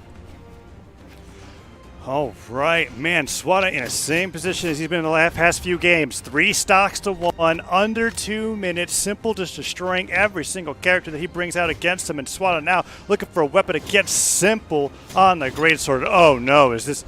That was looking pretty bad for a second. Oh, it's still looking pretty bad. Yeah. I mean, at this point, I'm just trying to rate it. I'm trying to rate it on, like, can you take another stock? Swata takes his second stock of the set. And gives a little bit of a celebration cheer there. Yeah, a little hip hip hooray, but yeah, I think he's starting to realize how dire this is for him, and not to mention how great Simple looks to be able to possibly take the entire thing as that recovery comes through, and he takes down Swata convincingly, more than convincingly. Whatever the word is that states without a doubt, like that was just utterly one-sided. Yeah, I mean, I can't. Yeah, there really isn't much more to say, but my man got clapped up. Like, he was trying his absolute hardest, but honestly, I felt like he just fell into, like, habits quite a bit there, dodging up time after time when he would see that Simple was going for these recoveries after his string to catch the dodge up. He'd get caught every single time. He'd be jumping out of hit stun immediately, and it was making it a little bit too easy for Simple to sniff out his defensive options. Now, granted, he tried everything, right? You can't be mad at Swata there. He tried 3 different legends, each I think the only similarity that those legends had is that 2 of them had blasters, but besides that, everything else was like he was going through the roster, bro. He just didn't have enough games to try every single weapon. Maybe the Ditto is what he needed. Who knows? Well, he is out of the winner's side, but not out of the bracket yet, so he may still have a chance for that rematch, even though he's probably not looking forward to it. And we're going to our next winner's quarters match on the bracket is going to be 720 Polyshot versus Blue. Very excited for this match. The winner of this is going to be going on to fight against Simple. I really look forward to any Blue versus Simple matchup in official tournaments that we ever get to see, just because of how well those 2 players know each other. So that's very exciting to contemplate. But 720 Polyshot doing very well with Fate in particular during this tournament. Yeah, and 720 Polyshot has been in my DMs recently because I've been complaining about Scythe all day. And 720 Polyshot's like, hey, I'm glad you're joining the Creed, the clan. You know, I'm happy to help. Let me teach you some things about the weapon. And now I feel like my eyes have been opened just a little bit, but I still have my reservations about it. But the good thing is that Fate, if we're talking about KO potential, Fate is easily one of the best legends in the game at doing that. The orb neutral signature, zoom, you send them out. That's a light attack, all right? That is a light attack. There's so little end lag on it, and it KOs at really good percents that it should be a pretty easy dub that way if he's able to find those. But of course, the Scythe kit is amazing as well, so I'm excited to see how 720 is able to hold up, man. Yeah, I think one of the favorite aspects to a lot of players for Fate in that kit is the high force stat. That's what I think they like the most, because it covers up weaknesses that I think both the Orb and Scythe have, which is just the ability to knock out quickly. By just having that higher force, it leads to just being able to take out stocks that much faster, as opposed to a lot of other legends that have Scythe and Orb, which typically don't have as much force. I think is why Fate ends up being a very popular pick by a lot of those characters. And as you said, the neutral sig on Orb is pretty phenomenal. Yeah. And on top of that, Fate, that's a classy lady, man. You seen the short that came out? Y'all seen the short, I've already right? watched it like 20 times. Yeah, I think. You see the way she be eating? You got a knife and fork, yo. You got Ogrim on the sideline. Just generating more spoons to eat faster. Yeah, Ulgrim's kind of crazy. That sure was amazing. But yeah, so looking forward to this matchup that we got coming up next. Blue, I think he's going to be on the Bodvar.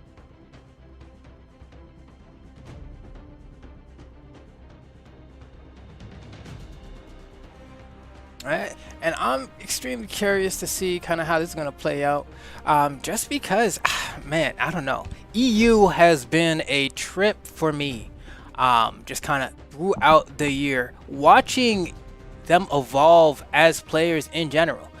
They have been always, I felt like, for a while, they were the underdog, right? You would have North America be like, oh, we're so much clearly better than EU. Like, bro, don't sleep, like whatever. And then EU was like, hold up, we actually got something that we trying to prove. And like watching them play over the year, you know, we make jokes all the time like, oh man, they got some intense neutral, you know what I mean? And then I'll like look at the camera like this, like some intense neutral, you know what I mean? But they have honestly been showing up as of late. And granted, it's a shame that, you know, we had to have this online this year, but I'm telling you, dude, it is gonna go crazy when these lands come back again, because the way EU has been playing, Acno, Blade, Swata, Machete, and like the whole squad has proven that they have come to play.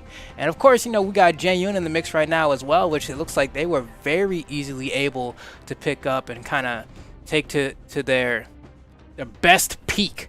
So I'm curious to see how they're able to play it out now. Granted, looking at the lobby, you know, Polyshots in here, got the Fate loaded up, got that orb in hand, and those nice gala colors, by the way, because in case you didn't know, this is Brawlhalla's 5th year. We are celebrating 5 amazing years of Brawlhalla. So go ahead and hop in the store, get yourself some amazing gala colors there, because they are crisp with a nice white and black, like a little bit of gold, you know, a little blue undertone there as well. It's going to be something that's going to be a great sight to see, and it just looks nice, man. So I'm looking forward to that as well. But we're going to see who blue locks in here. I'm pretty sure we all know, but we'll wait until he makes it official before we start talking about it. But it's going to be one of those matches as the tournament starts to wind down. There are only so many combinations and ways that this can play out from this point forward, man, but I'm looking forward to seeing how it plays out here. Let me take a look now here. Let's see. All right, cool. Looks like everything's just getting all ready. The players are getting ready. You know, got to get those hands nice and warm, keep them nice and crispy, because honestly, man, you be getting iced out playing Brawlhalla sometimes. Oh, yep, there you go. It's going to be the Bovar. No surprise there. The Viking man himself ready to dish out some damage. And this is kind of like a, I won't say it's a classic matchup, because Fate is a legend that kind of comes and goes in terms of how often we see her in the tournament scene. Usually if we see a Scythe character, she is one of the ones up there for sure. But Bovar, on the other hand, that's the poster child right there, man. That's your bread and butter. That's the, you know, the cookies and milk. You know, this guy, he's everywhere you need him to be, where you want him to be. He's always on time. He never misses an appointment. Bovar is all state, and he's here to play. So we're going to see how Blue's able to do it as we hop into game number 1 here of 720 Polyshot versus Blue. And so far, 720... want to see that scythe action. You've been teaching me in the DMs. Let's see it in practice, because so far it looks like Blue's the only one finding all the hits. Okay, I like this turnaround from Blue. Tries to get the recovery here. You know you don't want to play with a hammer off stage. It'll take you to the kill box in a heartbeat. But 720, he said, one of the things he told me personally was, if you want to play with scythe, you got to play patient. But it looks like he's not even trying to play with it right now. He swapped right over to that orb. He's looking for those conversions. So far, it's looking like it worked out a little bit. He got a couple hits in, but not enough for it to really matter here. Throws the orb down to kind of cover the landing, picks it back up. Still looking for that blow, and he goes for a weapon throw that ends up trading kind of with a Sair from Blue, and that's definitely not what he wanted. The Hammer Sair, way too much force behind that, was going to send you completely packing there, and Blue goes ahead and secures himself the first lead here of this set. Now, granted, 720 still looking for that KO. You can see, ooh, wow, I like that immediate dash, jump, ground pound. Sets up for the edge guard and finds the unarmed D-like ground pound to answer back. This is what I like to see, showing me that scythe. It's better than I think it is, man. Let's take a look here. When I like that, he goes for the 50-50. If you guys don't know about that 50-50, Scythe, when it lands that side light, it can either dash forward and light or dash forward, reverse and light, and that 50-50 will cover all of the dodge options. Now, granted, I guess your opponent could just wake up, but most people don't there because they're not trying to take a whole lot of damage. So nice from 720 Polyshot to go ahead and do that. I like that. Goes for the reverse nair. Go ahead and send off stage and the Sarah as well. And this is exactly where you want your opponent to be, right in the corner, so you can keep them, one, pressured, but two, in a position where you can try to confirm the edge guard. Now, granted, blue is able to fight back here. Has a sword in hand, fights back with a Sayer and a weapon throw. Beautiful dodge in place from 720. The weapon spawn happens to be in his favor as well. Send him back. Ooh, we got a little bit of the vortex. Tried to read a high defensive option there, but looks like blue opts to go low. But now this is as close as it comes. Ooh, that doesn't hit. Wow, the shotgun barely missing. Neutral air is not going to KO. That's what I'm talking about, man. This is a little bit of, can't really call it scytheritis, right? It doesn't really roll off the tongue. That's what I'm saying. He's going unarmed here. He said, you know what? Screw the weapon, man. I was going to go for D-Light recovery or something. Nope. Got the scythe again. Down air. That's still not enough, man. That's what I'm about to say. Okay. Okay, yeah, he couldn't make it back there. I was a little scared there for a second. I thought he was going to be able to kind of touch the very lower corner, but now 720 Polyshot does have a lead. Not too much of a lead, but it's a lead that he's going to go ahead and try to extend as much as possible. The D-Light recovery is going to go ahead and tie things up. Got a very, very, very baby damage lead onto blue, but we still running with it. Hold on. 720 going to go ahead and grab that orb now. We actually haven't seen a whole lot of orb come out of Polyshot in this game one, but get a little bit of a chance here to see. And so far, it's looking like Blue's sword kind of giving him a run for his troubles there. I love that down air into gravity cancel and light. That was likely a true combo there because I can't really see what other true conversion he could have gotten at that damage range. And so far, 720 Polyshot still just kind of keeping it pushing here. I love the whiff punish right there. Waits for the dodge and then kind of goes for a read on a dodge in, but it looks like blue dodges up. He would have had to have covered that with like a neutral air or a neutral light or something like that. But blue still fighting back here. Tries to push him in the corner. Goes for the reverse end light. You can see 720 Polyshot's playing a lot more patient here, waiting for blue to whiff something. Sends him off stage, setting up for the edge guard. This could potentially be the scenario here. Goes for the ground pound. It doesn't hit blue. Trying to get out the corner. Manages to squeak by, but still put back in that position. 720 Polyshot looking for that read. Can't find it. Has blue exactly where he needs him, but he can't find the final blow, and blue just does the ground pound. The scythe of right is coming out in full effect, and blue manages to steal just barely that game one from 720 Polyshot. It was looking good. It was looking great. He had blue where he wanted him, but couldn't find the final blow. You could see the kind of sporadic gravity cancel signatures coming out like this shotgun right here, but it did not find the mark, and blue just said, you know what, I'm gonna send you off stage. I know you don't have a dodge right now because you just gravity canceled, so I'm gonna put all the chips on this ground pound to secure game one. But now we go into a different stage. This is Brawlhalla. And Brawlhalla, you don't got to worry about not killing because everyone dies on Brawlhalla, baby. Brawlhalla does not discriminate. So with that being said, we're going to see if the smaller kill boxes tend to work in Polyshot's favor because it's a double-edged sword, man. You know, works equally as well for Polyshot as it does for blue, and hammer is not a weapon that is known for having a tough time finding the KOs. So blue could easily be finding some early KOs here, but with that said, 720 Polyshot does have the damage lead, is looking for that blow. Can he find it here? Can't catch the landing from blue, and that's been the tough part for Polyshot. He hasn't been able to catch these landings. He's been getting the hits in, but finding the landing usually is what converts into the KO, but he hasn't been able to catch it right there. I like that wake up with the neutral light. Tries to throw out that sig to catch blue slipping, but if you count the amount of sigs that 720 Polyshot has successfully been able to land, you very quickly realize, man, it's really not a lot, huh? Finds a KO with that orb down there. It's about time he was able to squeak one out here, but blue, I mean, this is a small Brawlhalla, like I was saying before. If he picks up a hammer, look for a stomp there, that's it. Oh, like some 720. Okay. Got blue sweating a little bit. Couldn't find the follow-up there, but so far, this is still within pretty good range for Polyshot to potentially secure the game here. Now, granted, we were talking about that stomps here before. On this stage, definitely going to KO. On any other stage, Polyshot would have had at least 1 or 2 more attempts to make it back to the stage before reaching the KO box, but not here. Blue. Hit him with a little bit of left, right, left, right. Gotta play footsies. Sideline, neutral light. That is the sword classic. 720 fighting back. I love that. You can throw out so many moves with Orb, like so many. You want to whiff punish? Well, you got to wait for this move, and then this move, and then this move, and then this move. Oh, you thought I was done? Oh, I got another one in the back as well. What a weird recovery coming out from 720 Polyshot, but he's hanging in there, going around the side.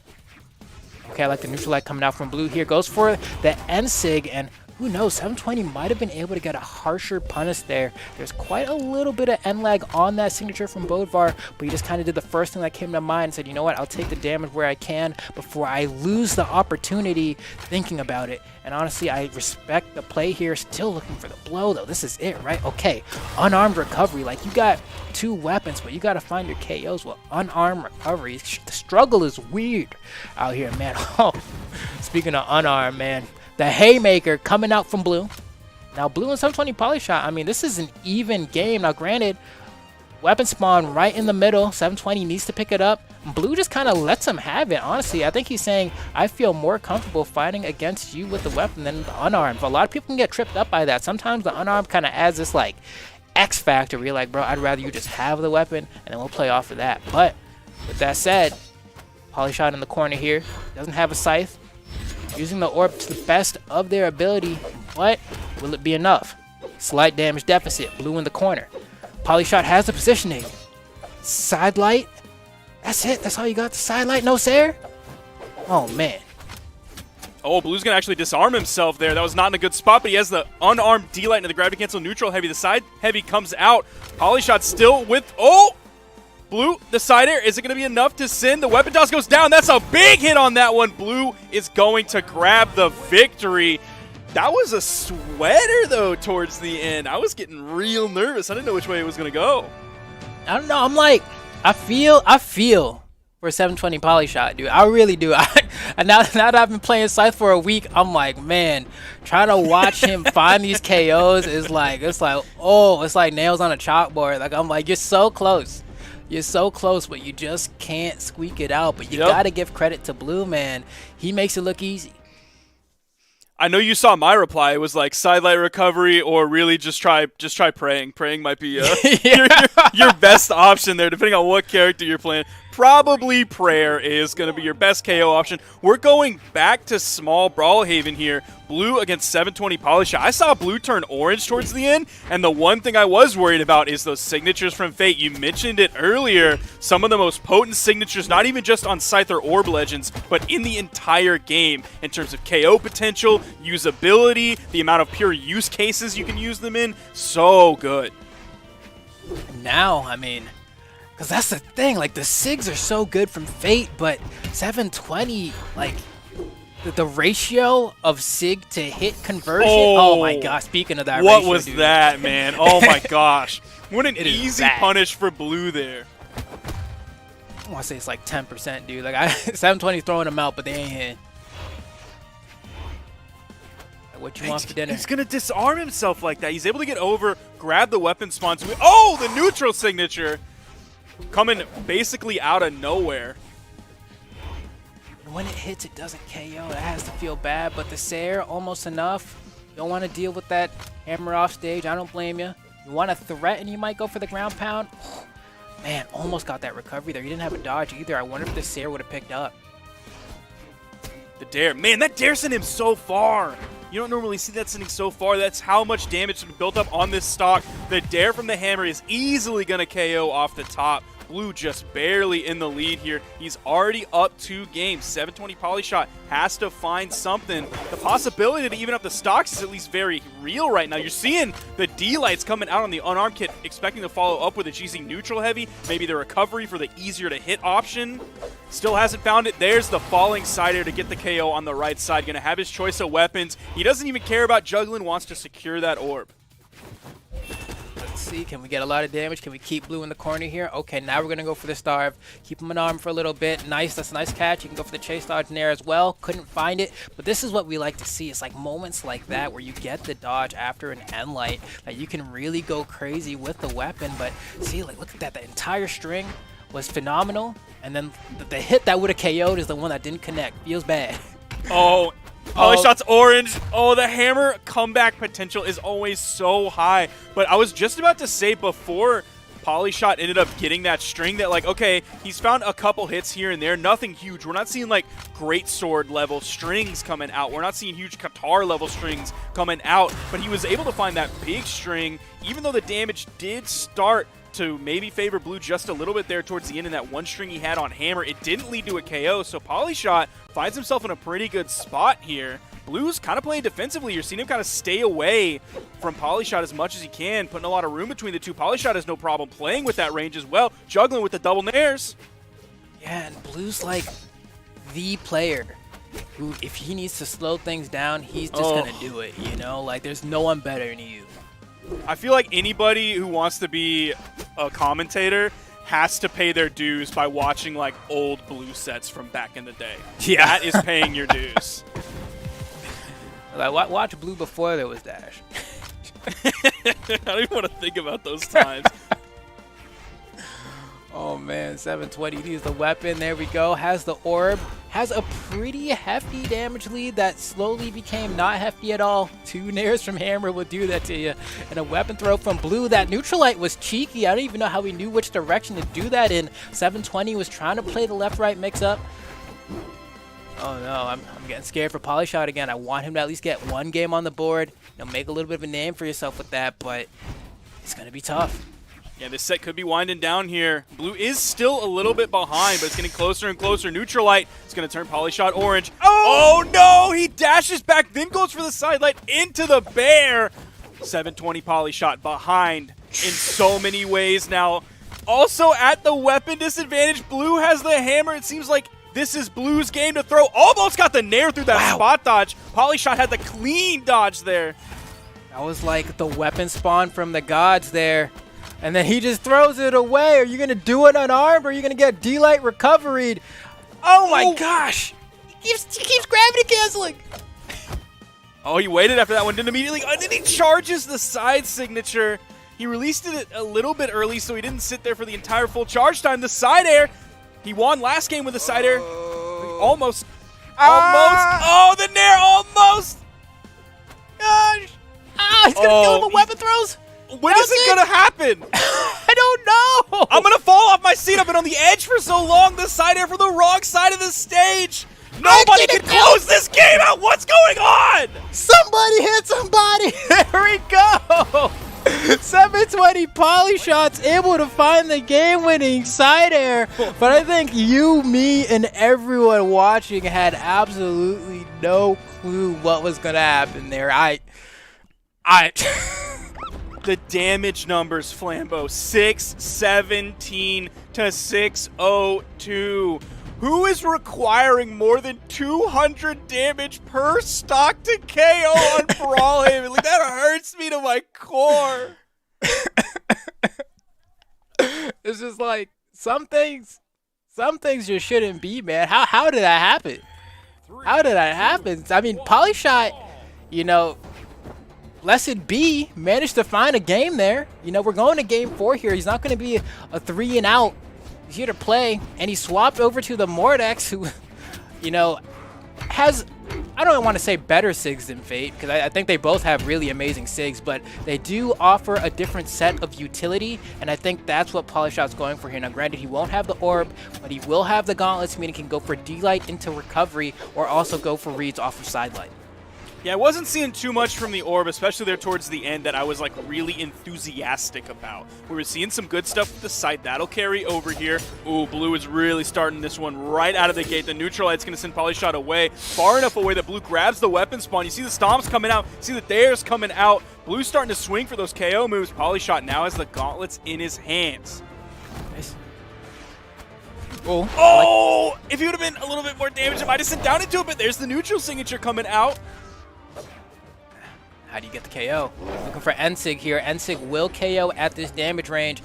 He's able to kind of send... Oh, he threw the weapon there. He's trying to, like, send him further off stage with these weapon throws. He's been going for these, like, dash down SIGs unarmed off the stage quite a bit, and he's just, like, not it. Wow. He just kicked his ground pound. Oh, my gosh. and it's still not enough to KO yet. And that's the interesting thing here is like Polyshot is taking a really long time to KO Blue, but Blue is also taking just as long to KO 720 Polyshot. It was a minute and a half into this game before that stock was taken. It seems like they just can't find the KO options or the efficient KO options where they need them. You'll see a hammer side air come out, but it's on the wrong side of the stage. You'll see a neutral sig come out, but it's too early in the stock to get a KO. Man, 3 neutral. Oh, no, that was definitely meant to be a gravity cancel side light into the recovery there from 720 Polyshot, but the input didn't come out correctly, and he just ended up dodging to the side and throwing out a Sair. You know that's going to stink. He could have the stock right now. We've seen how hard it's been for him to find the KOs, but this gives Blue a chance to get more damage, and I like what you were talking about before, where like Blue's been taking a while to find the KOs as well, but I think Blue has also just been perfectly comfortable with that. Like there are moments where he could very easily just go for like a D-Light recovery or D-Light Sair, and he just goes for N-Light because it's quicker and just wants to get the damage because it's so much harder, it seems, for 720 Polyshot to find these KOs that, I mean, look at this. He's 3 stocks, and I still don't even know if Polyshot will be able to find the KO here.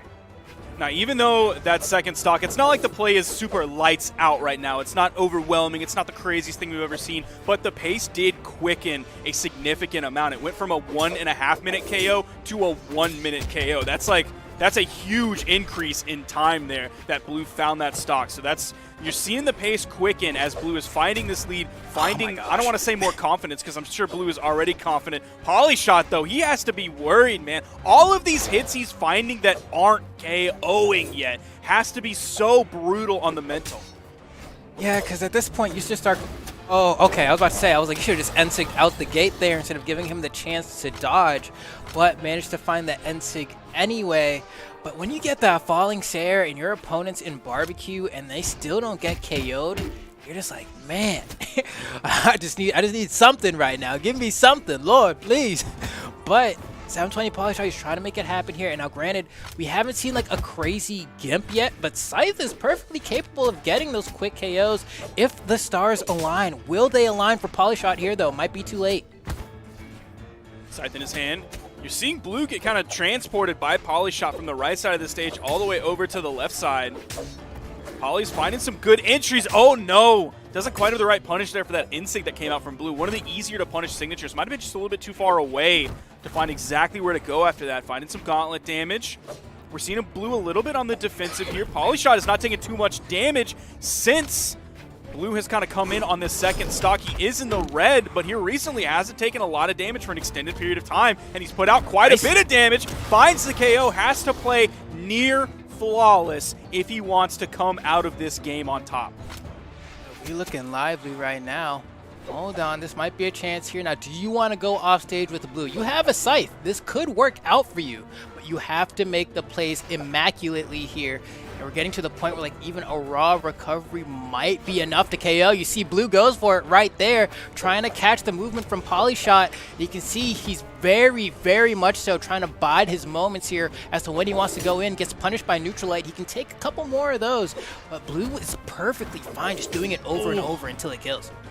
Even that neutral light all the way on the right side of the stage. That neutral light's going to KO for sure. It was all the way on the left, sending to the left to the closest blast zone. 639 damage. We're going to round that up to 640. We're going to throw 5 on it to make the math easier for my small brain. That is 215 damage on average per stock when you have a sword that has D-Light recovery, D-Light Sair, you have a hammer that has all the kill potential in the world. So even though Blue comes out on top here with a 3-1 victory, I am worried going into those next games. He is at home playing slowly. He has no problem doing that, but even so, those damage numbers, that's scaring me for the future of Blue in this bracket.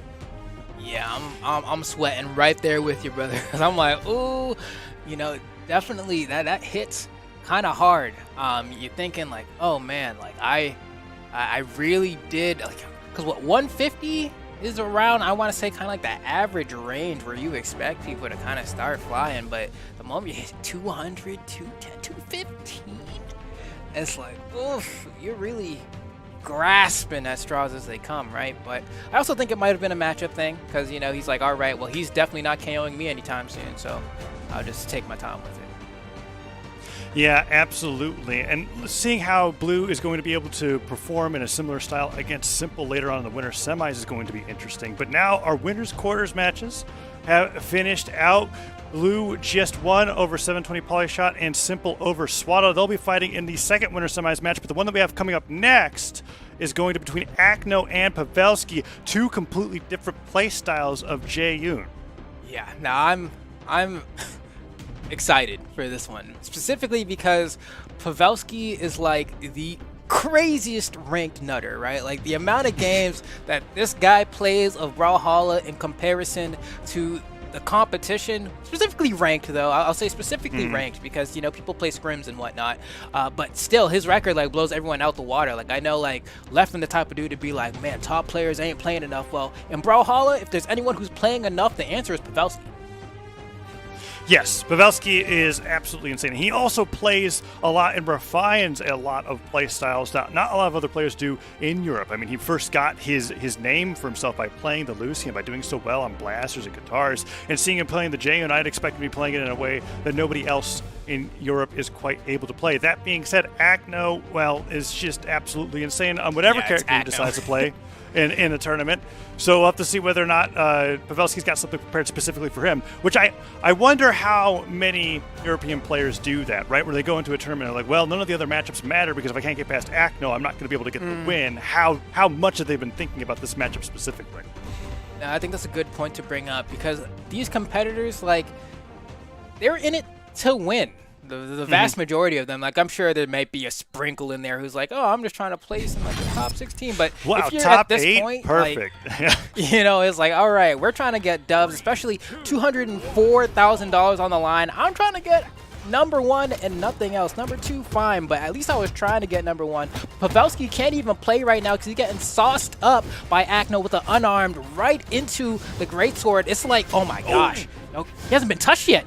Oh my god, okay, there we go. Finally, a sidelight just pokes Acno in the back, and that is just about it. Good downlight start, but there was okay, Acno went in for the sidelight, and then the dash pivot neutral light opener. Couldn't quite find it. Now Pavelski is hitting back. Sidelight finisher. Dive kick gets the recovery. What? He just gets the stock with a well-placed down air. And that's it. Acno a little bit too quick to jump out of hit stun there. Pavelski just downright punished him. Yeah, and that's the like, oh, I'm playing against Great Sword, so I'm gonna like jump in case they don't do the non-jumpable string, and then them doing the jumpable string and you being out of a jump and also being off stage. But Acno was able to find a turnaround really quickly there, found that down air with the regular sword, swaps right back over to the Sky Forged Great Sword, and is looking to see if he can carry that into victory here. I like the way Pavelski's playing this. Yeah, you can play ground and neutral against Great Sword quite a bit. Bait them into D-Light and you're gonna have a good time. And Pavelski's got him on the right side of the stage. Nice. Switched over to his own great sword, neutral sig. Catches him at the end of the 3-piece string. And another neutral sig. That time just enough to take him off the top of Pavelski's a whole stock ahead. After what, at first I was like, okay, maybe you got lucky, right? Maybe it was just a stock that you got super early on. Acno even ended up right away, but no, Pavelski is just rolling with the momentum. Trying to get that down air nair combo, didn't quite time it correctly, but the nairs are just coming out. That was 2 in a row. We almost got the recovery, and Acno just battles to get back to the stage. Downlight neutral doesn't even hit, and Pavelski's got him in deep orange, almost in red. Nice. Oh, he's been getting that so much. And Pavelski goes for the reverse. That was clever. And it's crazy good. Now, granted, Pavelski. Oh, you crazy. Okay. Okay, Pavelski. You got this is Acno that you're up against. That's I get it. You were in the lead, but now you're down to one stock, and he's got great sword, and he's starving you of a weapon. A downlight would have been nuts though. Well, we're gonna do pocket sand your way to victory here. Dash back. I mean, it's pretty good. Side six pretty good. He really wants him to D-Light here, but if you're Acno, just sidelight. Just sidelight. Don't do it. Don't do it, Acno. Don't do it. Acno's actually caught him. Oh, recovery catches up. He's only got a dodge left. He avoids the neutral stick downlight side air. That's enough. Acno really betting the farm on that neutral stick there. Pavelski catches him on the landing and just barely takes a damage lead in game number 1. And Pavelski is up 1-0 over Acno. And you see, this is like super exciting for me to watch just because Pavelski is the kind of player which, like, I feel like every game, every esport has like a player like this, where their approach to the game is much more like, I almost want to call it scientific, right? It's like methodical. They have like, all right, these are the optimal things that I can do, and this is how I respond in this situation, right? And Pavelski is very much so that kind of player. He tries to min-max, he tries to optimize as much as possible, whereas Acno, Oh no! Well, man, I would have loved to let you finish your statement. No. Pavelski was optimizing, but he pivoted the neutral stick in the wrong direction, and you know what happens when you're off the top of the stage against Greatsword. It's like fighting against blasters. You're gone, and that recovery hits.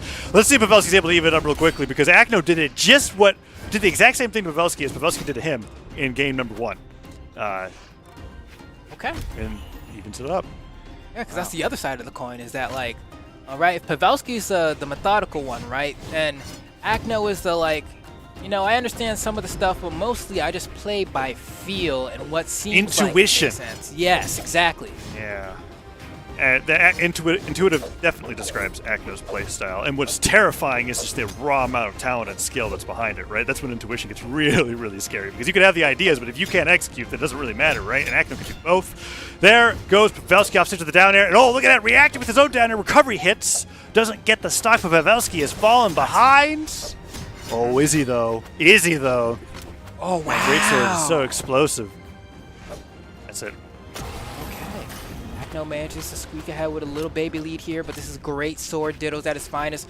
Acno is in KO range here if you get the dodge. Oh, manages to jump out, and that's what I was talking about. There's a lot of scenarios where you can't jump out of that sidelight finisher, but a scenario like that is one where you can, and that's why you would see other players go for that end light finisher just for that one scenario. Pavelski keeps the stocks evened up. Oh, and the anti-air nairs are coming through. Pavelski uses Greatsword nair like cannon nair, Oh my I feel gosh. like. Even Oh though my gosh. weapon throw hits. Oh, he went for the down air. I thought he was going to pivot the down stick again, get the aerial properties maybe. Oh, Acno knew if the sidelight finisher hit, he was done, but the recovery hits, and one more recovery from Pavelski, or even sidelights, bridge, neutral stick. What? He turns around, charges the neutral stick, sends Acno flying off the top. Pavelski is ahead 2-0 against Acno in winner's semis. The entire lower bracket of the World Championship is shaking in their boots. They do not want to fight against a lower bracket Acno, and Acno, of all players, forced off of his legend on the Bodvar. I'm wondering, I've always been saying Bodvar is old faithful. You're back against the ropes. This is a legend that a lot, if not most players, have in the back pocket to whip out. And for Acno, I can't even call this a pocket. This is the dude, you know, like. Yeah, I feel like every EU great has had a Bodvar besides Addy Mestic, right? Simple and Blue, they've all been there where they were able to win tournaments with it. And Acno now on it, fighting for his winner's bracket live against Pavelski on the same stage. He's lost 2 games in a row. Downlight Cider comes through, side stage just a little bit too high. Pavelski makes it back and starts putting out the nairs again, but this is a different game. You're not fighting against the Greatsword that has trouble landing. Hammer is perfectly content. Fall on the ground, punishing your openings again. Those stop Sares. Acno, though, gets Sared. Is that it? Oh, whoa. Okay, all right. Yeah, I got scared. I'm like, just weapon throw if you want to go out there, man. I know. Yeah, I mean, hey, but sometimes you just have to. I don't know. I guess he's in. The jumps. Oh, silent. Weapon throw, pick up down air. That would have been insane if that connected. I feel like that would have been a stock. Pavelski going for the dash jump, pivot down air. Can't quite hit it. Acno makes it back. This is still a stock down for Acno, and that D-line recovery just barely takes him off the top, evens it up after taking a good amount of damage. Right, now Acno has to play the grounded neutral game. Pavelski, though, perfectly, like, more than proficient without the Greatsword, though. So it's not like, oh, he doesn't have Greatsword now. It's like an easy match. It's, oh, wait, he's still a problem. But now Pavelski, playing that grounded neutral game, he's forcing Acno to jump quite a bit. And Acno, I don't think he wants to play the game of, should I try to bait out a move and spot dodge? And honestly, it might be worth it because you'll have your dodge back by the time the Greatsword can do a finisher. So it might be a worthwhile thing to go for here, but Acno playing a little bit safe. Yeah, Acno got an air through. Dash jump downer hits, but puts Pavelski in the air, but he didn't punish it, and Pavelski just gets a neutral sig onto Acno. That signature just so powerful, being able to hit right in front of Jaeyoon, dashing forward. We've been seeing Pavelski hit a lot more of those, not out of sidelight, downlight or sidelight neutral light bridges, but just raw in neutral. being able to take Acno off the top as soon as possible. Oh, and that is just 4 hits in a row. He doesn't get the finisher, but we see Acno already in a deep yellow. Pavelski pulling out the down lights, dashing back for the side light. One side light hits neutral light. Oh, he doesn't get the down light into the side light finisher, but man, he has just put in a ton of damage. Finally, the greatsword's knocked out of his hands. Oh, we didn't touch. Oh, that feels bad. Pavelski thought he touched the Yeah. stage there, tried to drift away, thinking he refreshed his jumps. Noticed at the last second he didn't, and then tried to get a quick touch, but it made the ground pound that much easier for Acno. Granted, Pavelski still has a huge lead here. Gets the Sair. Another one? Is this a recovery? He misses the recovery. Acno gets the downer punish. Shut that neutral stick, gets it, and Acno goes down 0-3 to Pavelski. Pavelski making an incredible upset in the winner's side of the bracket, knocking down Acno, much to the oh man, so many players in the lower bracket are going, what? I have to fight Acno before Grants? I know. What have you done to me? But a 3-0 and forcing him off the JM too. I'm wondering what Acno's going to have to do to adapt to make it back to the lower bracket fight against Pavelski, because I'm sure neither Blue or Simple were thinking, wait a second, I don't have to fight against Acno to get in the grand finals? Wow, what a payday for them, right? But maybe not. Maybe Pavelski is just the hidden challenger of the World Championship. Pavelski's been putting in the time, been putting in the grind, and he definitely picked a weapon that can take him all the way. Acno in losers. Already? Question mark? Like, that's like a... Already is in, like, at winners semis, so it's like, and already, yes, already Yeah, question I know. mark. Acno doesn't make it into lower brackets. You're absolutely right. It's just funny that we have to say it that way. Wow. And in such a convincing fashion, too. Game 1 was almost looking like, all right, we're going through another Acno sweep. Pavelski got that down air early knockout off the right side of the stage, and after that, it was curtains, it felt like. Pavelski just ran away with it. We're talking too much about that matchup. I already see the next winner semis match. We're getting into stage striking. It's going to be Blue versus Simple. Winner of this going to be fighting against Pavelski in the winners finals here at the World Championship. Yeah, man. We gotta fight Pavelski. We're gonna have, another Bovar into a Jae-Yun matchup here, right? We just watched Acno attempt this and fail, but Blue is saying, I can do it without issue. And we're going to find out as we load up into Game 1 onto Demon Island, which I am like, man, this stage against Greatsword is like not where you want to be, but yeah, we keep seeing it happen. Yeah, it is happening quite a bit. Just seems to be the favorite map pick. But anyway, Simple showcasing off the Greatsword here against Blue. And as you were talking about earlier, Simple very methodical in terms of just doing the optimal string as much as possible until it can lead into one of the 3 things that can lead to a knockout, whether it's the neutral sig or the side light finisher. We've even seen Simple opt for the neutral light finisher in super deep damage, like so. It's like it gets to a point where Blue is just destroyed, and it's funny because you're getting hype about how much he just destroyed Blue, and I'm over here being like, yes, this is great sword from Simple. This is exactly what I expect to see. The neutral light finisher takes him off the right side. So what I'm like extremely hype about, that is like extremely hard to see if you don't play Greatsword, is that Simple is using these turnaround throw cancels out of his stance to do things that you normally cannot do with Greatsword. Like, for example, if I do like an end light to the left, normally you can't side light to the right? But with the throw cancel, you can. And it makes the weapon so hard to punish because it just has all these options. And just like that, Simple's on the verge of potentially 3-stocking Blue, another Bodvar who thought they could, but maybe could not. I mean, Simple, with Acno down in the lower bracket, I'm starting to really understand Sparky's prediction here. I mean, not to mention that I've always thought Simple being very strong, but he only lost 2 stocks in the last set that we watched. And he is on the way to being able to do a similar number. Blue can't get this edge guard. He's throwing the weapon against him. Okay, finally gets it. But man, he was on the verge of 3-stocking Blue at game number 1. And I mean, Swata's pretty good. But I say Blue has a much better record than Swata does over the history of Brawlhalla esports. And Simple's making it look like the same matchup.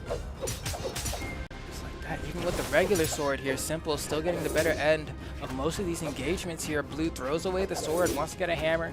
See Simple swaps it out for the great sword and to get the starve at the same time. And now it's basically a matter of get one dodge and you're gone. Doesn't find it there. Blue's answering back, needs a quick gimp, can't find it. Needs to keep Simple in the corner, but no, he gives up some extra stage here. You don't want to give that to the great sword because then they can just threaten from so far away at a range that you can't do anything about. But Blue fighting his way back in here, trying to get out the corner. Simple threatening with these neutral lights and side lights, and the recovery's coming. Blue knows it's coming, but can he stop it?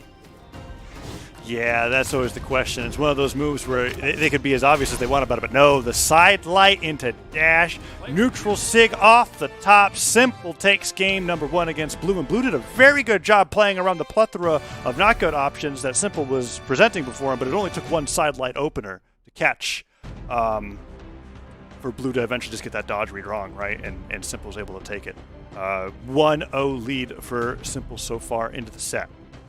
Yeah, man, and it's like, because here we're going to see slow-mo, that weapon throw, dash back, side light, dash forward, and sig. And the reason that works is because, like, in comparison to, let's say, like a legend like Mako that wasn't legal for BCX just because in terms of the time where she got released, if you hit someone with the side light, normally they're expecting a bridge, right? And normally they're expecting like, all right, well, maybe I'll take a bridge here and I'll play like that mix-up game about should I save my dodge or not. But Jae-Yun's neutral sig comes out so quick that like you're expecting the bridge to come out and they dash forward in neutral sig and you're just like, oh, well, I guess that wasn't a bridge and I guess I'm just dead now. And that's the Jae-Yun specific classic, man, because no other greatsword legend, granted there's only 2 right now, but I'm sure more to come, probably won't have that same affordance in their kit. Yeah. Oh, man, and Blue switching off the Bodvar right away, not even giving it a game 2, and getting away from Demon Island, which I think is a great idea, and now into the Yumiko, which is a pick that we've seen Blue pick out in specific situations in the past. And I'm excited to see him play against, because as you were championing earlier, right, Bo has some pretty good options with downlight and nair of dealing with the greatsword. Not to mention the Yumiko uniquely, as we just saw there with the down sig, can put out those faux fire flames to like stop a dash forward downlight or side light that a greatsword might want to go for. Right? We're already seeing him use that as a way to say, nope, that distance that you think you're safe at, that you're winning neutral at, you don't have control over the stage anymore. Oof, but it's not working out here. Blue's throwing it out, and it's like, all right, cool. I guess I just won't move forward now. And then he waits a little bit, and then he moves forward.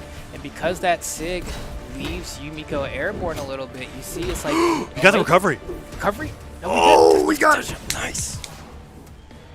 That was huge. That's the second time in different sets that we've seen. First it was Acno, now it was Simple. Seeing a player just hit a greatsword recovery out before you even can witness the move starting. There's that much like lag after the input, so to speak, that you have to wait for the move to actually come out and have that threatening hitbox, and Blue is able to punish that, and once that recovery is gone, the exhaustive recovery is not nearly as good for distance. Simple falls straight down and Blue takes the lead. Just like that, Blue looking to make something happen here. Ooh. Unable to do so, really. Gets hit by the sword down air at a pretty high damage range there. Loses the stock, but Blue actually in a pretty good spot here. That neutral light came out so quick, trying to catch a dodge up from Simple. But I feel like especially against greatsword players, you're going to want to be looking for people dodging kind of into the stage because they want to be on the ground most of the time, right? If you're reading a dodge up, sure, throw it out once in a while, but you have to condition them into it first because they're going to be dodging down. They want to touch the floor. They want to throw out their openers, and dodging up does not help them do that.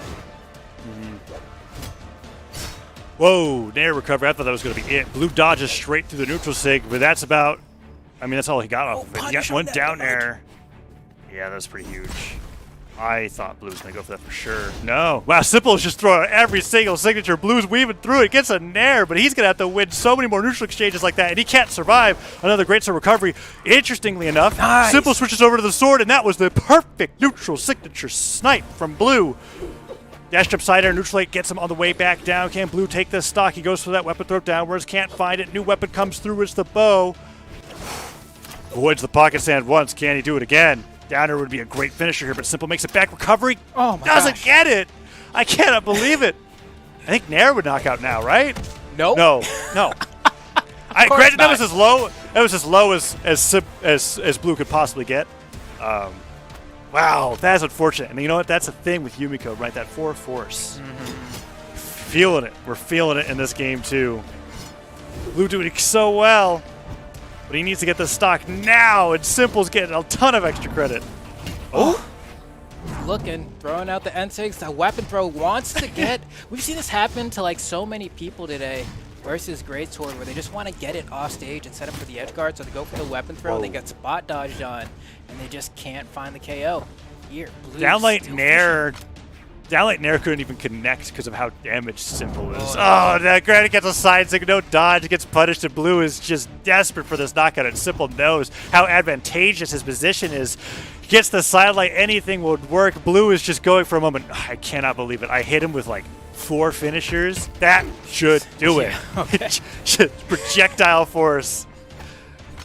Yeah, Blue luckily didn't take too much damage. You know, trying to go ahead and close that out, but this is against Greatsword here, which means he's 2 dodge reads away from being out of the stock, and he has quite a bit of damage to do here as well. Blue going off the corner here. If you bait the Greatsword off stage, that's a great way. Hold on. Okay, one Nair comes through. That grab pound went the distance. Sider in the wrong direction. Simple doesn't get the recovery. Doesn't get the Sider. Wow, they are just barely missing every attack. Woo. Okay. That side art of the stage was really scary. Wow, I can't. The spacing between these two players is crazy. They are just missing these side airs by like pixels. And you can see, like, even for Simple, like, Simple, I feel like one of the most common complaints about Greatsword is that, man, people just smash with this weapon. But if you look at Simple right now, it's actually not it works. Right? Like, you have to. First time ever. First time. He got all 3 hits, though, but that was the. Oh, the side 6 sniped. He got the dodge early. There's no dodge for Simple. Recovery. Oh, he thought Simple was going to drift in, but he just fast fell straight down. Neutral sig. Oh, he downlighted underneath it, and he gets the sword, the D-line sider. Oh, that's so rough. The neutral sig on Hammer is weird. If you run in early enough, it'll hit grounded, but if you wait for the flames to rise, you can just walk underneath it. Blue. And that is what we saw happen. Oh, Blue gets the weapon. Simple stole the Greatsword. So many moves on that. Oh, he lived. What are you going to do? You're going to grab the cancel sig? Are you going to do it? That's it. I can't help but feel like if Blue was able to get that knockout with the Nair on stock number 2, it would have been a very, very different game. And that is just unfortunate that the knockout or like the kill zone on Apocalypse happened to work out that way. Great job from Simple to be able to survive regardless, but man, what a close game number 2. But now Blue's in a position where it's an 0-2 deficit. Now I'm like, what are you going to do? What are you going to do? What stages are you going to leave available? Where are we going to go for this game number 3 here? The Yumiko definitely was looking better when we saw game 1, but whoa, that's okay. Okay. Okay. I don't remember. I wish I remembered what stance you lose stats from to go into 5 force. Once you get into that like 4 to 6 area, every stat that you can gain there really makes a huge difference. But I'm wondering if it takes. I'm not sure what it takes out of. I need to get a confirmation of that. But it's interesting to me that Blue is doing the default stance, sticking with the 7 dex and 7 movement speed. Yeah, I'm like, it must take out a force or something, right? Because like you got a lot of dex there, you got a lot of speed. You might want to. Yeah, 4 force, 4 defense is like those are like the most favorite stats, right? Out of like, besides movement speed for a select few of players. But here Blue goes into game number 3 on Apocalypse once again, and it was close. I believe that he can make it happen, but he's got to avoid getting hit by these Greatsword recoveries and Nairs so far. He is just not being able to land. Blue's trying. There we go. I like that. Swaps over to the bow there. Keep the juggle going. Doesn't want to go for the dash up D-light on the landing there. Doesn't want to commit too heavily. I respect it. Goes for a read there. I like that. Go off stage there. Now granted, to cover that Simpleton side sig like we just saw him do now, but a lot of JUN players generally don't go for that unless they have a reason to believe that you're going to dodge away. So Blue made the right call there. Well, Blue narrowly avoiding that ground pound. Hits a Nair. I'm excited for the second down stick combo we're going to see this game. No, the neutral stick hits it. Even though he kind of curved for the knockback, he was still taken off the top. Simple has been really great at and getting those knockouts as soon as possible. Yeah, for defense, it's coming into play. Oh, Oh, when you see recovery and air hit, that's like 2 hammered airs in a row. Nice. That's just brutal. Recovery hits. Can Blue get it? No, he can't even get the stock. I would have liked to see a weapon throw into the stage there to kind of cover Simple coming back. Ah. But, oh my gosh, he's just getting hit and hit and hit and hit. There's like 4 unarmed hits. As Simple is just like, I'm just trying to make it back to the stage, man. Downlight recovery hits, and that one does knock out Blue. Not plagued by the curse that he was in last game of not having those knockout options, not knock out. And now it's 2 stocks to 2, but he went from yellow to deep orange just to get Simple's unarmed. And that pocket sand's going to be more than enough. Blue's got 1 stock left. And that's one of those moments where we saw Blue get hit by the sidelight. I think he tried to dodge away, which honestly wouldn't have mattered for the scenario because he would have been hit by the side sig anyway. But he found himself grounded and ended up dashing to the right because it's hard to tell if you're going to like land or not when you go for that dodge so close to the ground. But either way, Simple trying to find the final blow here, wants to close this out with a 3-0 victory. Blue needs to find some kind of cheese to stay alive in this one. Goes for the down air. It's not going to hit. The Sayer's not going to hit. Eats a recovery for his troubles. Can't keep Simple in the corner. And Simple's chilling, man. Simple's like, whatever, I got this. Chill. Yeah, Simple's at such a comfortable position where he can just keep putting out the side sigs of the edge. He just has to keep getting his openers. Blue down 6 the wrong way, and Simple is like free money. Hits him with the recovery, takes him off the top. That is a 3-0 for Simple. And out of all the players that make their way through the winner bracket, Simple has been the most dominant. Yeah, man, that wasn't even... Blue tried. You know, if there's anything that I like with what I've seen so far is I've seen several players now at this point try playing bow into greatsword, and they just haven't been able to make it work. But I do at least appreciate the fact that they're trying it out. But looks like no one got the bow sauce quite right yet. You know, they're throwing a couple different things in it. You know, but it's not. I really enjoyed the theory behind the Yumiko setup with the downsig. We saw it work once, and when it worked, it looked like the most genius move ever. But that's the thing, it wasn't working all the time. And Simple wasn't falling for it. He wasn't downlighting into it or dashing into it, and Blue wasn't able to get the conversion. So Simple moves on in winner's bracket to fight against not Acno, but Pavelski in the winners finals. It has been some time since I haven't seen Acno make it this far into the bracket on the winner's side, and I'm sure Simple is very delighted to not have to fight against that basically his rival for all of 2020. Yeah. I can't imagine how many second places Simple has gotten to Acno. I'm still like caught up on that Yumiko. I'm just like thinking of like what else could have been done. I was honestly expecting some more side sigs. I was expecting some tech. Yumiko has some tech where she can like cancel the backdash animation and just do front dashes only after she does like a down sig or an end sig. But moving on to the next one, we got a Jae-Yun Ditto Heisen versus Fredle. And this is going to be, Jae-Yun at his finest, man. We back on the Demon Island for game number 1. Let's see how it goes. Yeah, I imagine Demon Island is quite popular in the Greatsword Ditto simply because it's good for Greatsword, and they're both playing it. So, you know, it's like, we'll make the agreement. We'll both go here, and we'll see. Let the better Greatsword win in this case. And Zero versus Heisen as we go into the lower bracket round 1 for this top 8. That's right, we are in top 8 for the World Championship here. Heisen coming off of a victory over Blaze, and Zero over Kixa as we've got them duking it out here on Demon Island. Yeah, Blaze went down 3-1 to Heisen, actually. And Heisen looking pretty good against Zero, who 3-0'd Kixa. Oh, nice aggressive back to the stage, and the end for the first stock. Fredle is able to get the first stock there, but Heisen probably going to come back, try to get a little bit something going. Whoa, accidental misinput from Zero there. Wanted to dash cancel, but ended up getting the full 3-hit string there. You never want to see someone do that downlight finisher. It's not good.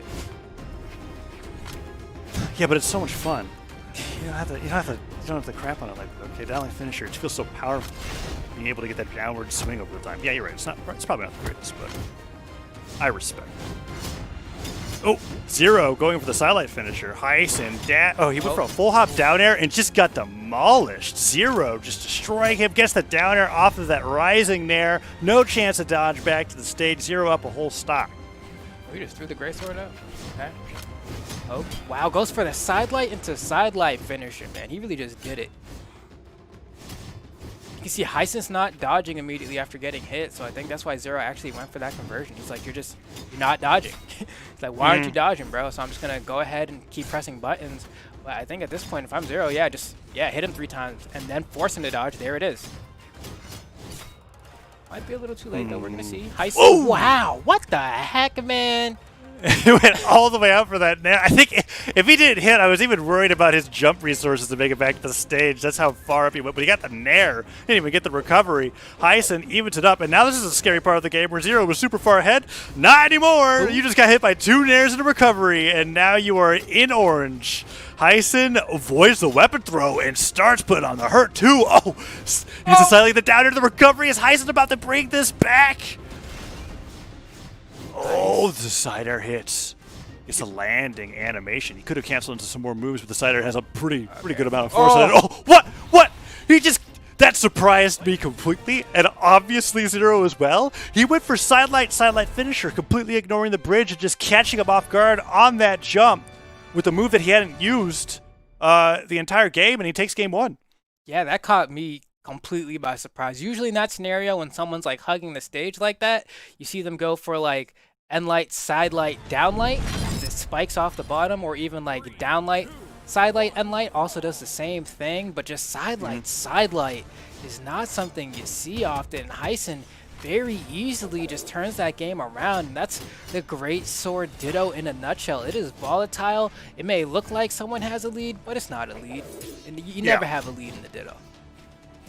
Yeah, most certainly not.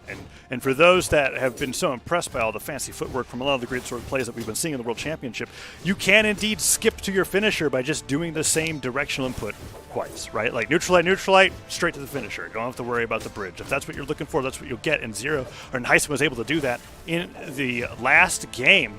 Now Zero fighting with Great Sword against Heisen with that sidelight finisher. That's almost enough. Goes all the way out there. Uses the recovery to reposition. The Sarah doesn't hit. The down air does. Heisen expecting something else. Goes all the way underneath the stage. And he makes it back. Zero now looking for the pocket sand to catch him off guard. Downlight doesn't hit either. Still can't get a weapon. And you see he's just throwing out pocket sand after pocket sand. He's going to grab it, cancel, do it maybe. Recovery's not going to KO yet, right? Oh, it is. Oh. Wow, I thought that... I was surprised too. I thought he had one more like hit in him. Yeah, before they need like the neutral light or something, but it looked like it just KO'd straight up. Yeah, Zero opting for the sword for the majority of this game so far. Heisen fighting back, nice weapon throw, picked it up off the bounce as well. Gets the nair, the neutral stick not catching, but threatening Zero in a way that he didn't feel safe punishing, and the neutral light will hit. Zero's got to be close to losing that sword now. But the kick interrupts the recovery from Heisen, and the ground pound comes out. Are we going to see side light again? Oh, Heisen. Nice patience. Yeah. That was that's really hard to do. He put out like every single bait possible, like dash jump, dodge backwards, dash forward, dash backwards, without actually using a move. The pressure there was incredible. And it's like, if you're Zero there, it's like, you got to give him respect for making it that difficult, but also you're like, man, how was I supposed to get back to the stage? Yeah. You're just waiting like a shark in the water there, and now Heisen's back. Zero's the first one who manages to kind of gets a string there that carries Heisen off stage, almost gets the ground pound there. That could have been a KO, but now Heisen's fighting back. Goes for a soft read with the end-sig there, because if it doesn't hit, he won't have that much end lag, so it's actually pretty smart of him to go for that instead of going for an actual finisher, because I believe that finishers have more... Oh my god. Ooh, that's it! Whoa! Yeah, you can't be getting hit by pocket sand on the side of the stage like that. I don't care how much damage you have. You're gone at yellow. Great play from Zero to be able to catch that. Heisen's got to return the knockout right away, and Zero jump over that weapon throw. Doesn't even matter. Punch straight in the face. It's 1-1. There we go. I have no idea who's going to win this set. Heisen trying to keep Zero in the corner here, going for a read on a dodge and doesn't find it. Wow, that was cool. You don't see that at all. he did the rising down air to gravity cancel downlight. Gets the finisher. That must be a true combo, because that move comes out pretty quick. Usually you see like down air nair, but that's an option you never see. Yeah, now that you mention it, it was really fast. You rarely ever see anybody get those rising down airs just as an opener, right? But oh, that's it. Down air recovery off the top. Heisen takes a 2-0 lead over Zero, and Zero had a really great comeback on that second stock. This is where it's like it starts getting like extremely tough, right? Because one of the things, we talk about how the Greatsword Ditto is volatile, but it's also, just because of the nature of the way it plays out, extremely difficult to pinpoint where you're going wrong. It's like, did I just not greatsword him hard enough? Or like, is it a particular dodge that I'm doing? Should I be dodging earlier? What is it that's putting me in this scenario? And you can see Zero is going for these 3 hits now and then going for a dodge read because Heisen is not dodging early in the strings at all. So he'll go for like a side light, dash, N light, D light, and then go for maybe a jump down air or an N-sig or something, because that's usually the point in which Heisen dodges out. Heisen, curiously, has been the one player on Greatsword to use as many opener, closer strings on the Greatsword as much. We just saw him hit the dash forward downlight finisher, and it just worked. He's actually been going for the downlight finisher a lot against Zero, either grounded or in the air, and he's been making it work to great success, dodging through the pocket sand now. Heisen is just demolishing Zero here. I mean, I don't know, if there's a neutral sig, maybe it would have been a big difference. Not quite sure. Zero is really struggling to come back here.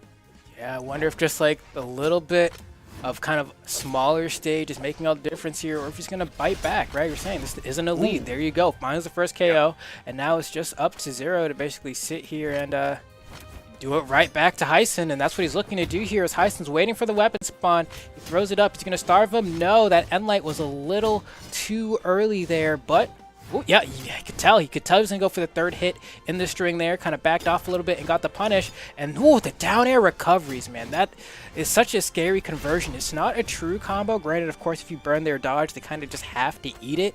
But it happens so quick enough that you don't really recognize what's happening, that people often get caught by it. Ooh, Heisen gets the nair on the way back to the stage. Weapon throw down. He does pick it up again, but the neutral light opener does not connect. Zero gets hit with that side light, but just jumps right through. Nope, down air and nair that time. Is he at a point where neutral sig will take Heisen off the top? I'm curious. I think he has to catch him decently in the air, but oh man, silent finisher and the weapon throw onto the down air. Is it ground pound time? No. Misses the down light. Switches back to the great sword. Oh, that's clever. He went for he went back to the sword because he knows he can get a knockout with the down light. And now, if he is able to get the stock, he'll have a great sword waiting for him, as he just primed it. But it's not working out for him quite so well. At Zero. Okay, I was like, because he got that D-Light, and I'm like, this is a small Brawlhaven. You could recover and get the KO right now, but he went for the Dare recovery instead and ended up taking quite a bit more damage there. And I'm like, man, you could be a little bit healthier right now, but now you in the red. I didn't think about that. Tossed up, neutral air. Nope, that's not going to hit. And Zero gonna fight back here. He needs 2 dodge reads essentially to win, but I don't know if he's gonna get that chance. Almost eats that weapon throw. Needs to make it back on stage. Has to be scared of recovery. The gravity cancel. Oh, no dodge? Oh god, why did you go back on stage? Go back on stage, my man. Okay. That's Heisen's signature move, it feels like. He has made more usage out of the downlight finisher than any other Greatsword player that we've seen today. And using great effect to 3-0 Zero in the lower bracket. Zero out at 7th in the World Championship.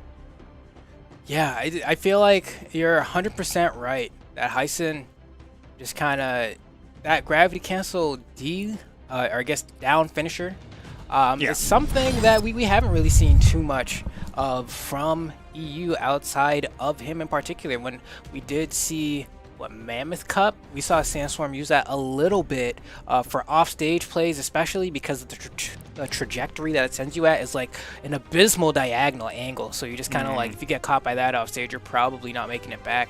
But otherwise, we haven't seen too much of it. Just like in a similar vein, watching Pavelski earlier, he's really the only great sword player that I've seen today that uses down air into neutral light bridge as often as he does as a player. And the reason that's interesting is because a lot of people don't go for grounded down air, mainly just because it does, like, I want to say 2.7 damage. It's not a lot. It's not a lot at all.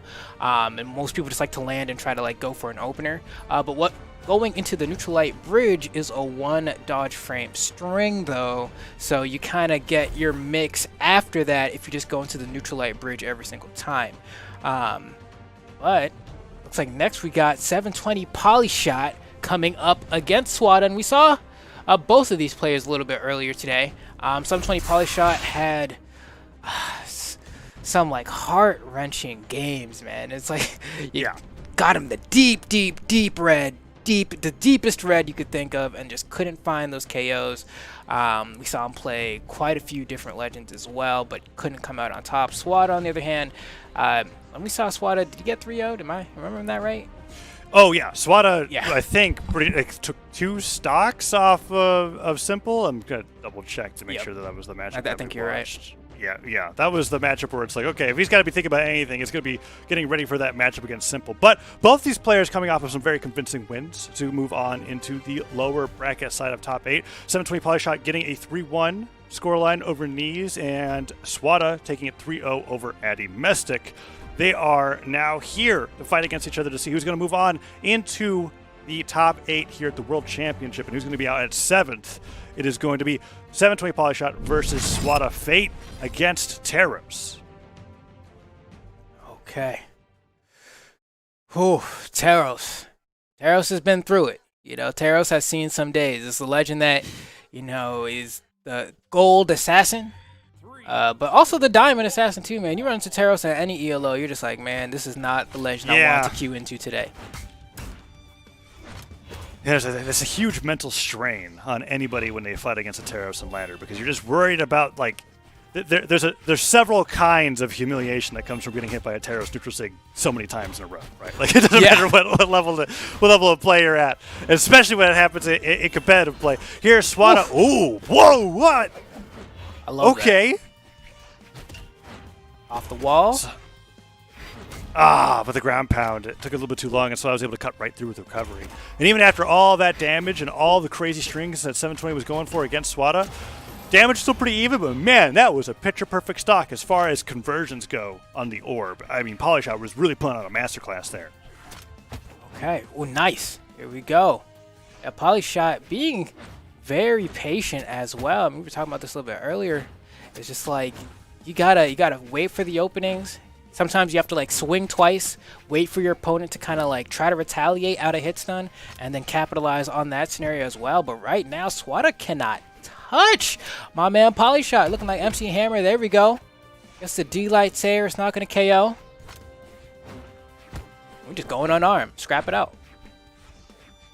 Oh man, Polyshot went for the Gravity Cancel downlight.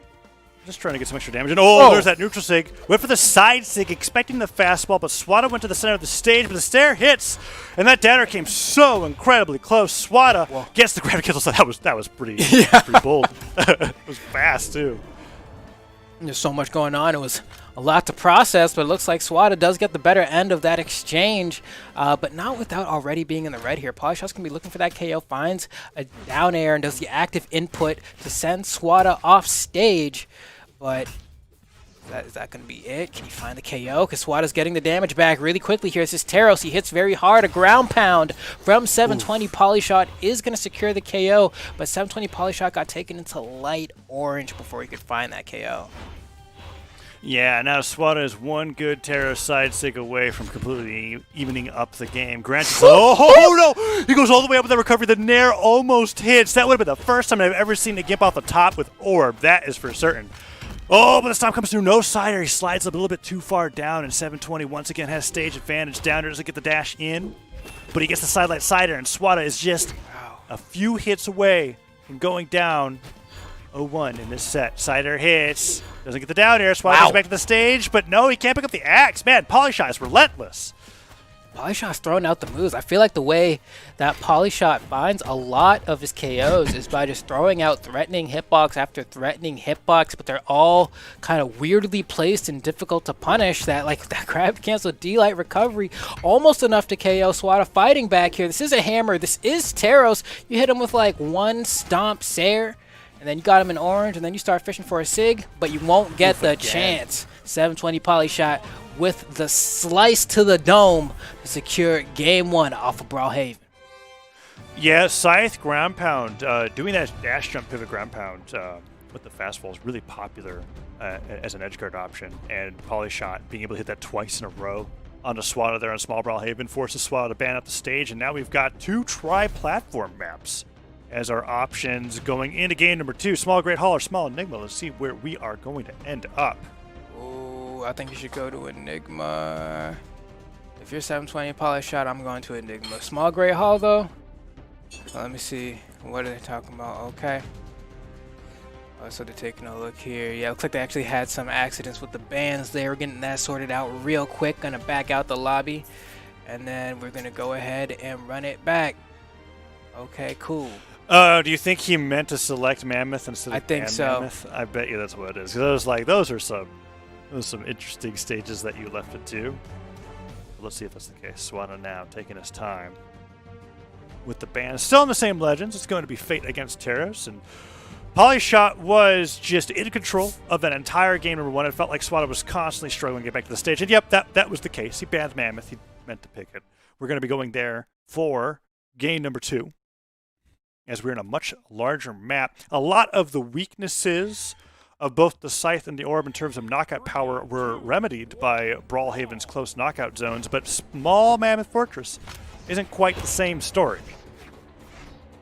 Yeah, so far, I mean, the Orb from 720 Polyshot has been pretty immaculate, if I do say so myself, in this set. When we saw it a little bit earlier, we didn't really get too many opportunities to see him shine with the weapon, but in this set, he's been going off, and Swata hasn't really had any answers for it. We're looking for something from Swata, really. He hasn't really had his highlight moment yet, hasn't really found his big punish. He gets his hits in here and there, but haven't seen the big plays.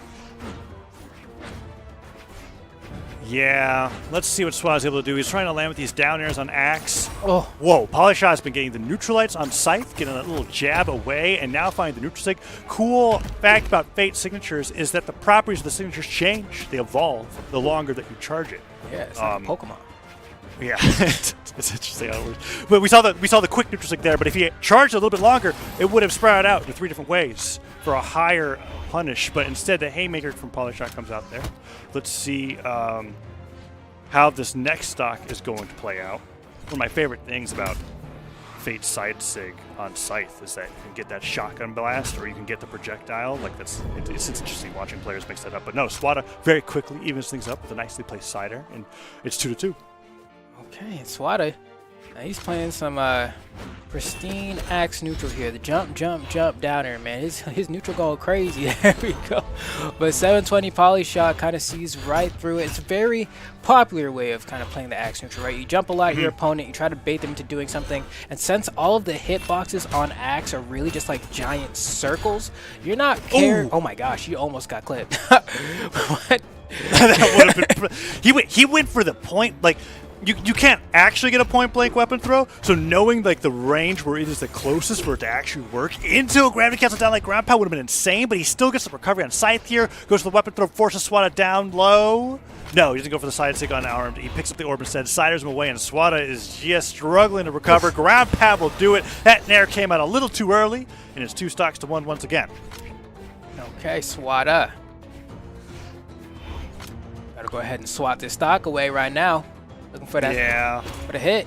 Where's the hit going to be? Took 2 hits, unanswered. Jump, throws out the down air. There it is. Finally finds the down air. Gets a falling save for his troubles. Needs what? One more side air.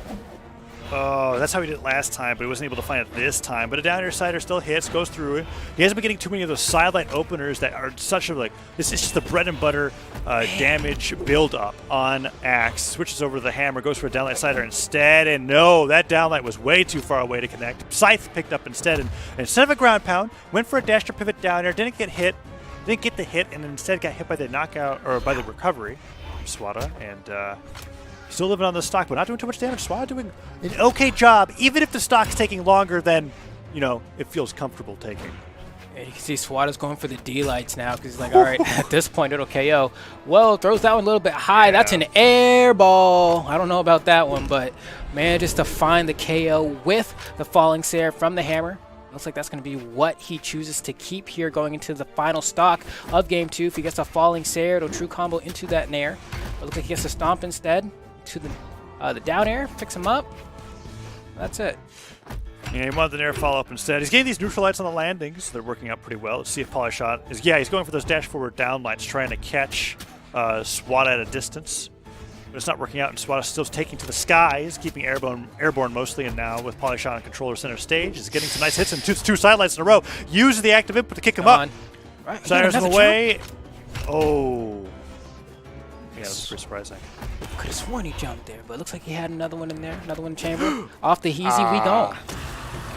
That is it, and that weapon throw doesn't miss that time. It is a 3-stock, or it takes 2 stocks, but wasn't able to take the win. Swata now down 0-2 against 720 Polyshot as we're going on into game number 3. Can Swata avoid the 3-0? He just came off of a 3-0 against Addy Mestic. So he had some momentum going for him here, but 720 Polyshot is just doing a little bit too well in this matchup here. Who knocked Polyshot down? That's right, it was Blue, and that ended up being 3-1. Okay. Man, the winner of this has to go up against Acno for 5th. That is something. Yeah.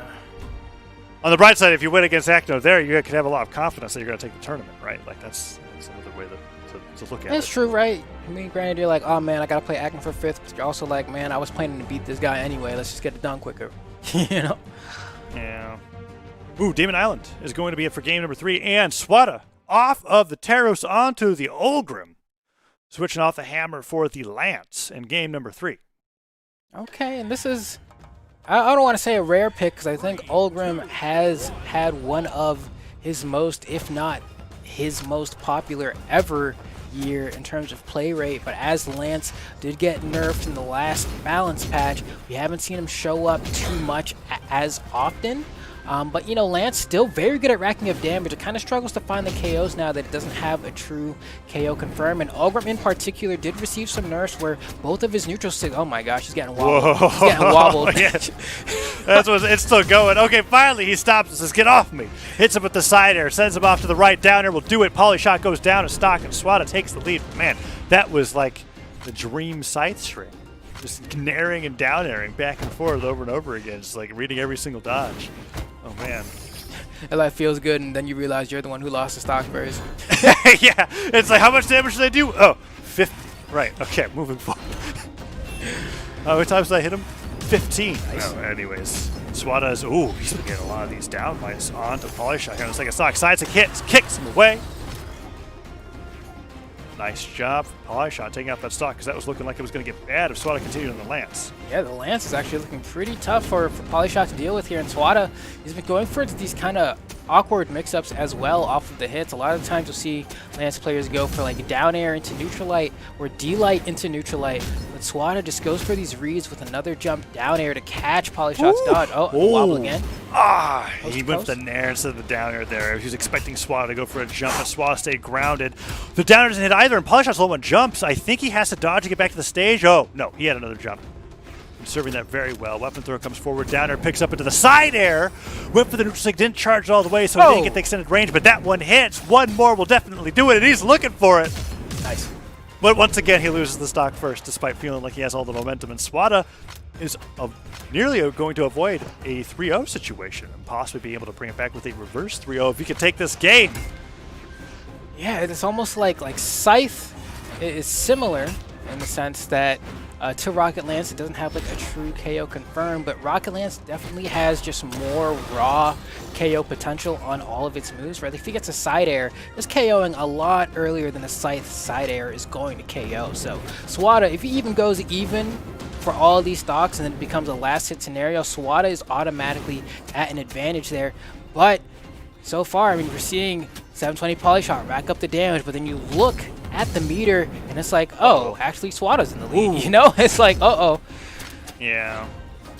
And that was an interesting moment where I felt like Polyshot could have turned it around with a well-placed scythe nair, down air, but neither one hit. One downer comes through, sends Swata off the right side of the stage, but it's really just nudging him away. Let's see if we can get him off stage for an edge guard situation. Oh, you dodged down, you're brave. You're brave. Yeah. Wondering if Swata's going to go for a down stick in this situation. Oh no! Get hit by the Sarah. The recovery. He dodges back, and Polyshot doesn't go for the edge guard. The downer hits. Swata avoids the weapon throw, but that's it. Polyshot, despite being down the entire game, takes the game at the end and takes the set 3-0 over Swata. just like that. We move on further. Polyshot staying alive in the bracket, but for how much longer is the question. We even get a peek at these replays here, and how these stocks did get taken. That down air on the recovery on the orb was actually very nice from Polyshot there, and then we see the catch. He was able to stuff. Man. Yeah, I didn't catch that when I was watching it live, that he actually had dodged. He was going in towards the stage, never actually touched the wall. The down air caught him, and that's why he had no resources whatsoever to make it back. A great catch from Polyshot. And that, we were talking a little bit about the weaknesses of the Scythe as a knockout option. That is the strength of the Scythe as a just early knockout option off stage without having to have that much damage. Go ahead, scoop him right by the neck and throw him off stage, and then you're like stuck in like a very, very precarious scenario. It's like, oh, okay, I got down aired off stage. He could go for another down air to throw me even further off stage. He could go for like a reverse snare if I decide to like dodge in. He can go for the immediate weapon throw and force me to lose my dodge. There's like so many mix-ups you have to deal with once you're in that position off stage, but getting to that point is honestly so difficult. The Scythe down air hitbox is the tiniest little thing. There's no leeway with it at all. You have to be pinpoint accurate if you want to land that move a lot of the time. But here we go. Looks like we got Heisen in the lobby coming up with the next person. But yeah, what are you going to say, Towson? Yeah. So we now have whittled down the World Championship for Europe down to 6 players. On the winner's side, we've got Pavelski and Simple. And in the lower bracket, we've got Blue and Heisen and Acno and 720 Polyshot. We will be getting right back to that in just a little bit. Don't go anywhere as we get into the top 6 players in the World Championship after this break.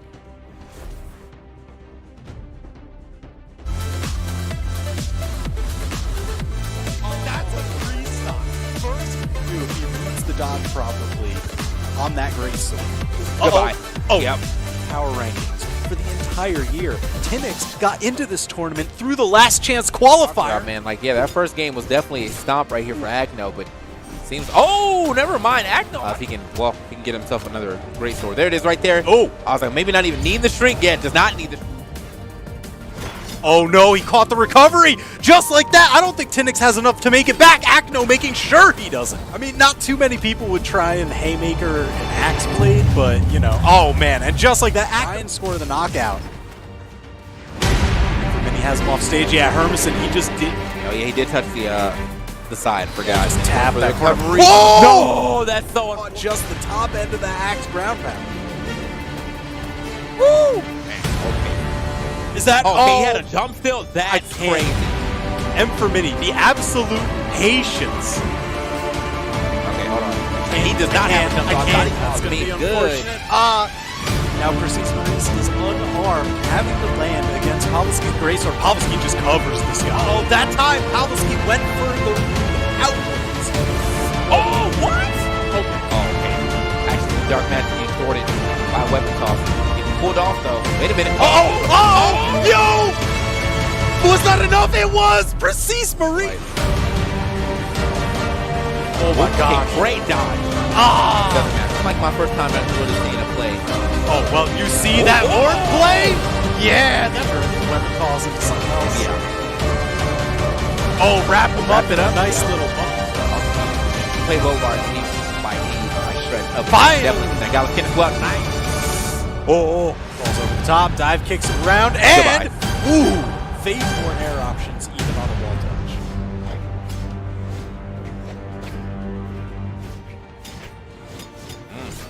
Oh, just a nice quick little. So, oh, and it does a ton of damage too. Again. Oh yeah, that's a stock. That's a stock. Nice. The pokes are coming out, man. He's definitely finding quite a bit of the. Oh my God! Never. Don't even. 7 more. There's like 12 more 0 to deaths. Okay. Here we go. Oh, and the down air. perfect. Oh, he Blaze, look at charges that. it. Just and He drifts into that keeping side it air. cool on this He's last looking, stock. oh, man, Blaze, that was... no, dude, the 3-0. Is it real? Through his hands. Oh, whoa, Like- gets the top side of that ground pound. That is like perfect luck for him. Oh, No, it's not over. I can't believe... Whether or not he wants to make it a wake-up gravity camp. Right. which is like next And level. the dodge is only like 14 frames. The Addy messing is in like slow motion. Like, Yeah, do yeah. I dodge that? Oh, he dodged his way gets- out of that trouble, but he's still in some danger here. He's got to get the weapon spawn. Yeah, he Get just out got to it. disarmed. Blue's going to take advantage. Nice hit. Oh.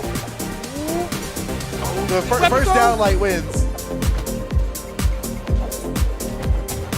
Oh, what? Early KO. Oh, right? Kixa's Katars are so clean. Oh, Big my, read. He he's gets the still dodge. going. More. Oh, my goodness. What? The neutral stick finisher. Here it comes. Oh. Oh! Okay, Kixa! yeah. Crazy 0-to-death read he can pull off right He now. totally could. Yeah. Oh! Kixa's not out of the whip. Never Oh, mind. yeah. Okay, swapping out for the cannon now in a really bad That was spot. nice. Yeah. That's great. And I mean, when you got the stock lead too, he's like, all right, I can just. Oh, wait a second, never mind. Let's go. Oh, Is that it? Oh, he's it's not still enough. waiting for Oh, it. the chase dodge. Oh, wow. Guard the corner. Kixa manages to make it around. Now he's got an opportunity. Oh! my God. Oh! Doesn't be able to even make it to the ground? No. Yeah. Oh, yeah, they both do. They're fine. They're so fine. Oh, no. No. Oh! What? Dude, Oh! what? That's true. The airtime multiplier would have Yeah. been enough. Uh-oh. Oh, my God. Dude, what is this, dude? That was hilarious. I mean, the ninja was like trying to wait out Yeah. Pavelski's weapon. Pavelski sneaks on through, now back on stage. Oh, yes, Wait, what? No, not quite yet. Oh, a stock could end at any damage on Oh, the that's side it. of the stage. That's it. Oh, yeah. Oh, my gosh. This could be it. This Zoom is throw into the ground pound. Oh, that would have finished it. Oh, but no, Pavelski's Pavelski, going no on way. way. This could be it. It's over. Pavelski wins. Man, he really loves that gravity. Oh, wow. All the gravity Yeah, cancel moves he's there. making so many Yes. stock. Oh, I thought he was going to dip. I thought he dude, was I thought gonna so be like, too, but oh, that would well, have been dirty. yeah. Might be some trouble here. Okay. Oh, that's That'll do it. Woo! Swata, hotter To the final hit here, potentially. That might have been supposed to be it. That's got to be it. Yes. Wow. There's not enough to do it either. What? He's lucky to be alive. What? Whoa! Don't go out there! Don't go out there! Don't go out there! Go out there! Go out. Oh, he's the He way was he's leading this whole game, and now it's getting away from him here. Swata, oh! Disarm! No! Weapon throw! Kixa's over his head guard. Oh! Kixa is something else, man. He is. Oh, what if that was a weapon throw? That was like behind the back and Woo! against. Woo! Oh, Is it ever gonna end? Oh no! Oh, no, you don't want it to end that. Really? Yeah. It's like even the games we see. Oh, Nice. He's whoa! pushing it now. Oh, he's Whoa! put here. Oh, has him off Oh on the my! side. Let's Yes. go, Kixa! Oh, yes! Not done yet. Oh, but Acno is- bringing on the pain. Kixa re-grabs with the sword. Oh, you can tell that he wants this. Oh, my Whoa, God. but Acno, Dude. that's-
Welcome to Brawlhalla.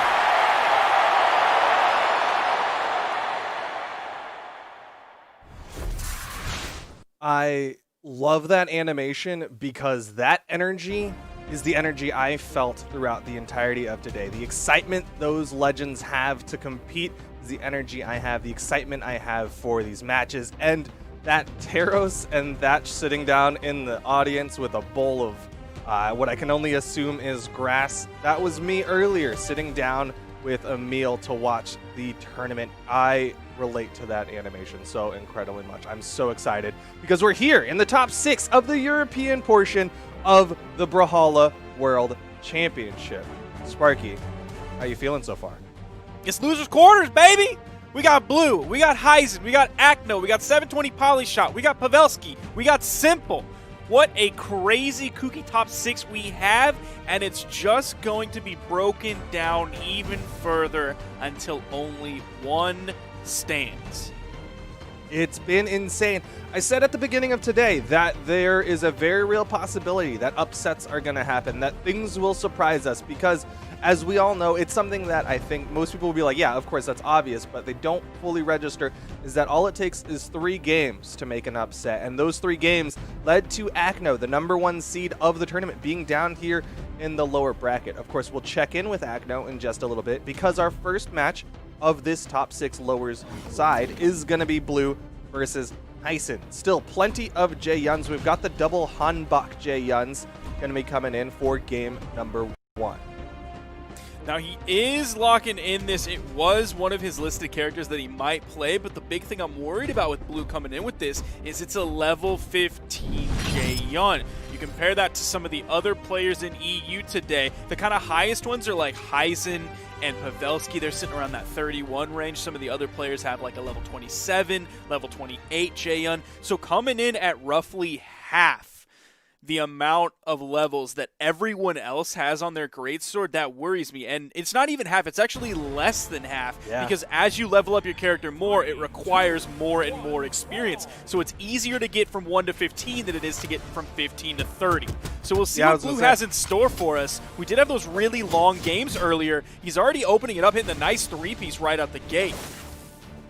Yeah, I was going to say it's not a linear experience gain. So like you said, that second 15 leg is definitely a much longer gap. But at the same time, I'm noticing Blue also not really going with the meta stance. Most of the J-Yuns we've seen across the month have been going into that strength stance, but we're not seeing Blue. Blue's going in with that default, maybe kind of a sign of that inexperience with the Legend, but already getting chopped up a little bit. Has some good damage built up on the Heisen. That recovery from Heisen almost got the stock, but needs a little bit more damage. No, Heisen is coming right off of a victory against Zero. It was a J-Yun Ditto, so he's used to fighting against a J-Yun, but maybe he's not used to going down first against a lower level J-Yun like Blue here, as Blue's going to take the lead here on Apocalypse. One thing that's going to be big, though, for Heisen on this J-Yun is Heisen's been getting some big extended strings. Like, we've been seeing Heisen really chop up. Again, like you said, that matchup with Zero, we saw Heisen just kind of delete stocks. He is able to connect with that recovery, going to get that first stock off of Blue. He's back at it again. Has the greatsword. Blue currently unarmed, but does pick up the sword. This is going to be the comfort weapon of Blue. Yeah, and that's something that Blue might have over Heisen. I'm looking back at some of Heisen's old character picks coming in here, and I don't think there are a lot of sword characters in that. It's like a Thor is one of the old ones. It's a Petra is one of the old ones. Does have possibility for Bodvar, but other than that, not a lot of swords. So we'll see if Heisen is also able to use his sword as well as Blue is able to utilize it. Oh, but Blue, with great effect on the sword, able to get that gravity cancel downlight into the recovery. Again, needs a little bit more damage. Could have seen him opt for the downlight dare, kind of get that extra tap of damage if he wasn't confident we could knock out. Of course, gravity cancel because it's higher. I don't blame him for thinking, you know what, we're already in the air. Might as well just go straight into the recovery. It's that nice D-light over on the corner. Doesn't turn it into anything else. Gets sent high by the neutral air from Blue, and the side air is going to be the follow-up after taking a little bit of damage, but Blue is in a good spot here moving into game 1. So one thing that kind of stood out to me from Blue's gameplay earlier on in the tournament when he was fighting up against Simple in the J-Yun mirror match. Of course, that went 0-3 in favor of Simple. But Blue does have some pretty solid defense. I mean, we talked about it during that match, is just how well Blue can play the slow game. He can play very defensively. And that's going to be a huge advantage against these like high-octane J-Yuns.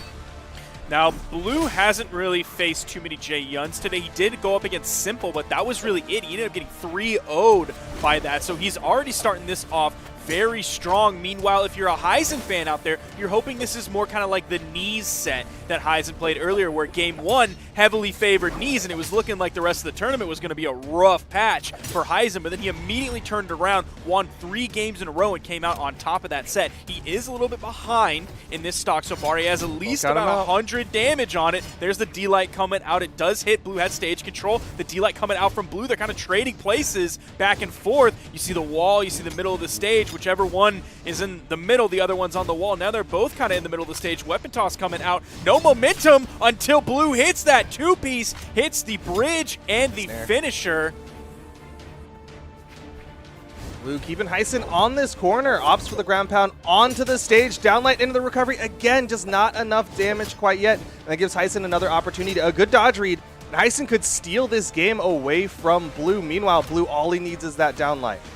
It's Heisen going back over to the sword, though. This does worry me. It's a neutral air there.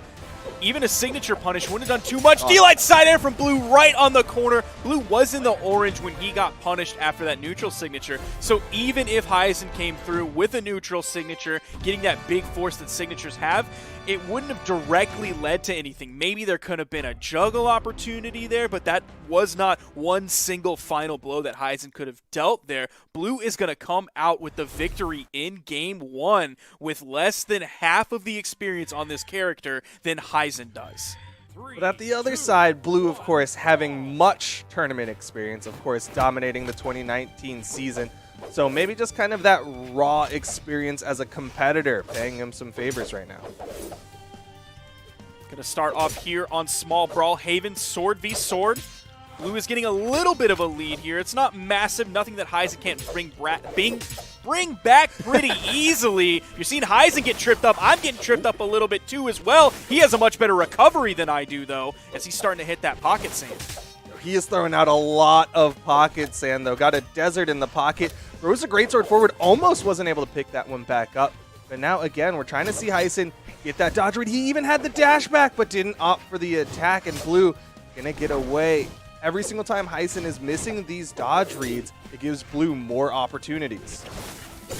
There's the recovery. Heisen's going to swap back to the sword, throws his sword, still picks up his greatsword before it despawns. Signature's coming out. Both players getting into that KO damage. Both of them now have a greatsword. Sidelight goes for the second sidelight. Wants that quick finisher rather than trying to hit a second and then a third hit. Oh, but that KO right off the top. Blue is going to continue the lead that he had last game, moving it into the second game as he picks up the first stock. What a good dodge from Blue. I think most people know that that recovery has recovery frames. It's fairly punishable, and Blue recognized Heisen was going to come in swinging, dodges through it, and then gets that turnaround with a quick nair. And that was what led to Blue taking the first stock, but Heisen still able to clean it up. Nice punish there from Heisen. That's kind of the first bout of big greatsword string that we've seen from him so far. A little bit of edge guard going in, but Heisen still very low damage on his stock, so Blue's not going to be able to turn into anything huge more than just a couple hits. Now we're seeing a lot more vertical come out between the two of them. Earlier, it was very horizontal, going for a lot of grounded stuff. But we're seeing more juggles come out. Blue with a good dare. Going to guarantee that ground touch. Now he's going off stage. Misses the ground pound, and Heisen going to get a full rotate over to the left side. That was Heisen like stalling that as long as he possibly could. If he would have moved even a fraction of a second earlier, he would have gotten hit by that ground pound. It was a good ground pound from Blue. Oh no, has Blue in the red. Heisen now with just a little bit of a lead. 6 coming out from both players, continuing to use the signature, mashing that heavy button like it's the only one on the controller, but Blue is the one who finds the connection.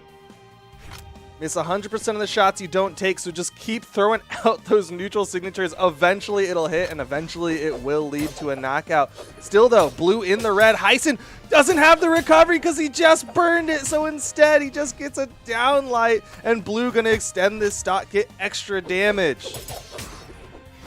There's the recovery off the top. Heisen gonna even it up. About this time last game, Blue was coming onto his final stock, and Heisen was in about the orange. So we'll see if he can turn this around, get this victory here as he's only in yellow. 2 hits come out from Blue. A third hit, 1 or 2 more. Heisen's going to be in the orange. Dodge through the side air. A lot of moves coming out. It's the 3-piece KOs in orange. Blue takes game 2. He just got small brawl havened. That side finisher, that 3-piece was enough. Blue able to just recognize the positioning, being so close on the right side on Small Brawl Haven. Gonna get game 2. Wow. Now this is looking pretty tough for Heisen. He's now dropped 2 games, still going in with the Jaehyun. It seems like Blue has just done a much better job of covering his whiffs compared to Heisen, because they're both throwing out moves. They're both playing Greatsword. They're playing Greatsword, and Gucci Mane would describe it like a bus. You miss one, the next 15, one is coming. So they keep throwing out a lot of moves, but Heisen's getting punished a lot more than Blue is. Yeah, one thing that's very interesting about the way about the way Blue is playing this Greatsword is that he's actually going into the finisher. Like, if he misses the first 2, he'll still sometimes throw out that finisher, which generally players don't do because it has a little bit more on the recovery frames. But Blue's like throwing it out there because I think he's kind of metagaming Heisen with it. Now we are going over to the Demon Island. Like Tazza mentioned earlier, a favorite of several Greatsword players out there because it's a good map for Greatsword. And like Tazza said, both players are playing Greatsword. Go to the Demon Island. Ground pound, kind of a little bit of a lofty expectation on that ground pound from Blue to just throw that out raw on the edge. Nobody didn't get punished for it, so not too bad of a decision here. Again, Heisen a little bit more damage than Blue. Doesn't get over the corner. That down signature, if you land it on stage, throws out the dirt, but if it goes over the corner, you can get a nice little crescent. We haven't seen that connect just yet for a knockout. See, there you go. Blue whiffed a move. Heisen didn't punish it. Heisen whiffed a move. Blue punished it. Weapon toss is coming out. Oh, nice down air. Still hits the recovery. Had enough damage, even though it was hit low on the edge, to KO off the top. Big weapon toss goes high. Blue is going to grab that Greatsword. Heisen grabs a weapon spawn right off the bat. Pocket Sand comes out. Picked up in orange. Nice. Finished that, turning him red. And the weapon toss follow-up is there to get the KO. Heisen keeping this dead even here in game 3 when he's down 2. Oh, could have some serious momentum here. This is some nice momentum for Heisen. There you're seeing the crescent come out on the down signature. Just trying to cover that wall, trying to deny the airspace. Good dare into the recovery from Heisen. Big opportunity here for Heisen to keep himself alive in this lower bracket. Again, if Blue wins this, it's all over. He's going to go 3-0 and a handshake continue on in the bracket.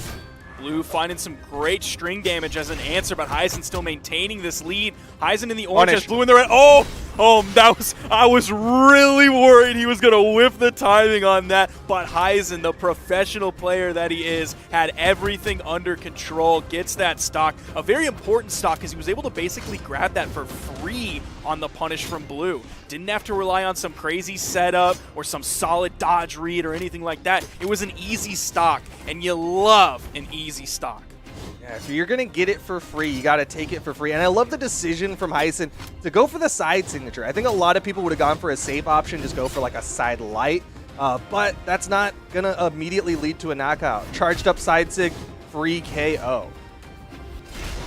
Ooh, neutral signature. Blue's going to even up stocks pretty quickly after that. Has 50 plus damage, but it is under 100. That neutral light from Heisen going to add up just a little bit more damage. Blue's going to control the weapon economy in this game. A spawn should be coming in shortly. Heisen's able to grab it.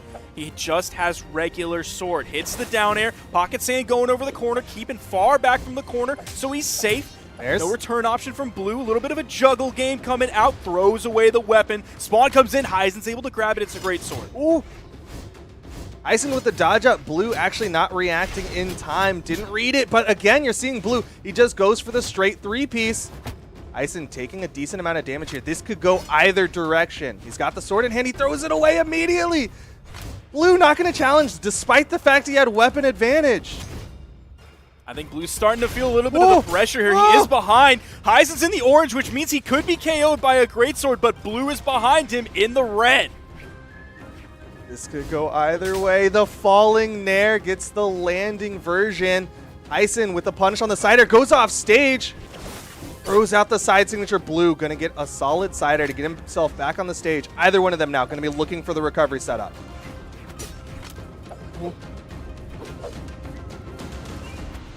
Oh Heisen no, that's going to be a himself disarm. again. Blue is ready for that one, but Blue disarms himself. Oh! He gets the KO! Heisen takes it, keeping himself alive. Now he's on the board. 2-1 in favor of Blue, but that one is so important. That side signature caught Blue high. Blue was trying to jump, but there was enough of a boulder there, and that's 2 KOs in that last game off of the side signatures from Heisen. But Heisen just keeping alive by the skin of his teeth. He still has to win the next 2 to continue on in the bracket as we go to Small Mammoth for game number 4.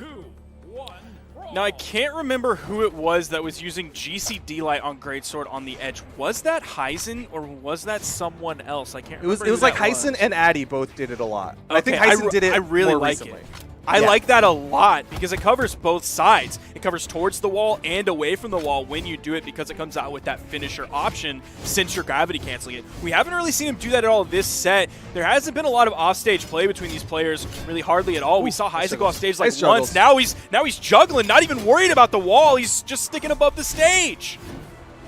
Punish opportunity here. Blue going deep, but with the Nair. Again, going to fight his way back up. Heisen getting pretty aggressive here, trying to get that lead again. He's getting some good damage built up. He's going to be looking for that knockout soon. Blue only found 2 pieces there. The third piece might have turned Heisen red, but he's still in the orange, but also could be in KO damage. And there you see it. He is. Blue saying, I'm going to take a page out of your book. You've put more time into this legend, so I'll just learn from the master. But Heisen Same thing. with Same a side sig of his own. Same sig, same spot. Second verse, same as the first. Just rappers stealing bars. But here we go. Second stocks each. Game number 4. Heisen still behind. Blue just needs to get through these 2 stocks of Heisen, and he will continue, guaranteeing a top 4 finish. Blue going to swap back over to the sword that's going to strip a weapon from the field that Heisen could use if he ends up throwing his weapon away, gets disarmed. Nice read. What? What was the chase dodge? Why did I feel he like back out? Flambo's probably screaming right now. He's got to be angry after that one. He had the dodge read, and then he opted for more. Maybe got a little greedy there, but he let the mouse out of the cage. I don't even know what analogy that's supposed to be. But Heisen still has the weapon advantage, and he's going to juggle. Okay, I thought he was going to juggle there and force Blue to interact. If you juggle, no weapons will spawn. But it looks like Heisen just opted to kind of break that neutral and go in. The side light, in light doesn't find the neutral light. There's the Nair that comes out from Blue. Multiple Nairs came out. He didn't want to go for the recovery, I guess because that was going to be a lot of startup. Put him in to some recovery frames that would give Heisen the free punish. He was just going for those Nairs since the recovery is a KO option and Heisen isn't in KO damage yet. Heisen does find that KO, has a nice lead here, almost a full stock.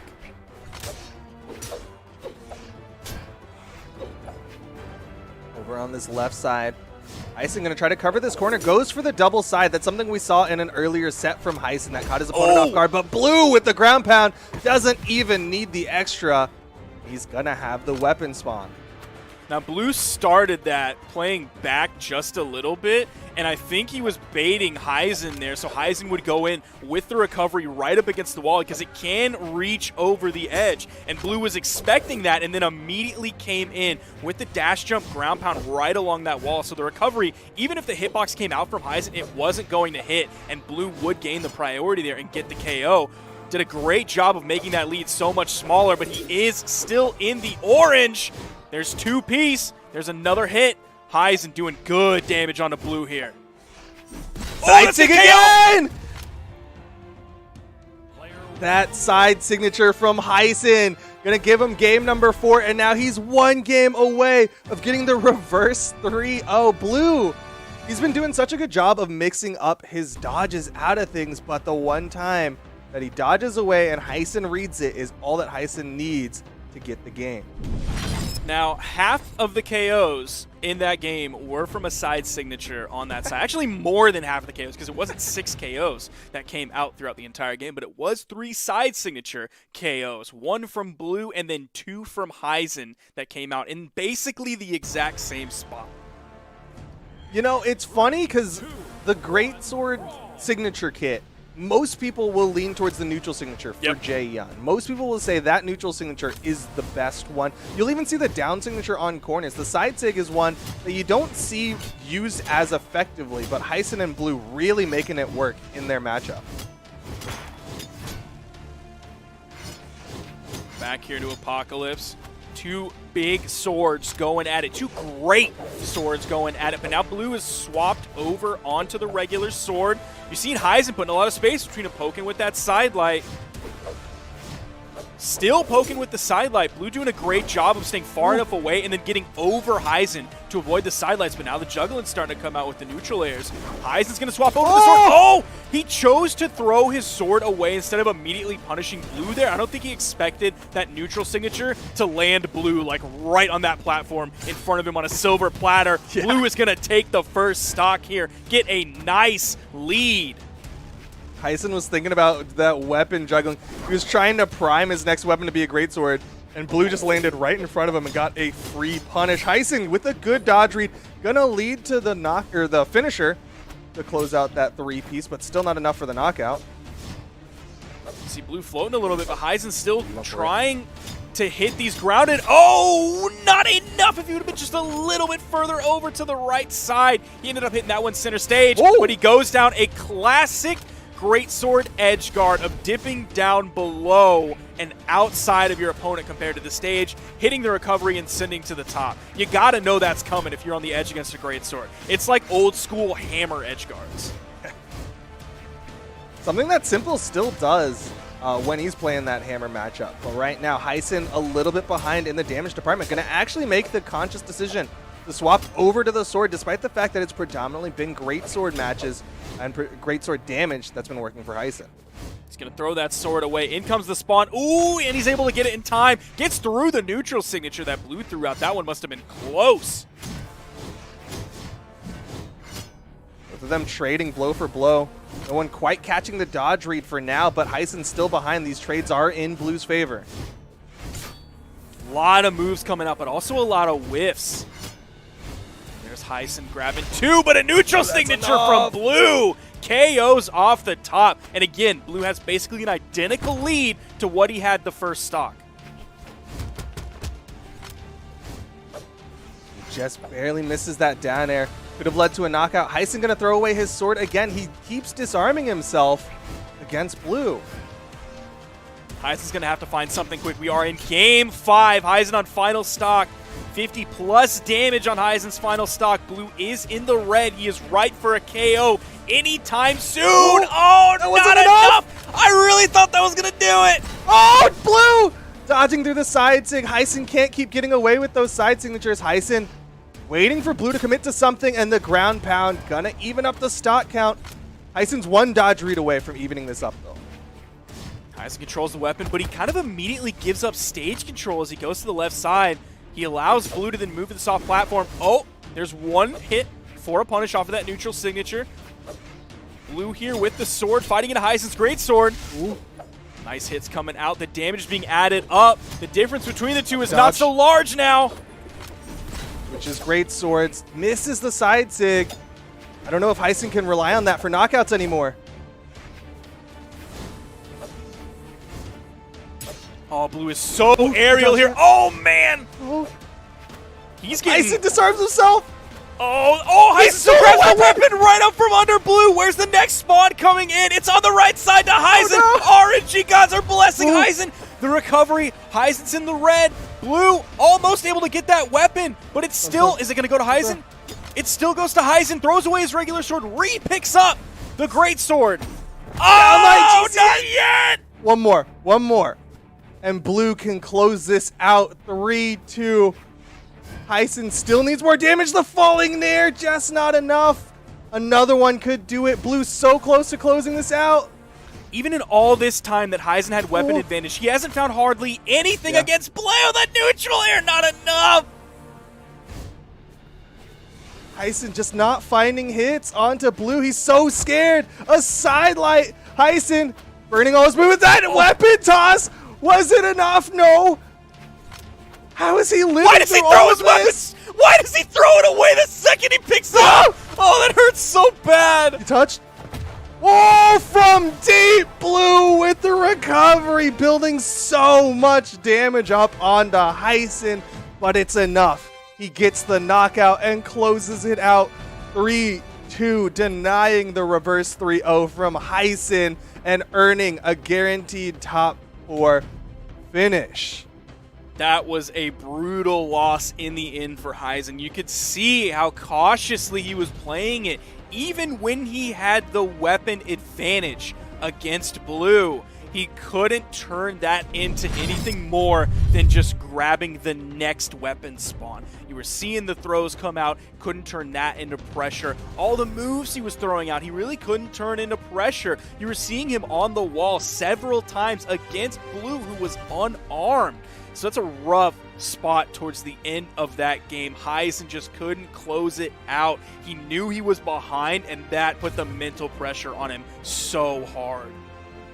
Yeah, I think there was a lot of tournament nerves that kind of hit Heisen right at the very end there. You saw him basically not throwing out attacks because he knew what was on the line, and he knew that if he whiffed, the punish would be too much. And I think that fear is what stopped Heisen right there. But man, I can't blame him.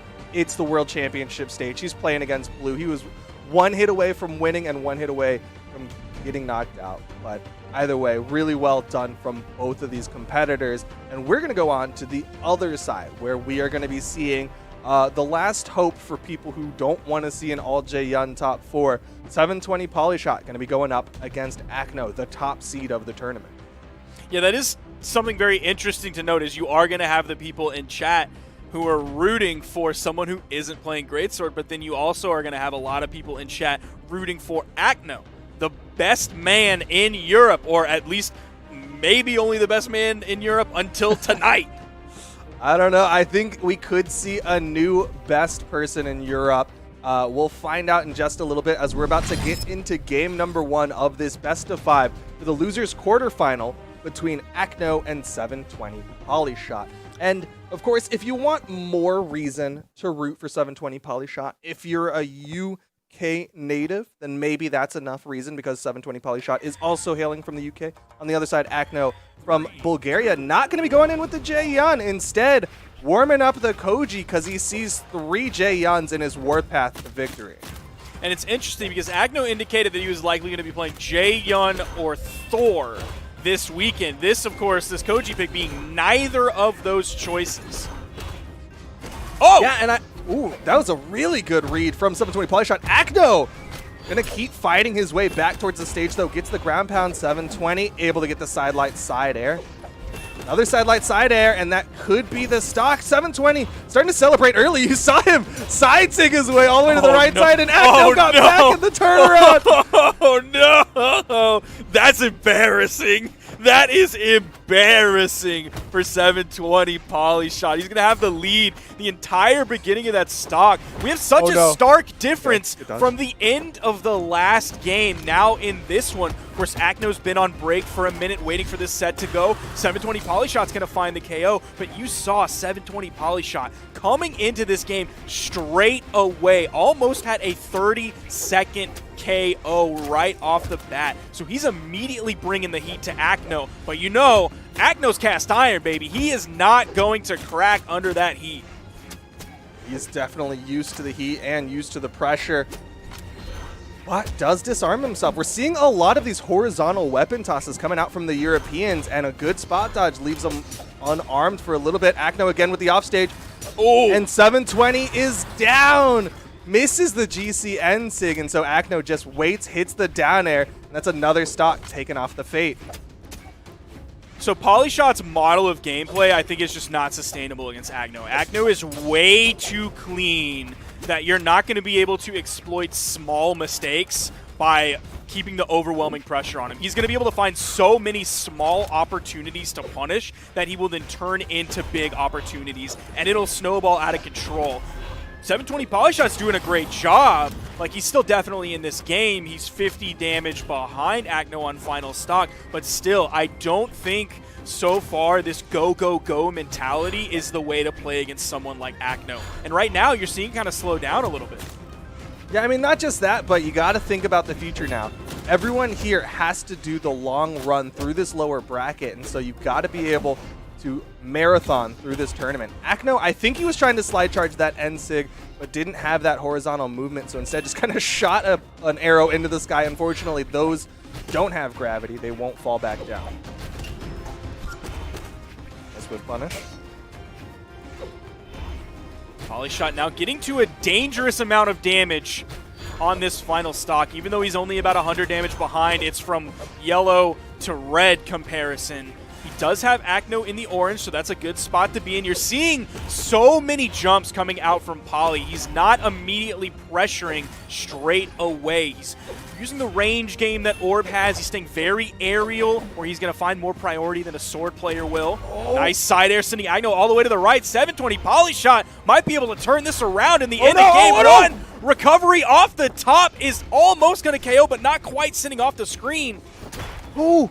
Oh. Stuffed out the recovery. Ooh. And that's going to be 720 Polyshot taking game number 1 over Acno, putting out 604 damage. We could see game 1 syndrome here. I don't want to take anything away from 720 Polyshot because he really did turn that around. He took a tough situation and definitely turned it around when it mattered most.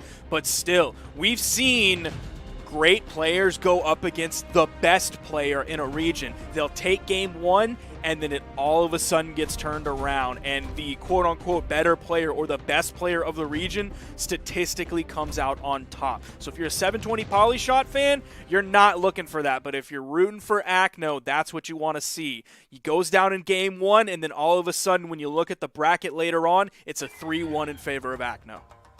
I'm really curious how much more 720 Polyshot has in the bag of tricks. Not to say that this Fate is in any way gimmicky, but Acno is going to have a lot of experience with adapting to his opponents. So if 720 Polyshot can't out-adapt Acno, then you're going to start to see what you're talking about with that 3-1 start to swing in Acno's favor. But here we are in game number 2, same map, same picks, and Acno playing a little bit slower. You're not seeing just raw aggression come out from Acno. Same thing from 720 Polyshot. You're going to see him again go in with one of those kind of goofy side signatures, but Acno wasn't quite there to punish it in a really solid way that turned it into anything big.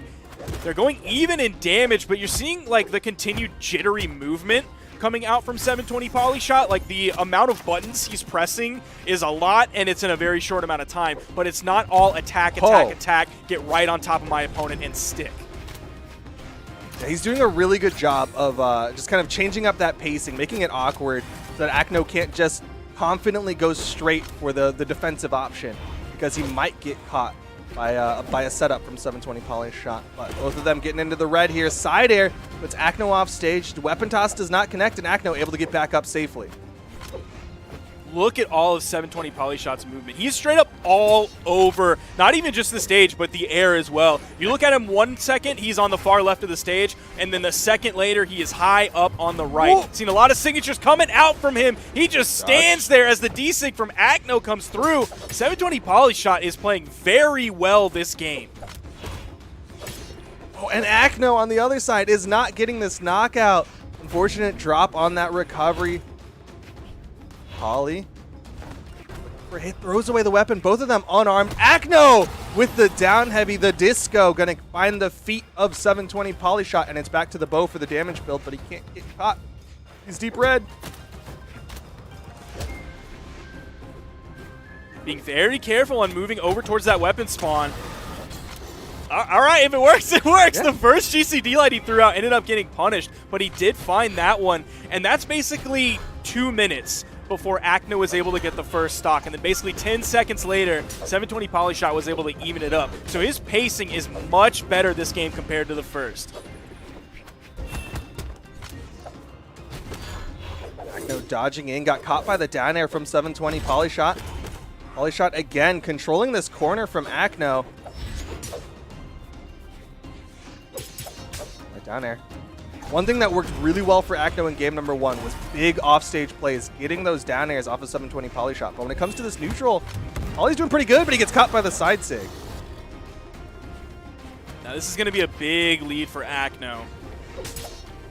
Even though he was taking some stocks earlier, we didn't see quite this big a lead from him. So the ability for 720 Polyshot to even this up in a matter of 10 seconds like he did before, the potential for it is not very high, and he's taking damage here. Acno is making this lead even bigger. Oh, getting hit juggled. after hit. Charging it up. Oh, that's going to be an easy punish from 720 Polyshot, but a side sig again from Acno, catching the spot dodge, and Acno going to take game number 2, one step closer to that reverse 3-0 that you were talking about. Acno, seriously, dude, he's too clean. His Koji is so clean. I like it better than his Jaehyun. Like, his Jaehyun might be maybe a better pick overall, who knows, but I would much prefer to watch 100 games of this Koji. I really like this Koji, and like I was saying, I don't think this Koji was a specific pick for 720 Polyshot. I think this Koji was specifically thinking about the meta and playing the bow against the Jaehyuns that are in the path to victory. This Koji is going to be his third highest level character, coming in at level 55.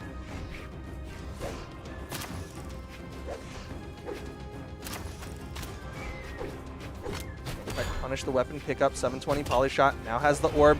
Gonna try to go dare to dare against Acno. You see him pushing with those down airs, but Acno able to punish him. Yeah, Acno's backdashing really well right now to overspace and then punish. There's the neutral air. Oh! Here is where we start to see the divide. This is where it really starts to come in play. This is what I was talking about, where you see that snowball. It just goes out of control in favor of the truly best players in their region. The avalanche that is Acno barreling down the mountain towards 720 Polyshot. Stuck on the corner now. Does have the edgeguard opportunity. Acno again avoiding it. We're not seeing Polyshot connect with those big offstage scythe plays that we're used to seeing from the scythe players out there.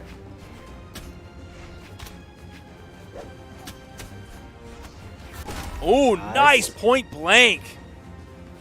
Acno's going to have quite a bit to get back, though. You see the early weapon toss coming out. Acno's going to get through it, has the bow in his hands. Oh, got the recovery on that one. Not quite enough damage on that stock for that to lead to a guaranteed KO, but Acno keeping up the pressure. He saw the stars and went aggressive. Didn't quite lead to the knockout, but definitely putting some fear onto 720 Polyshot. Charging it up, Polyshot with a different reaction off the side, like going to be able to avoid that side signature this time, but a tatami mat leads to the stock. One more stock for Acno to take game number 3. Spacing on that down stick was so good. Acno's spacing's amazing. Gonna get punished for the ground pound onto the stage, though. Not even concerned about it. He's already putting more damage back out onto 720 Polyshot, pushing this lead. Has the weapon advantage. Oh, there again comes the D-Light into the recovery. 720 Polyshot doesn't just rely on that for KOs. He uses it really well whenever he's at a weapon disadvantage. Oh, Acno. Some kind of ejection seat out of that. He was moving forward and then immediately dodged away. Still, he is getting hits onto 720 Polyshot. Again, Polyshot able to avoid that side signature. Acno may be using that just a little bit too much now. You saw him like fully charge it up, hoping that 720 Polyshot was going to fall into it and he could release it for that full charge possible KO. Down to last stocks here. This is a little bit reminiscent of game number 1, though. Acno had that health advantage and just was not able to close out the stock.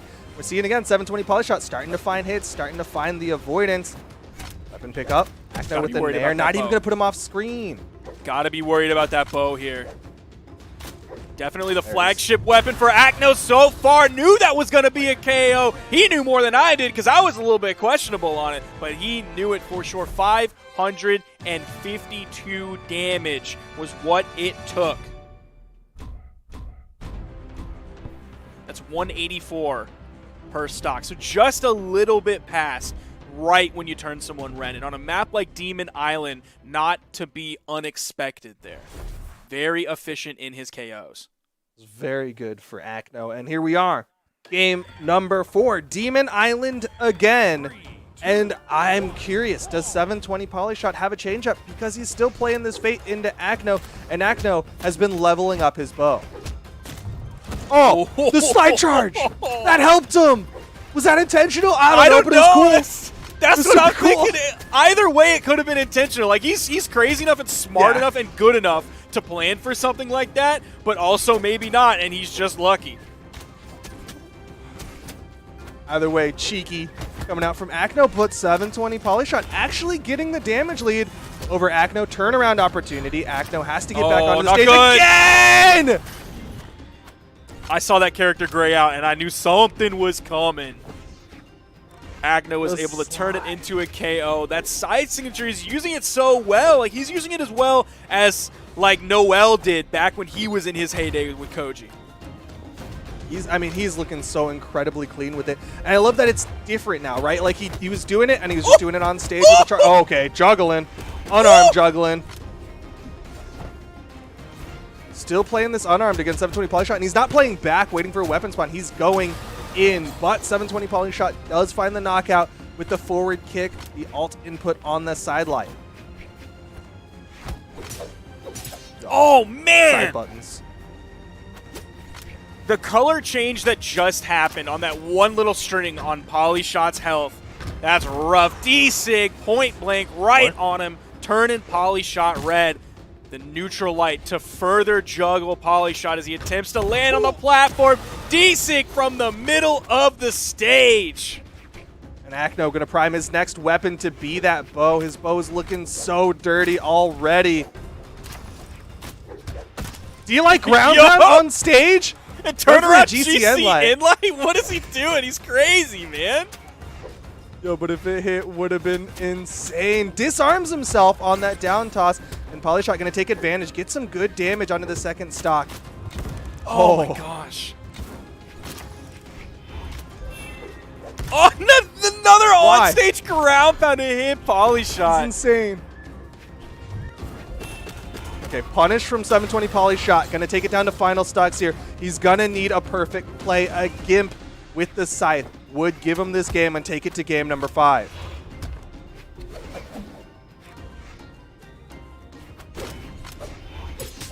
Light recovery, and Acno takes it in a reverse 3-1, winning out over 720 Polyshot to go up against Blue in the losers semi-final, guaranteed top 4 finish for Acno.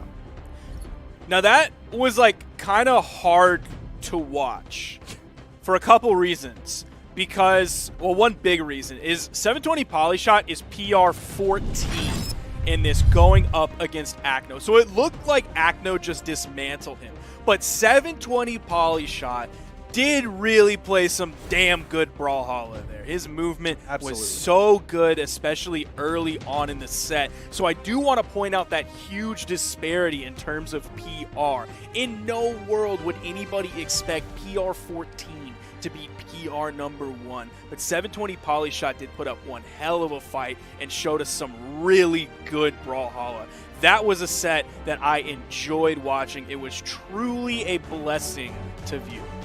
Yeah, I mean, if you bring up the graphic with the history of 720 Polyshot, like his placement here, guaranteed a fifth, or he has a 5th placed finish, is far and away so much better than his most recent couple of placements. Like this has been an amazing run for 720 Polyshot. That game 1 victory over Acno cannot be discounted. He looked incredibly strong, but unfortunately his run does stop here. We are going to now move up into the winners bracket, where we will be catching Pavelski versus Simple. Pavelski had that hot upset over Acno, knocking him down into the lower bracket. Can he get a second upset in a row and beat out Simple here in the winners final? We'll find out in just a little bit as we're getting into game 1 of Pavelski versus Simple. Now, a win here for Pavelski wouldn't necessarily be the biggest upset of all time. Like, PR-wise, we're talking PR4 compared to Simple's PR3. So it wouldn't. I would say Acno was the really big upset. I wouldn't even necessarily consider this too big of an upset. Pavelski's Jae-Yun, man, is better than I would have expected and more consistent deeper in the bracket than I would have expected. I definitely underestimated his Jae-Yun going into this. Yeah, I absolutely, like, when I think you're the one who told me that he was going to be coming in with the Jae-Yun, I was kind of disappointed, not just because he's not playing the Taros that I love to see, but just because it's something that I haven't seen from Pavelski. It wasn't the Lucian, it wasn't the Taros, but man, he's looking so clean with the Greatsword as he gets the pickup. Doesn't quite catch the dodge read, but he's still put out some good damage. Simple with the downlight side air, though. Could get the knockout soon. Nice. Yep. Now, we talked about how clean Acno was playing earlier. I think Simple is possibly right up there in terms of cleanest players that EU has ever seen. Definitely in recent memory. Simple is a very technical player. His executions are tight, and I think he has a real chance. Even though he did just fall there, he has a real chance to go over Pavelski here. I would even favor him in this. Yeah, I would definitely argue that this match is Simple favored for sure. Of course, just like in terms of raw numbers, Simple with the PR favoritism, but Pavelski looking really good. Simple able to fight back up onto the stage. Doesn't quite catch the dodge read. Pavelski juggle for a moment just to prime a second greatsword. Simple gets in, but instead jumps away with a down air, expecting Pavelski to react. Yo. Didn't hit the side air.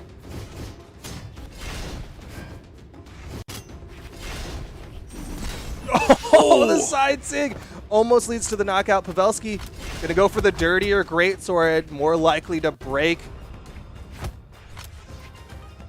Simple's going to be over onto the sword here against Pavelski's greatsword. Has the health disadvantage here, fighting into Pavelski. Pavelski's just going to straight back up. Raw. He straight up looked like the players that everybody complains about playing up against in ranked, as he just walks away, and then you throw out a move, and he sigs and kills you. He just punishes you, because I think usually when you're making that forward approach, you expect the other person to react, but Pavelski's like, nah, you're going to miss, and I'm just going to raw end-sig in your face. Pavelski needs to widen this gap, though. Simple could get this knockout soon. We see him looking for those hits, looking for those recoveries as Pavelski. Nice. By the weapon toss, yeah. That's that cleanliness that I'm talking about that Simple is able to throw out. That was a really good string from Pavelski, though. You saw him start it off with the dash D-Light. We've seen a lot, primarily sidelight initiations from several greatsword players here. I'm glad to see Pavelski using the dash D-Light to give you basically half of the stage here on Demon Island. If you go to somewhere like Brawlhalla, you're covering 2/3 of the stage. Yeah, that dash D-Light has a lot of range on it, but it can be a little bit riskier, right? A little bit more recovery frames in comparison to the side light. Pavelski gets the 3, puts Simple off stage, but Simple with the weapon tosses. Side sig gets punished by Simple, and that's the stock. Simple takes game number 1. Let's go. Oh, man, this set's going to be really good. This is going to be a fun set to watch. EU is bringing it in the end of this bracket here. I'm glad they're continuing the really good sets that we've seen today. Yeah, this is, like you said, some really good Brawlhalla.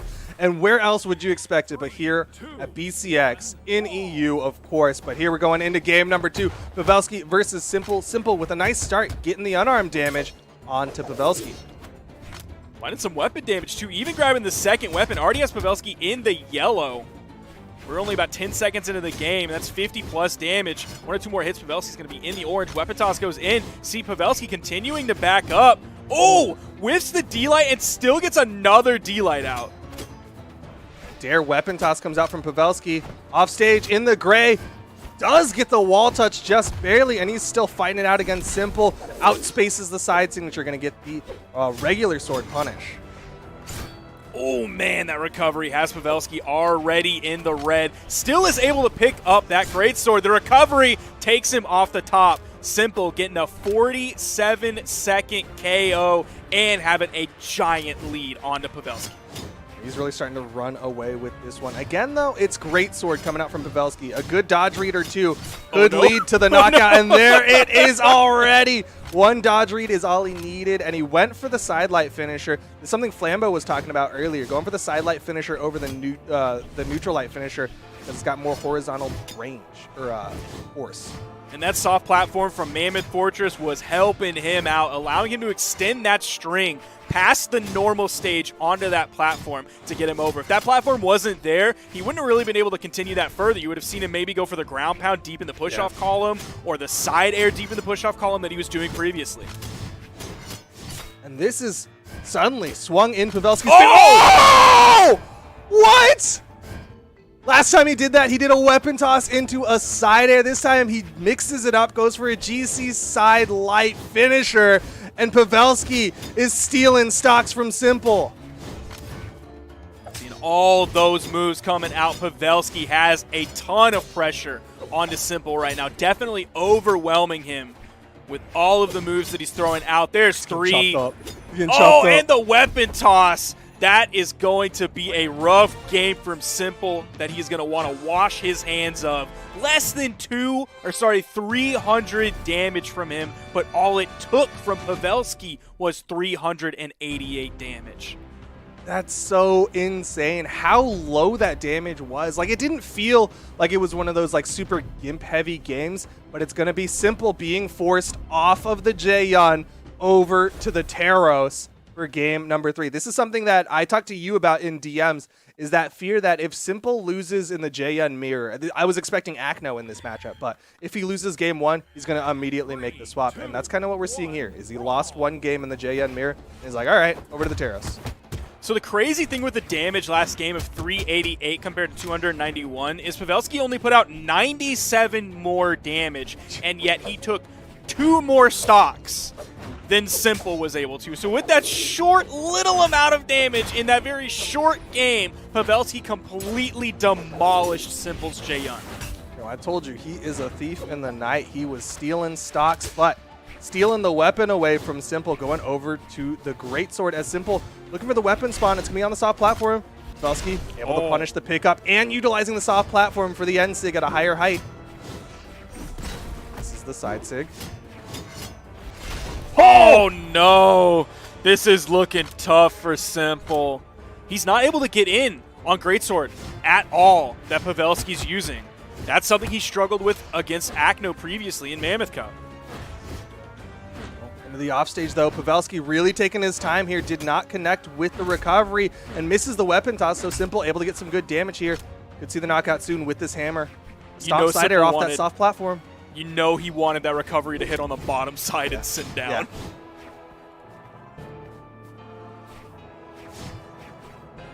Stomp side air over to the left side, still not enough.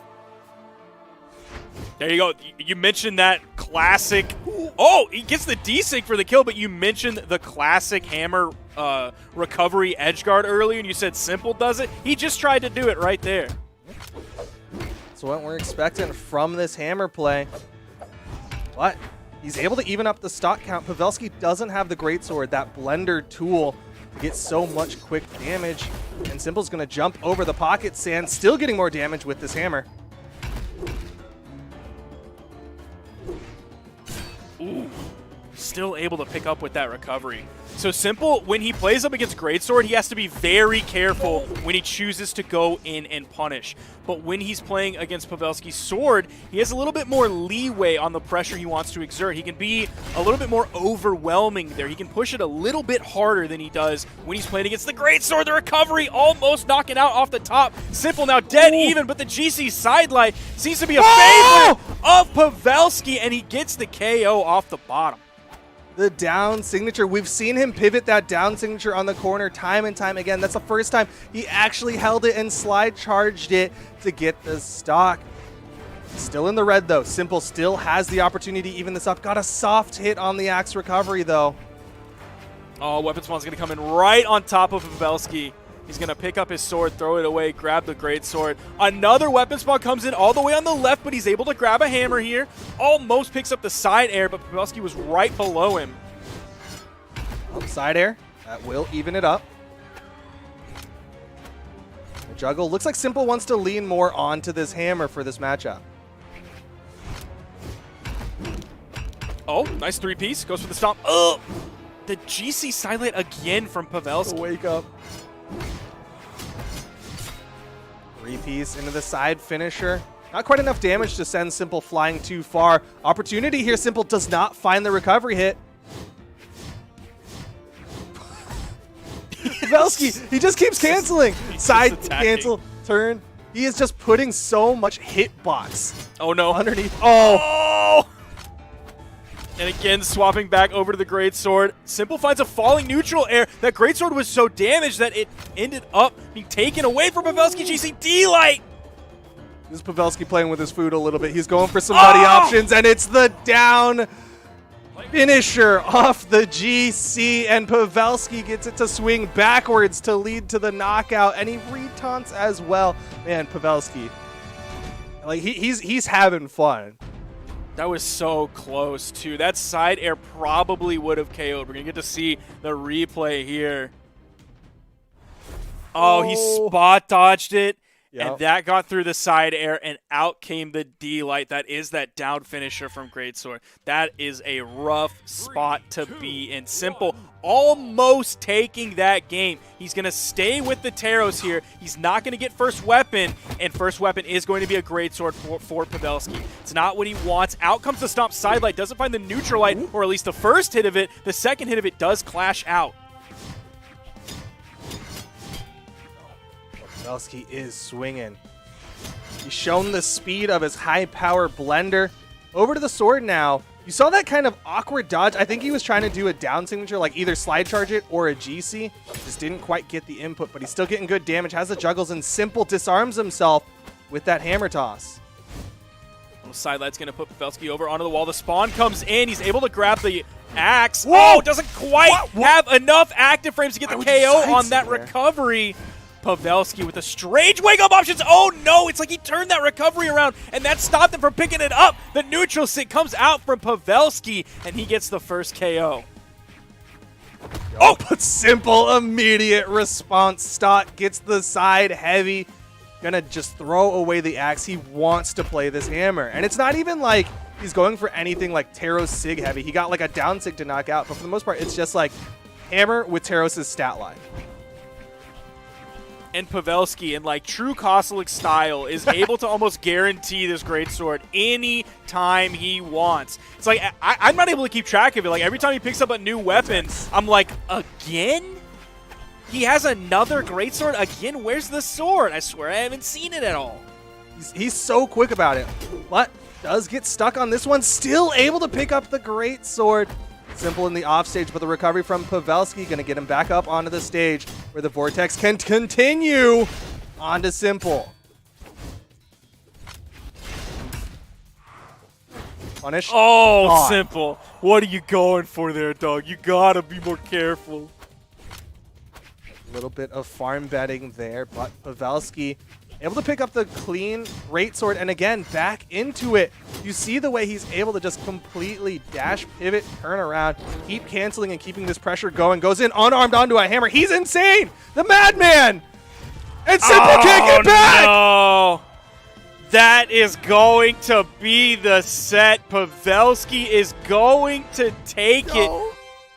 That is insane. Pavelski keeping this run up. He's moving on into grand finals. Guaranteed top 2 from Pavelski, and Simple is going down into the losers bracket. I'm gonna be real. A little bit fanboy right now. I didn't want to put Pavelski in my top 2 because it's Pavelski and he is the most volatile player out there. But oh my goodness, Pavelski looking so incredibly good. He's guaranteed a top 2 finish like you said. And I don't know who's going to be able to stop him from running it and get in the World Championship title for EU. Is it going to be Blue? Is it going to be Acno? Or is it going to be the Salty run back? We'll find out as we are now here in the losers semifinal with Blue and Acno.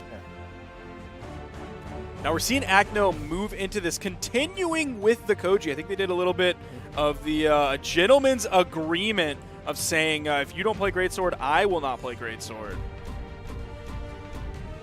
And we're seeing a Bodvar into a Koji for Blue versus Acno here in the losers semifinals.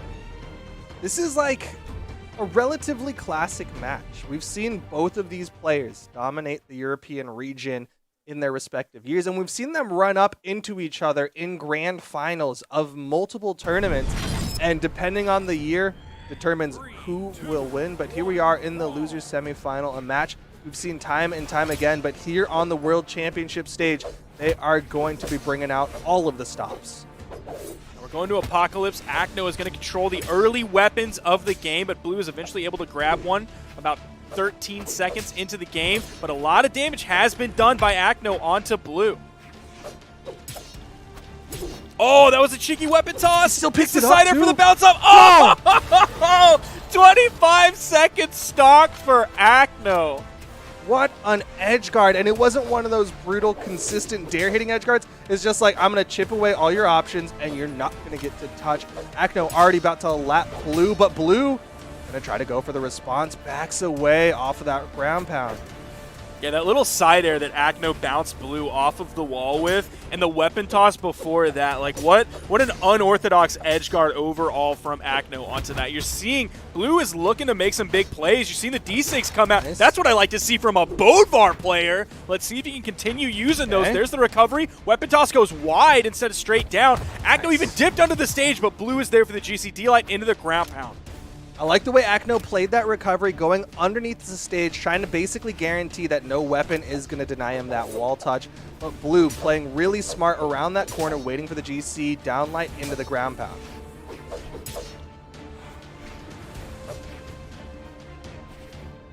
Neither of them really swinging just yet.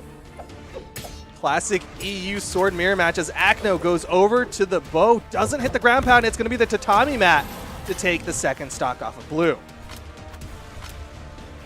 Now, I do applaud Blue's immediate answer back, being able to take the first stock from Acno, because if you look at something like Mammoth Cup, Blue ended up coming in 13th place. Before that, on Championship, coming in 7th place. So two kind of rough placements for a player like Blue here recently, but he has already beaten that this tournament in the World Championship, and he's looking pretty good, except he's behind Acno. Now, doesn't fall into the side signature. Acno's done that against many a player, but it's starting to not work anymore.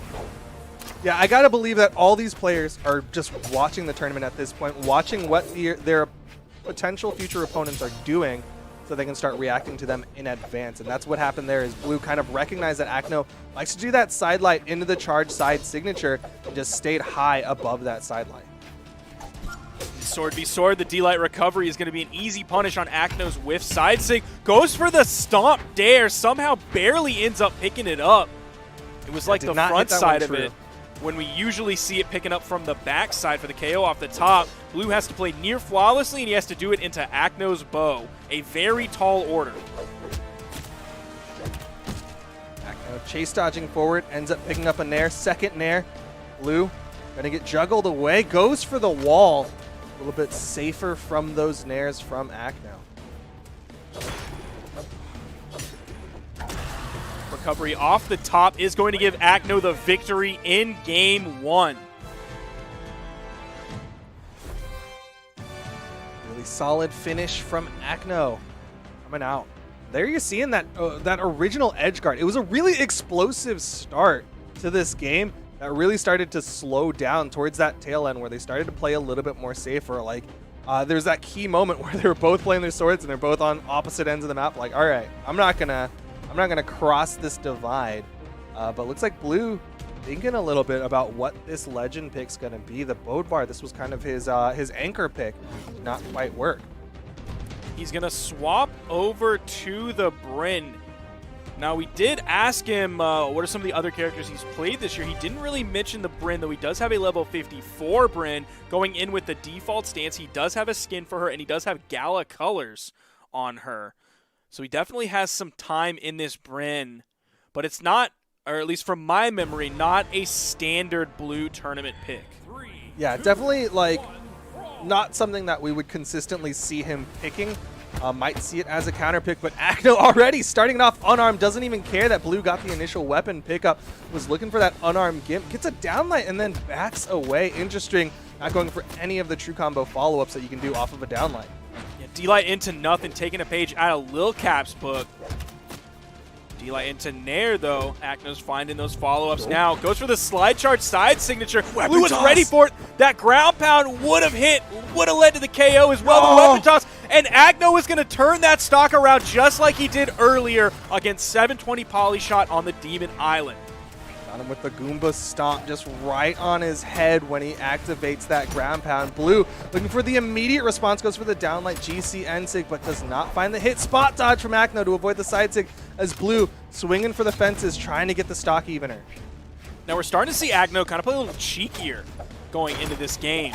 Oh, D-Light recovery, not quite enough to take off the top. Weapon throw down, and he's able to pick it back up immediately once he realizes it's not going to hit Blue. Has Blue over on the wall. Another dare, and the weapon toss, taking yet another stock from Blue. These weapon toss edge guards from Acno are so good.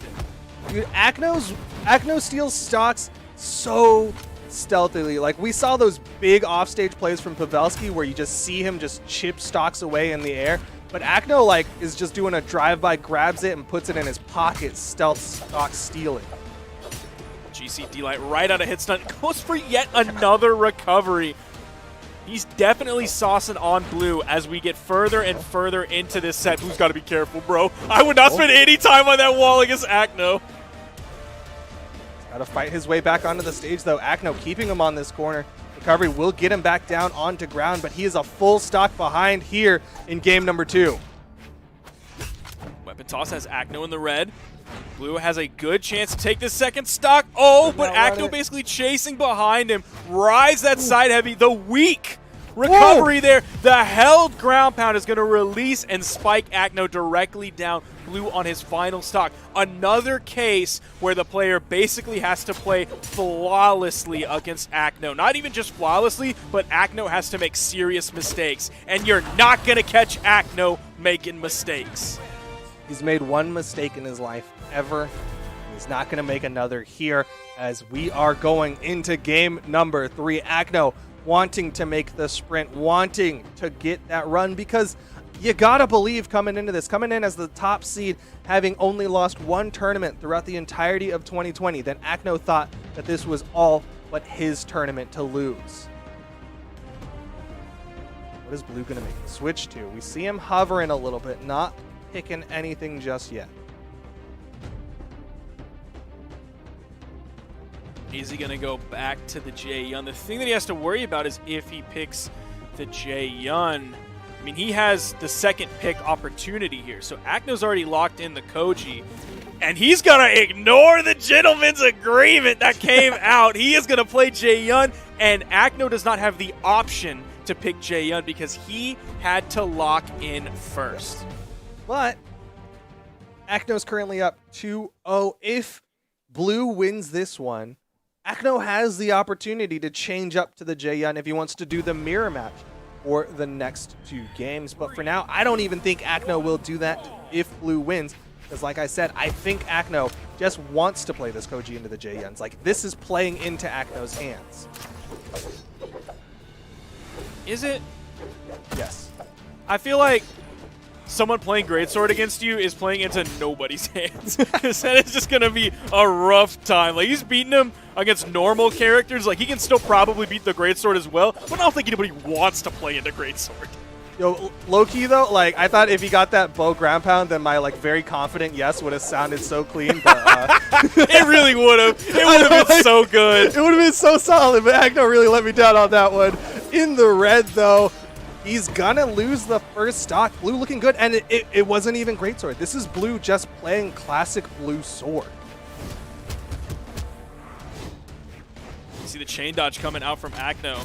Moving along those 90-degree angles, and he hits the side signature on the edge yet again. He is so good at hitting that side signature, slide charging it over the corner.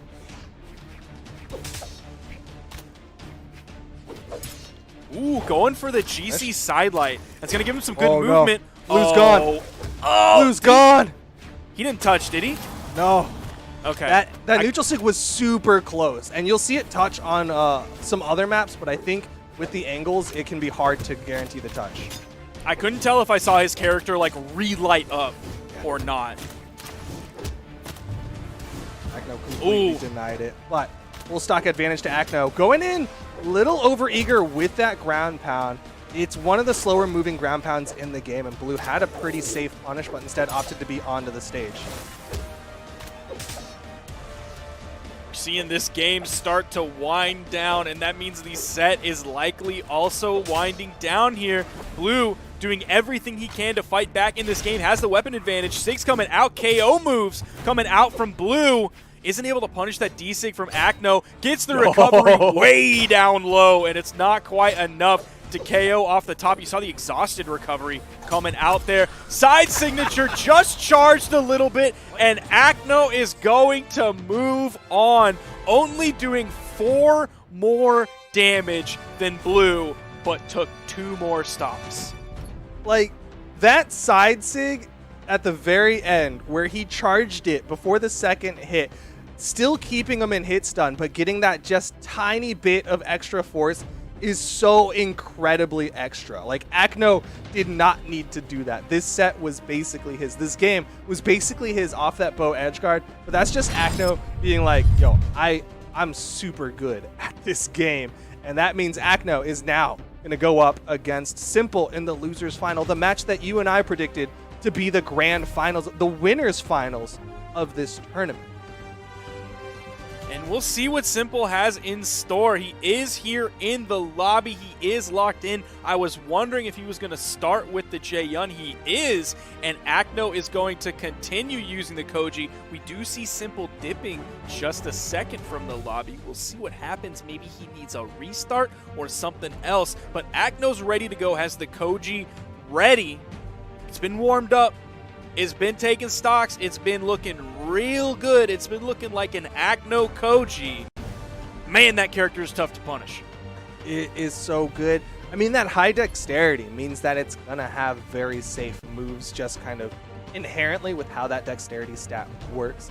But then you just couple it with Koji, you can get away with throwing out these signatures and then protecting yourself, right? With Sword, you just throw out a neutral line after you whiff a side signature, and it's very hard to punish. At the same time, like, he was throwing out these side sigs, and the most people were doing was like they'd hit him with a down air, and he's like, all right, I'm fine with that. I'm gonna just go back in. Then he has insane offstage as well. Like, Acno is winning in so many different ways with this Koji. My question to you is, do you think if Simple loses game 1 with the Jaeyun, he's gonna make the swap over to the Teros, or if he's gonna be like, well, my swap was specifically for if I'm losing the Jaeyun mirror, I don't know what to do now? I think he'll swap, for sure. I think he'll definitely swap. I don't think he'll swap as late as he did against Pavelski, unless it's like, ooh, it's so close, or like maybe one of his stocks got completely robbed, and it's something that like Acno can't rely on going further. So in Simple's mind, like, oh, that just won't happen again, and I'll easily take the round. Yeah, I gotta believe.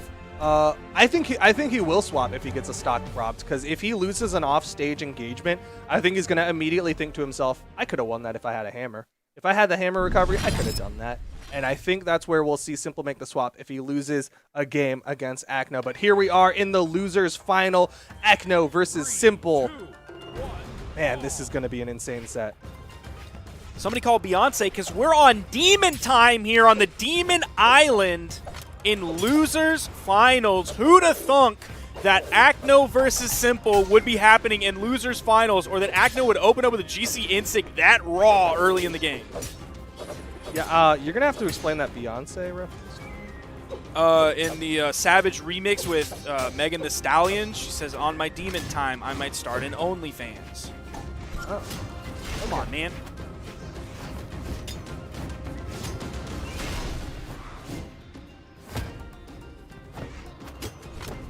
Even so far here. Oh.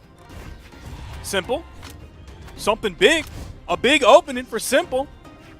He was starting off taking a lot of damage early on in the game. The side signature is not going to be interrupted with a move, but it's going to be interrupted with the weapon toss from Simple. You see him backing up. Nice little two-piece there. Expects the really high recovery from Acno. Charging up the insig, the D-Light recovery from Acno. Unarmed is not going to be enough, but there comes the sword recovery to help him out to get the KO off the top. Acno is just a little bit behind. Yeah, but he does have this bow in hand, and Simple, stuck on that wall, was struggling to get back up, but he did fight his way back in, got the greatsword pickup, and you see Acno, when Simple has the greatsword, he's going to play a little bit further back, try to utilize that bow downlight to his advantage. It's a nice dare. He didn't hit the grounded version, so you don't see the inlight coming out, or maybe the more cheeky option charging up that in-sig. But he still definitely does have this lead. You see the side light into the down air. Oh, it's the side sig on the corner, and the down air. Simple stock is done. Another orange KO for Acno. And he's so good at just hitting these pinpoint accurate bow shots. Just enough to deny those wall touches, but Simple gonna get the haymaker, keep this one even, going into the final stocks here in game number 1. Ooh, he's expecting the D-light. So Acno's giving Simple space, and Simple's giving Acno space. Nice string. Goes for the recovery. Just a little bit too far to the right. Acno was deep enough in the push-off column. Dodge. Even that high. Almost with the orange KO there. Reaching down with the down air. Doesn't quite have the range that he needed. Acno was playing just a little bit too low. There's the side light. Goes for the continued string in that direction, but Acno ended up going through him. Sig's coming out. Simple wants the KO. Hits the side light into the neutral signature. Getting the KO. Simple takes game 1. I'm willing to bet we don't see a swap. At least from Simple, that is. Not on win. Not on win for sure. But we are seeing a swap come out from Acno. Sticking with the bow game, but he's going to be going over to the Diana for game number 2. Is Acno done with the Jaeyun? I guess so. Like, he got... Did Pavelski beat the Jaeyun out of Acno? Man! Pavelski was enough for Acno to be like, you know what, I'm not feeling these Jaeyun mirror matches. Or maybe play into the fans a little bit, wants to be that outlier, the Bulgarian not on the Jaeyun. But here we are in game number 2. Can't punish, doesn't hit the downlight. Simple able to jump in time, and he's starting to get the juggles. Yo, big lead here for Simple early into this game. Playing Diana, something we're going to see several players play tomorrow in North America, but he's one of the few that we've seen in EU today. D-Light into the neutral signature. Love to see it. Somehow that picked up. I cannot believe. No, but Simple still retaining enough movement. He did get the wall touch before that ground pound hit. He was able to make the full rotate over to the right side. Still staying alive. Doesn't have the weapon pickup. But the damage is evened up. Dash is coming out from Acno. The weapon toss came out, hit Simple, but he was still able to get over to the weapon. Dodges right through the GC inlight. Ooh, Simple dipping really low. Weapon toss off the weapon toss into a GC downlight into the recovery. Acno gonna take the first stock. Simple backing up all the way to the left side. The weapon spawn is actually going to go over there as well. Immediately gets the recovery for the KO off the top. And he's going to swap back over to the greatsword. Now, Acno being on this Diana here, maybe he doesn't want, like, the Twitter hate from everybody out there who's hating on greatsword right now. If Acno wins, everybody loves him, like, that much more. If Acno loses, everybody also loves him because he didn't play greatsword in the end. That's what I'm saying, man. Pandering to the fans a little bit, pandering to the audience, pandering to the chat. But right now, he's doing work with this. It's definitely not just pure pandering, as he is still doing really well with this Diana standing still, and Simple was expecting the reaction. Oh! Simple dodged the side sig. I didn't even think that was possible. Perfect spot dodge from Simple to avoid it. Acno throws out the ground pound. Clean punish from Simple, and he's got Acno down to his final stock here in game number 2. Can he take it over Acno? Take this one to game number 3 with a 2-0 lead. So we've seen 2 non-Jaeyun picks from Acno. Let's just forecast the loss here for Acno. Of course, it's not guaranteed by any means. Ooh. I'm loving this Diana from Acno. Does he swap over to Greatsword? I don't think he does. I think he just keeps playing Wheel of Bow Legends. As Simple again gonna punish Acno, going for these wonky ground pounds. Downlight into the recovery, not even enough to put him off screen. The recovery will get the stock. Acno, he basically needs to shove Simple off stage and just win out in the off stage with the bow again. Acno's bow is nice and dirty, and you know he's on that dirty Diana here, so the potential is real for the bow damage to be added up very quickly. Simple is coming in with the sword, so not quite as potent as the great sword.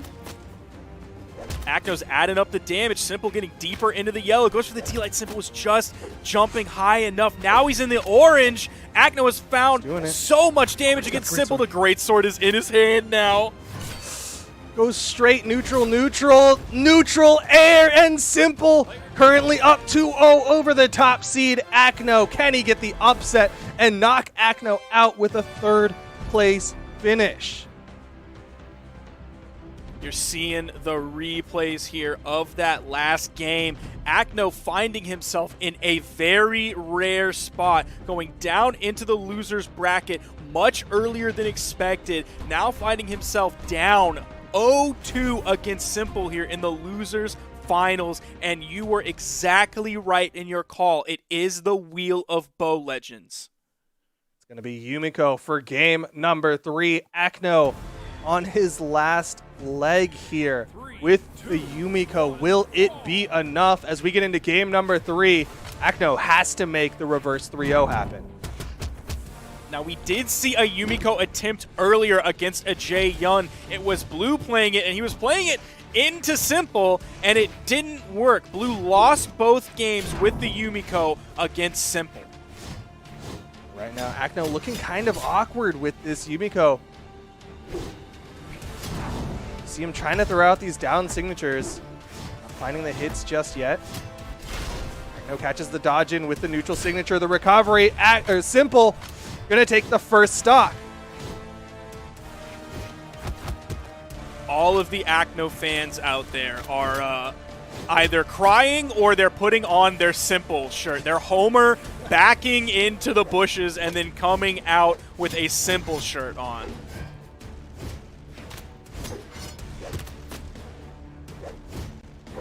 Acno, they get the punish, downlight into the neutral signature. Not quite enough damage. Man, Simple really got that first stock basically untouched. Back to the hammer for Acno. Nice playing this hammer into Simple, one of the best hammer players, if not the best hammer player in EU right now. Does get the recovery interrupted there, but Simple easily gets over to the wall. Stomp side air. Jae-Yun's just too thick. Oh, goes for the D-Light ground pound, but it was only the very tip. He just hit the tip and needed to hit a little bit more for that ground pound to be able to pick up. Does get the nair to get the KO off the top. He's really not too far behind. Yeah, he got him with the toes when he needed to hit him with the ankles, but like you said, not too far behind. This is definitely doable for Acno, but he gets caught by the pocket sand, has to fast fall to avoid the weapon toss. He's still behind. Goes for the stomp sidelight, immediately disengages, wants to put a lot of space between him and Simple, so he doesn't eat a sidelight, doesn't eat a downlight. Oh man, Simple, he's starting to use that dash D-light more. Covers so much space. There's a lot of horizontal dodges from the opponents. Stomp side air's coming out from Acno. Simple gets in with a downlight recovery. Simple's one stock away from getting that hot upset and knocking Acno out in third place. A lot of space. You can expect that D-Light coming out from Acno. You know that's coming. When he's backing up and sort of moving left and right like that, there you know it's coming.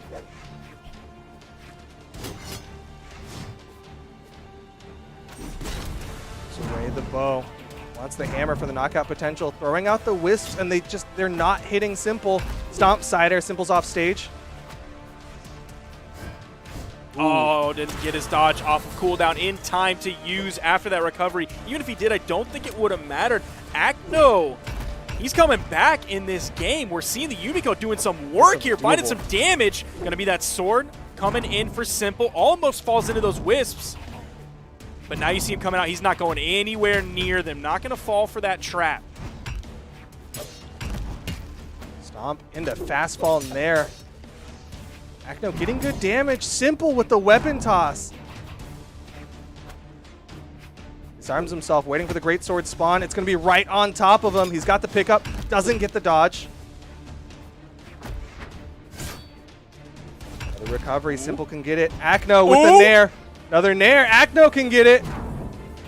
He's backing up from that wall. Doesn't want to get hit by a recovery. And he catches Simple as he moves back to the main platform. Side air for the KO. Acno is on the board. Not going to get 3-0'd by Simple. This Yumiko pick. And Twitch chat is going wild. But that was all but a confident victory from Acno. That was still doable for a Simple. Acno, I didn't quite catch the legend. Oh, over to the Bodvar. And I understand this. The Yumiko was pretty hammer-centric, so he's going to go to a hammer that he's more familiar with and go into this Bodvar for game number 4.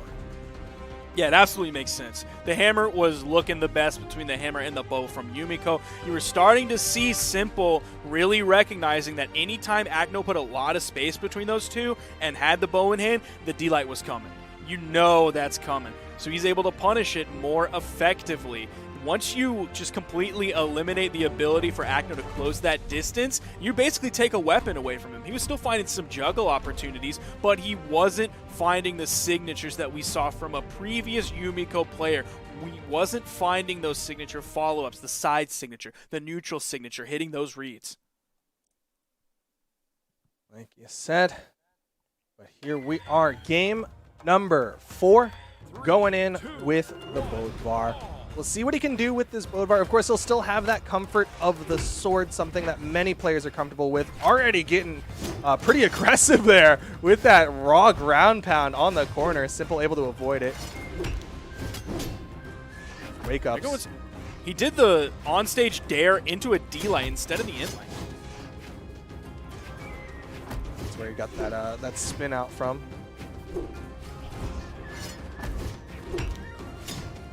Simple again with these wake-ups. You saw him go for the same direction option, then he turned it around, then he did the same direction because the other two did not hit. Just changing up those follow-ups after he hits that sidelight, choosing where he wants to cancel. Oh, hammer toss. One more Sair. Ooh, Acno doesn't find the hit. Simple was stuck in the active frames of the recovery, but Acno gonna get the down sig instead. Still not enough to finish this stock off. He hit that D-Sig for the fans. You love to see a Bodvar hammer. Oh, the interrupt. Oh! He's styling. Oh, but Simple just with a raw haymaker gonna shut down any momentum Acno has. Deep red for Simple. Acno can get the response. The Nair will do it.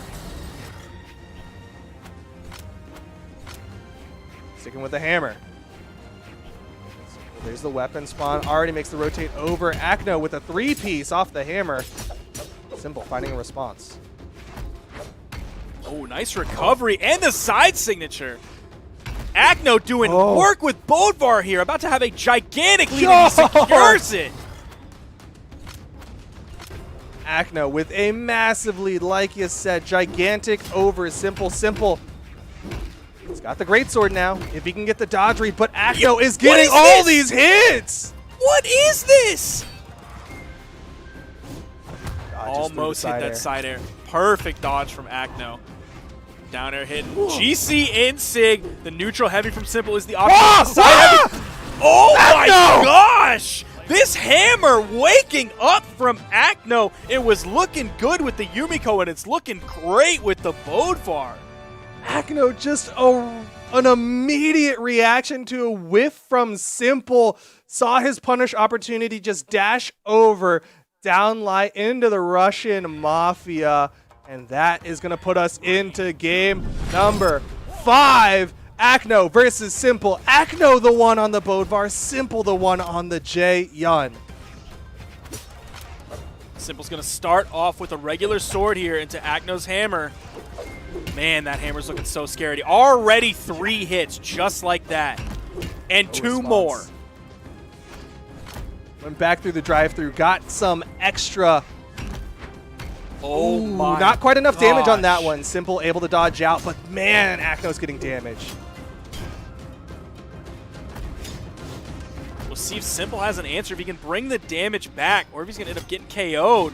If he can interrupt this momentum that Acno's hammer has. Stomp side air, going to be the KO option. Juggling the weapons, likely will stick on the hammer, and he does as Simple spawns back in. There is no spawn yet for Simple. He's able to grab it pretty quickly after sidelighting Acno away, finding some damage here.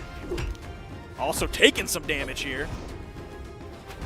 Simple still needs to put a little bit more damage out onto Acno before going for the knockout. Meanwhile, Acno getting all this extra credit on the second stock of Simple. Simple, it's looking like his matchup against Greatsword, but it's his matchup against the hammer. Like, he's struggling to get in on Acno's hammer. Oh, neutral signature. Going to even up the stocks, but Simple still far behind. Has over 100 damage on this second stock behind Acno. That's side air, almost sending it off screen. Dodges through the weapon toss. He continues to go forward. Even though Acno didn't have a weapon, he could have retreated back just a little bit to safely land. Wanted to take advantage of the weapon advantage. Acno waiting for the weapon spawn. Simple going to punish Acno trying to get that landing, but Acno still picks up a hammer. Damage has been evened off the dodge reads from Simple. We're in game 5 here, ladies and gentlemen. Every hit is so important for either player because Simple can turn it into a big string on his greatsword like he's been doing all game, but Acno has been now hitting these hammer strings as well, and he's found the KO options. And again, looking like a repeat of the initial stocks where Acno has that stock advantage. Simple with a down air, can't quite lead to the knockout just yet. Acno stomping to nothing into stomp, but he's off stage, gets caught. Stock's even. Yo, he needed that. He needed that so hard.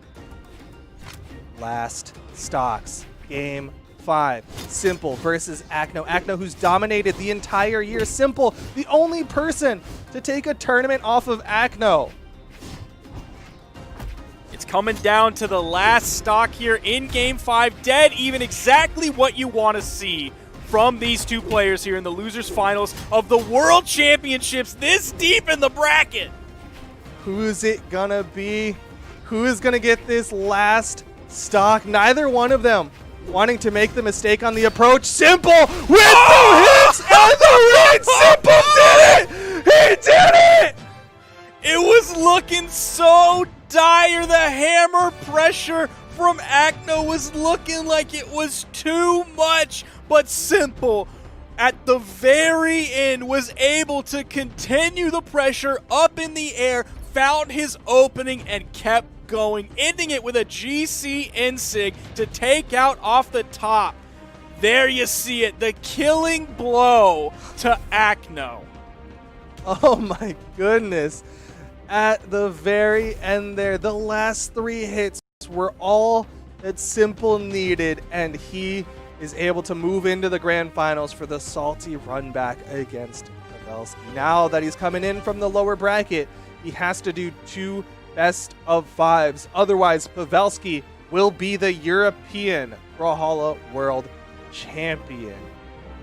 So I'm curious as what. No, I think I know who people are rooting for after that, because Simple beat Acno when Acno was going to make the run as a pure non-greatsword player, even though he played greatsword earlier in the tournament. So he still has the greatsword stain on his record. Mark but now it's greatsword against greatsword. Now everybody loves Pavelski, so I think people are still going to root for Pavelski here because they're angry at Simple. They're salty that Simple stopped the run of Acno. I think there's a lot of emotions here, which of course is gonna happen. I am curious to see what is gonna happen here with this grand final set. I think they're just waiting for the cue, the go ahead, because it is gonna be Simple versus Pavelski in the grand finals. I don't know. Does Simple need does he need a breather? Is he I don't think he would want one. I think he'd want to just run straight into it. He's warmed up. He's ready to go. He wants to feed off of the energy that he has from last game. He doesn't want to cool down or nothing like that. He's ready to move into the next one, ready to go. Now, he does have esports colors on his Jaehyun, which I think is a very important piece of information and important thing to have on his side here. I don't know if Pavelski has it. I would assume that he doesn't because he's not using it. I don't know. Pavelski, he's making the very conscious decision to come in with just the white color scheme. Like, he's above level 25, so he could theoretically have the black color scheme. He also could have had the gala color scheme. But instead, I think Pavelski just is liking the all-white, completely pristine and clean color scheme for this Jae-Yun. Is that white or is that Gala? Because Just sure that's white, because Gala has gold accents on the weapons. Okay, it's just like the coloring of the sword doesn't seem like that would be the matching sword for the white color scheme. Like there's I don't know, because it is the collector's sword, which has its own kind of like That's true. things. Very But here we go. Game number 1, Pavelski versus Simple. Pavelski won out in the winners final over Simple 3-1. Can he just close it out here in the grand finals and be crowned the victor for the European region? Now, like their previous set, Simple is starting out with the Jae-Yun here. He did go 2 games, 1 a victory and 1 a loss before swapping over to the Taros, and he is starting strong out of the gate, but keep in mind, he did win game 1 before against Pavelski. Pavelski getting just the tiniest bit of damage. He didn't even complete his combo there with the downlight dare. Able to avoid that ground pound, but Simple gonna get that first stock and is basically untouched. That's like 2 sword hits of damage. Pavelski's able to pick up a great sword, but he's also able to pick up a lot of hits that he's taking from Simple. Already even on damage on his second stock, but he's also a stock behind. Oh, man! Simple continues the pressure up. This is why he wanted to move straight into the game. No break necessary. Simple just going in. Pavelski having to dodge out, but he gets caught on the approach. Simple getting another one. Is Simple going to start off grand finals with a 3-0 or a 3-stock? That signature was so beautiful because he knew Pavelski was going to move forward after his initial whiff so that he could grab the weapon spawn that came in. So he reached behind him, reached under him with that signature to get the KO on a grounded opponent. What a beautiful use of that signature gravity cancel. Pavelski trying to stop the 3-stock with the use of the pocket sand, but he's getting hit. Yo! One more! Yo! 3-stock for Simple to start grand finals. 126 damage put out for Pavelski. Yeah, no wonder you're going to go straight into the next game. Get that screen off. He didn't even turn him red. Oh my goodness, Simple. He barely had him orange. What was winner's final? Was that Simple just warming up? Was he still? Yo, game 1. Game 1 syndrome here. Uneaten? You know how game 1s can go. Yo, but that was a little bit of a slaughter. That was a very rough game 1. Pavelski is able to get the weapon spawn here in game 2, but still yet to touch Simple.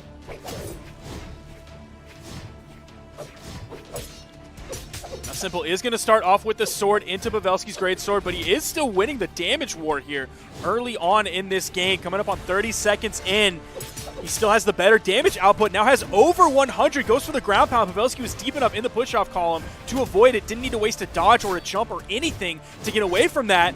Again, this is an option Pavelski is really starting to go for now, is ending with that ground pound over the edge, and the neutral signature continuing to come out, continuing to take stocks. He is maintaining his momentum from game number 1 into game number 2. Simple looking so strong, so poised to get the immediate reset in grand finals. Oh, catches the dodge back, gets the recovery. Doesn't quite hit the neutral signature, but Pavelski's finding no responses. Finding a little bit of damage here. Oh, he went for the GC option again like he was doing before. Missed the pocket sand, but still kept the pressure up and got the stock. He's not too far behind here. He is going to have a regular sword in his hand, so the string potential and the damage output is not as high. Neutral sig comes out, immediately gets punished by Simple. You saw the nair coming. There's 2 hits. Tries to chase into the sky. Somehow gets the edge of that. Hits it almost completely silent. It was, I mean, he hit with the last frames of it to the point, like you said, no audio cue played. It was just the silent but deadly Simple. 1 stock away from taking this to game number 3. Pavelski starting to turn on the blender, though. Took him a little while to plug it in, but he's starting to get these hits. Pavelski here to come back. In game 2 on final stock.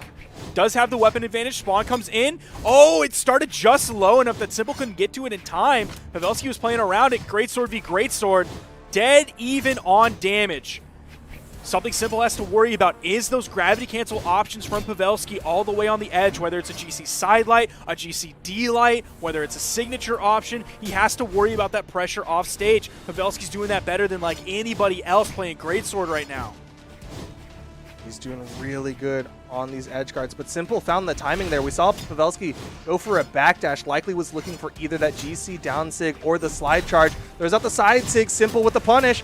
Again, the blender is turned on. Simple getting caught, does not immediately jump into the weapon toss. Oh, they're so By the even. way. Simple's just a little bit behind. Oh, Pavelski's in the red! Can we dodge through? Gets away from it. Lead. Oh, still One more. holding on! One more. This is the neutral signature. Simple gonna find a weapon. Oh, There it is. downlight recovery. Simple gonna take it to game 3, currently up 2-0. Oh my god. We're on the precipice Sprint. of a reset. What a sprint. I don't have a clock running, but they are sprinting through these games. It is coming in at about 4 minutes and 52 seconds. That is the clock on Smash GG Goodness. for the set. Now, game recognized game. I understand speed. As a world record speedrunner, one of the world's fastest Get outta gamers, I understand what it takes to go fast. How many other people are even in that category? Enough for me to get the gold medal.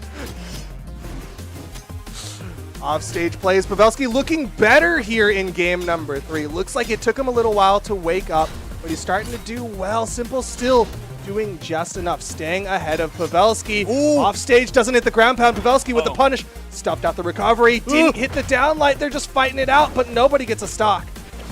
Ooh, there's the side signature. I love that on the edge guard situation, Simple dipped under the stage. See, me, I would have dipped off of the wall and gone right into that ground pound from Pavelski, but Simple dipped under the stage to stay as safe as he could. Pavelski hungry for this knockout. You see him going for a lot of recoveries, but it's going to be the side light dash in and sig to get the stock evener. A little bit surprised that even KO'd. Yeah, it was close. Sword coming in for Simple here. He doesn't even want to land. He's staying on the soft platform. Got to be careful, though. He's Oh, getting juggled. the Oh, chase! my gosh. In the monocle, you can't even see who's above who, but Pavelski keeps chasing Simple up there. Simple finally finds his footing Bro. and trying to get this turnaround ground pound whiff. Simple, you need to chill on this second stock, my guy. Oh. Get on the Pavelski! ground! Get away from there! Stop spending so much time in the air. Pavelski just chasing him. The chase down from Pavelski. He's got health to play with now. Getting these hits, no dodges from Simple. There it is. Here's the dodge out. Simple gets back, gets a punish. Oh my gosh. The dodge out again. Oh, that's bad. Pavelski's right back in it. He's getting so much damage. The neutral Holy. sig. Pavelski going to take game number 3. Wants to stop the reset. What an insane game after what we just saw in the previous 2 games. Thinking about the stage banning. The plays are absolutely insane. This is absurd. Pavelski versus Simple going to game number 4. Small Mammoth Fortress. And I can understand Simple not wanting to go back to the Dome or any other major soft platform map, because while that may give a player the option to retreat to those soft platforms, that also gives Pavelski the option to go to those soft platforms to extend where his actual aerial defense starts. Rather than having to stay on the ground and expend 2 jumps to chase, he's already 2 jump heights up, which means he can chill off screen all the way up there and then go back to the platform, touch, reset his jumps, and then go right back to work. No, but there is a soft platform that will sometimes be at least a jump height up. Pavelski trying to play off of it. Simple, not able to connect with the GC and Sig. Damage advantage is in favor of Simple. Catches the dodge back, but just going to get that neutral finisher. There's the end Sig to get the first stock. That is a good lead for Simple going into this. A weapon spawn is going to come in. It is a regular sword, but Simple continuing the pressure here. That's 2 more hits on the board for him. Goes for the signature. Pavelski gets through it enough away from that signature to not get hit by those active frames. Light Dare into the neutral light. That is his optimum damage build with that sword. Punishing that falling down air. Pavelski going to be looking for that knockout with that neutral signature. There it is. That's going to be the knockout, but he needs to keep this greatsword. He needs to get 2 dodge reads to get this back to even. Now that was back-to-back turnaround options off of the side light for Simple. And Pavelski both times did not dodge back and back through Simple. So we'll see if he goes for more of those same direction options now that he's missed 2 of those in a row. Seeing him get that dodge in. This time Pavelski dodges out and Simple going to chase forward. Dodge down from Pavelski, looking for the double dare, but couldn't quite get the hit. Offstage, Simple's got dares of his own. Simple wanting to get this reset right here, right now. Pavelski in the offstage doesn't hit the down air, but Simple is still getting hits. He's getting damage. Simple's in such a good spot. Not even orange yet, so the KO potential is not quite there yet. The back side of that is going to end up making contact with Simple. Yo, from the middle of the stage, that almost KO'd. If he was just a little bit closer to the right side, that would have been a KO. He gets disarmed. Just raw, neutral heavy on stage. There's the recovery. Pavelski needs to play this stock perfectly. He wants to take this to game 5. Next weapon for Simple is going to be a regular sword. He's able to pick it up as it spawns over the middle of the stage. He was on that soft platform. You see him looking for the D-Light. Wants the recovery follow-up. D-Light recovery, KO off the top. That is a bracket reset here. We're going to a fresh best of 5 grand finals. One final set between Pavelski and Simple to determine who will be the European World Champion. You said it earlier, I'll say it again. This is some darn good Brawlhalla. You love to see it. You wouldn't want it to be any other way here. After a full year of competition between these players, you gotta at least get a reset. If you don't, it would leave a sour taste in your mouth. So I'm glad we got it. Gotta satisfy the fans. Make sure they're full, because there is so much Brawlhalla on the plate. But here we go, game number 1. After the reset, no more opportunities for either player. We're going to Demon Island, of course, the Jae-Yun Mirror. Well, as you know, it is Demon time now that we're on the Demon Island. Shouts out to Beyonce for that one. You're absolutely correct. I learned that recently. Pavelski picking up the greatsword. Simple still jumping around. Not able to pick up a weapon. Blender gets turned on, but Simple able to jump away. Not too much damage. Didn't get his hand caught in that blender for too long. Oh. He actually didn't go with the ground pound there, expecting Pavelski to be high. You saw the recovery coming out. Or maybe he was just trying to dip from the situation. You know Simple doesn't want to take one of those double dares from Pavelski. He's been trying to hit him. Hasn't quite hit one on Simple, but that is going to hit in the middle of the stage. Weapon toss goes out. He actually runs away from it. Gives him enough time to react and get the dodge, but the pocket sand. Shouts out Dale Gribble. Simple almost grabs the down air to get the spiking KO. There it is. Simple going up, gets the first stock in the bracket reset.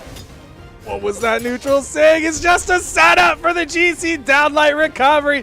Pavelski able to immediately even up the stock off of the goofiest respawn decision. Pavelski's going to get his chance at first weapon after Simple spawns, finding some damage. Simple finds an unarmed neutral light into the side light, able to pick up the weapon off of that. It's going to be a regular sword, hits the pocket sand in yellow, that then turns Pavelski orange. Yet another one, almost exactly like the one he got the stock with. A little more pocket sand, and Simple could be going up 2 stocks to the one of Pavelski. Pavelski gets on stage, DC downlight, catches Simple. Again, Blunder turned on, chopping him up, evening up this damage. Simple's looking for this side sig. Now, I'm not a great sword player, but I feel like Pavelski was going for too many turnarounds there. I think I think I hear Flambeau screaming again. I'm not sure. He doesn't go for finishers. That's like a big thing for Pavelski. Is he's just going to turn on the blender for as long as possible, and then he'll just later look for a setup into that neutral signature. On the other side, you're seeing Simple. He'll go straight into that finisher more often than not. Like he'll get one dodge read and then just go for the finisher. Simple now just a little bit in the lead. Hits the side light. Yo, Pavelski went for the GCD light out of hit stun. I don't know if it's because Simple like waited the perfect amount of time. That KO'd! He was able to take that without losing a second stock. Oh my gosh. How did that KO? Simple taking game number 1, 2 stocks to the none of Pavelski. This is looking so good for Simple. And the kill efficiency for Simple that game, off the charts in terms of good. 168 per stock. You turn red at 150, and on a map like Demon Island with a really high ceiling, you can't be expected to kill at 150 every time. He is 18 points of damage past that, and he is finding a KO. Incredible efficiency. Absolutely insane. Simple. He is 2 steps, 2 games from winning it out in the grand finals and being crowned the Brawlhalla World Champion. Pavelski going to try to stop it. You see him again going for these resets, going for these turnarounds, keeps trying to pivot inside. Simple, starting to figure it out, starting to get out more frequently. Ooh, that weapon toss was almost insane from Simple. Is just a little bit too low. Pavelski burns his dodge. He didn't have anything left. That was all he had, hoping that Simple would at least fall into it and he could get the chase dodge on hit. Pavelski is going to fall first. Simple with yet another lead. Nice D-Light there recovery. Not quite enough to take off the top. Simple grabs his weapon. A D-Light recovery there for good measure. Going to get the KO. Pavelski keeping this even. Very goofy weapon delay. Usually he goes very high and then immediately does the weapon toss, but he just charged it and fell back down to the stage, nullifying all of that movement. But he's going to connect with a side signature onto Simple. Start building up this damage onto the second stock. Wants to go game for game. Does not want to let Simple go up 2-0. He has the damage lead here in the second stock. Nice sidelight D-Light gets the third hit, turning Simple orange.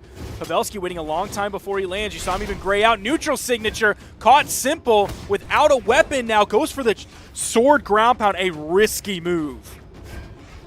Pavelski wasn't even looking for a turnaround. Instead, wanted to play it safe. Throws out the down sig on stage. Simple high above it. Another recovery. A neutral signature could be the stock. Neutral sig connects. Pavelski only in the orange. Saw him throw the sword away. Spawn comes in. Pavelski's right on top of it. Simple grabs it, but he's also going to take 2 hits. There's a third hit. Pavelski continues to look for these sidelight, in-light follow-ups. Rush out. Pavelski goes in with a downlight. Simple with the punish. Doesn't hit the finisher, though. Pavelski gets caught by the neutral sig. Still not enough damage, though. If it would have been just a little bit closer to the left side, that would have been a KO. Pavelski still finding more damage. Simple is going to disarm himself. A spawn should be coming in soon. It's right on top of Pavelski. He's going to swipe it, go back to the greatsword. Simple needs to find a KO. Fighting unarmed into greatsword is not easy to do. Takes a neutral signature floating above Pavelski right near the weapon spawn. The recovery comes in right when he needs it. He's still about 100 damage behind Pavelski. This is still very doable. One bad dodge from Pavelski. Simple's right back in this. Pavelski does pick up a greatsword. Simple changing up his dodges, gets caught by the side sig, puts him off screen. Trying to jump back, earning a lot of movement, but the weapon tosses. And Simple with the off stage. He's great. Pavelski, what was that? He's insane. Why? Why? He's insane. Why? Pavelski going to take game 2. The side signature, the madman from Bulgaria. And he gets back on stage for a regular sword recovery. He's literally crazy. Simple just went right into it. Pavelski was gray and burned his dodge. Look, he's gray. He's what crazy. are you doing? What were you doing? He saw He's not the crazy. blood. That's all he had left. He saw the blood in the water, and Simple wanted to get the KO so badly. He knew he had to do something to guarantee it, but here we are. Yeah, Game do a weapon number toss. 3. Just throw a weapon toss down. I don't even think you even needed that. Oh, man, that is heartbreaking. That Heartbreaking Simple is for gonna basically- 50% of the audience. Probably Exciting for less the other than 50. less than 50%. Simple making a critical error there. That would have given him another victory in the set, putting him up 2-0. He's going to have to fight back from that. Blender Keep the mental turned strong, on. but Oh, no. Pavelski. Oh, my gosh. Gonna guarantee it. No, Starting backs off. away. Side sig. Like you said, starting off rough for Simple in the weapon toss. Pavelski looking very healthy in game number 3. Now Pavelski with a similar lead he had last game early on, and he's still finding little hits here and there, little bits of chip damage. Down light side air. Pavelski off stage. It's a burned recovery. Running out of horizontal movement. Still gets back with an exhausted recovery, trying to put out a hitbox on his movement.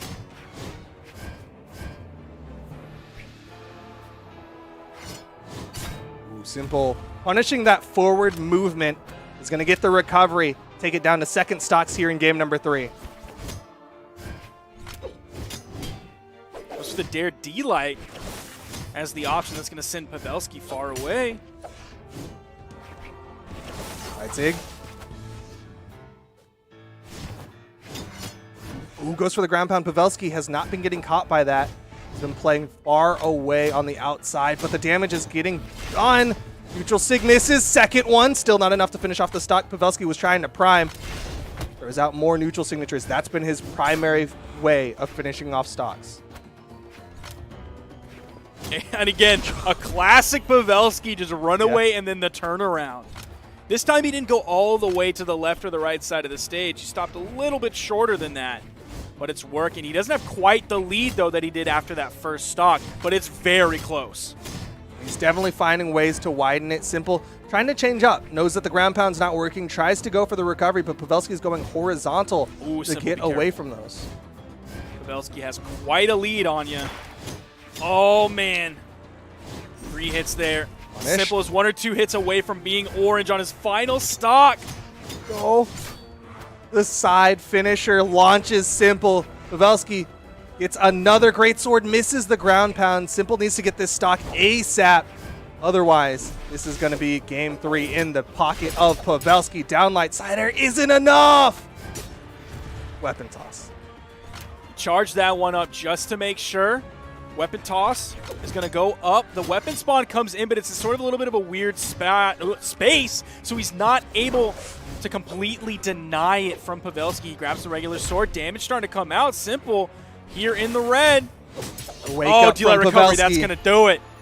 Pavelski takes game number 3. He is now 1 game away from being crowned the victor. Simple, you know he's going to be fighting for that game 5. You got to believe it's going to go down to the wire, but we're going to Small Mammoth for game number 4. Sticking with the J-Yuns. No more Taros fussing about from Simple. We're seeing strength stance on Simple versus default stance on Pavelski. It's going to take 1 away from that dexterity for Simple. Spawn coming in. First weapon goes to Pavelski. It's going to be that greatsword.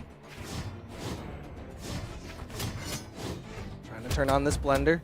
Still getting more neutral wins over Simple. Simple finding the basic sword. He's trying to get some hits in. His vertical Even punishes between are the looking really Yeah. good. Oh, and then just Oh. damage negated. It don't matter anymore. He's catching these dashbacks from Simple. Recovery. Needs another hit. Simple gets back down onto the ground, catches the dodge out. Who's going to take the first stock? Pavelski high enough to avoid the neutral signature. D-Light recovery. It's going to be Pavelski grabbing the first strike. And he's going to be sticking with the great sword. Deep red for Pavelski, and he's still moving forward. Going to be going over to the regular sword. Try to get this damage built up onto the second stock of Simple. And Simple just trying to land back down. Wants to get this weapon pickup. Hasn't even thrown out an attack. Finally does. with the neutral air. A downlight recovery should be enough for Simple to even up the stock count. He's going to have to find a way to safely hit that D-Light, though. Missed. You saw the jump and the dodge came out from Pavelski there, so he was way too high. Oh, man, this is looking tough. D-Light recovery finally gets the stock, but Simple continuing to find himself at the same deficit. Pavelski is holding on to these same leads game after game, might even make it bigger here. Gets the recovery for the KO off the top. A full stock lead for Pavelski. One stock between Pavelski and victory in the European region. Pavelski, who has such a tumultuous history in tournaments. He has so many highs and lows. Can he do it? Simple throwing away the basic sword. Wants the great sword. Pavelski going to completely deny, and he's going in with his own basic sword. Weapon spawn coming in middle of the stage. Simple grabs it, and Pavelski throwing his sword away. In comes the spawn. It's high. Pavelski's high, and he grabs the weapon. Big damage coming out from Simple. He needs to find a KO here quickly. You know how quickly Pavelski adds up this damage.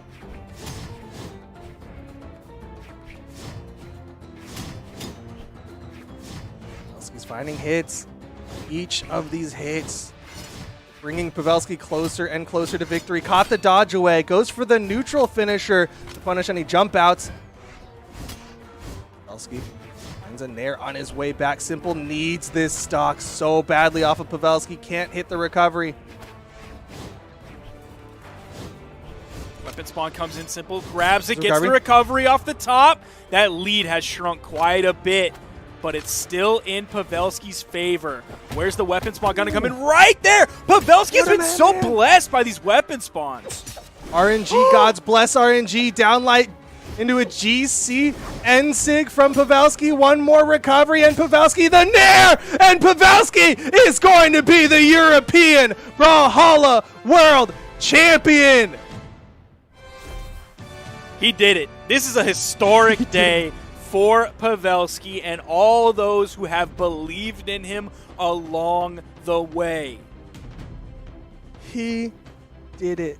The absolute madman Pavelski winning it out, upsetting in the winners semifinal over Acno, upsetting in the winners final over Simple, and then upsetting in the grand finals to be crowned the champion.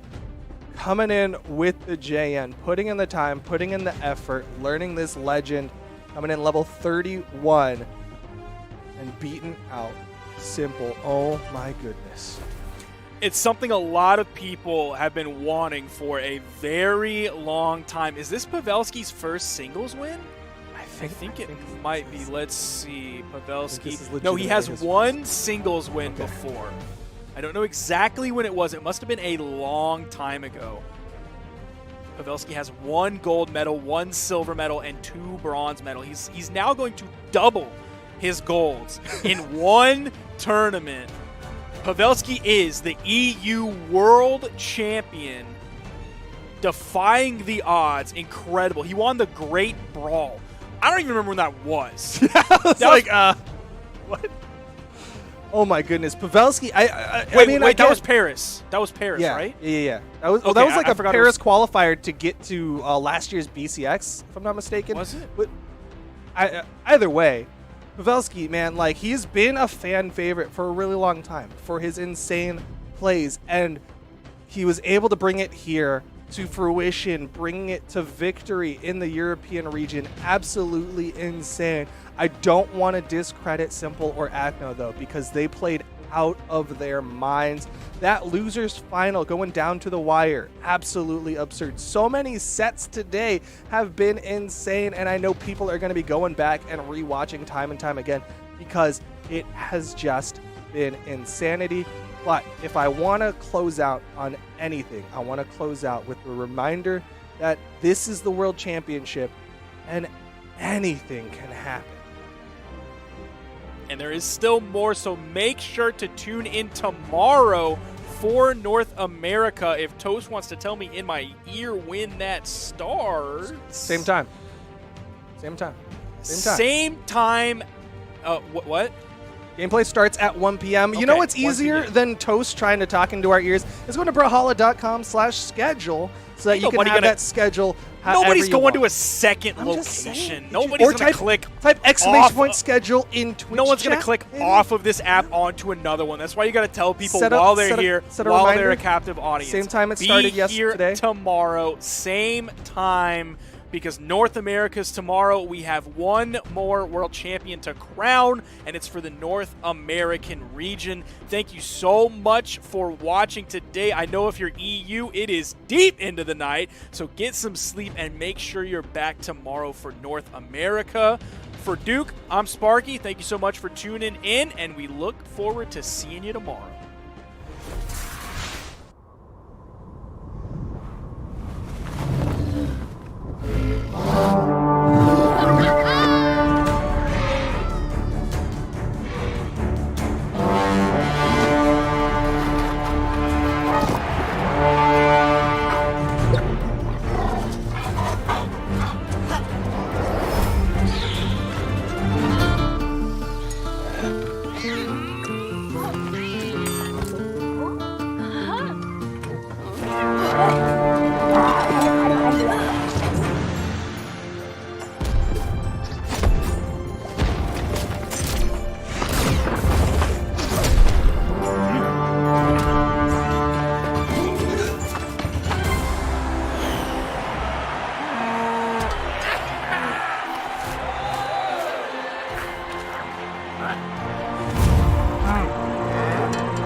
Welcome to Brawlhalla.